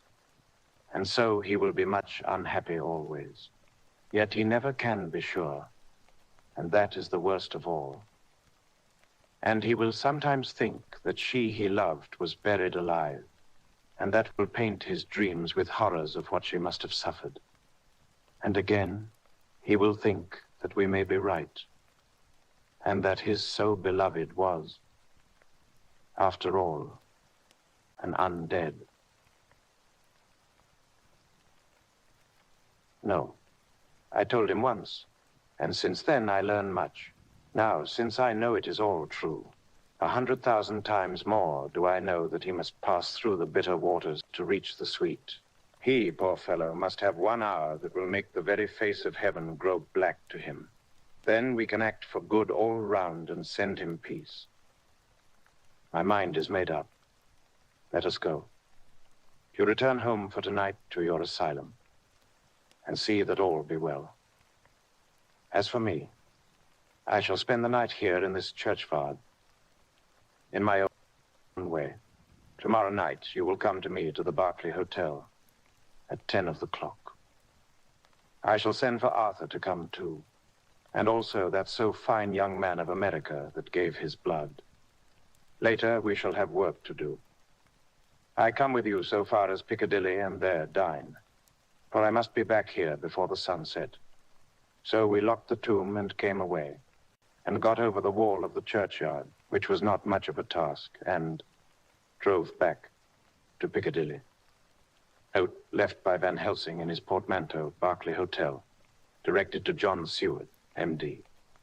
Not delivered. The 27th of September. Friend John, I write this in case anything should happen. I go alone to watch in that churchyard. It pleases me that the undead, Miss Lucy, shall not leave tonight, that so on the morrow night she may be more eager. Therefore I shall fix some things she liked not, garlic and a crucifix, and so seal up the door of the tomb. She is young as undead, and will heed. Moreover, these are only to prevent her. Coming out, they may not prevail on her wanting to get in, for then the undead is desperate and must find the line of least resistance, whatsoever it may be. I shall be at hand all the night from sunset till after the sunrise. And if there be aught that may be learned, I shall learn it. For Miss Lucy or from her, I have seek her tomb and find shelter. He's cunning, as I know from Mr. Jonathan, and from the way that all along he have fooled us when he played with us for Miss Lucy's life. And we lost. And in many ways, the undead are strong. He have always the strength in his hand of 20 men. Even we 4 who gave our strength to Miss Lucy, it also is all to him. Besides, he can summon his wolf, and I know not what. So if it be that he come thither on this night, he shall find me, but none other shall, until it be too late. But it may be that he will not attempt the place. There is no reason why he should. His hunting ground is more full of game than the churchyard where the undead woman sleep and the one old man watch. Therefore I write this in case. Take the papers that are with this, the diaries of Harker and the rest, and read them, and then find this great undead, and cut off his head and burn his heart or drive a stake through it so that the world may rest from him. If it be so, farewell. Van Helsing. Dr. Seward's diary. 28th September. It is wonderful what a good night's sleep will do for one. Yesterday, I was almost willing to accept Van Helsing's monstrous ideas, but now they seem to start out lurid before me as outrages on common sense. I have no doubt that he believes it all. I wonder if his mind can have become in any way unhinged. Surely there must be some rational explanation of all these mysterious things. Is it possible that the professor can have done it himself? He is so abnormally clever that if he went off his head, he would carry out his intent with regard to some fixed idea. In a wonderful way. I am loath to think it, and indeed it would be almost as great a marvel as the other to find that Van Helsing was mad. But anyhow, I shall watch him care. Fully, I may get some light on the mystery. The 20th of September, morning. Last night, at a little before 10 o'clock, Arthur and Quincy came into Van Helsing's room. He told us all that he wanted us to do, but especially addressing himself to Arthur, as if all our wills were centered in his. He began by saying that he hoped we would all come with him too, for, he said, there is a grave duty to be done there. You were doubtless surprised at my letter. This query was directly addressed to Lord Godalming. I was. It rather upset me for a bit. There has been so much trouble around my house of late that I could do without any more. I have been curious, too, as to what you mean. Quincy and I talked it over. But the more we talked, the more puzzled we got. Till now, I can say for myself that I'm about up a tree as to any meaning about any thing. Me too, said Quincy Morris laconically. Oh, said the professor. Then you are nearer the beginning, both of you, than friend John here, who has to go a long way back before he can even get so far as to begin. It was evident that he recognized my return to my old doubting frame of mind without saying a word. Then turning to the other two, he said with intense gravity, I want your permission to do what I think good this night. It is, I know, much to ask, and when you know what it is I propose to do, you will know, and only then, how much. Therefore, may I ask that you promise me in the dark, so that afterwards, though you may be angry with me for a time, I must not disguise from myself the possibility that such may be. You shall not blame yourselves for anything. That's frank, anyhow, broke in Quincy. I'll answer for the professor. I don't quite see his drift, but I swear, he's honest, and that's good enough for me. I thank you, sir, said Van Helsing proudly. I have done myself the honor of counting you one trusting friend, and such endorsement is dear to me. He held out a hand, which Quincy took. Then Arthur spoke out. Dr. Van Helsing, I don't quite like to buy a pig in a poke, as they say in Scotland, and if it be anything in which my honor as a gentleman or my faith as a Christian is concerned, I cannot make such a promise. If you can assure me that what you intend does not violate either of these two, then I give my consent at once. Though for the life of me, I cannot understand what you're driving at. I accept your limitation, said Van Helsing, and all I ask of you is that if you feel it necessary to condemn any act of mine, you will first consider it well and be satisfied that it does not violate your reservations. Agreed, said Arthur. That is only fair. And now that the pourparlers are over, may I ask what it is we are to do? I want you to come with me, and to come in secret, too. The churchyard at Kingston.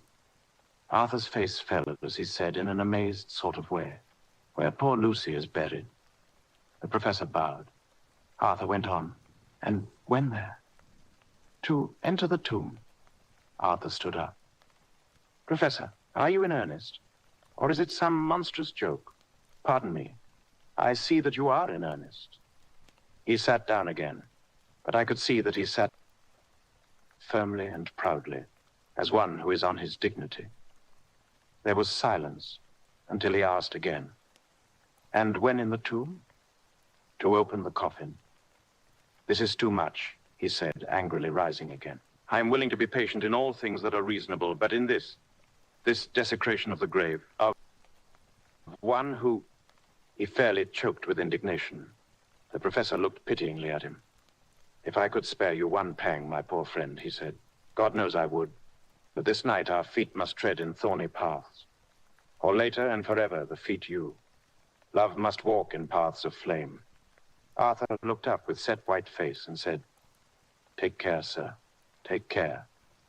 Would it not be well to hear what I have to say? Said Van Helsing. And then you will at least know the limit of my purpose. Shall I go on?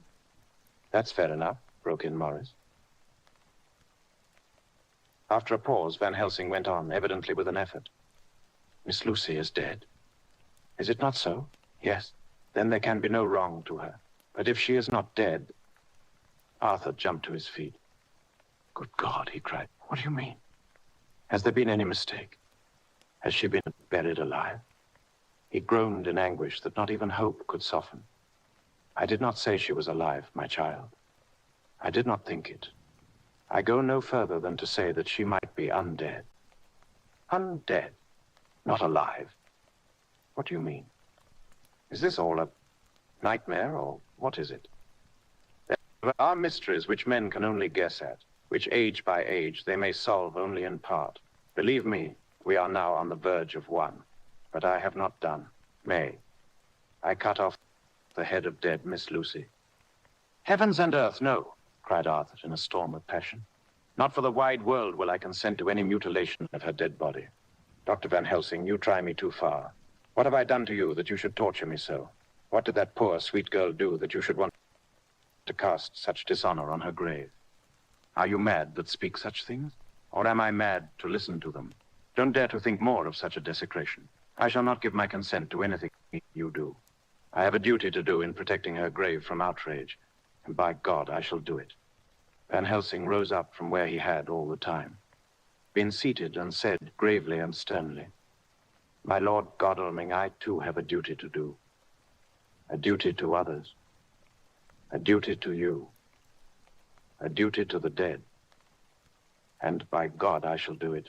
All I ask you now is that you come with me, that you look and listen. And if when later I make the same request, you do not be more eager for its fulfillment even than I am then I shall do my duty, whatever it may seem to me. And then, to follow of your lordship's wishes, I shall hold myself at your disposal to render an account to you, when and where you will. His voice broke a little, and he went on with a voice full of pity. But I beseech you, do not go forth in anger with me. In a long life of acts which were often not pleasant to do, and which sometimes did wring my heart, I have never had so heavy a task as now. Believe me that if the time comes for you to change your mind towards me, one look from you will wipe away all this so sad hour. For I would do what a man can to save you from sorrow. Just think, for why should I give myself so much of labor and so much of sorrow? I have come here from my own land to do what I can of good. At the first to please my friend John, and then to help a sweet young lady, whom, too, I came to love. For her, I am ashamed to say so much, but I say it in kindness. I gave what you gave, the blood of my veins. I gave it, I, who was not like you, her lover, but only her physician and her friend.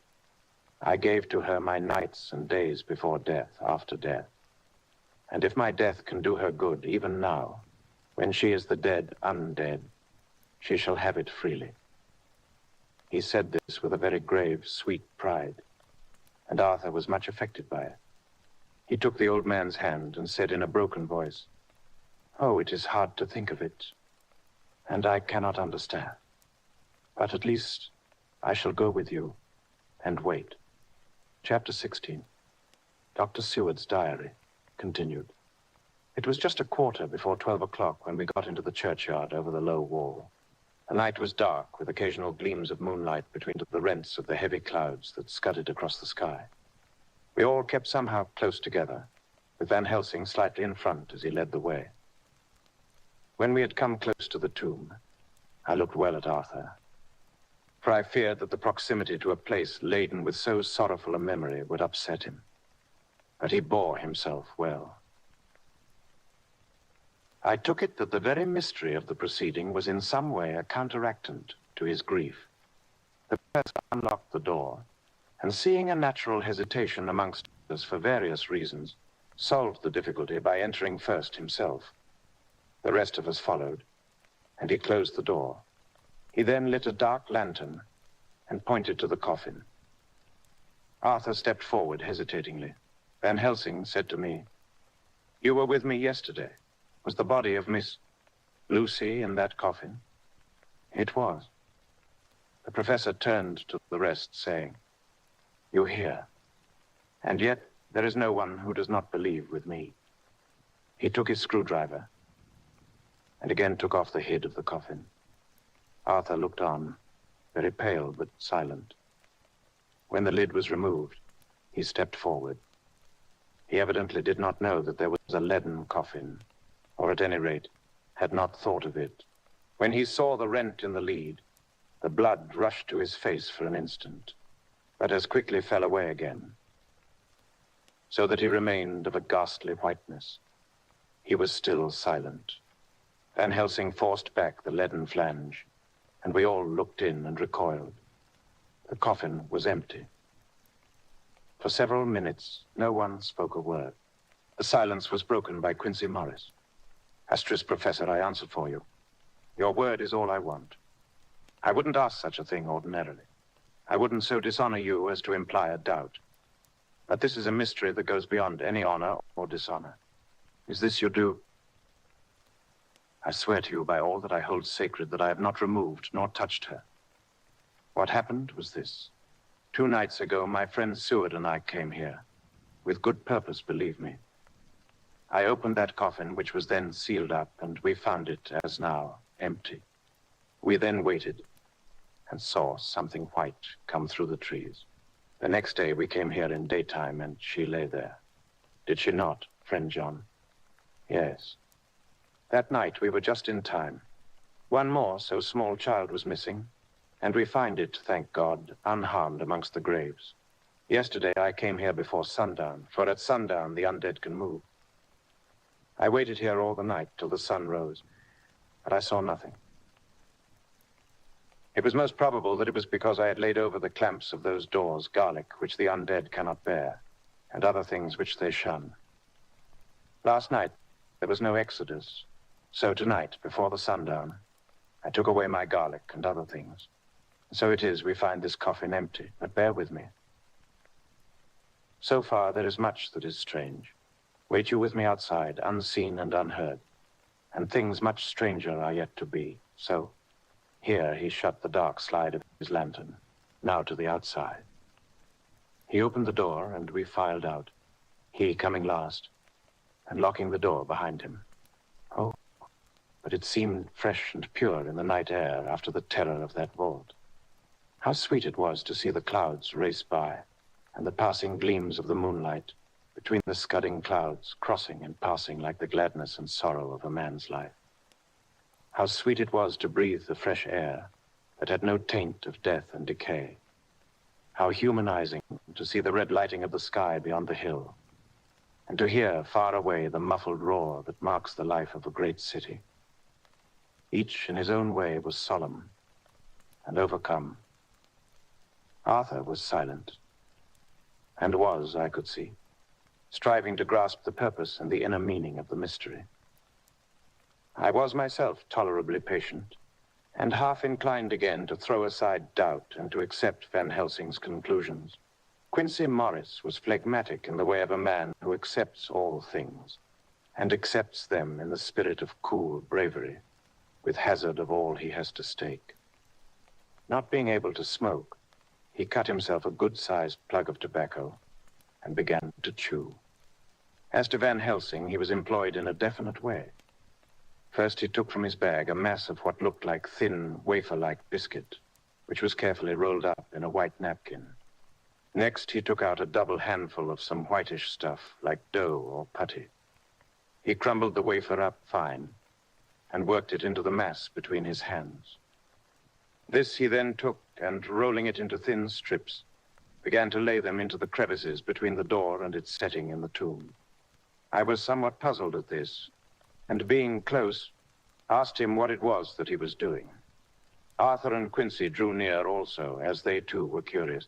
He answered, "I am closing the tomb so that the undead may not enter." "And is that stuff you have put there going to do it?" asked Quincy. "Great Scott! Is this a game?"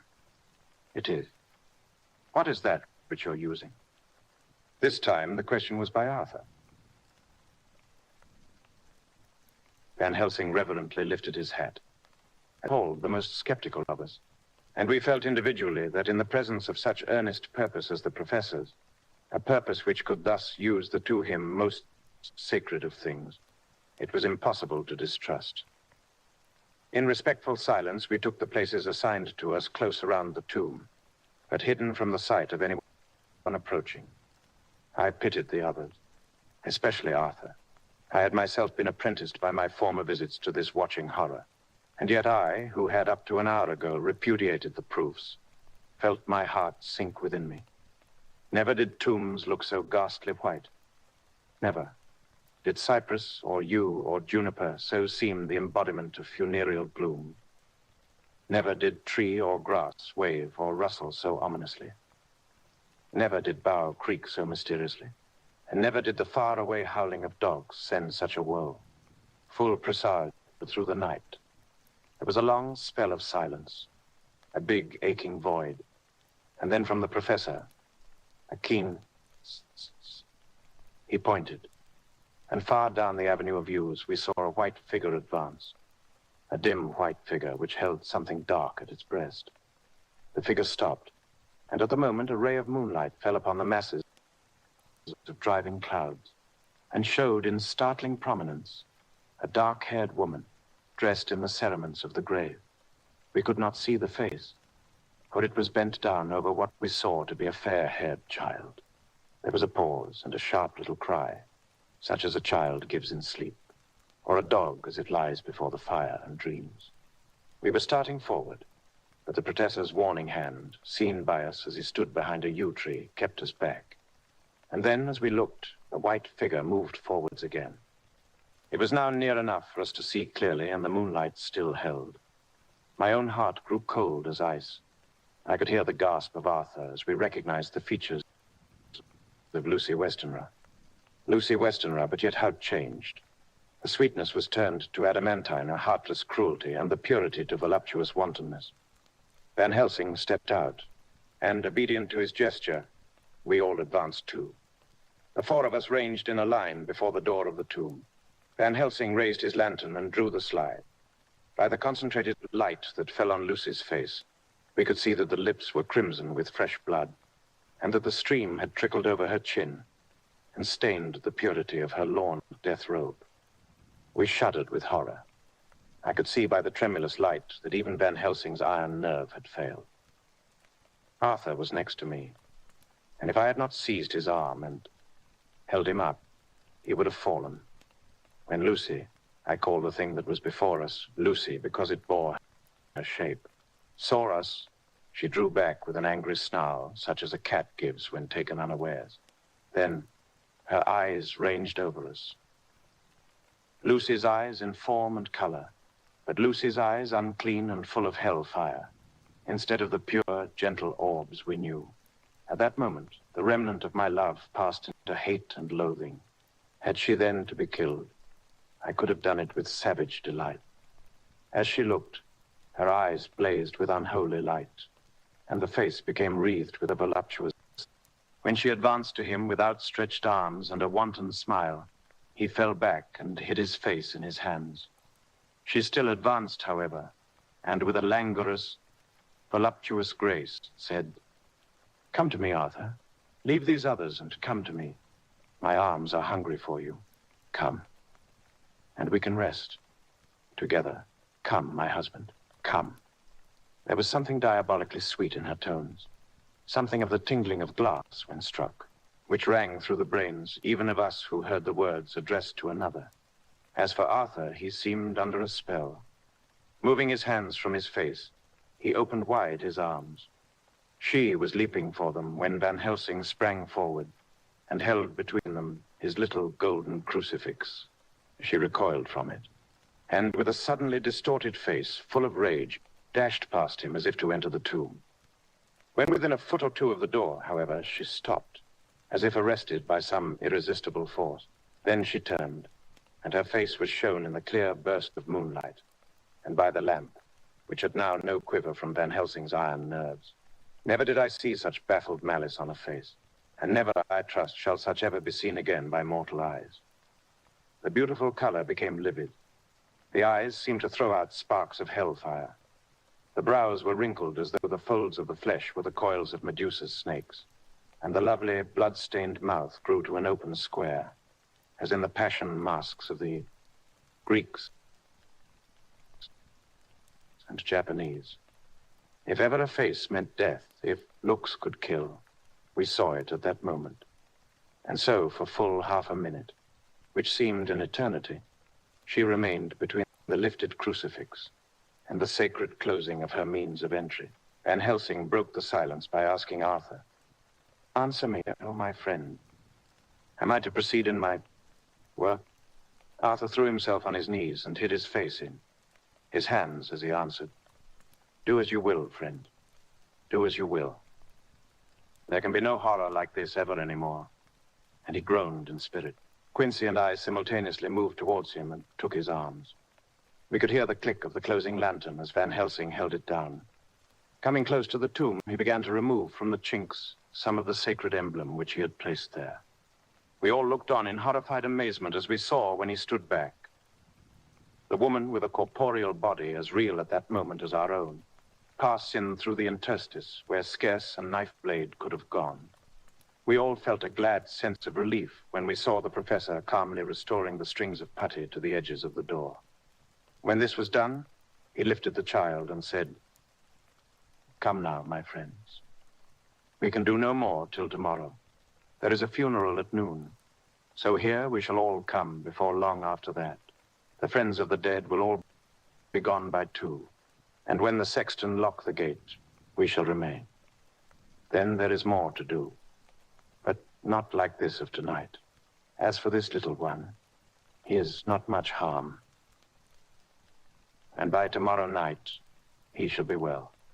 We shall leave him where the police will find him, as on the other night, and then to home." Coming close to Arthur, he said, "My friend Arthur, you have had a sore trial, but after, when you look back, you will see how it was necessary. You are now in the bitter waters, my child. By this time tomorrow you will, please God, have passed them, and have drunk of the sweet waters. So do not mourn overmuch. Till then I shall not ask you to forgive me." Arthur and Quincy came home with me, and we tried to cheer each other on the way. We had left the child in safety and were tired, so we all slept with more or less reality of sleep. The 29th of September night, a little before 12 o'clock, we 3, Arthur, Quincy Morris, and myself, called for the professor. It was odd to notice that by common consent we had all put on black clothes. Of course Arthur wore black, for he was in deep mourning, but the rest of us wore it by instinct. We got to the churchyard by 1:30 and strolled about, keeping out of official observation, so that when the grave diggers had completed their task and the sexton, under the belief that everyone had gone, had locked the gate, we had the place all to ourselves. Van Helsing, instead of his little black bag, had with him a long leather one, something like a cricketing bag it was, manifestly of fair weight. When we were alone and had heard the last of the footsteps die out up the road, we silently, and as if by ordered intention, followed the professor to the tomb. He unlocked the door and we entered, closing it behind us. Then he took from his bag the lantern which he lit, and also 2 wax candles, which when lighted, he stuck by melting their own ends on other coffins, so that they might give light sufficient to work by. When he again lifted the lid off Lucy's coffin, we all looked, Arthur trembling like an aspen, and saw that the body lay there in all its death beauty. But there was no love in my own heart, nothing but loathing for the foul thing which had taken Lucy's shape without her soul. I could see even Arthur's face grow hard as he looked. Presently he said to Van Helsing, "Is this really Lucy's body or only a demon in her? Shape? It is her body and yet not it. But wait a while and you shall see her as she was and is." She seemed like a nightmare of Lucy as she lay there, pointed teeth, the blood-stained, voluptuous mouth, which it made one shudder to see, the whole carnal and unspiritual appearance, seeming like a devilish mockery of Lucy's sweet purity. Van Helsing, with his usual methodicalness, began taking the various contents from his bag and placing them ready for use. First, he took out a soldering iron and some plumbing soda, and then a small oil lamp which gave out, when lit in a corner of the tomb, gas which burned at fierce heat with a blue flame. Then his operating knives, which he placed to hand. And last, a round wooden stake, some 2.5 or 3 inches thick and about 3 feet long. One end of it was hardened by charring in the fire and was sharpened to a fine point. With this stake came a heavy hammer, such as in households is used in the coal cellar for breaking the lumps. To me, a doctor's preparations for work of any kind are stimulating and bracing. But the effect of these things on both Arthur and Quincy was to cause them a sort of consternation. They both, however, kept their courage and remained silent and quiet. When all was ready, Van Helsing said, "Before we do anything, let me tell you this. It is out of the lore and experience of the ancients and of all those who have studied the powers of the undead. When they become such, there comes with the change the curse of immortality. They cannot die, but must go on age after age, adding new victims and multiplying the evils of the world. For all that die from the preying of the undead becomes themselves undead and prey on their kind. And so the circle goes on ever widening, like as the ripples from a stone thrown in the water. Friend Arthur, if you had met that kiss which you know of before poor Lucy died, or again last night when you opened your arms to her, you would in time, when you had died, have become Nosferatu, as they call it in Eastern Europe, and would all time make more of those undeads that so have filled us with horror. The career of this so unhappy dear lady is but just begun. Those children whose blood she suck are not as yet so much the worth. But if she live on undead, more and more they lose their blood, and by her power over them, they come to her. And so, she draw their blood with that so wicked mouth. But if she die in truth, then all cease. The tiny wounds of the throats disappear, and they go back to their plays, unknowing ever of what has been, but of the most blessed of all, when this now undead be made to rest as true dead, then the soul of the poor lady whom we love shall again be free. Instead of working wickedness by night and growing more debased in the assimilating of it by day, she shall take her place with the other angels, so that, my friend, it will be a blessed hand for her that shall strike the blow that sets her free. To this I am willing, but is there none amongst us who has a better right? Will it be no joy to think of hereafter in the silence of the night, when sleep is not? It was my hand that sent her to the stars. It was the hand of him that loved her best, the hand that of all she would herself have chosen, had it been to her to choose. Tell me if there be such a one amongst us. We all looked at Arthur. He saw, too, what we all did. The infinite kindness which suggested that his should be the hand which would restore Lucy to us as a holy and not an unholy memory. He stepped forward and said bravely, though his hand trembled, and his face was as pale as snow, "My true friend, from the bottom of my broken heart, I thank you. Tell me what I am to do, and I shall not falter." Van Helsing laid a hand on his shoulder and said, "Brave lad, a moment's courage and it is done. This stake must be driven through her. It will be a fearful ordeal. Be not deceived in that. But it will be only a short time, and you will then rejoice more than your pain was great. From this grim tomb you will emerge as though you tread on air. But you must not falter when once you have begun. Only think that we, your true friends, are round you, and that we pray for you all the time." "Go on," said Arthur hoarsely. "Tell me what I am to do." Take this stake in your left hand, ready to place the point over the heart, and the hammer in your right. Then when we begin our prayer for the dead, I shall read him. I have here the book, and the others shall follow. Strike in God's name, that so all may be well with the dead that we love, and that the undead pass away. Arthur took the stake and the hammer, and when once, his mind was set on action. His hands never trembled, nor even quivered. Van Helsing opened his missal and began to read, and Quincy and I followed as well as we could. Arthur placed the point over the heart, and as I looked, I could see its dint in the white flesh. Then he struck with all his might. The thing in the coffin writhed, and a hideous, blood-curdling screech came from the opened red lips. The body shook and quivered and twisted in wild contortions. The sharp white teeth champed together till the lips were cut, and the mouth was smeared with a crimson foam. But Arthur never faltered. He looked like a figure of Thor as his untrembling arm rose and fell, driving deeper and deeper the mercy-bearing stake, whilst the blood from the circumflex, pierced heart, welled and spurted up around it. His face was set, and high duty seemed to shine through it. The sight of it gave us courage, so that our voices seemed to ring through the little vault. And then the writhing and quivering of the body became less, and the teeth seemed to champ, and the face to quiver. Finally, it lay still. The terrible task was over. The hammer fell from Arthur's hand. He reeled, and would have fallen had we not caught him. The great drops of sweat sprang from his forehead, and his breath came in broken gasps.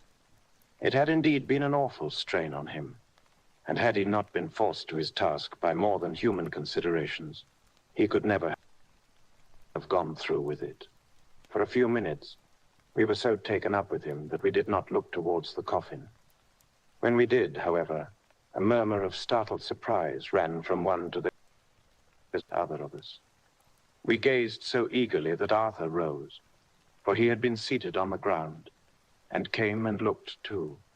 And then a glad, strange light broke over his face, and dispelled altogether the gloom of horror that lay upon it. There in the coffin lay no longer the foul thing that we had so dreaded, and grown to hate, that the work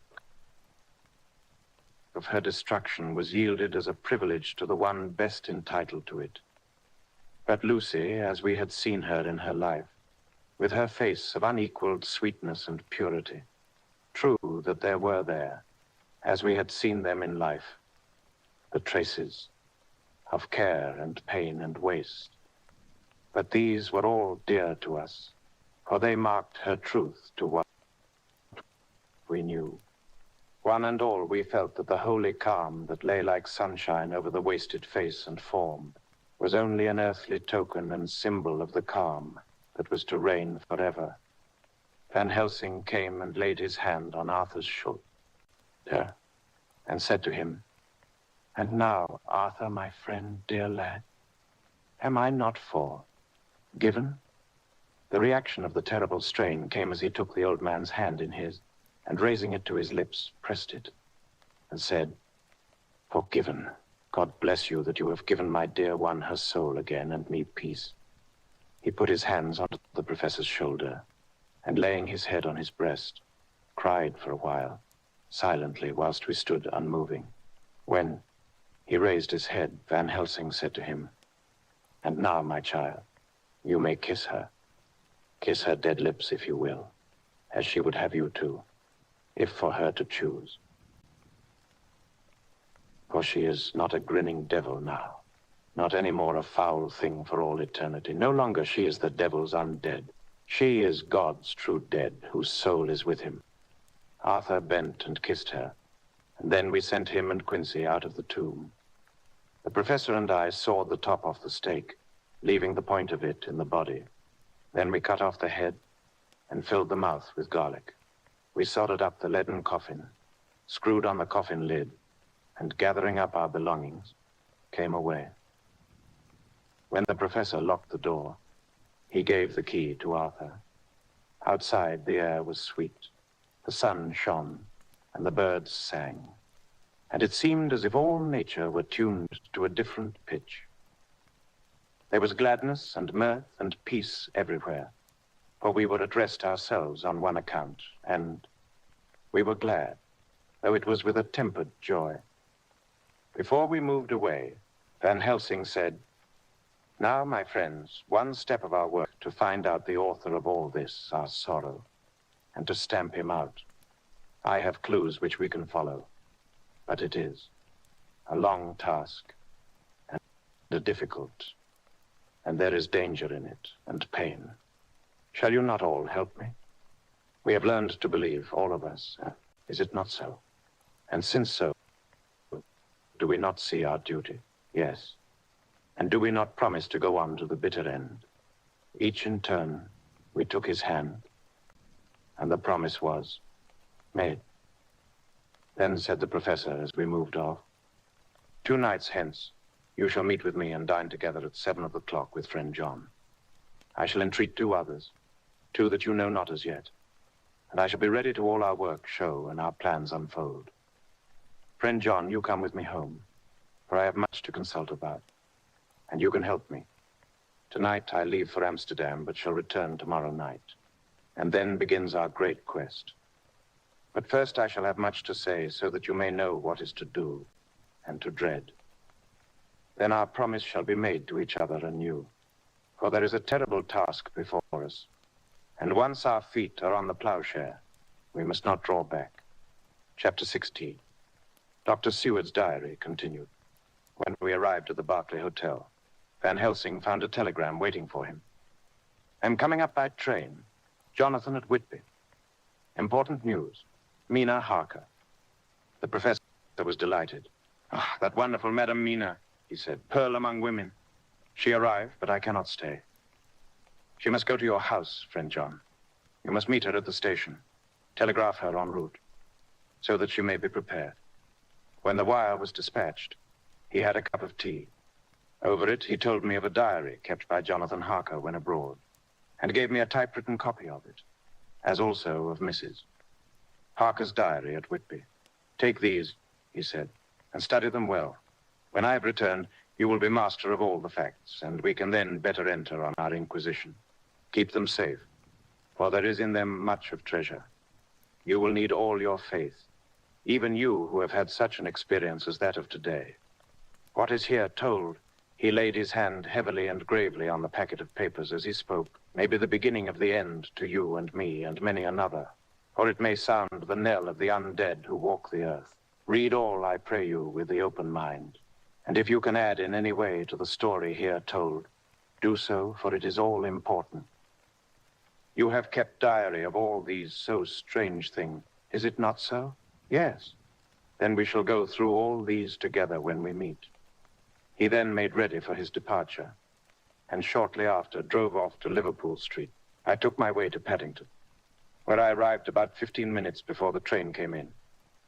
The crowd melted away after the bustling fashion common to arrival platforms, and I was beginning to feel uneasy lest I might miss my guest, when a sweet-faced, dainty-looking girl stepped up to me, and after a quick glance said, "Dr. Seward, is it not? And you are Mrs. Harker?" I answered at once, whereupon she held out her hand. "I knew you from the description of poor dear Lucy," but she stopped suddenly, and a quick blush spread her face. The blush that rose to my own cheeks somehow set us both at ease, for it was a tacit answer to her own. I got her luggage, which included a typewriter, and we took the Underground to Fenchurch Street, after I had sent a wire to my housekeeper to have a sitting room and bedroom prepared at once for Mrs. Harker. In due time, we arrived. She knew, of course, that the place was a lunatic asylum, but I could see that she was, unable to repress a shudder when we entered. She told me that if she might,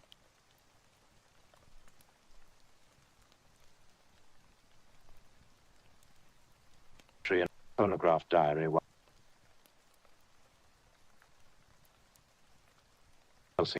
me, though they lie open before me. I must get her interested in something so that I may have an opportunity of reading them. She does not know how precious time is or what a task we have in hand. I must be careful not to frighten her. Here she is. Mina Harker's journal. At the door, I paused a moment, for I thought I heard him talking with someone. As, however, he had pressed me to be quick. I knocked at the door, and on his calling out, "Come in," I entered. To my intense surprise, there was no one with him. He was quite alone, and on the table opposite him was what I knew at once from the description to be a phonograph. I had never seen one, and was much interested. "I hope I did not keep you waiting," I said, "but I stayed at the door as I heard you talking, and thought there was someone with you." "Oh," he replied with a smile. "I was only entering my diary." "Your diary?" I asked him in surprise. "Yes," he answered. "I keep it in this." As he spoke, he laid his hand on the phonograph. I felt quite excited over it and blurted out, "Why, this beats even shorthand. May I hear it say something?" "Certainly," he replied with alacrity and stood up to put it in train for speaking. Then he paused, and a troubled look overspread his face. "The fact is," he began awkwardly, "I only keep my diary in it, and as it is entirely, almost entirely, about my cases, it may be awkward. That is, I mean..." He stopped, and I tried to help him out of his embarrassment. "You helped to attend dear Lucy at the end. Let me hear how she died. For all that I know of her, I shall be very grateful. She was very, very dear to me." To my surprise, he answered with a horror-struck look in his face, "Tell you of her death? Not for the wide world." "Why not?" I asked, for some grave, terrible feeling was coming over me. Again he paused, and I could see that he was trying to invent an excuse. At length he stammered out, "You see, I do not know how to pick out any particular part of the diary." Even while he was speaking, an idea dawned upon him, and he said with unconscious simplicity in a different voice, and with the naivete of a child, "That's quite true, upon my honor. Honest Indian." I could not but smile, at which he grimaced. "I gave myself away that time," he said. "But do you know that, although I have kept the diary for months past, it never once struck me how I was going to find any particular part of it in case I wanted to look it up. By this time, my mind was made up that the diary of a doctor who attended Lucy might have something to add to the sum of our knowledge of that terrible being. And I said boldly, 'Then, Dr. Seward, you had better let me copy it out for you on my typewriter.' He grew to a positively deathly pallor as he said, 'No,' and was right. For a moment I thought, and as my eyes ranged the room, unconsciously looking for something or some opportunity to aid me, they lit on a great batch of typewriting on the table. His eyes caught the look in mine, and without his thinking, followed their direction. As they saw the parcel, he realized my meaning. "You do not know me," I said. "When you have read those papers, my own diary, and my husband's also, which I have typed, you will know me better. I have not faltered in giving every thought of my own heart in this cause. But of course, you do not know me yet, and I must not expect you to trust me so far. He is certainly a man of noble nature. Poor dear Lucy was right about him." He stood up and opened a large drawer in which were arranged in order a number of hollow cylinders of metal covered with dark wax, and said, "You are quite right. I did not trust you because I did not know you, but I know you now. And let me say that I should have known you long ago. I know that Lucy told you of me. She told me of you, too.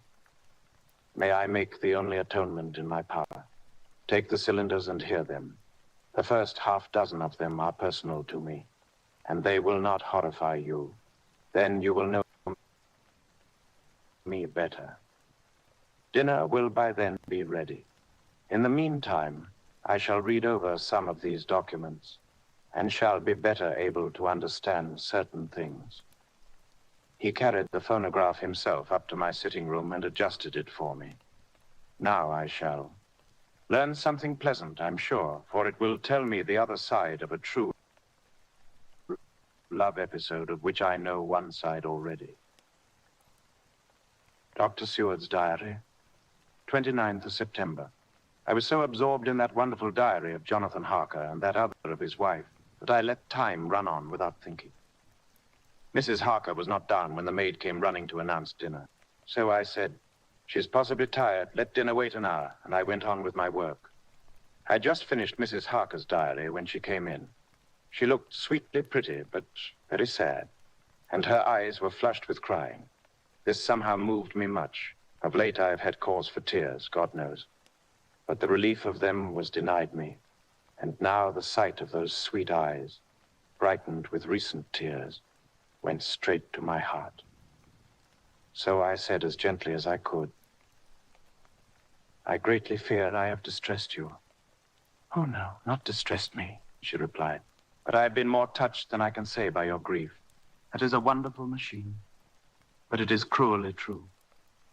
It told me in its very tones the anguish of your heart. It was like a soul crying out to Almighty God. No one must hear them spoken ever again. See, I have tried to be useful. I have copied out the words on my typewriter, and none other need now hear your heart beat, as I did. No one need ever know, shall ever know," I said in a low voice. She laid her hand on mine and said very gravely, "Ah, but they must. Must. But why?" I asked. "Because it is a part of the terrible story, a part of poor dear Lucy's death and all that led to it. Because in the struggle which we have before us to rid the earth of this terrible monster, we must have all the knowledge and all the help which we can get. I think that the cylinders which you gave me contained more than you intended me to know, but I can see that there are in your record many lights to this dark mystery. You will see me help, will you not? I know all up to a certain point, and I see already, though your diary only took me to the 7th of September, how poor Lucy was beset, and how her terrible doom was being wrought out. Jonathan and I have been working day and night since Professor Van Helsing saw us. He has gone to Whitby to get more information, and he will be here tomorrow to help us. We need have no secrets amongst us.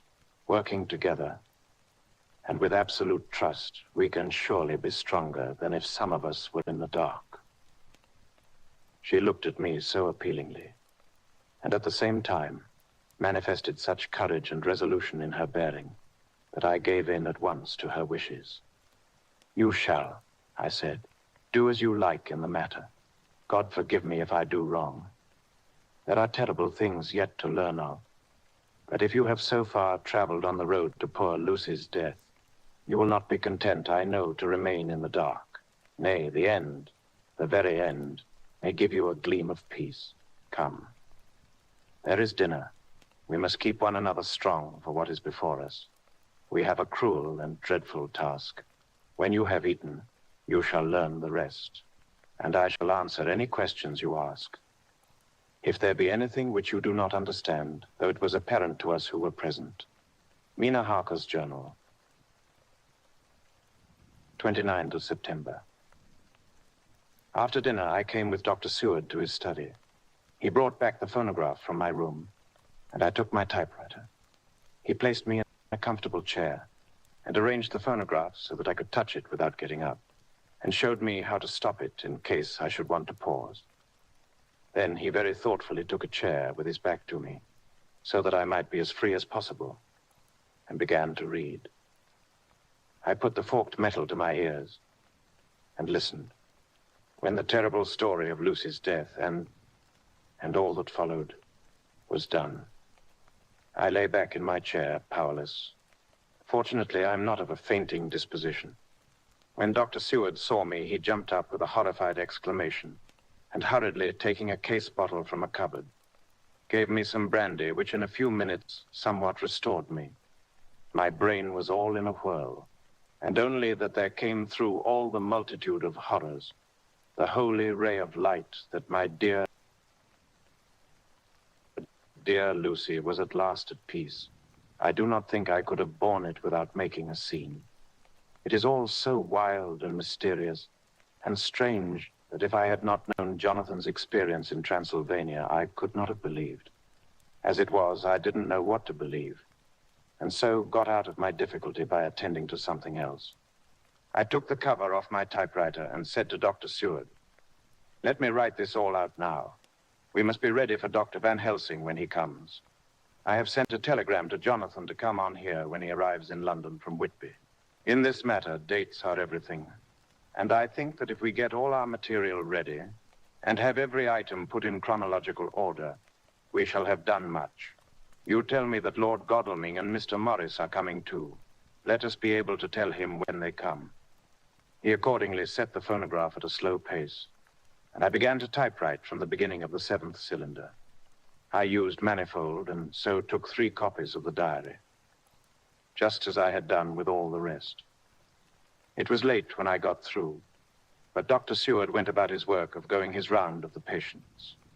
When he had finished, he came back and sat near me, reading, so that I did not feel too lonely whilst I worked. How good and thoughtful he is.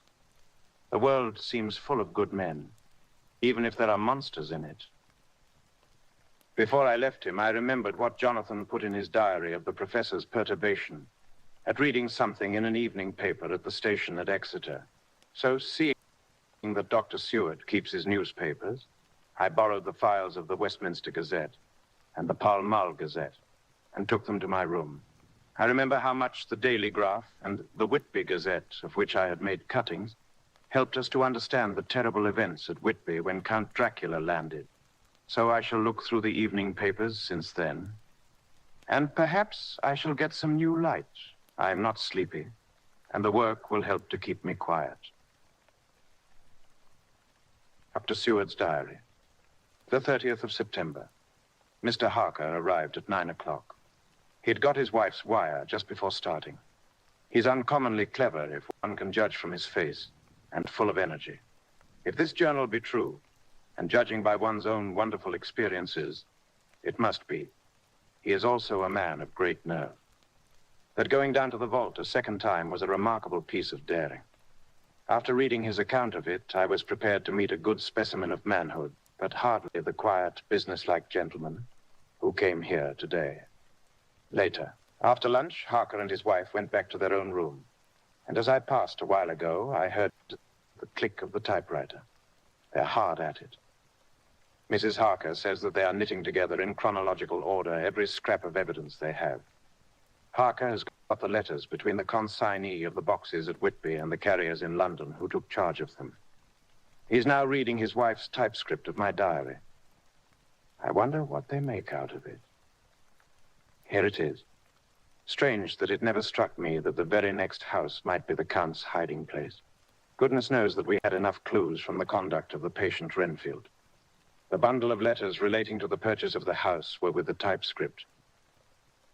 Oh, if we had only had them earlier, we might have saved poor Lucy. Stop. That way madness lie. Harker has gone back and is again collating his material. He says that by dinner time, they will be able to show a whole connected narrative. He thinks that in the meantime, I should see Renfield, as hitherto he has been a sort of index to the coming and going of the Count. I hardly see this yet, but when I get at the dates, I suppose I shall. What a good thing that Mrs. Harker put my cylinders into type. We never could have found the dates otherwise. I found Renfield sitting placidly in his room with his hands folded, smiling benignly. At the moment, he seemed as sane as anyone I ever saw. I sat down and talked with him on a lot of subjects, all of which he treated naturally. He then, of his own accord, spoke of going home, a subject he has never mentioned, to my knowledge, during his sojourn here. In fact, he spoke quite confidently of getting his discharge at once. I believe that had I not had the chat with Harker and read the letters and the dates of his outbursts, I should have been prepared to sign for him after a brief time of observation. As it is, I am darkly suspicious. All those outbreaks were in some way linked with the proximity of the Count. What then does this absolute content mean? Can it be that his instinct is satisfied as to the vampire's ultimate triumph? Stay. He is himself Zophagus, and in his wild ravings outside the chapel door of the deserted house, he always spoke of Master. This all seems confirmation of our idea. However, after a while, I came away.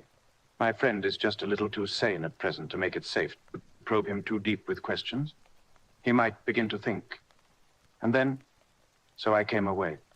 I mistrust these quiet moods of his. So I have given the attendant a hint to look closely after him, and to have a straight-waisted and train to London.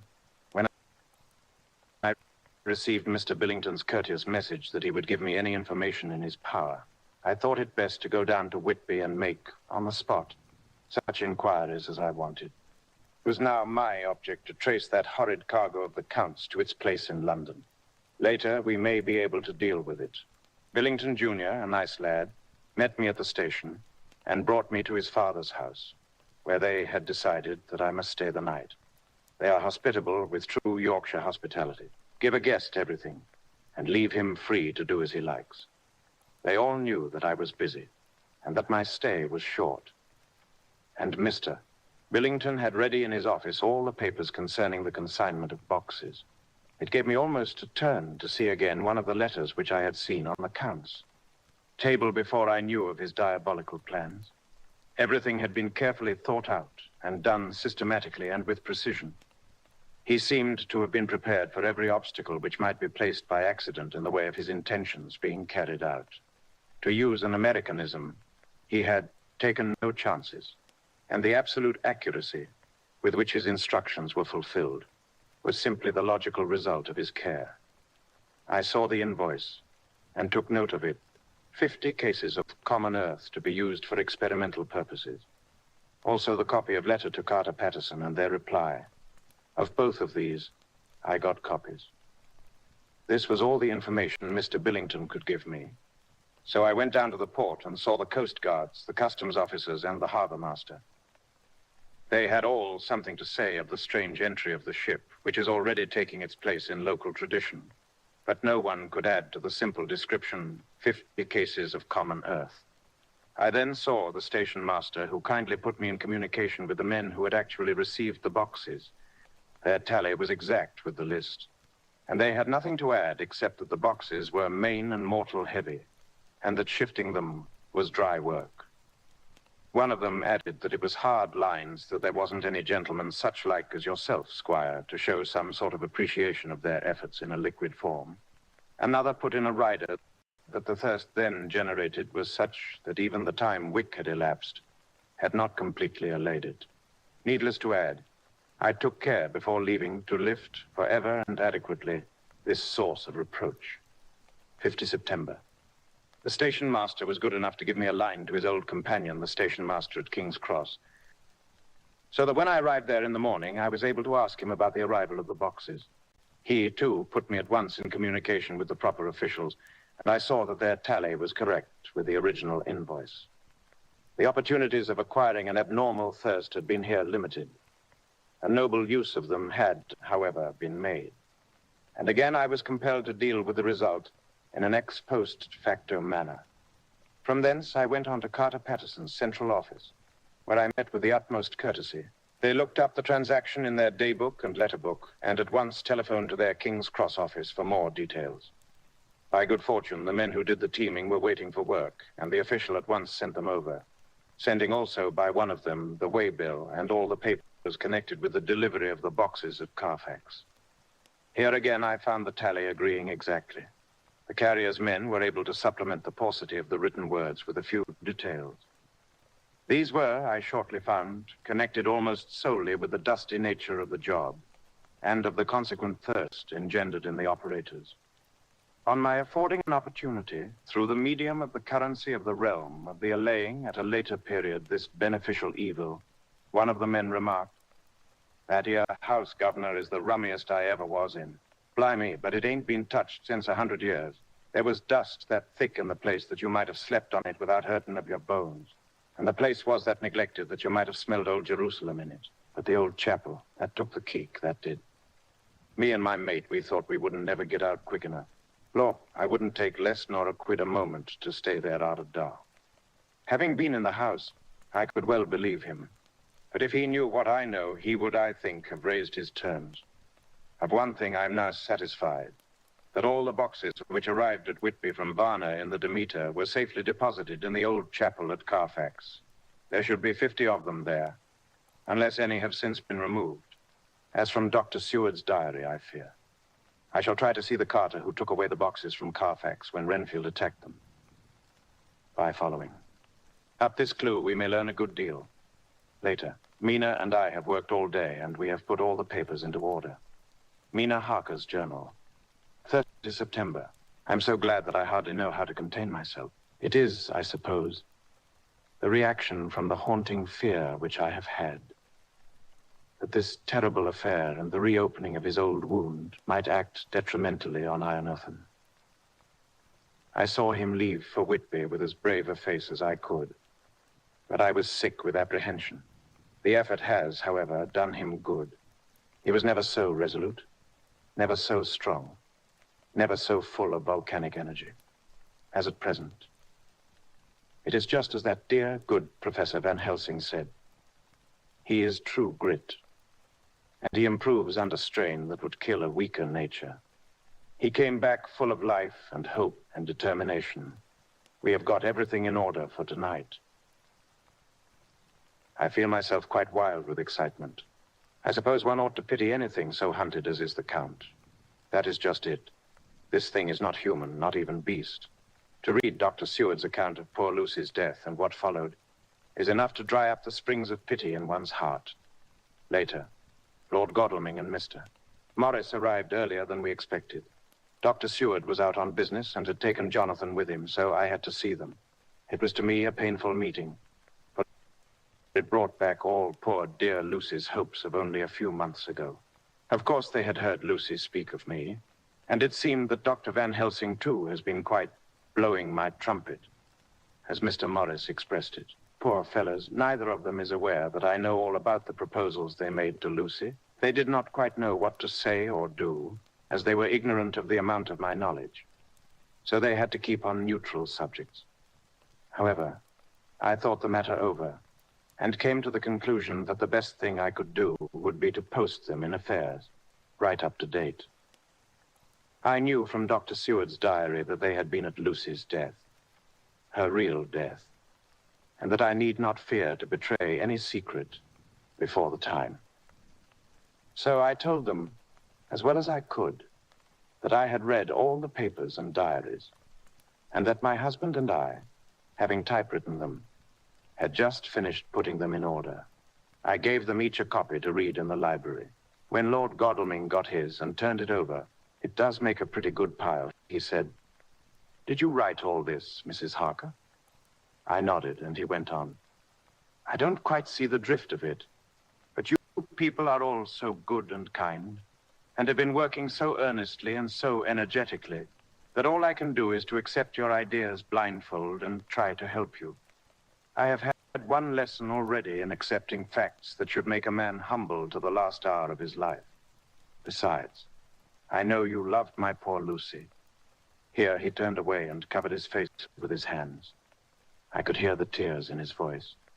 Mr. Morris, with instinctive delicacy, just laid a hand for a moment on his shoulder, and then walked quietly out of the room. I suppose there is something in woman's nature that makes a man free to break down before her and express his feelings on the tender or emotional side without feeling it derogatory to his manhood.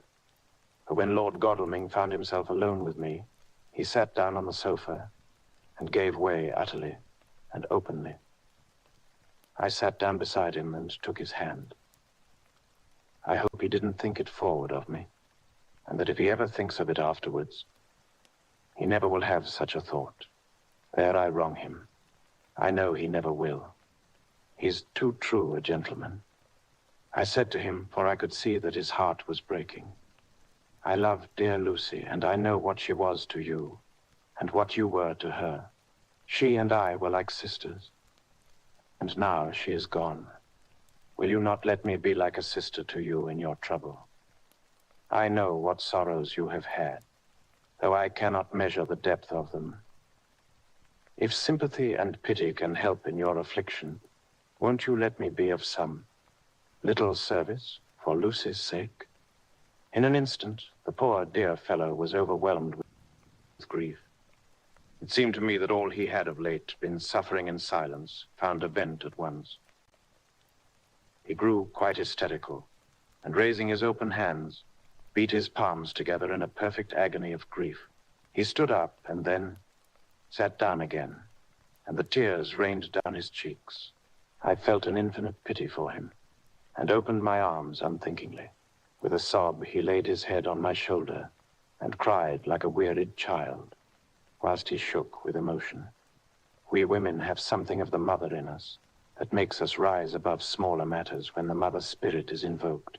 I felt this big, sorrowing man's head resting on me, as though it were that of the baby that someday may lie on my bosom, and I stroked his hair, as though he were my own child.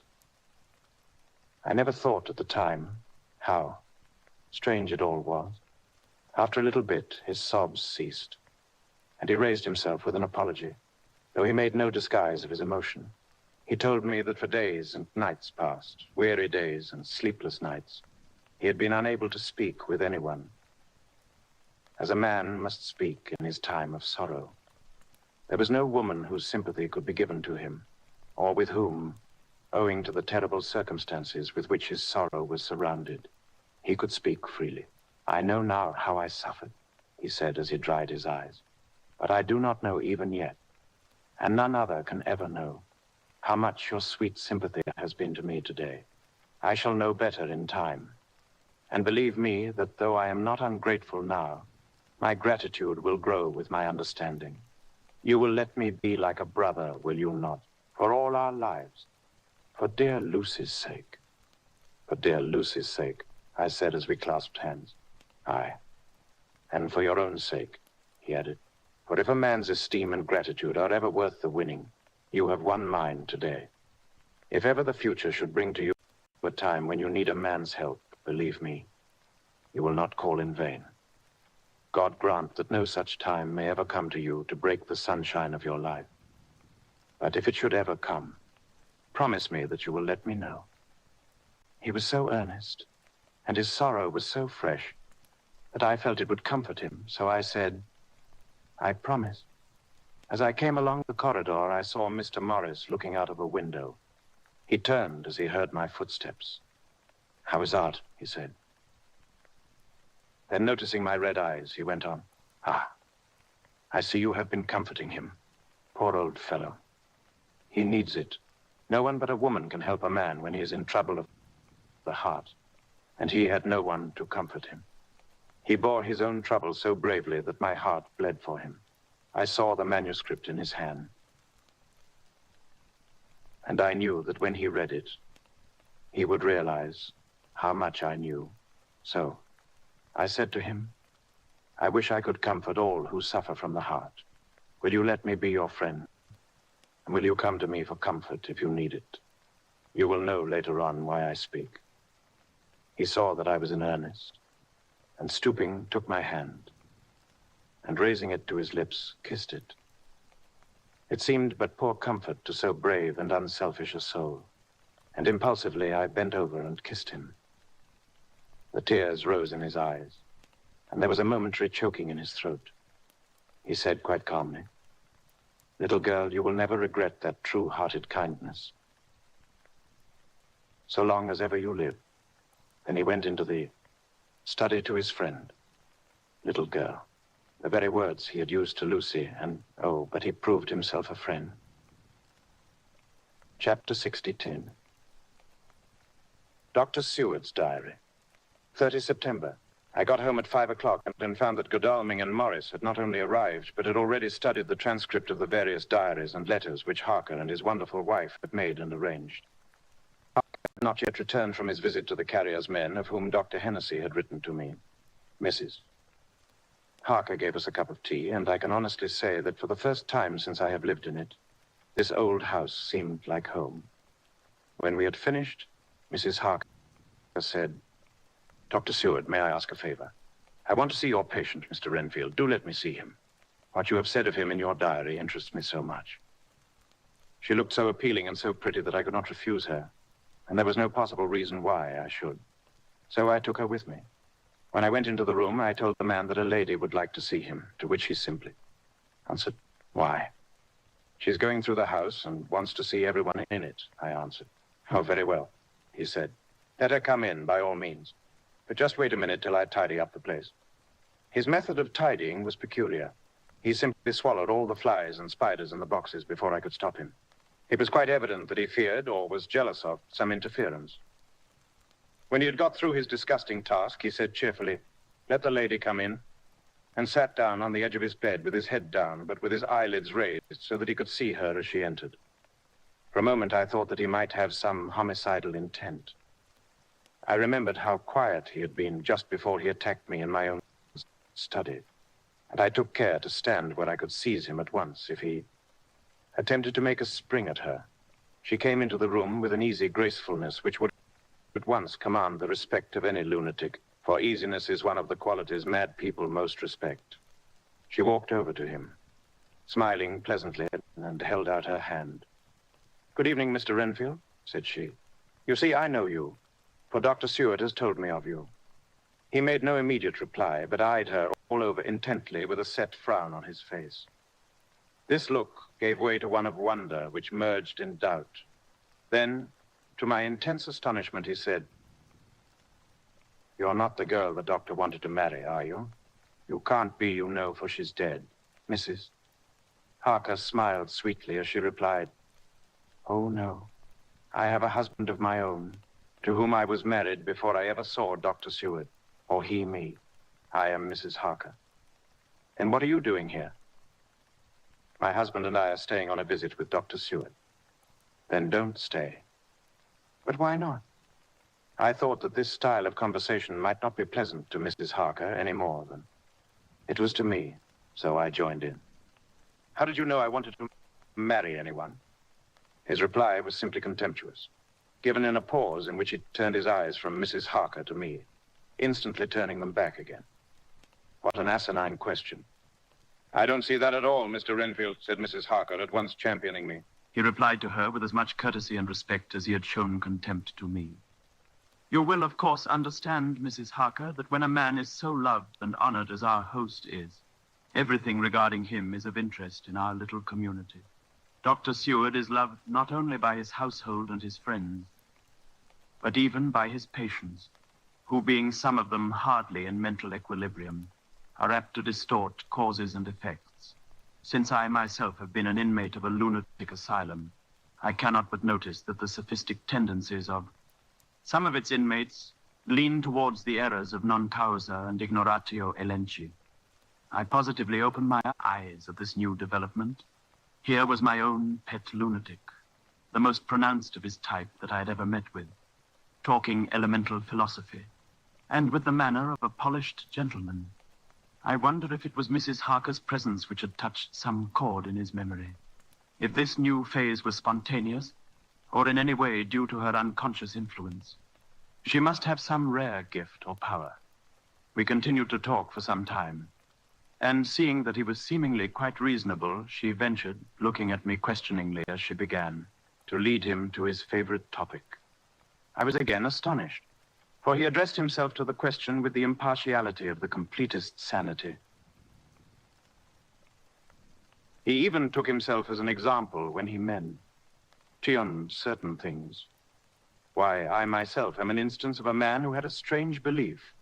Indeed, it was no wonder that my friends were alarmed and insisted on my being put under control. I used to fancy that life was a positive and perpetual entity, and that by consuming a multitude of live things, no matter how low in the scale of creation, one might indefinitely prolong life. At times, I held the belief so strongly that I actually tried to take human life.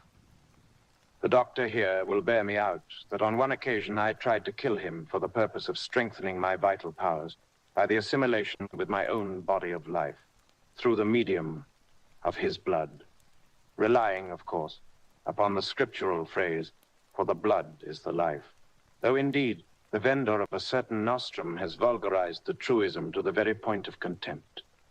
Isn't that true, Doctor?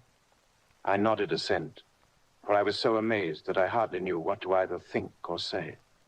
It was hard to imagine that I had seen him eat up his spiders and flies not 5 minutes before.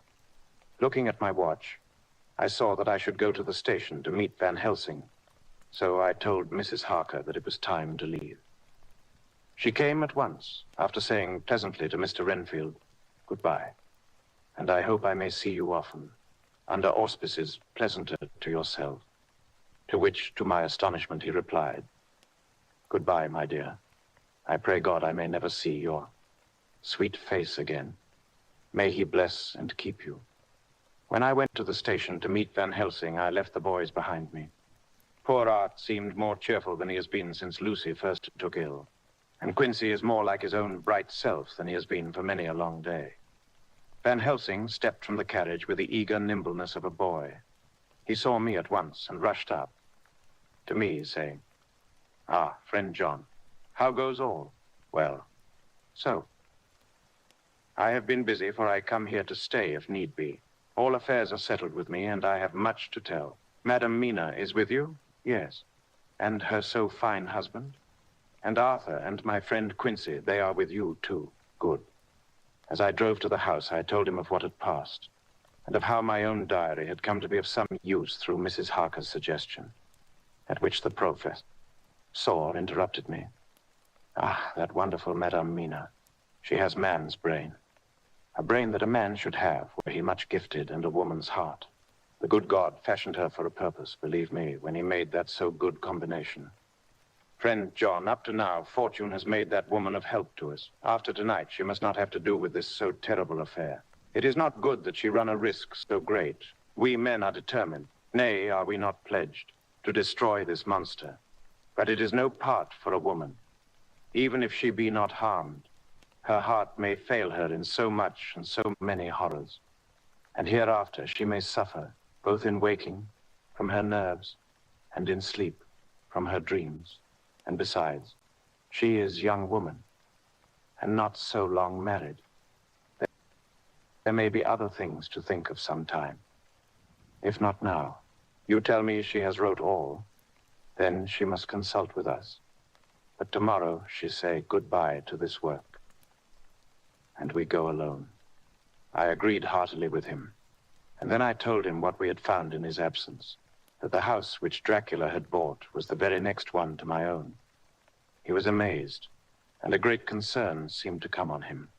Oh, that we had known it before, he said, for then we might have reached him in time to save poor Lucy. However, the milk that is spilt cries not out afterward, as you say.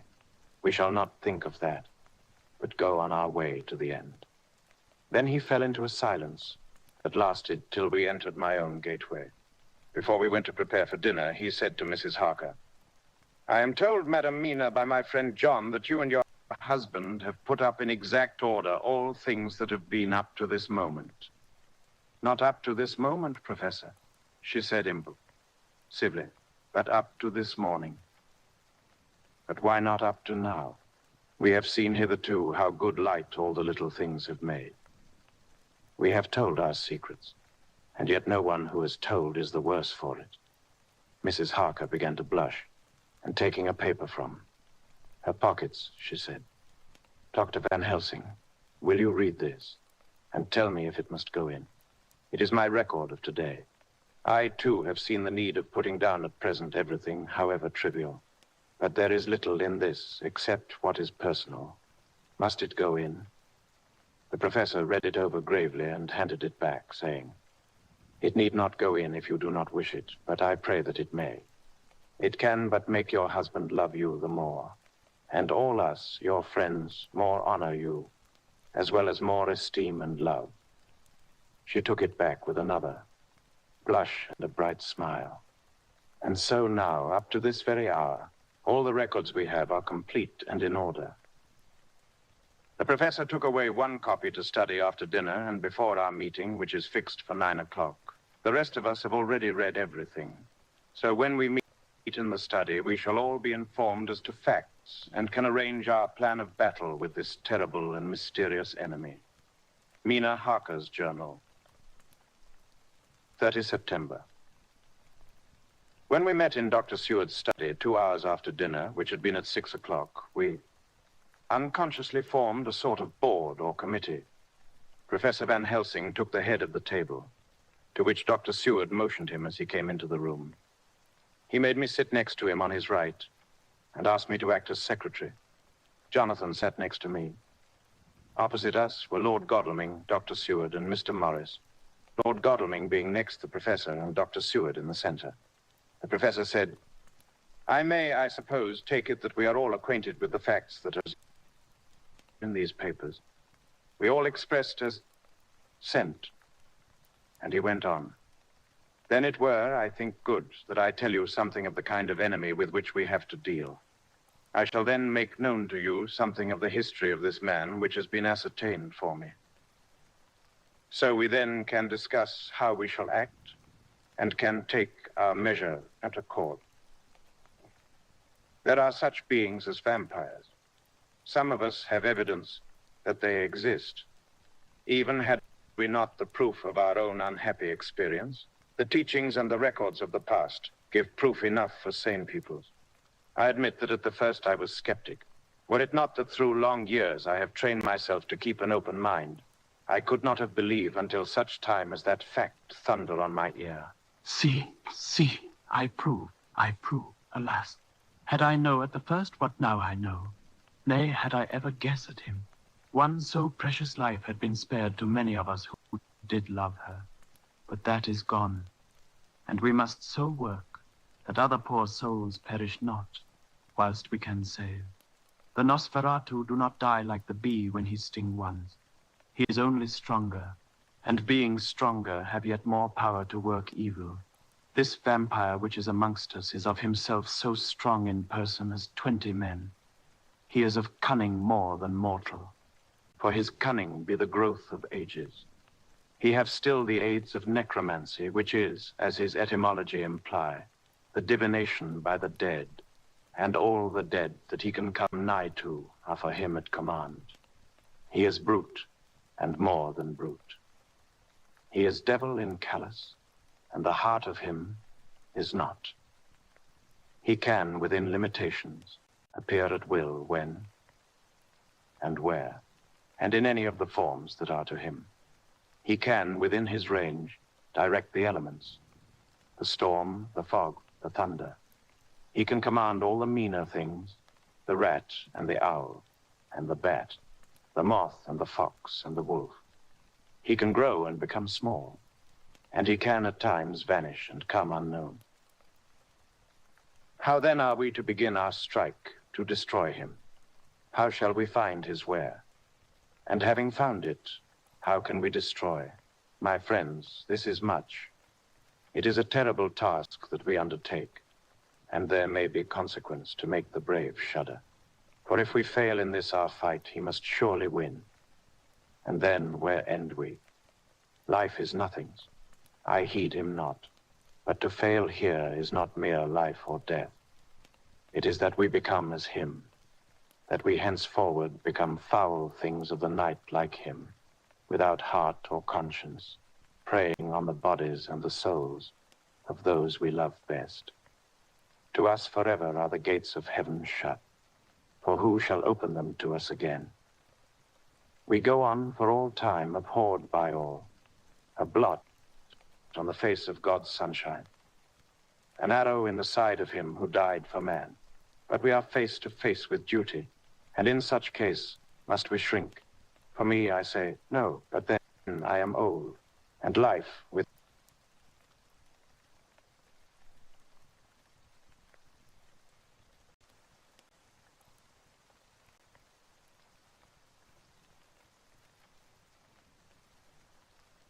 Lucy's sake, if for no other reason. Dr. Seward simply nodded.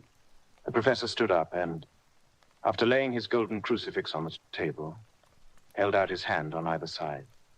I took his right hand and Lord Godalming his left. Jonathan held my right with his left and stretched across to Mr. Morris. So, as we all took hands, our solemn compact was made. I felt my heart icy cold, but it did not even occur to me to draw back. We resumed our places, and Dr. Van Helsing went on with a sort of cheerfulness, which showed that the serious work had begun. It was to be taken as gravely and in as businesslike a way as any other transaction of life. Well, you know what we have to contend against. But we, too, are not without strength. We have on our side power of combination, a power denied to the vampire kind. We have sources of science. We are free to act and think. And the hours of the day and the night are ours equally. In fact, so far as our powers extend, they are unfettered, and we are free to use them. We have self-devotion in a cause and an end to achieve, which is not a selfish one. These things are much. Now let us see how far the general powers arrayed against us are restricted, and how the individual cannot. In fine, let us consider the limitations of the vampire in general, and of this one in particular. All we have to go upon are traditions and superstitions.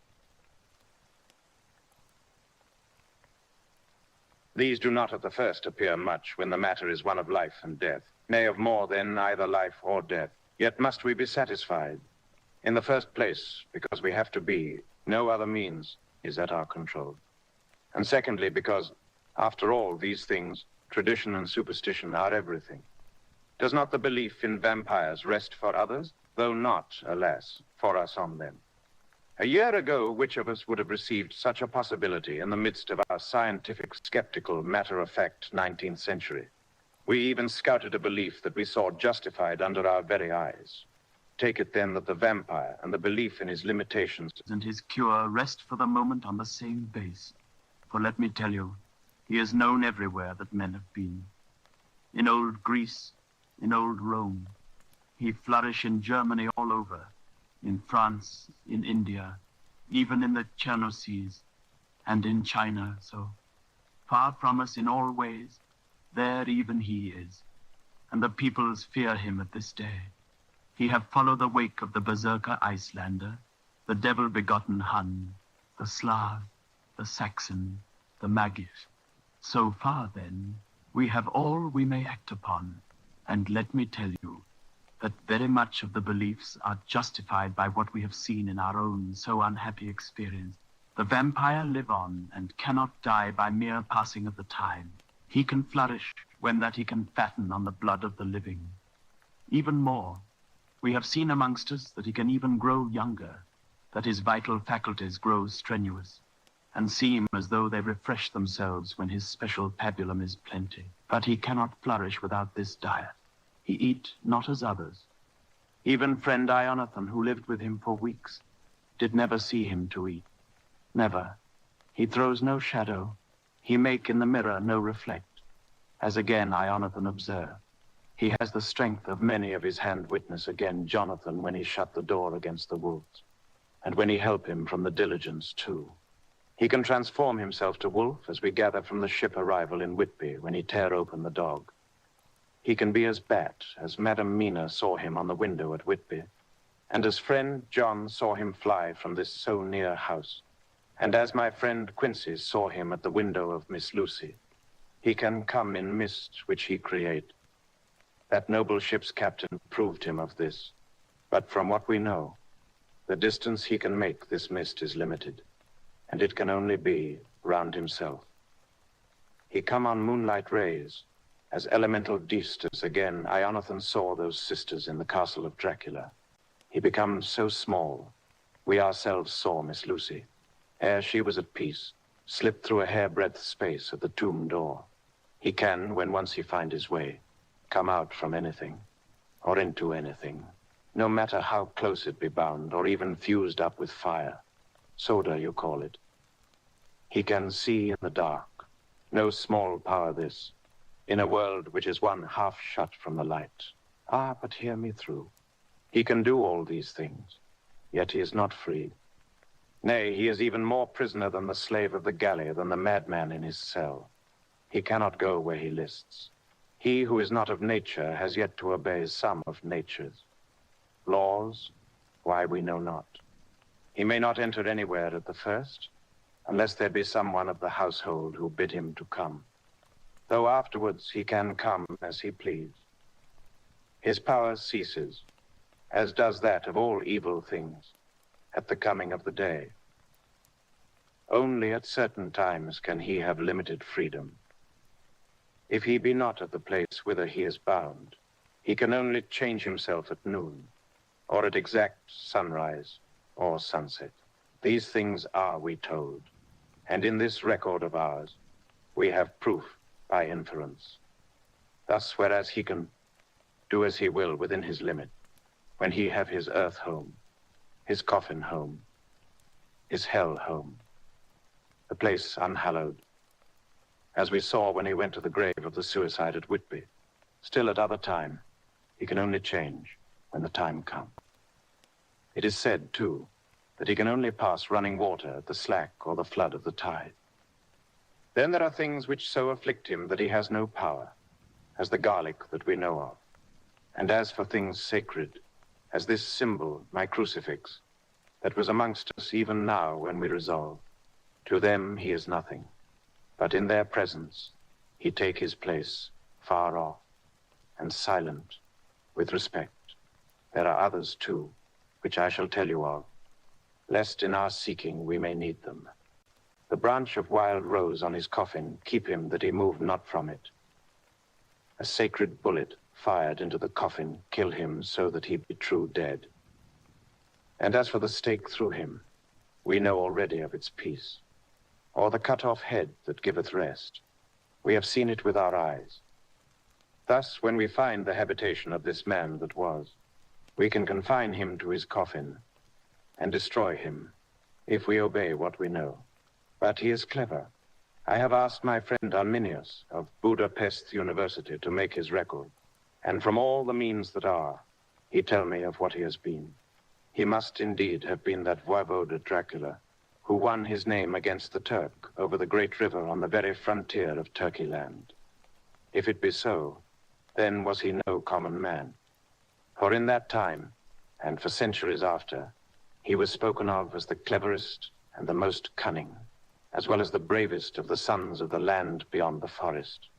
That mighty brain and that iron resolution went with him to his grave, and are even now.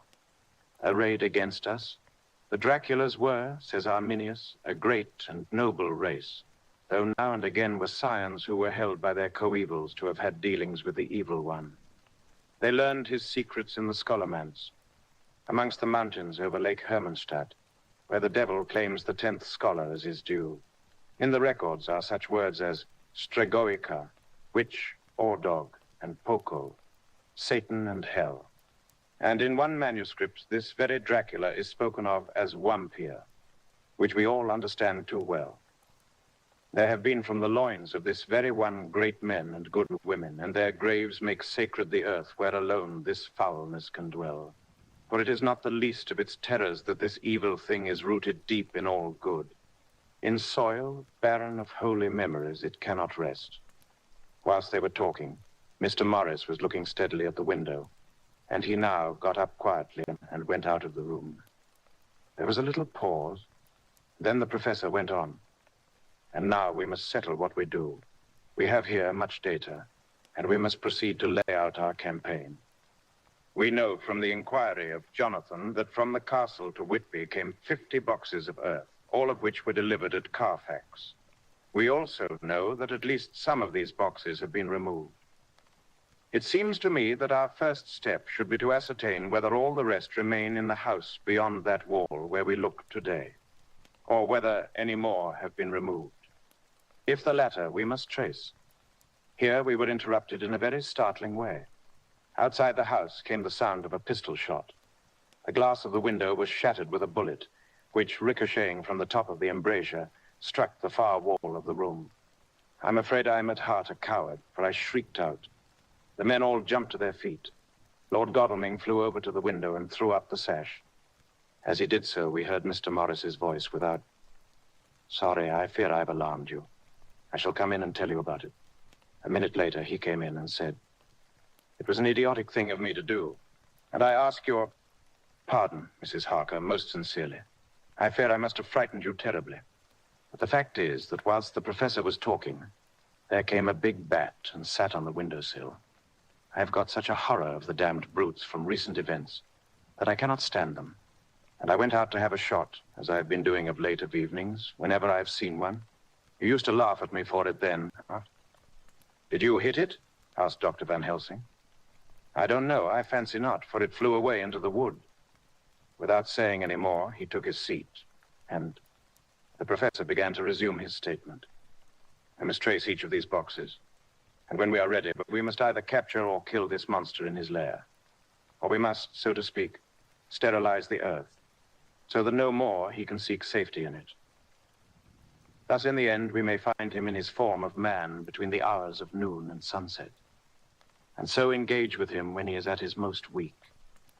And now, for you, Madam Mina, this night is the end until all be well. You are too precious to us to have such risk. When we part tonight, you no more must question. We shall tell you all in good time. We are men and are able to bear, but you must be our star and our hope. And we shall act all the more free that you are not in the danger such as we are. All the men, even Jonathan, seemed relieved. But it did not seem to me good that they should brave danger and perhaps lessen their safety, strength being the best safety, through care of me. But their minds were made up, and though it was a bitter pill for me to swallow, I could say nothing save to accept their chivalrous care of me. Mr. Morris resumed the discussion. As there is no time to lose, I vote we have a look at his house right now. Time is everything with him, and swift action on our part may save another victim. I own that my heart began to fail me when the time for action came so close. But I did not say anything, for I had a greater fear that if I appeared as a drag or a hindrance to their work, they might even leave me out of their councils altogether. They have now gone off to Carfax, with means to get into the house. Manlike, they had told me to go to bed and sleep. As if a woman can sleep when those she loves are in danger. I shall lie down and pretend to sleep, lest Jonathan have added anxiety about me when he returns. Dr. Seward's diary. October, 4 a.m. Just as we were about to leave the house, an urgent message was brought to me from Renfield to know if I would see him at once, as he had something of the utmost importance to say to me. I told the messenger to say that I would attend to his wishes in the morning. I was busy just at the moment. The attendant added, "He seems very importunate, sir. I have never seen him so eager. I don't know but what, if you don't see him soon, he will have one of his violent fits."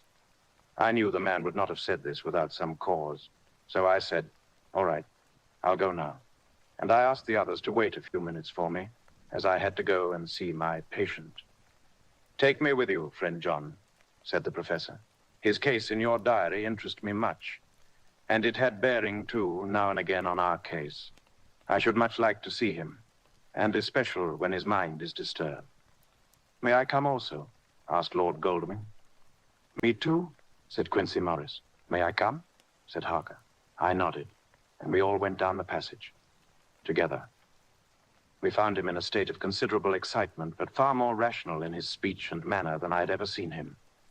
There was an unusual understanding of himself, which was unlike anything I had ever met with a lunatic. And he took it for granted that his reasons would prevail with others, entirely sane. We all four went into the room, but none of the others at first said anything. His request was that I would at once release him from the asylum and send him home. This he backed up with arguments regarding his complete recovery and adduced his own existing sanity. "I appeal to your friends," he said. "They will perhaps not mind sitting in judgment on my case. By the way, you have not introduced me." I was so much astonished that the oddness of introducing a madman in an asylum did not strike me at the moment. And besides, there was a certain dignity in the man's manner, so much of the habit of equality, that I at once made the introduction. Lord Godalming, Professor Van Helsing, Mr. Quincy Morris of Texas, Mr. Renfield. He shook hands, with each of them saying in turn, "Lord Godalming, I had the honor of seconding your father at the Wyndham. I grieve to know, by your holding the title, that he is no more. He was a man loved and honored by all who knew him, and in his youth was, I have heard, the inventor of a burnt rum punch, much patronized on Derby night. Mr. Morris, you should be proud of your great state. Its reception into the Union was a precedent which may have far-reaching effects hereafter, when the pole and the tropics may hold alliance to the stars and stripes. The power of treaty may yet prove a vast engine of enlargement when the Monroe Doctrine takes its true place as a political fable. What shall any man say of his pleasure at meeting Van Helsing? Sir, I make no apology for dropping all forms of conventional prefix. When an individual has revolutionized therapeutics by his discovery of the continuous evolution of brain matter, conventional forms are unfitting, since they would seem to limit him to one of a class. You, gentlemen, who by nationality, by heredity, or by the possession of natural gifts, are fitted to hold your respective places in the moving world, I take to witness that I am as sane as at least the majority of men who are in full possession of their liberties. And I'm sure that you, Dr. Seward, humanitarian and medico-jurist as well as scientist, will deem it a moral duty to deal with me as one to be considered as under exceptional circumstances. He made this last appeal with a courtly air of conviction which was not without its own charm. I think we were all staggered. For my own part, I was under the conviction, despite my knowledge of the man's character and history, that his reason had been restored. And I felt under a strong impulse to tell him that I was satisfied as to his sanity and would see about the necessary formalities for his release in the morning. I thought it better to wait, however, before making so grave a statement, for of old I knew the sudden changes to which this particular patient was liable. So I contented myself with making a general statement that he appeared to be improving very rapidly, that I would have a longer chat with him in the morning, and would then see what I could do in the direction of meeting his wishes. This did not at all satisfy him, for he said quickly, "But I fear, Dr. Seward, that you hardly apprehend my wish. I desire to go at once, here, now, this very hour, this very moment, if I may. Time presses, and in our implied agreement with the old scythe man, it is of the essence of the contract. I'm sure it is only necessary to put before so admirable a practitioner as Dr. Seward so simple yet so momentous a wish to ensure its fulfillment." He looked at me keenly, and seeing the negative in my face, turned to the others and scrutinized them closely. Not meeting any sufficient response, he went on, "Is it possible that I have erred in my supposition?" "You have," I said frankly, but at the same time, as I felt, brutally. There was a considerable pause. Then he said slowly, "Then I suppose I must only shift my ground of request. Let me ask for this concession, boon, privilege, what you will. I am content to implore in such a case, not on personal grounds, but for the sake of others. I am not at liberty to give you the whole of my reason, but you may, I assure you, take it from me that they are good ones, sound and unselfish, and spring from the highest sense of duty. Could you look, sir, into my heart, you would approve to the full the sentiments which animate me. Nay, more, you would count me amongst the best and truest of your friends." Again he looked at us all keenly. I had a growing conviction that this sudden change of his entire intellectual method was but yet another form or phrase of his madness, and so determined to let him go on a little longer, knowing from experience that he would, like all lunatics, give himself away in the end. Van Helsing was gazing at him with a look of utmost intensity, his bushy eyebrows almost meeting with the fixed concentration of his look. He said to Renfield in a tone which did not surprise me at the time, but only when I thought of it afterwards, for it was as of one addressing an equal, "Can you not tell frankly your real reason for wishing to be free tonight? I will undertake that if you will satisfy even me, a stranger without prejudice and with the habit of keeping an open mind. Dr. Seward will give you at his own risk and on his own responsibility the privilege you seek." He shook his head sadly and with a look of poignant regret on his face. The professor went on, "Come, sir, bethink yourself. You claim the privilege of reason in the highest degree, since you seek to impress us with your complete reasonableness. You do this, whose sanity we have reason to doubt, since you are not yet released from medical treatment for this very defect. If you will not help us in our effort to choose the wisest course, how can we perform the duty which you yourself put upon us? Be wise and help us, and if we can, we shall aid you to achieve your wish." He still shook his head as he said, "Dr. Van Helsing, I have nothing to say. Your argument is complete, And if I were free to speak, I should not hesitate a moment. But I am not my own master in the matter. I can only ask you to trust me. If I am refused, the responsibility does not rest with me. I thought it was now time to end the scene, which was becoming too comically grave. So I went towards the door, simply saying, "Come, my friends, we have work to do. Good night." As, however, I get near the door, a new change came over the patient. He moved towards me so quickly that for the moment I feared that he was about to make another homicidal attack. My fears, however, were groundless, for he held up his two hands imploringly and made his petition in a moving manner. As he saw that the very excess of his emotion was militating against him, by restoring us more to our old relations, he became still more demonstrative. I glanced at Van Helsing and saw my conviction reflecting in his eyes. So I became a little more fixed in my manner, if not more stern, and motioned to him that his efforts were unavailing. I had previously seen something of the same constantly growing excitement in him when he had to make some request of which at the time he had thought much, such, for instance, as when he wanted a cat, and I was prepared to see the collapse into the same sullen acquiescence on this occasion. My expectation was not realized, for when he found that his appeal would not be successful, he got into quite a frantic condition. He threw himself on his knees and held up his hands, wringing them in plaintive supplication, and poured forth a torrent of entreaty, with the tears rolling down his cheeks, and his whole face and form expressive of the deepest emotion. "Let me entreat you, Dr. Seward. Oh, let me implore you to let me out of this house at once. Send me away how you will and where you will. Send keepers with me with whips and chains. Let them take me in a strait waistcoat, manacled and leg-ironed, even to a jail. But let me go out of this. You don't know what you do by keeping me here. I'm speaking from the depths of my heart, of my very soul. You don't know whom you wrong or how, and I may not tell. Woe is me, I may not tell.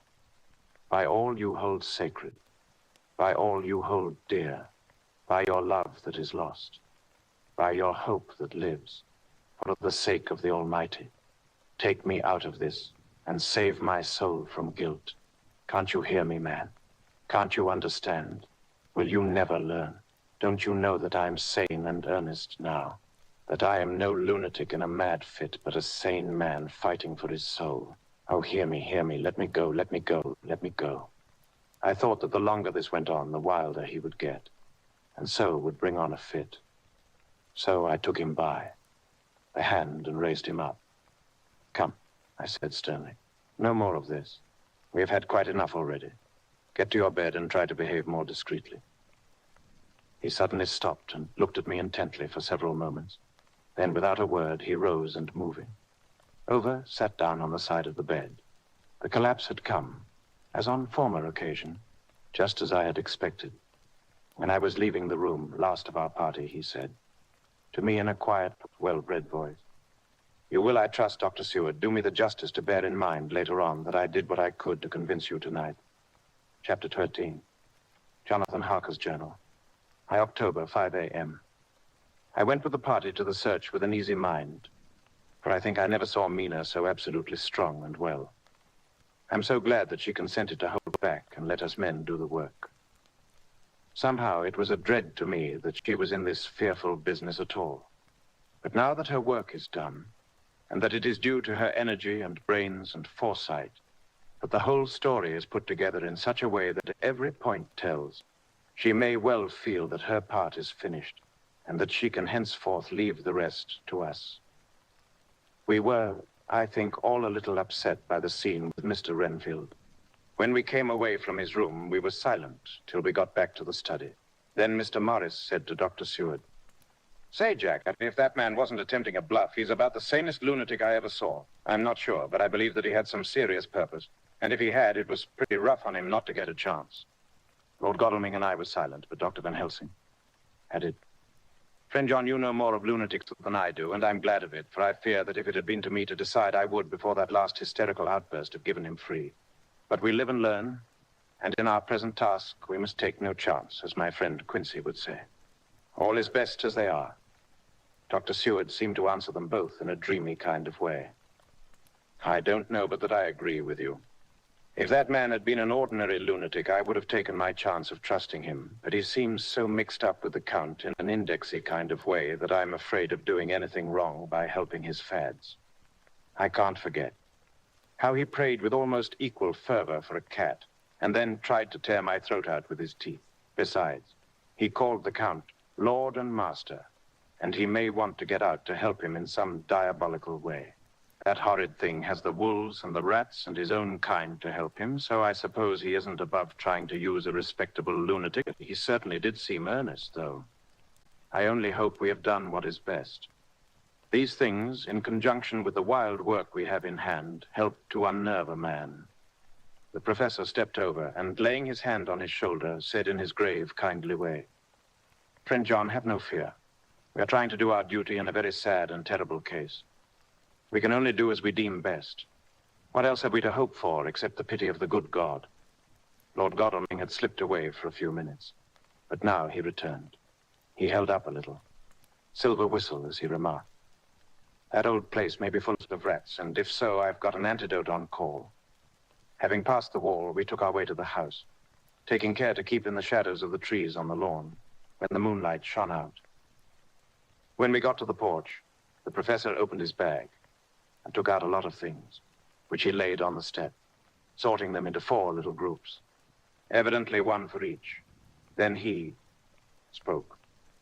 "My friends, we are going into a terrible danger, and we need arms of many kinds. Our enemy is not merely spiritual. Remember that he has the strength of 20 men, and that, though our necks or our windpipes are of the common kind, and therefore breakable or crushable, his are not amenable to mere strength. A stronger man, or a body of men more strong in all than him, can at certain times hold him, but they cannot hurt him as we can be hurt by him. We must, therefore, guard ourselves from his touch. Keep this near your heart." As he spoke, he lifted a little silver crucifix and held it out to me, I being nearest to him. "Put these flowers round your neck."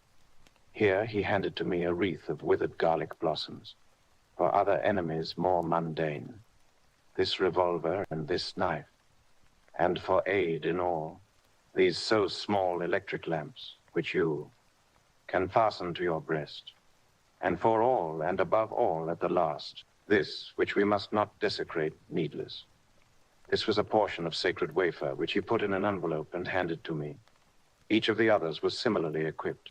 "Now," he said, "Friend John, where are the skeleton keys? If so that we can open the door, we need not break house by the window, as before at Miss Lucy's." Dr. Seward tried 1 or 2 skeleton keys, his mechanical dexterity as a surgeon standing him in good stead. Presently he got one to suit. After a little play back and forward, the bolt yielded, and with a rusty clang shot back. We pressed on the door, the rusty hinges creaked, and it slowly opened. It was startlingly like the image conveyed to me in Dr. Seward's diary of the opening of Miss Westenra's tomb. I fancy that the same idea seemed to strike the others, for with one accord, they shrank back. The professor was the first to move forward and stepped into the open door. "In manus tuas, Domine," he said, crossing himself as he passed over the threshold. We closed the door behind us, lest, when we should have lit our lamps, we should possibly attract attention from the road. The professor carefully tried the lock, lest we might not be able to open it from within. Should we be in a hurry making our exit, then we all lit our lamps and proceeded on our search. The light from the tiny lamps fell in all sorts of odd forms, as the rays crossed each other, or the opacity of our bodies threw great shadows. I could not for my life get away from the feeling that there was someone else amongst us. I suppose it was the recollection, so powerfully brought home to me by the grim surroundings, of that terrible experience in Transylvania. I think the feeling was common to us all, for I noticed that the others kept looking over their shoulders at every sound and every new shadow, just as I felt myself doing. The whole place was thick with dust. The floor was searingly inches deep, except where there were recent footsteps, in which, on holding down my lamp, I could see marks of hobnails where the dust was cracked. The walls were fluffy and heavy with dust, and in the corners were masses of spiders' webs, whereon the dust had gathered till they looked like old tattered rags as the weight had torn them partly down. On a table in the hall was a great bunch of keys with a time-yellowed label on each. They had been used several times, for on the table were several similar rents in the blanket of dust, similar to that exposed when the professor lifted them. He turned to me and said, "You know this place, Jonathan. You have copied maps of it, and you know it at least more than we do. Which is the way to the chapel?" I had an idea of its direction, though on my former visit, I had not been able to get admission to it. So I led the way, and after a few wrong turnings, found myself opposite a low, arched oaken door, ribbed with iron bands. "This is the spot," said the professor as he turned his lamp on a small map of the house, copied from the file of my original correspondence regarding the purchase. With a little trouble, we found the key on the bunch and opened the door. We were prepared for some unpleasantness, for as we were opening the door, a faint, malodorous air seemed to exhale through the gaps. But none of us ever expected such an odor as we encountered. None of the others had met the Count at all at close quarters. And when I had seen him, he was either in the fasting stage of his existence in his rooms, or when he was gloated with fresh blood in a ruined building open to the air. But here the place was small and close, and the long disuse had made the air stagnant and foul. There was an earthy smell, as of some dry miasma, which came through the fouler air. But as to the odor itself, how shall I describe it? It was not alone that it was composed of all the ills of mortality and with the pungent, acrid smell of blood, but it seemed as though corruption had become itself corrupt. For it sickens me to think of it. Every breath exhaled by that monster seemed to have clung to the place and intensified its loathsomeness. Under ordinary circumstances, such a stench would have brought our enterprise to an end. But this was no ordinary case, and the high and terrible purpose in which we were involved gave us a strength which rose above merely. 277. Physical considerations. After the involuntary shrinking consequent on the first nauseous whiff, we one and all set about our work as though that loathsome place were a garden of roses. We made an accurate examination of the place, the Professor saying as we began, "The first thing is to see how many of the boxes are left. We must then examine every hole and corner and cranny and see if we cannot get some clue as to what has become of the rest." A glance was sufficient to show how many remained, for the great earth chests were bulky, and there was no mistaking them. There were only 29 left out of the 50. Once I got a fright, for seeing Lord Godalming suddenly turn and look out of the vaulted door into the dark passage beyond. I looked too, and for an instant, my heart stood still. Somewhere, looking out from the shadow, I seemed to see the highlights of the Count's evil face, the ridge of the nose, the red eyes, the red lips, the awful pallor. It was only for a moment, for, as Lord Godalming said, I thought I saw a face, but it was only the shadows. And resumed his inquiry. I turned my lamp in the direction and stepped into the passage. There was no sign of anyone, and as there were no corners, no doors, no aperture of any kind, but only the solid walls of the passage, there could be no hiding place even for him. I took it that fear had helped imagination and said nothing. A few minutes later, I saw Morris step suddenly back from a corner which he was examining. We all followed his movements with our eyes, for undoubtedly some nervousness was growing on us, and we saw a whole mass of phosphorescence which twinkled like stars. We all instinctively drew back.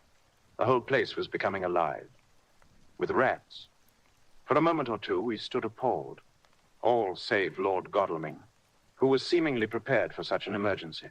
Rushing over to the great iron-bound oaken door which Dr. Seward had described from the outside, and which I had seen myself, he turned the key in the lock, drew the huge bolts, and swung the door open.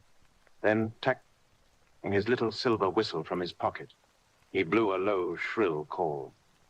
It was answered from behind Dr. Seward's house by the yelping of dogs, and after about a minute, 3 terriers came dashing round the corner of the house. Unconsciously, we had all moved towards the door. and as we moved, I noticed that the dust had been much disturbed. The boxes which had been taken out had been brought this way. But even in the minute that had elapsed, the number of the rats had vastly increased.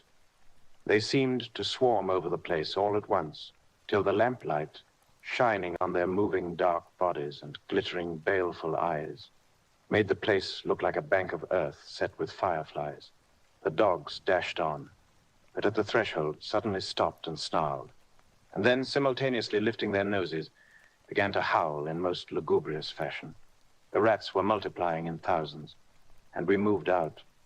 Lord Godalming lifted one of the dogs, and carrying him in, placed him on the floor. The instant his feet touched the ground, he seemed to recover his courage, and rushed at his natural enemies. They fled before him so fast that before he had shaken the life out of a score, the other dogs, who had by now been lifted in the same manner, had but small prey, ere the whole mass had vanished. With their going, it seemed a circumflex. If some evil presence had departed, for the dogs frisked about and barked merrily as they made sudden darts at their prostrate foes, and turned them over and tossed them in the air with vicious shakes. We all seemed to find our spirits rise. Whether it was the purifying of the deadly atmosphere by the opening of the chapel door, or the relief which we experienced by finding ourselves in the open, I know not. But most certainly the shadow of dread seemed to slip from us like a robe, and the occasion of our coming lost something of its grim significance, though we did not slacken a whit in our resolution. We closed the outer door and barred and locked it, and bringing the dogs with us, began our search of the house. We found nothing throughout except dust in extraordinary proportions, and all untouched, save for my own footsteps when I had made my first visit. Never once did the dogs exhibit any symptom of uneasiness, and even when we returned to the chapel, they frisked about as though they had been rabbit hunting in a summer wood. The morning was quickening in the east when we emerged from the front. Dr. Van Helsing had taken the key of the hall door from the bunch and locked the door in orthodox fashion, putting the key into his pocket when he had done. "So far," he said, "our night has been eminently successful. No harm has come to us, such as I feared might be, and yet we have ascertained how many boxes are missing.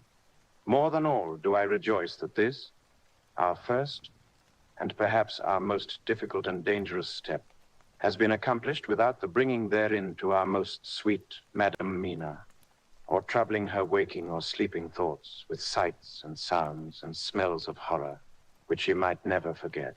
One lesson, too, we have learned, if it be allowable to argue a particulari, that the brute beasts which are to the Count's command are yet themselves not amenable to his spiritual power. For look, these rats that would come to his call, just as from his castle top he summoned the wolves to your going. And to that poor mother's cry, though they come to him, they run pell-mell from the so little dogs of my friend Arthur. We have other matters before us, other dangers, other fears. And that monster, he has not used his power over the brute world for the only or the last time tonight.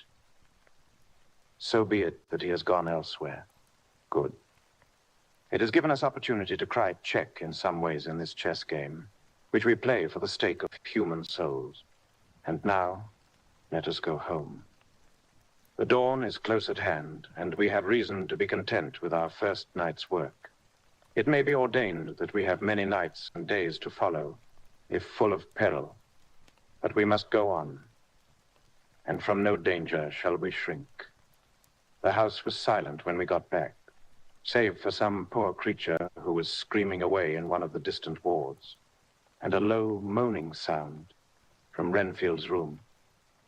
The poor wretch was doubtless torturing himself after the manner of the insane, with needless thoughts of pain. I came tiptoe into our own room and found Mina asleep, breathing so softly that I had to put my ear down to hear it. She looks paler than usual. I hope the meeting tonight has not upset her.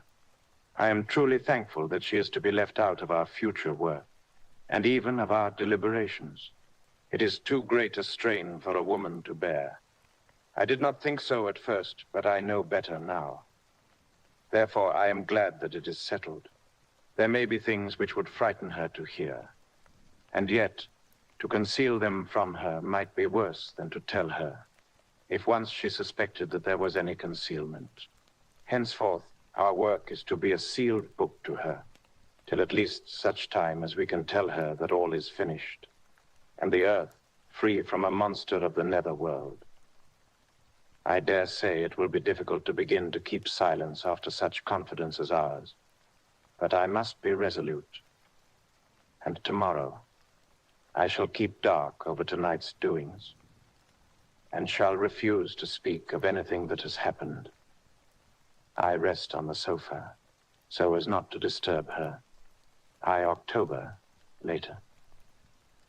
I suppose it was natural that we should have all overslept ourselves, for the day was a busy one, and the night had no rest at all. Even Mina must have felt its exhaustion, for though I slept till the sun was high, I was awake before her, and had to call 2 or 3 times before she awoke. Indeed, she was so sound asleep that for a few seconds she did not recognize me, but looked at me with a sort of blank terror, as one looks who has been waked out of a bad dream. She complained a little of being tired, and I let her rest till later in the day. We now know of 21 boxes having been removed, and if it be that several were taken in any of these removals, we may be able to trace them all. Such will, of course, immensely simplify our labor, and the sooner the matter is attended to, the better. I shall look up Thomas Snelling today. Dr. Seward's diary, October. It was towards noon when I was awakened by the professor walking into my room. He was more jolly and cheerful than usual, and it is quite evident that last night's work has helped to take some of the brooding weight off his mind. After going over the adventure of the night, he suddenly said, "Your patient interests me much. May it be that with you I visit him this morning, or if that you are too occupied, I can go alone if it may be. It is a new experience to me to find a lunatic who talk philosophy and reason so sound. I had some work to do which pressed, so I told him that if he would go alone, I would be glad, as then I should not have to keep him waiting. So I called an attendant and gave him the necessary instructions. Before the professor left the room, I cautioned him against getting any false impression from my patient. But, he answered, I want him to talk of himself and of his delusion as to consuming live things. He said to Madame Mina, as I see in your diary of yesterday, that he had once had such a belief. Why do you smile, friend John? Excuse me, I said, but the answer is here. I laid my hand on the typewritten matter. When our sane and learned lunatic made that very statement of how he used to consume life, his mouth was actually nauseous with the flies and spiders which he had eaten just before Mrs. Harker entered the room. Van Helsing smiled in turn. Good, he said. Your memory is true, friend John. I should have remembered.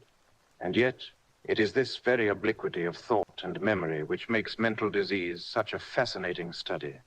Perhaps I may gain more knowledge out of the folly of this madman than I shall from the teaching of the most wise.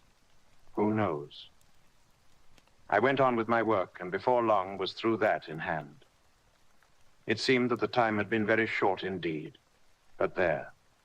Was Van Helsing back in the study? Do I interrupt? He asked politely as he stood at the door. Not at all, I answered. Come in. My work is finished and I'm free. I can go with you now if you like. It is needless. I have seen him. Well, I fear that he does not appraise me at much. Our interview was short. When I entered his room, he was sitting on a stool in the center with his elbows on his knees, and his face was the picture of sullen discontent. I spoke to him as cheerfully as I could, and with such a measure of respect as I could assume. He made no reply whatever. Don't you know me? I asked. His answer was not reassuring. Asterisk, I know you well enough. You are the old fool, Van Helsing. I wish you would take yourself and slash our idiotic brain theories somewhere else. Damn all thick-headed Dutchmen. Not a word more would he say, but sat in his implacable sullenness, as indifferent to me as though I had not been in the room at all. Thus departed for the time my chance of much learning from this so clever lunatic. So I shall go, if I may, and cheer myself with a few happy words with that sweet soul, Madam Mina. Friend John, it does rejoice me unspeakable that she is no more to be pained, no more to be worried with our terrible things. Though we shall much miss her help, it is better so. T, agree with you with all my heart, I answered earnestly, for I did not want him to weaken in this matter. Mrs. Harker is better out of it. Things are quite bad enough for us, all men of the world, and who have been in many tight places in our time. But it is no place for a woman. And if she had remained in touch with the affair, it would in time infallibly have wrecked her. So Van Helsing has gone to confer with Mrs. Harker and Harker. Wincy and Art are all out following up the clues as to the earth boxes. I shall finish my round of work, and we shall meet tonight. Mina Harker, S. Journer, I. October. It is strange to me to be kept in the dark as I am today. After Jonathan's full confidence for so many years, to see him manifestly avoid certain matters, and those the most vital of all. This morning I slept late after the fatigue of yesterday, and though Jonathan was late too, he was the earlier. He spoke to me before he went out, never more sweetly or tenderly, but he never enentioned a word of what had happened in the visit to the Count's house. And yet, he must have known how terribly anxious I was, poor dear fellow. I suppose it must have distressed him even more than it did me. They all agreed that it was best that I should not be drawn further into this awful work, and I acquiesced. But to think that he keeps anything from me, and now I am crying like a silly fool, when I know it comes from my husband's great love, and from the good wishes of those other strong men. That has done me good. Well, someday Jonathan will tell me all. And lest it should ever be that he should think for a moment that I kept anything from him, I still keep my journal as usual. Then if he has feared of my trust, I shall show it to him, with every thought of my heart put down for his dear eyes to read. I feel strangely sad and low-spirited today. I suppose it is the reaction from the terrible excitement. Last night I went to bed when the men had gone, simply because they told me to. I didn't feel sleepy, and I did feel full of devouring anxiety. I kept thinking over everything that has been ever since Jonathan came to see me in London, and it all seems like a horrible tragedy, with fate pressing on relentlessly to some destined end. Everything that one does seems, no matter how right it may be, to bring on the very thing which is most to be deplored. If I hadn't gone to Whitby, perhaps poor dear Lucy would be with us now. She hadn't taken to visiting the churchyard till I came, and if she hadn't come there in the daytime with me, she wouldn't have walked there in her sleep. And if she hadn't gone there at night in her sleep, that monster couldn't have destroyed her as he did. Oh, why did I ever go to Whitby? There now, crying again. I wonder what has come over me today. I must hide it from Jonathan, for if he knew that I had been crying twice in one morning, I, who never cried on my own account, and whom he has never caused to shed a tear, the dear fellow would fret his heart out. I shall put a bold face on, and if I do feel weepy, he shall never see it. I suppose it is one of the lessons that we poor women have to learn. I can't quite remember how I fell asleep last night. I remember hearing the sudden barking of the dogs, and a lot of queer sounds, like praying on a very tumultuous scale, from Mr. Renfield's room, which is somewhere under this. And then there was silence over everything. Silence so profound that it startled me, and I got up and looked out of the window. All was dark and silent, the black shadows thrown by the moonlight seeming full of a silent mystery of their own. Not a thing seemed to be stirring, but all to be grim and fixed as death or fate, so that a thin streak of white mist that crept with almost imperceptible slowness across the grass towards the house seemed to have a sentience and a vitality of its own. I think that the digression of my thoughts must have done me good, for when I got back to bed, I found a lethargy creeping over me. I lay a while, but could not quite sleep, so I got out and looked out of the window again. The mist was spreading, and was now close up to the house, so that I could see it lying thick against the wall, as though it was stealing up to the windows. The poor man was more loud than ever, and though I could not distinguish a word he said, I could in some way recognize in his tones some passionate entreaty on his part. Then there was the sound of a struggle, and I knew that the attendants were dealing with him. I was so frightened that I crept into bed and pulled the clothes over my head, putting my fingers in my ears. I was not then a bit sleepy, at least so I thought, but I must have fallen asleep, for, except dreams, I do not remember anything until the morning, when Jonathan woke me. I think that it took me an effort and a little time to realize where I was, and that it was Jonathan who was bending over me. My dream was very peculiar, and was almost typical of the way that waking thoughts become merged in or continued in dreams. I thought that I was asleep and waiting for Jonathan to come back. I was very anxious about him, and I was powerless to act. My feet and my hands and my brain were weighted, so that nothing could proceed at the usual pace. And so I slept uneasily and thought. Then it began to dawn upon me that the air was heavy and dank and cold. I put back the clothes from my face and found, to my surprise, that all was dim around. The gaslight which I had left lit for Jonathan, but turned down, came only like a tiny red spark through the fog, which had evidently grown thicker and poured into the room. Then it occurred to me that I had shut the window before I had come to bed.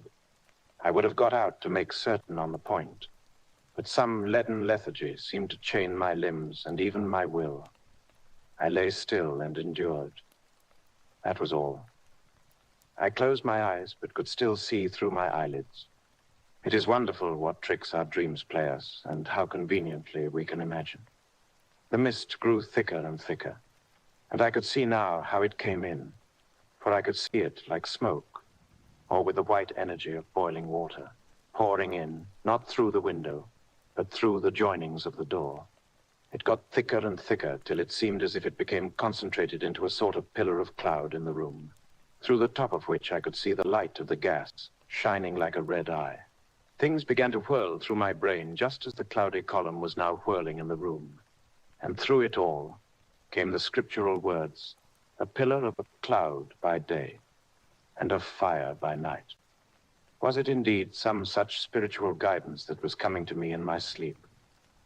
But the pillar was composed of both the day and the night guiding, for the fire was in the red eye, which at the thought got a new fascination for me, till, as I looked, the fire divided and seemed to shine on me through the fog like two red eyes, such as Lucy told me of in her momentary mental wandering, when on the cliff the dying sunlight struck the windows of St. Mary's Church. Suddenly the horror burst upon me that it was thus that Jonathan had seen those awful women growing into reality through the whirling mist in the moonlight. And in my dream, I must have fainted, for all became black darkness. The last conscious effort which imagination made was to show me a livid white face bending over me out of the mist. I must be careful of such dreams, for they would unseat one's reason if there were too much of them.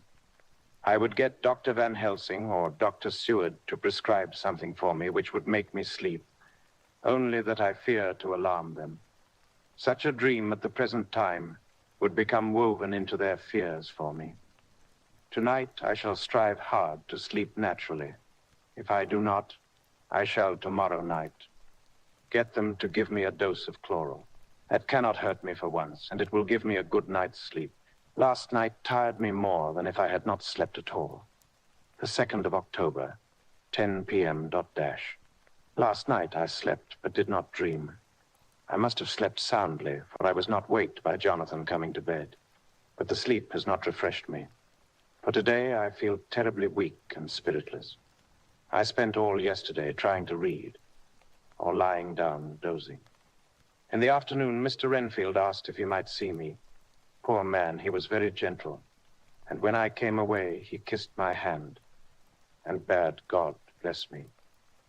Some way it affected me much. I'm crying when I think of him. This is a new weakness, of which I must be careful. Jonathan would be miserable if he knew I had been crying. He and the others were out till dinner time, and they all came in tired.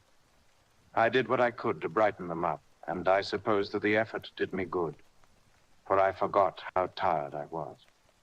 After dinner, they sent me to bed, and all went off to smoke together, as they said. But I knew that they wanted to tell each other of what had occurred to each during the day. I could see from Jonathan's manner that he had something important to communicate. I was not so sleepy as I should have been, so before they went, I asked Dr. Seward to give me a little opiate of some kind, as I had not slept well the night before. He very kindly made me up a sleeping draught, which he gave to me, telling me that it would do me no harm, as it was very mild.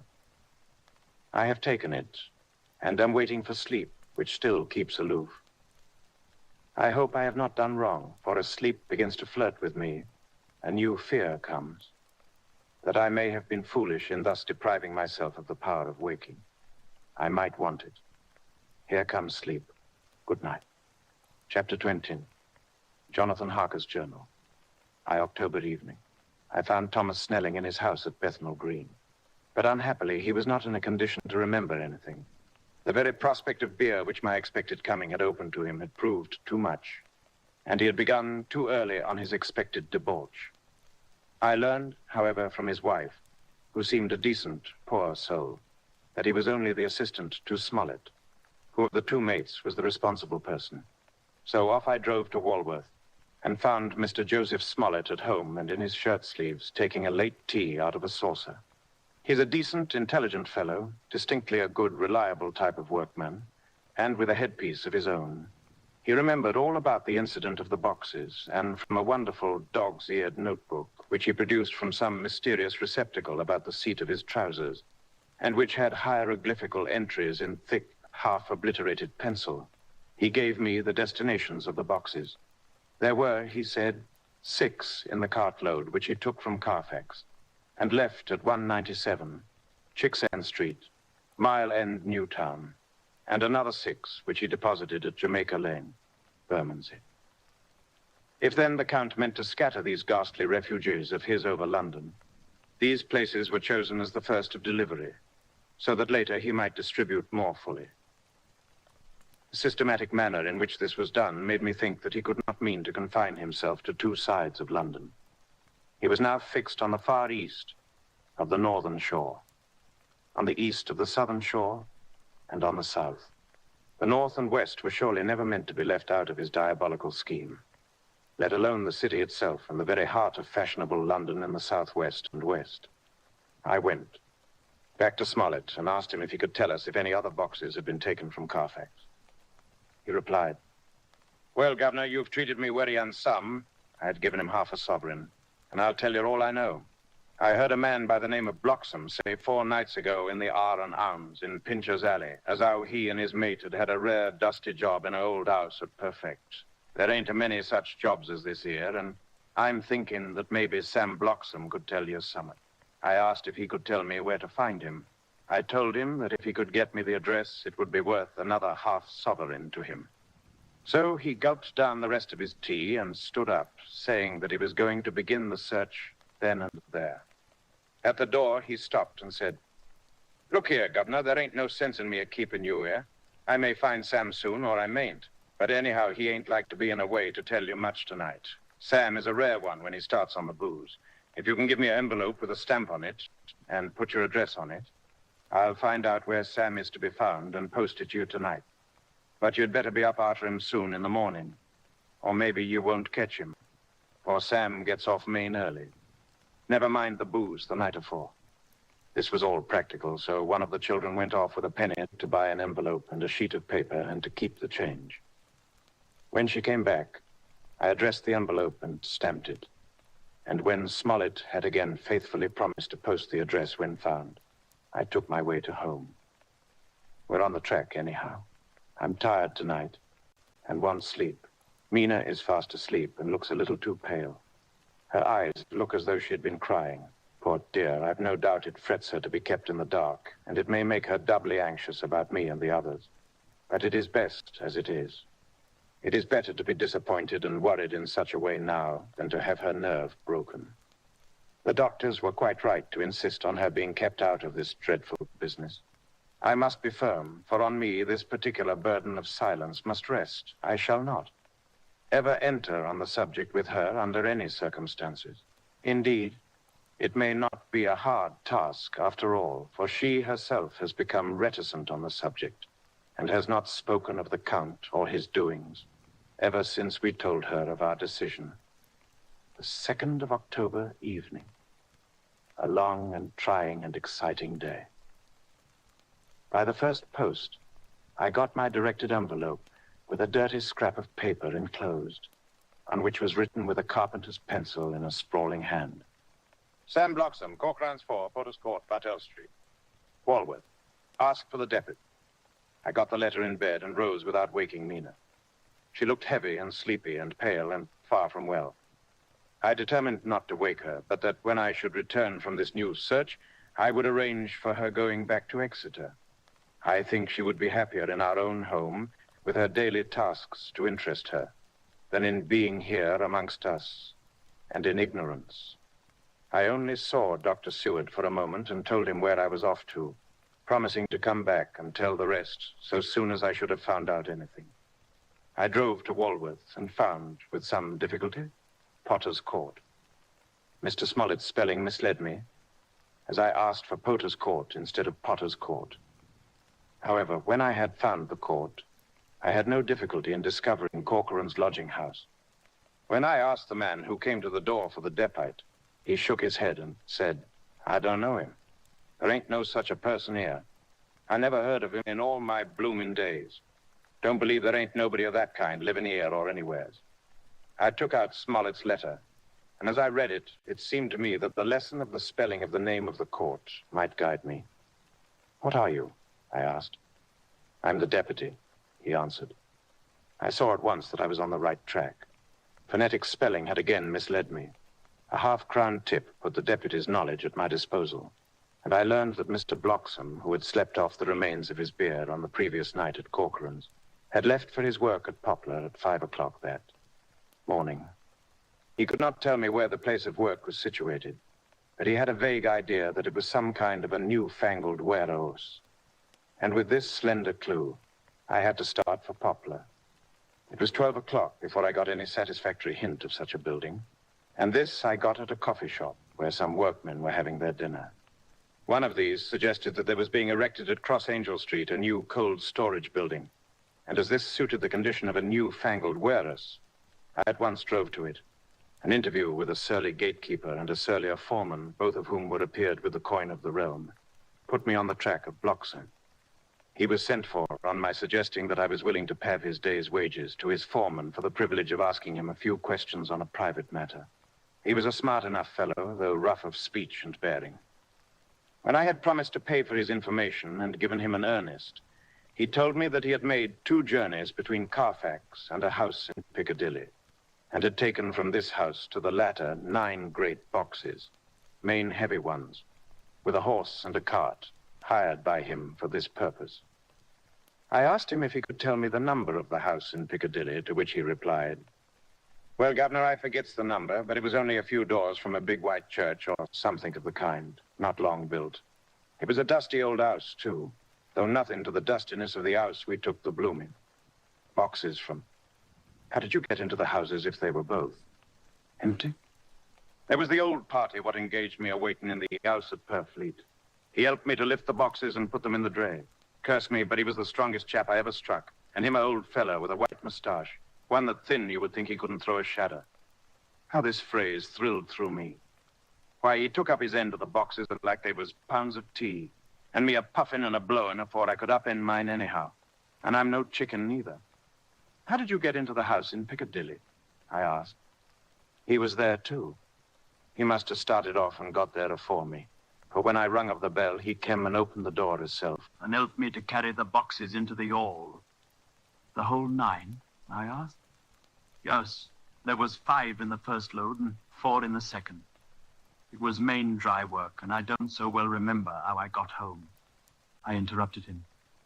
Were the boxes left in the hall? Yes, it was a big hall, and there was nothing else in it. I made one more attempt to further matters. You didn't have any key. Never used no key nor nothing. The old gent, he opened the door himself and shut it again when I drove off.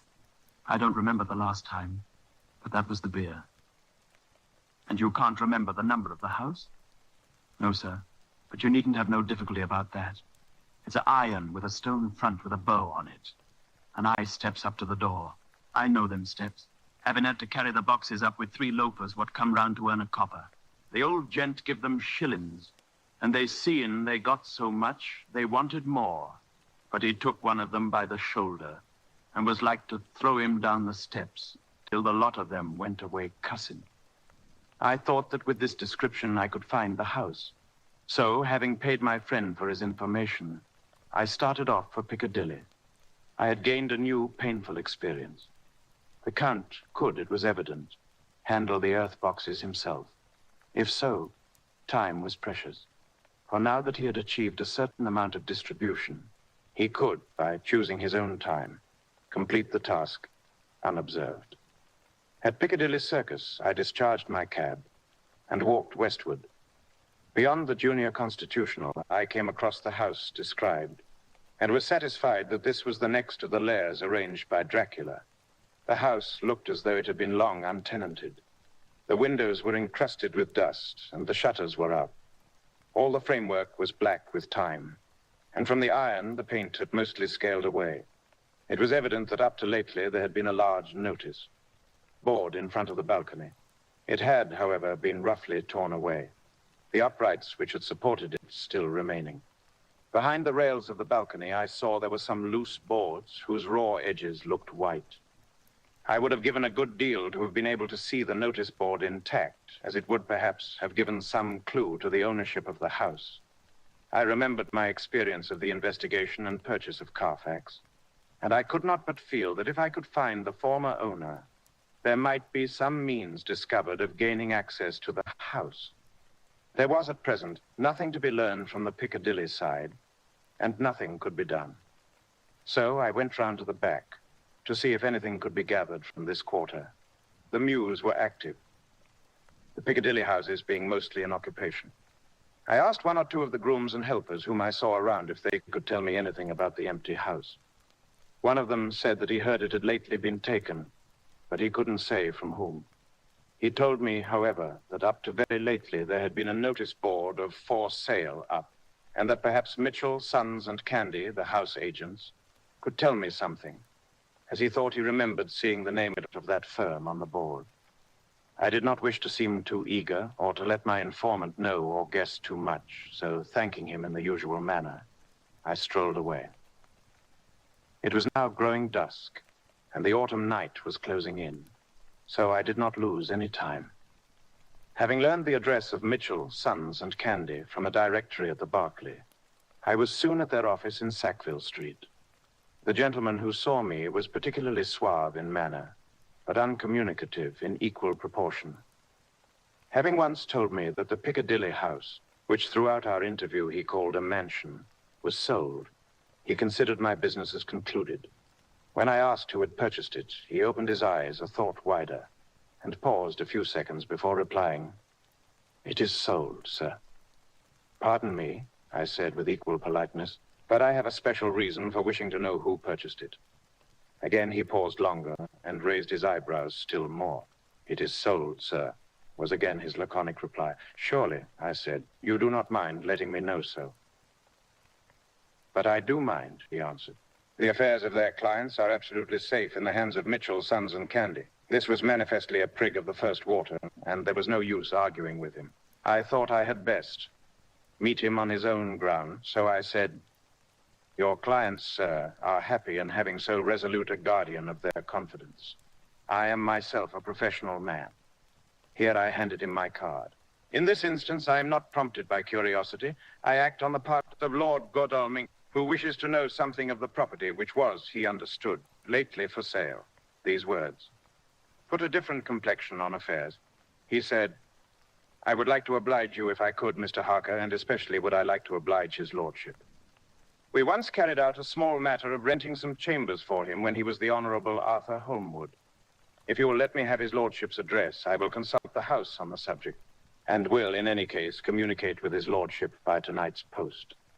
It will be a pleasure if we can so far deviate from our rules as to give the required information to his lordship." I wanted to secure a friend and not to make an enemy, so I thanked him, gave the address at Dr. Seward's, and came away. It was now dark, and I was tired and hungry. I got a cup of tea at the Aerated Bread Company and came down to Purfleet by the next train. I found all the others at home. Mina was looking tired and pale, but she made a gallant effort to be bright and cheerful. It wrung my heart to think that I had had to keep anything from her and so caused her inquietude. Thank God this will be the last night of her looking on at our conferences and feeling the sting of our not showing our confidence. It took all my courage to hold to the wise resolution of keeping her out of our grim task. She seems somehow more reconciled, or else the very subject seems to have become repugnant to her, for when any accidental allusion is made, she actually shudders. I'm glad we made our resolution in time, as with such a feeling as this, our growing knowledge would be torture to her. I could not tell the others of the day's discovery till we were alone. So after dinner, followed by a little music to save appearances even amongst ourselves, I took Mina to her room and left her to go to bed. The dear girl was more affectionate with me than ever and clung to me as though she would detain me, but there was much to be talked of. And I came away. Thank God. The ceasing of telling things has made no difference between us. When I came down again, I found the others all gathered round the fire in the study. In the train, I had written my diary so far, and simply read it off to them as the best means of letting them get abreast of my own information. When I had finished, Van Helsing said, "This has been a great day's work, friend Jonathan. Doubtless we're on the track of the missing boxes. If we find them all in that house, then our work is near the end. But if there be some missing, we must search until we find them. Then shall we make our final coup and hunt the wretch to his real death." We all sat silent a while, and all at once, Mr. Morris spoke. "Say, how are we going to get into that house?" "We got into the other," answered Lord Godalming, quickly. "But, Art, this is different. We broke house at Carfax, but we had night and a walled park to protect us. It will be a mighty different thing to commit burglary in Piccadilly, either by day or night. I confess I don't see how we're going to get in unless that agency duck can find us a key of some sort. Perhaps we shall know when you get his letter in the morning." Lord Godalming's brows contracted, and he stood up and walked about the room. By and by he stopped and said, turning from one to another of us, "Quincy's head is level. This burglary business is getting serious. We got off once all right, but we have now a rare job on hand. Unless we can find the Count's key bar. Okay. There's nothing could well be done before morning. And as it would be at least advisable to wait till Lord Godalming should hear from Mitchell's, we decided not to take any active step before breakfast time. For a good while we sat and smoked, discussing the matter in its various lights and bearings. I took the opportunity of bringing this diary right up to the moment. I'm very sleepy and shall go to. Just a line. Mina sleeps soundly and her breathing is regular. Her forehead is puckered up into little wrinkles, as though she thinks even in her sleep. She's still too pale, but does not look so haggard as she did this morning. Tomorrow will, I hope, mend all this. She will be herself at home in Exeter. Oh, but I'm sleepy. Dr. Seward's diary. October. I'm puzzled afresh about Renfield. His moods change so rapidly that I find it difficult to keep touch of them. And as they always mean something more than his own well-being, they form a more than interesting study. This morning, when I went to see him after his repulse of Van Helsing, his manner was that of a man commanding destiny. He was, in fact, commanding destiny. Subjectively, he did not really care for any of the things of mere earth. He was in the clouds and looked down on all the weaknesses and wants of us poor mortals. I thought I would improve the occasion and learn something. So I asked him, "What about the flies these times?" He smiled on me in quite a superior sort of way. such a smile as would have become the face of Malvolio, as he answered me. The fly, my dear sir, has one striking feature. Its wings are typical of the aerial powers of the psychic faculties. The ancients did well when they typified the soul as a butterfly. I thought I would push his analogy to its utmost logic. Calais. So I said quickly, "Oh, it is a soul you are after now, is it?" His madness foiled his reason, and a puzzled look spread over his face, as, shaking his head with a decision which I had but seldom seen in him, he said, oh no, I want no souls. Life is all I want." Here he brightened up. "I'm pretty indifferent about it at present. Life is all right. I have all I want. You must get a new patient, doctor, if you wish to study esophagy."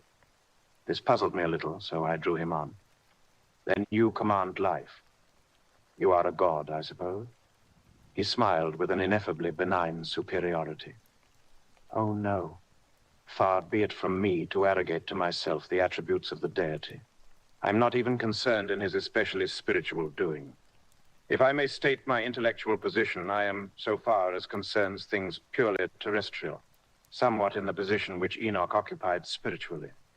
This was a poser to me. I could not at the moment recall Enoch's appositeness, so I had to ask a simple question, though I felt that by so doing I was lowering myself in the eyes of the lunatic. And why with Enoch? Because he walked with God. I could not see the analogy, but did not like to admit it. So I harked back to what he had denied. "So you don't care about life, and you don't want souls. Why not?" I put my question quickly and somewhat sternly on purpose to disconcert him. The effort succeeded. For an instant, he unconsciously relapsed into his old servile manner, bent low before me, and actually fawned upon me as he replied, "I don't want any souls, indeed, indeed. I don't. I couldn't use them if I had them. They would be no manner of use to me.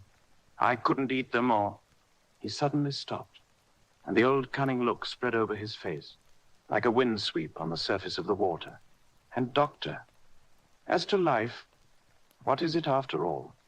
When you've got all you require, and you know that you will never want, that is all. I have Trians, good friends, like you, Dr. Seward." This was said with a leer of inexpressible cunning. "I know that I shall never lack the means of life." I think that through the cloudiness of his insanity, he saw some antagonism in me, for he at once fell back on the last refuge of such as he, a dogged silence. After a short time, I saw that for the present it was useless to speak to him. He was sulky, and so I came away. Later in the day, he sent for me. Ordinarily, I would not have come without special reason, but just at present, I'm so interested in him that I would gladly make an effort.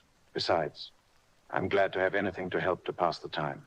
Harker is out, following up clues, and so are Lord Godalming and Quincy. Van Helsing sits in my study, poring over the record prepared by the Harkers. He seems to think that by accurate knowledge of all details, he will light upon some clue. He does not wish to be disturbed in the work without cause. I would have taken him with me to see the patient, only I thought that after his last repulse, he might not care to go again. There was also another reason. Renfield might not speak so freely before a third person as when he and I were alone. I found him sitting out in the middle of the floor on his stool, a pose which is generally indicative of some mental energy on his part. When I came in, he said at once, as though the question had been waiting on his lips, "What about souls?" It was evident then that my surmise had been correct. Unconscious cerebration was doing its work, even with the lunatic. I determined to have the matter out. "What about them yourself?" I asked. He did not reply for a moment, but looked all round him, and up and down, as though he expected to find some inspiration for an answer. "I don't want any souls," he said in a feeble, apologetic way. The matter seemed preying on his mind, and so I determined to use it, to be cruel only to be kind. So I said, "You like life and you want life." "Oh yes, but that is all right. You needn't worry about that." "But," I asked, "how are we to get the life without getting the soul also?" This seemed to puzzle him, so I followed it up. "A nice time you'll have some time when you're flying out there, with the souls of thousands of flies and spiders and birds and cats buzzing and twittering and meowing all around you. You've got their lives, you know, and you must put up with their souls. Something seemed to affect his imagination, for he put his fingers to his ears and shut his eyes, screwing them up tightly just as a small boy does when his face is being soaped. There was something pathetic in it that touched me. It also gave me a lesson, for it seemed that before me was a child, only a child, though the features were worn and the stubble on the jaws was white. It was evident that he was undergoing some process of mental disturbance, and knowing how his past moods had interpreted things seemingly foreign to himself, I thought I would enter into his mind as well as I could and go with him. The first step was to restore confidence. So I asked him, speaking pretty loud, so that he would hear me through his closed ears, "Would you like some sugar to get your flies round again?" He seemed to wake up all at once and shook his head. With a laugh, he replied, "Not much. Flies are poor things after all." After a pause, he added, "But I don't want their souls buzzing round me all the same." "Or spiders?" I went on. "Blow spiders. What's the use of spiders? There isn't anything in them to eat, or..." He stopped suddenly, as though reminded of a forbidden topic. So, I thought to myself, this is the second time he has suddenly stopped at the word drink. What does it mean? Renfield seemed himself aware of having made a lapse, for he hurried on as though to distract my attention from it. "I don't take any stock at all in such matters. Rats and mice and such small deer, as Shakespeare has it. Chicken feed of the larder, they might be called. I'm past all that sort of nonsense. You might as well ask a man to eat molecules with a pair of chopsticks as to try to interest me about the lesser carnivora when I know of what is before me." "I see," I said. "You want big things that you can make. Your teeth meet in? How would you like to breakfast on? Elephant? What ridiculous nonsense you're talking." He was getting too wide awake, so I thought I would press him hard. "I wonder," I said reflectively, "what an elephant's soul is like."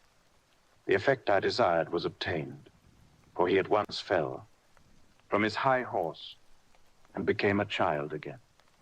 "I don't want an elephant's soul, or any soul at all," he said. For a few moments he sat despondently. Suddenly he jumped to his feet, with his eyes blazing and all the signs of intense cerebral excitement. "To hell with you and your souls," he shouted. "Why do you plague me about souls? Haven't I got enough to worry and pain and distract me already without thinking of souls?" He looked so hostile that I thought that he was in for another homicidal fit, so I blew my whistle. The instant, however, that I did so, he became calm and said apologetically, "Forgive me, Doctor, I forgot myself. You do not need any help. I am so worried in my mind that I'm apt to be irritable. If you only knew the problem I have to face and that I'm working out, you would pity and tolerate and pardon me. Pray do not put me in a strait waistcoat. I want to think, and I cannot think freely when my body is confined. I'm sure you will understand." He had evidently self-control, so when the attendants came, I told them not to mind, and they withdrew. Renfield watched them go. When the door was closed, he said with considerable dignity and sweetness, "Dr. Seward, you have been very considerate towards me. Believe me that I'm very, very grateful to you. I thought it well to leave him in this mood, and so I came away. There is certainly something to ponder over in this man's state. Several points seem to make what the American interviewer calls a story, if one could only get them. In proper order, here they are. Will not mention drinking. Fears the thought of being burdened with the soul of anything. Has no dread of wanting life in the future. Despises the meaner forms of life altogether, though he dreads being haunted by their souls. Logically, all these things point one way. He has assurance of some kind that he will acquire some higher life. He dreads the consequence, the burden of a soul. Then it is a human life he looks to. And the assurance? Merciful God, the Count has been to him, and there is some new scheme of terror afoot. Later, I went after my round to Van Helsing and told him my suspicion. He grew very grave, and after thinking the matter over for a while, asked me to take him to Renfield. I did so. As we came to the door, we heard the lunatic within singing gaily. as he used to do in the time which now seems so long ago. When we entered, we saw with amazement that he had spread out his sugar as of old. The flies, lethargic with the autumn, were beginning to buzz into the room. We tried to make him talk of the subject of our previous conversation, but he would not attend. He went on with his singing, just as though we had not been present. He had got a scrap of paper and was folding it into a notebook. We had to come away as ignorant as we went in. His is a curious case indeed. We must watch him tonight.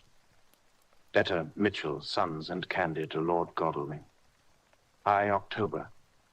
My lord, we are at all times only too happy to meet your wishes. We beg, with regard to the desire of your lordship expressed by Mr. Harker on your behalf, to supply the following information concerning the sale and purchase of number 347 Piccadilly. The original vendors are the executors of the late Meister Archibald Winter Suffield. The purchaser is a foreign nobleman, Count de Ville, who effected the purchase himself, paying the purchase money in notes over the counter, if your lordship will pardon us using so vulgar an expression. Beyond this, we know nothing whatever of him. We are, my lord, your lordship's humble servants, Mitchell, Sons and Candy. Dr. Seward's diary. 2 October. I placed a man in the corridor last night and told him to make an accurate note of any sound he might hear from Renfield's room, and gave him instructions that if there should be anything strange, he was to call me. After dinner, when we had all gathered round the fire in the study, Mrs. Harker having gone to bed, we discussed the attempts and discoveries of the day. Harker was the only one who had any result, and we are in great hopes that his clue may be an important one. Before going to bed, I went round to the patient's room and looked in through the observation trap.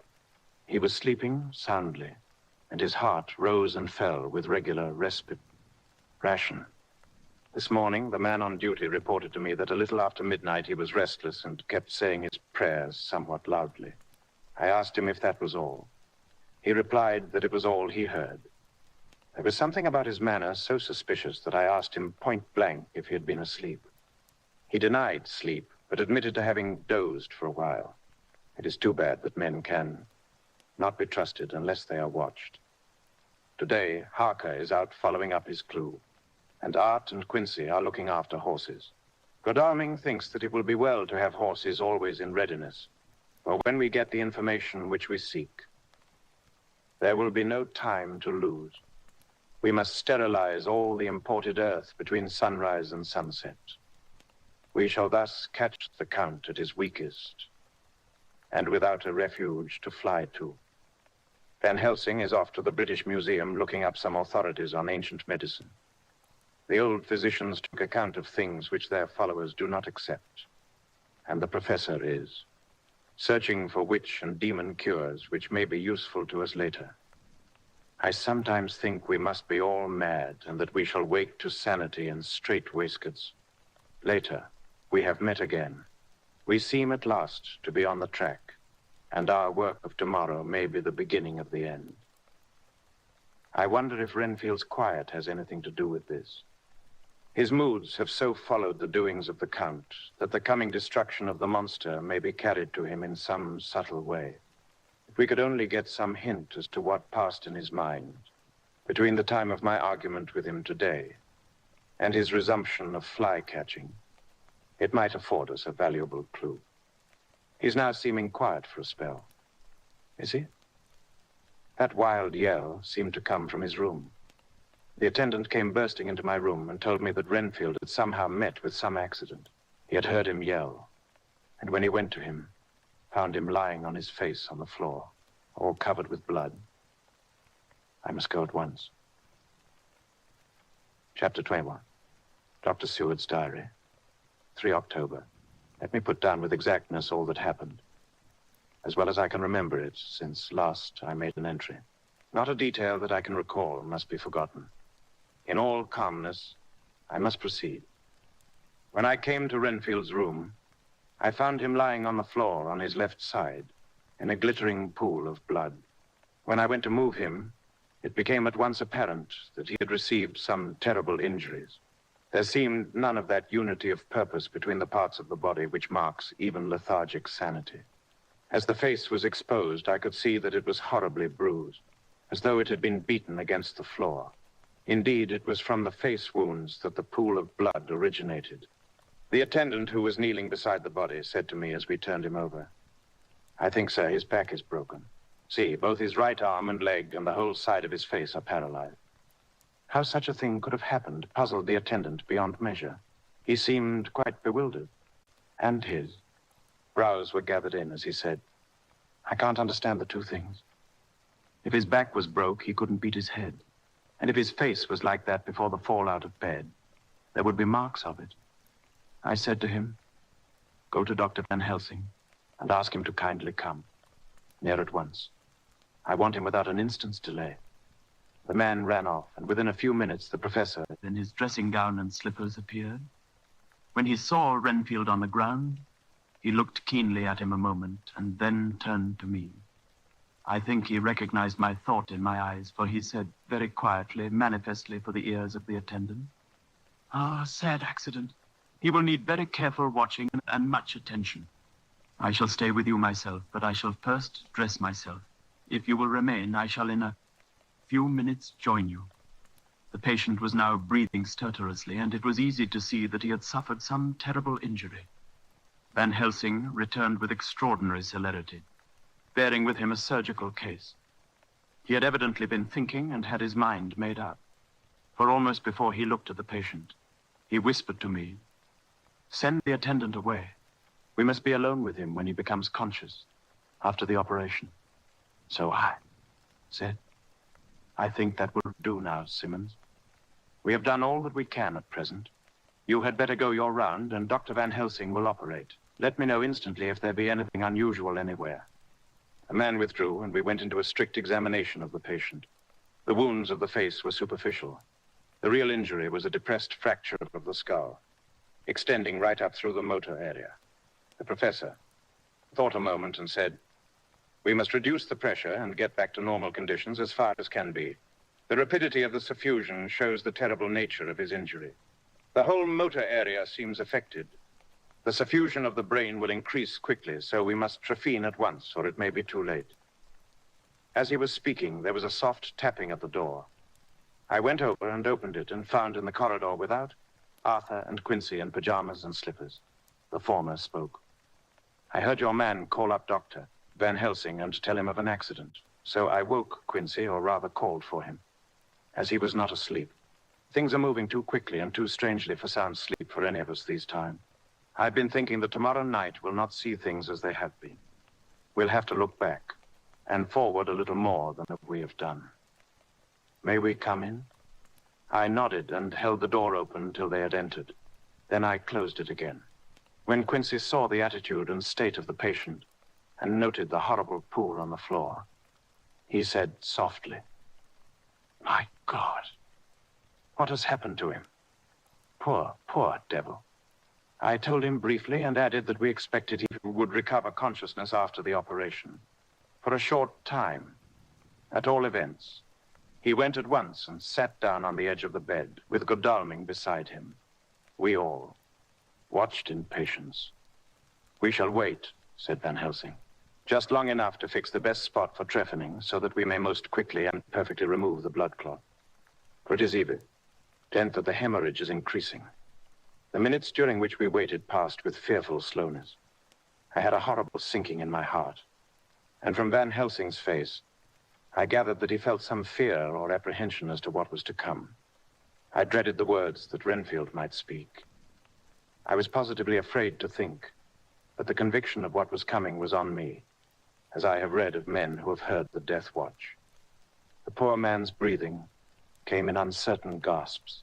Each instant he seemed as though he would open his eyes and speak, but then would follow a prolonged, stertorous breath, and he would relapse into a more fixed insensibility. Inured as I was to sick beds and death, this suspense grew and grew upon me. I could almost hear the beating of my own heart, and the blood surging through my temples sounded like blows from a hammer. The silence finally became agonizing. I looked at my companions, one after another, and saw from their flushed faces and damp brows that they were enduring equal torture. There was a nervous suspense over us all, as though overhead some dread bell would peal out powerfully when we should least expect it. At last, there came a time when it was evident that the patient was sinking fast. He might die at any moment. I looked up at the professor and caught his eyes fixed on mine. His face was sternly set as he spoke. There is no time to lose. His words may be worth many lives. I have been thinking so as I stood here. It may be there is a soul at stake. We shall operate just above the ear. Without another word, he made the operation. For a few moments, the breathing continued to be stertorous. Then there came a breath so prolonged that it seemed as though it would tear open his chest. Suddenly, his eyes opened and became fixed in a wild, helpless stare. This was continued for a few moments. Then it softened into a glad surprise. And from the lips came a sigh of relief. He moved convulsively, and as he did so, said, "I'll be quiet, Doctor. Tell them to take off the strait waistcoat. I have had a terrible dream, and it has left me so weak that I cannot move.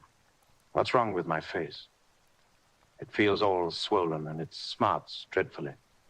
He tried to turn his head, but even with the effort, his eyes seemed to grow glassy again. So I gently put it back. Then Van Helsing said in a quiet, grave tone, "Tell us your dream, Mr. Renfield." As he heard the voice, his face brightened through its mutilation, and it said, "That is Dr. Van Helsing. How good it is of you to be here. Give me some water, my lips are dry, and I shall try to tell you. I dreamed..." He stopped and seemed fainting. I called quietly to Quincy, "The brandy. It is in my study. Quick." He flew and returned with a glass, the decanter of brandy and a carafe of water. We moistened the parched lips, and the patient quickly revived. It seemed, however, that his poor, injured brain had been working in the interval, for when he was quite conscious, he looked at me piercingly with an agonized confusion which I shall never forget, and said, "I must not deceive myself. It was no dream, but all a grim reality." Then his eyes roved round the room, as they caught sight of the two figures sitting patiently on the edge of the bed. He went on, "If I were not sure already, I would know from them." For an instant, his eyes closed, not with pain or sleep, but voluntarily, as though he were bringing all of his faculties to bear. When he opened them, he said, hurriedly, and with more energy than he had yet displayed, "Quick, Doctor, quick, I'm dying. I feel that I have but a few minutes, and then I must go back to death or worse, wet my lips with brandy again. I have something that I must say before I die, or before my poor crushed brain dies anyhow. Thank you. It was that night after you left me, when I implored you to let me go away. I couldn't speak then, for I felt my tongue was tied. But I was as sane then, except in that way, as I am now. I was in an agony of despair for a long time after you left me. It seemed hours. Then there came a sudden peace to me. My brain seemed to become cool again, and I realized where I was. I heard the dogs bark behind our house, but not where he was." As he spoke, Van Helsing's eyes never blinked, but his hand came out and met mine, and gripped it hard. He did not, however, betray himself. He nodded slightly and said, "Go on," in a low voice. Renfield proceeded. He came up to the window in the mist, as I had seen him often before, but he was solid then, not a ghost, and his eyes were fierce like a man's when angry.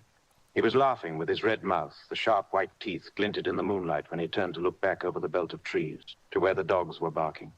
I wouldn't ask him to come in at first, though I knew he wanted to, just as he had wanted all along. Then he began promising me things, not in words, but by doing them. He was interrupted by a word from the professor. "How?" "By making them happen, just as he used to send in the flies when the sun was shining. Great big fat ones with steel and sapphire on their wings, and big moths in the night with skull and crossbones on their backs." Van Helsing nodded to him as he whispered to me unconsciously, "The Acherontia atetropos of the Sphinges, what you call the death's head moth. The patient went on without stopping. Then he began to whisper, "Rats, rats, rats, hundreds, thousands, millions of them, and every one alive, and dogs to eat them, and cats too. All lives, all red blood with years of life in it, and not merely buzzing flies." I laughed at him, for I wanted to see what he could do. Then the dogs howled, away beyond the dark trees in his house. He beckoned me to the window. I got up and looked out, and he raised his hands and seemed to call out without using any words. A dark mass spread over the grass, coming on like the shape of a flame of fire. And then he moved the mist to the right and left, and I could see that there were thousands of rats with their eyes blazing red like his, only smaller. He held up his hand, and they all stopped. And I thought he seemed to be saying, "All these lives will I give you, I, and many more and greater through countless ages, if you will fall down and worship me." And then a red cloud, like the color of blood, seemed to close over my eyes. And before I knew what I was doing, I found myself opening the sash and saying to him, "Come in, Lord and Master." The rats were all gone, but he slid into the room through the sash, though it was only open an inch wide, just as the moon herself has often come in through the tiniest crack and has stood before me in all her size and splendor. His voice was weaker, so I moistened his lips with the brandy again, and he continued, but it seemed as though his memory had gone on working. In the interval, for his story was further advanced. I was about to call him back to the point, but Van Helsing whispered to me, "Let him go on. Do not interrupt him. He cannot go back, and maybe could not proceed at all if once he lost the thread of his thought." He proceeded. All day I waited to hear from him, but he did not send me anything, not even a blowfly. And when the moon got up, I was pretty angry with him, when he slid in through the window, though it was shut, and did not even knock. I got mad with him.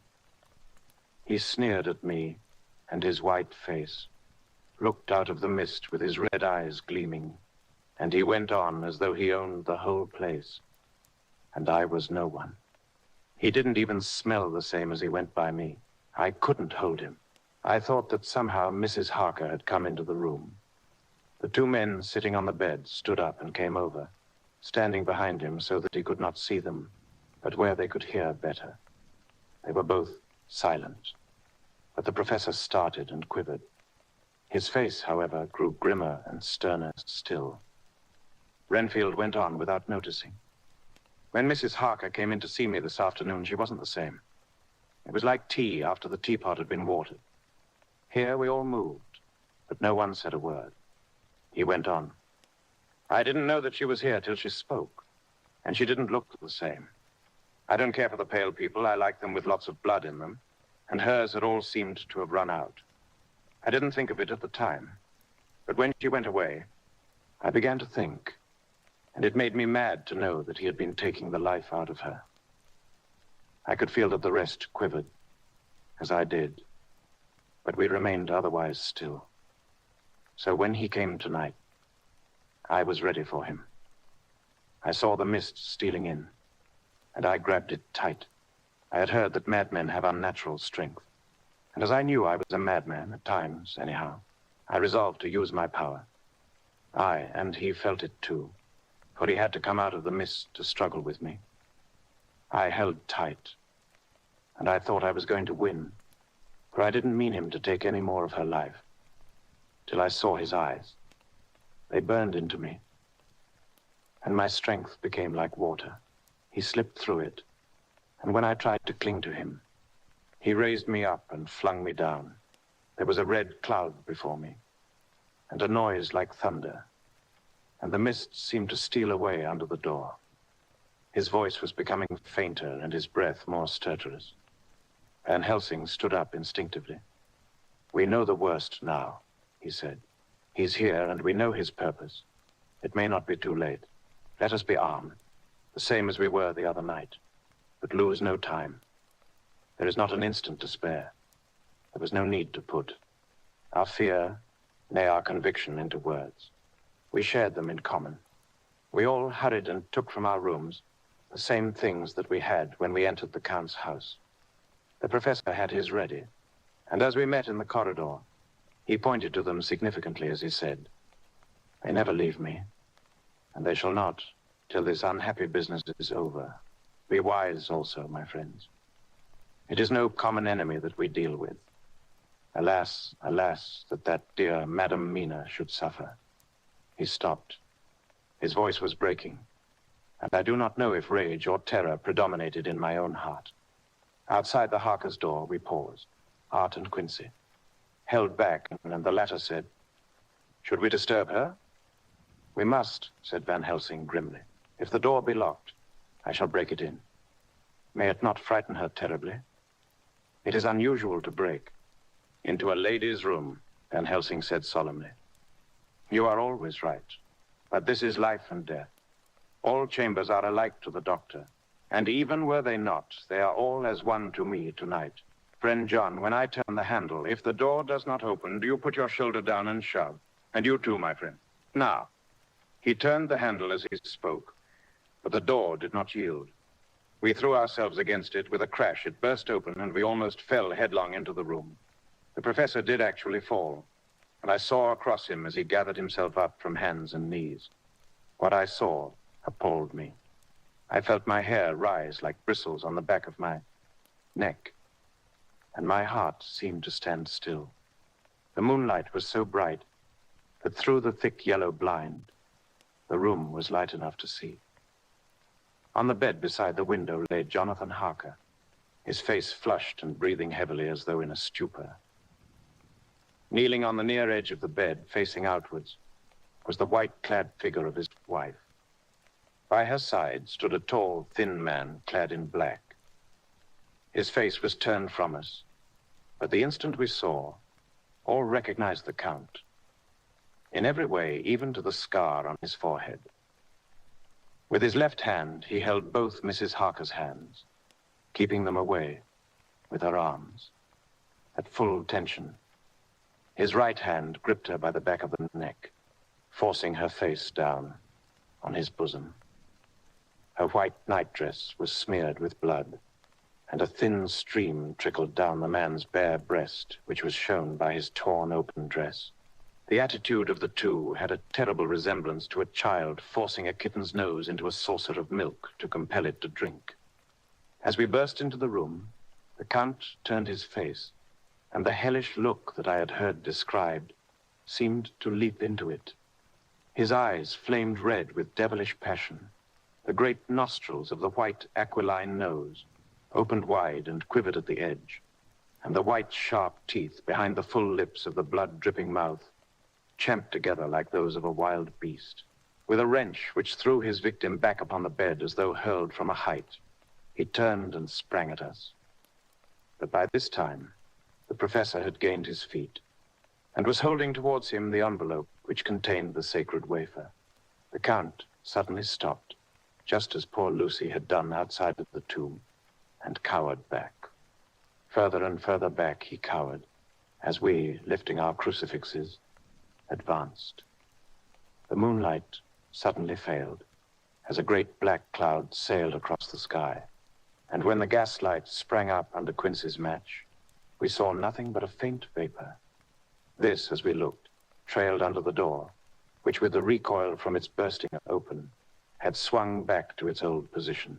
Van Helsing, Art, and T moved forward to Mrs. Harker, who by this time had drawn her breath, and with it had given a scream so wild, so ear-piercing, so despairing, that it seems to me now that it will ring in my ears till my dying day.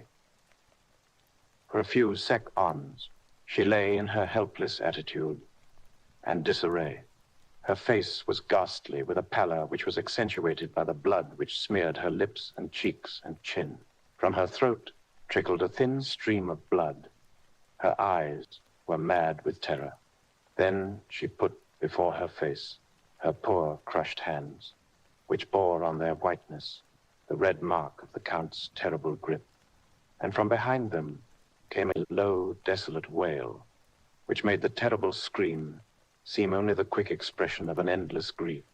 Van Helsing stepped forward and drew the coverlet gently over her body, whilst Art, after looking at her face for an instant despairingly, ran out of the room.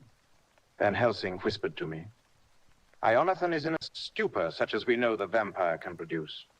We can do nothing with poor Madame Mina for a few moments, till she recovers herself. I must wake him."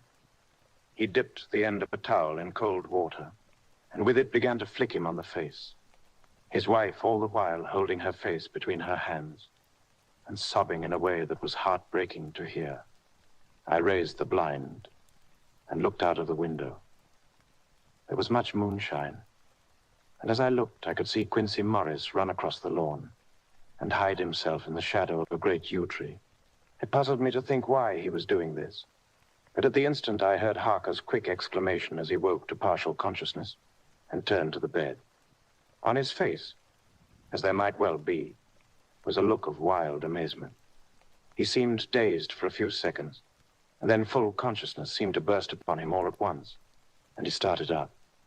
His wife was aroused by the quick movement, and turned to him with her arms stretched out, as though to embrace him. Instantly, however, she drew them in again, and putting her elbows together, held her hands before her face, and shuddered till the bed beneath her shook. "In God's name, what does this mean?" Harker cried out. "Dr. Seward, Dr. Van Helsing, what is it? What has happened? What is wrong? Mina, dear, what is it? What does that blood mean? My God, has it come to this?" And raising himself to his knees, he beat his hands wildly together. "Good God, help us, help her, oh, help her."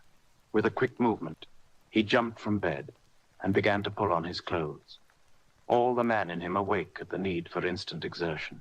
"What has happened? Tell me all about it," he cried without pausing. "Dr. Van Helsing, you love Mina, I know. Oh, do something to save her. It cannot have gone too far yet. Guard her while I look for him." His wife, through her terror and horror and distress, saw some sure danger to him. Instantly forgetting her own grief, she seized hold of him and cried out, "No, no, Jonathan, you must not leave me. I have suffered enough tonight, God knows, without the dread of his harming you. You must stay with me. Stay with these friends who will watch over you." Her expression became frantic as she spoke, and he yielding to her, she pulled him down, sitting on the bedside, and clung to him fiercely. Van Helsing and I tried to calm them both. The professor held up his little golden crucifix and said with wonderful calmness, "Do not fear, my dear. We are here. And whilst this is close to you, no foul thing can approach. You are safe for tonight. And we must be calm and take counsel together." She shuddered and was silent, holding down her head on her husband's breast. When she raised it, his white nightrobe was stained with blood where her lips had touched, and where the thin open wound in her neck had sent forth drops. The instant she saw it, she drew back with a low wail and whispered amidst choking sobs, "Unclean, unclean. I must touch him or kiss him no more. Oh, that it should be that it is I who am now his worst enemy, and whom he may have most cause to fear." To this he spoke out resolutely. "Nonsense, Mina. It is a shame to me to hear such a word. I would not hear it of you, and I shall not hear it from you. May God judge me by my deserts, and punish me with more bitter suffering than even this hour, if by any act or will of mine anything ever come between us." He put out his arms and folded her to his breast, and for a while she lay there sobbing. He looked at us over her bowed head, with eyes that blinked damply above his quivering nostrils. His mouth was set as steel. After a while, her sobs became less frequent and more faint. And then he said to me, speaking with a studied calmness which I felt tried his nervous power to the utmost, "And now, Dr. Seward, tell me all about it. Too well I know the broad fact. Tell me all that has been." I told him exactly what had happened, and he listened with seeming impassiveness. But his nostrils twitched, and his eyes blazed as I told how the ruthless hands of the Count had held his wife in that terrible and horrid position, with her mouth to the open wound in his breast. It interested me, even at that moment, to see that, whilst the face of white set passion worked convulsively over the bowed head, the hands tenderly and lovingly stroked the ruffled hair. Just as I had finished, Quincy and Godalming knocked at the door. They entered in obedience to our summons. Van Helsing looked at me questioningly. I understood him to mean if we were to take advantage of their coming, to divert, if possible, the thoughts of the unhappy husband and wife from each other and from themselves. So, on nodding acquiescence to him, he asked them what they had seen or done, to which Lord Godalming answered, "I could not see him anywhere in the passage or in any of our rooms. I looked in the study, but though he had been there, he had gone. He had, however..." He stopped suddenly, looking at the poor, drooping figure on the bed. "Van Helsing said gravely, "Go on, friend Arthur. We want here no more concealments. Our hope now is in knowing all. Tell freely." "So," Art went on, "he had been there, and though it could only have been for a few seconds, he made rare hay of the place. All the manuscript had been burned, and the blue flames were flickering amongst the white ashes. The cylinders of your phonograph, too, were thrown on the fire, and the wax had helped the flames." Here I interrupted. "Thank God there is the other copy in the safe." His face lit for a moment, but fell again as he went on. I ran downstairs then, but could see no sign of him. I looked into Renfield's room, but there was no trace there, except... Again he paused. "Go on," said Harker hoarsely. So he bowed his head and, moistening his lips with his tongue, added, "Except that the poor fellow is dead, Mrs." Harker raised her head. Looking from one to the other of us, she said solemnly, "God's will be done." I could not but feel that Art was keeping back something, but as I took it that it was with a purpose, I said nothing. Van Helsing turned to Morris and asked, "And you, friend Quincy, have you any to tell?" "A little," he answered. "It may be much eventually, but at present I can't say. I thought it well to know, if possible, where the Count would go when he left the house. I did not see him, but I saw a bat rise from Renfield's window and flap westward. I expected to see him in some shape go back to Carfax, but he evidently sought some other lair.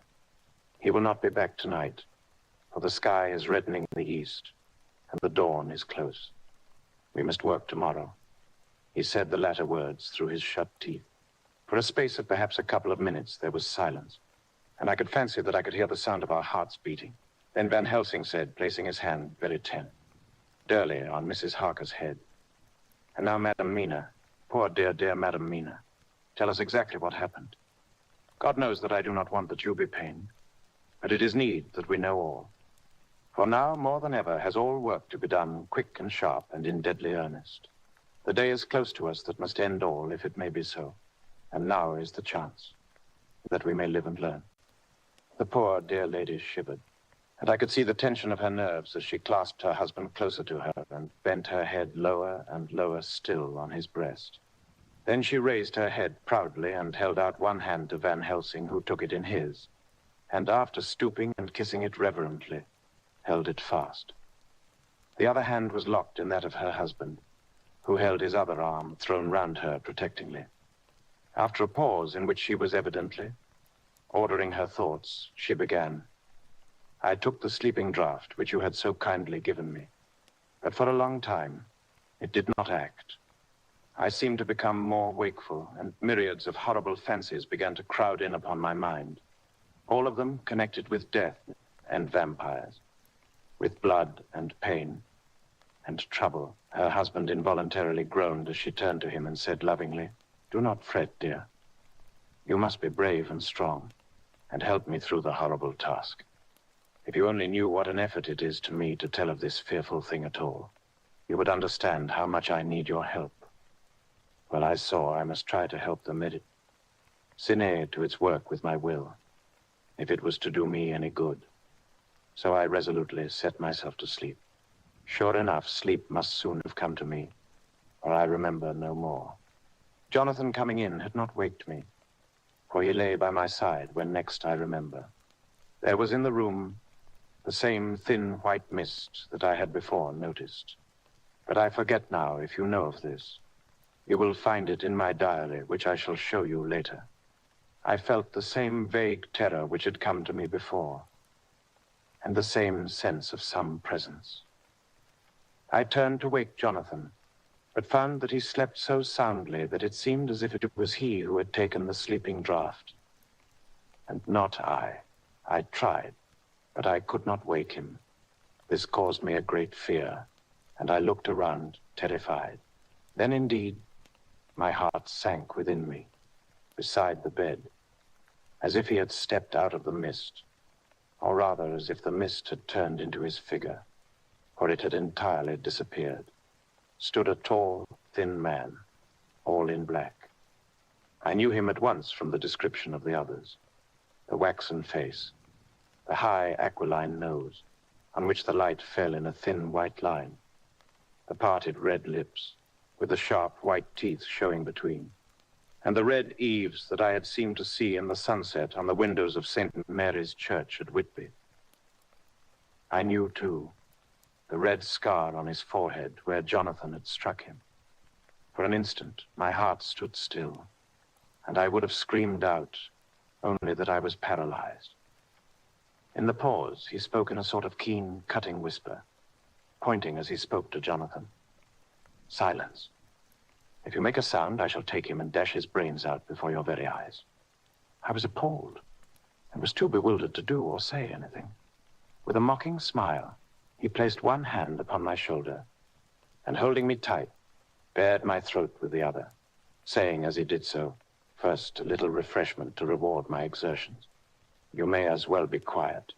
It is not the first time or the second that your veins have appeased my thirst. I was bewildered, and strangely enough, I did not want to hinder him. I suppose it is a part of the horrible curse that such is when his touch is on his victim. And oh, my God, pity me. He placed his reeking lips upon my throat. Her husband groaned again. She clasped his hand, harder, and looked at him pityingly, as if he were the injured one, and went on. I felt my strength fading away, and I was in a half swoon. How long this horrible thing lasted, I know not. But it seemed that a long time must have passed before he took his foul, awful, sneering mouth away. I saw it drip with the fresh blood. Remembrance seemed for a while to overpower her, and she drooped, and would have sunk down, but for her husband's sustaining arm. With a great effort, she recovered herself and went on. Then he spoke to me mockingly. And so you, like the others, would play your brains against mine. You would help these men to hunt me and frustrate me in my designs. You know now, and they know in part already, and will know in full before long what it is to cross my path. They should have kept their energies for use closer to home, whilst they played wits against me who commanded nations, and intrigued for them, and fought for them, hundreds of years before they were born. I was countermining them, and you, their best beloved one, are now to me flesh of my flesh, blood of my blood, kin of my kin, my bountiful winepress for a while, and shall be later on my companion and my helper. You shall be avenged in turn, for not one of them, but shall minister to your needs. But as yet you are to be punished for what you have done. You have aided in thwarting me. Now you shall come to my call. When my brain says come to you, you shall cross land or sea to do my bidding. And to that end, this. With that, he pulled open his shirt, and with his long, sharp nails, opened a vein in his breast. When the blood began to spurt out, he took my hands in one of his, holding them tight, and with the other, seized my neck and pressed my mouth to the wound, so that I must either suffocate or swallow some of the... Oh, my God, what have I done? What have I done to deserve such a fate? I, who have tried to walk in meekness and righteousness all my days. God, pity me. look down on a poor soul in worse than mortal peril, and in mercy pity those to whom she is dear. Then she began to rub her lips as though to cleanse them from pollution. As she was telling her terrible story, the eastern sky began to quicken, and everything became more and more clear. Harker was still and quiet, but over his face, as the awful narrative went on, came a gray look which deepened and deepened in the morning light, till when the first red streak of the coming dawn shot up, the flesh stood darkly out against the whitening hair. We have arranged that one of us is to stay within call of the unhappy pair till we can meet together and arrange about taking action. Of this I'm sure. The sun rises today on no more miserable house in all the great round of its daily course. Chapter 22. Jonathan Harker's journal. 3 October. As I must do something or go mad, I write this diary. It is now 6 o'clock, and we are to meet in the study in half an hour and take something to eat. For Dr. Van Helsing and Dr. Seward are agreed that if we do not eat, we cannot work our best. Our best will be, God knows, required today. I must keep writing at every chance, for I dare not stop to think. All, big and little, must go down. Perhaps at the end, the little things may teach us most. The teaching, big or little, could not have landed Mina or me anywhere worse than we are today. However, we must trust and hope. Poor Mina told me just now, with the tears running down her dear cheeks, that it is in trouble and trial that our faith is tested, that we must keep on trusting, and that God will aid us up to the end. The end? Oh, my God, what end? To work, to work. When Dr. Van Helsing and Dr. Seward had come back from seeing poor Renfield, we went gravely into what was to be done. First, Dr. Seward told us that when he and Dr. Van Helsing had gone down to the room below, they had found Renfield lying on the floor, all in a heap. His face was all bruised and crushed in, and the bones of the neck were broken. Dr. Seward asked the attendant who was on duty in the passage if he had heard anything. He said that he had been sitting down. He confessed to half dozing when he heard loud voices in the room. And then Renfield had called out loudly several times, "God, God, God." After that, there was a sound of falling. And when he entered the room, he found him lying on the floor, face down, just as the doctors had seen him. Van Helsing asked if he had heard voices or a voice, and he said he could not say that. At first, it had seemed to him as if there were two, but as there was no one in the room, it could have been only one. He could swear to it, if required, that the word God was spoken by the patient. Dr. Seward said to us when we were alone that he did not wish to go into the matter. The question of an inquest had to be considered, and it would never do to put forward the truth, as no one would believe it. As it was, he thought that on the attendant's evidence, he could give a certificate of death by misadventure in falling from bed. In case the coroner should demand it, there would be a formal inquest, necessarily to the same result. When the question began to be discussed as to what should be our next step, the very first thing we decided was that Mina should be in full confidence, that nothing of any sort, no matter how painful, should be kept from her. She herself agreed as to its wisdom, and it was pitiful to see her so brave, and yet so sorrowful, and in such a depth of despair. There must be no concealment, she said. Alas, we have had too much already. And besides, there is nothing in all the world that can give me more pain than I've already endured, than I suffer now. Whatever may happen, it must be of new hope or of new courage to me. Van Helsing was looking at her fixedly as she spoke, and said suddenly but quietly, "But dear Madam Mina, are you not afraid? Not for yourself, but for others from yourself after what has happened?" Her face grew set in its lines, but her eyes shone with the devotion of a martyr as she answered, "Ah, no, for my mind is made up." "To what?" he asked gently, whilst we were all very still. For each in our own way, we had a sort of vague idea of what she meant. Me, who would save me such a pain, and so desperate an effort. She looked at him meaningly as she spoke. He was sitting down, but now he rose and came close to her and put his hand on her head as he said solemnly, "My child, there is such an one if it were for your good. For myself, I could hold it in my account with God to find such an euthanasia for you, even at this moment, if it were best. Nay, were it safe. But my child, for a moment he seemed choked, and a great sob rose in his throat. He gulped it down and went on. There are here some who would stand between you and death. You must not die. You must not die by any hand, but least of all, by your own. Until the other, who has fouled your sweet life, is true dead, you must not die. For if he is still with the quick undead, your death would make you even as he is. No, you must live.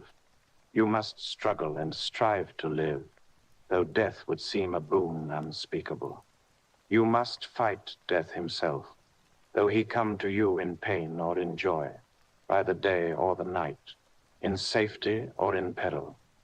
On your living soul, I charge you that you do not die, nay, nor think of death till this great evil be past. The poor dear grew white as death and shook and shivered, as I have seen a quicksand shake and shiver at the incoming of the tide. We were all silent. We could do nothing. At length, she grew more calm, and turning to him, said sweetly, but oh, so sorrowfully as she held out her hand, I promise you, my dear friend, that if God will let me live, I shall strive to do so, till, if it may be in his good time, this horror may have passed away from me. He was so good and brave that we all felt that our hearts were strengthened to work and endure for her, and we began to discuss what we were to do.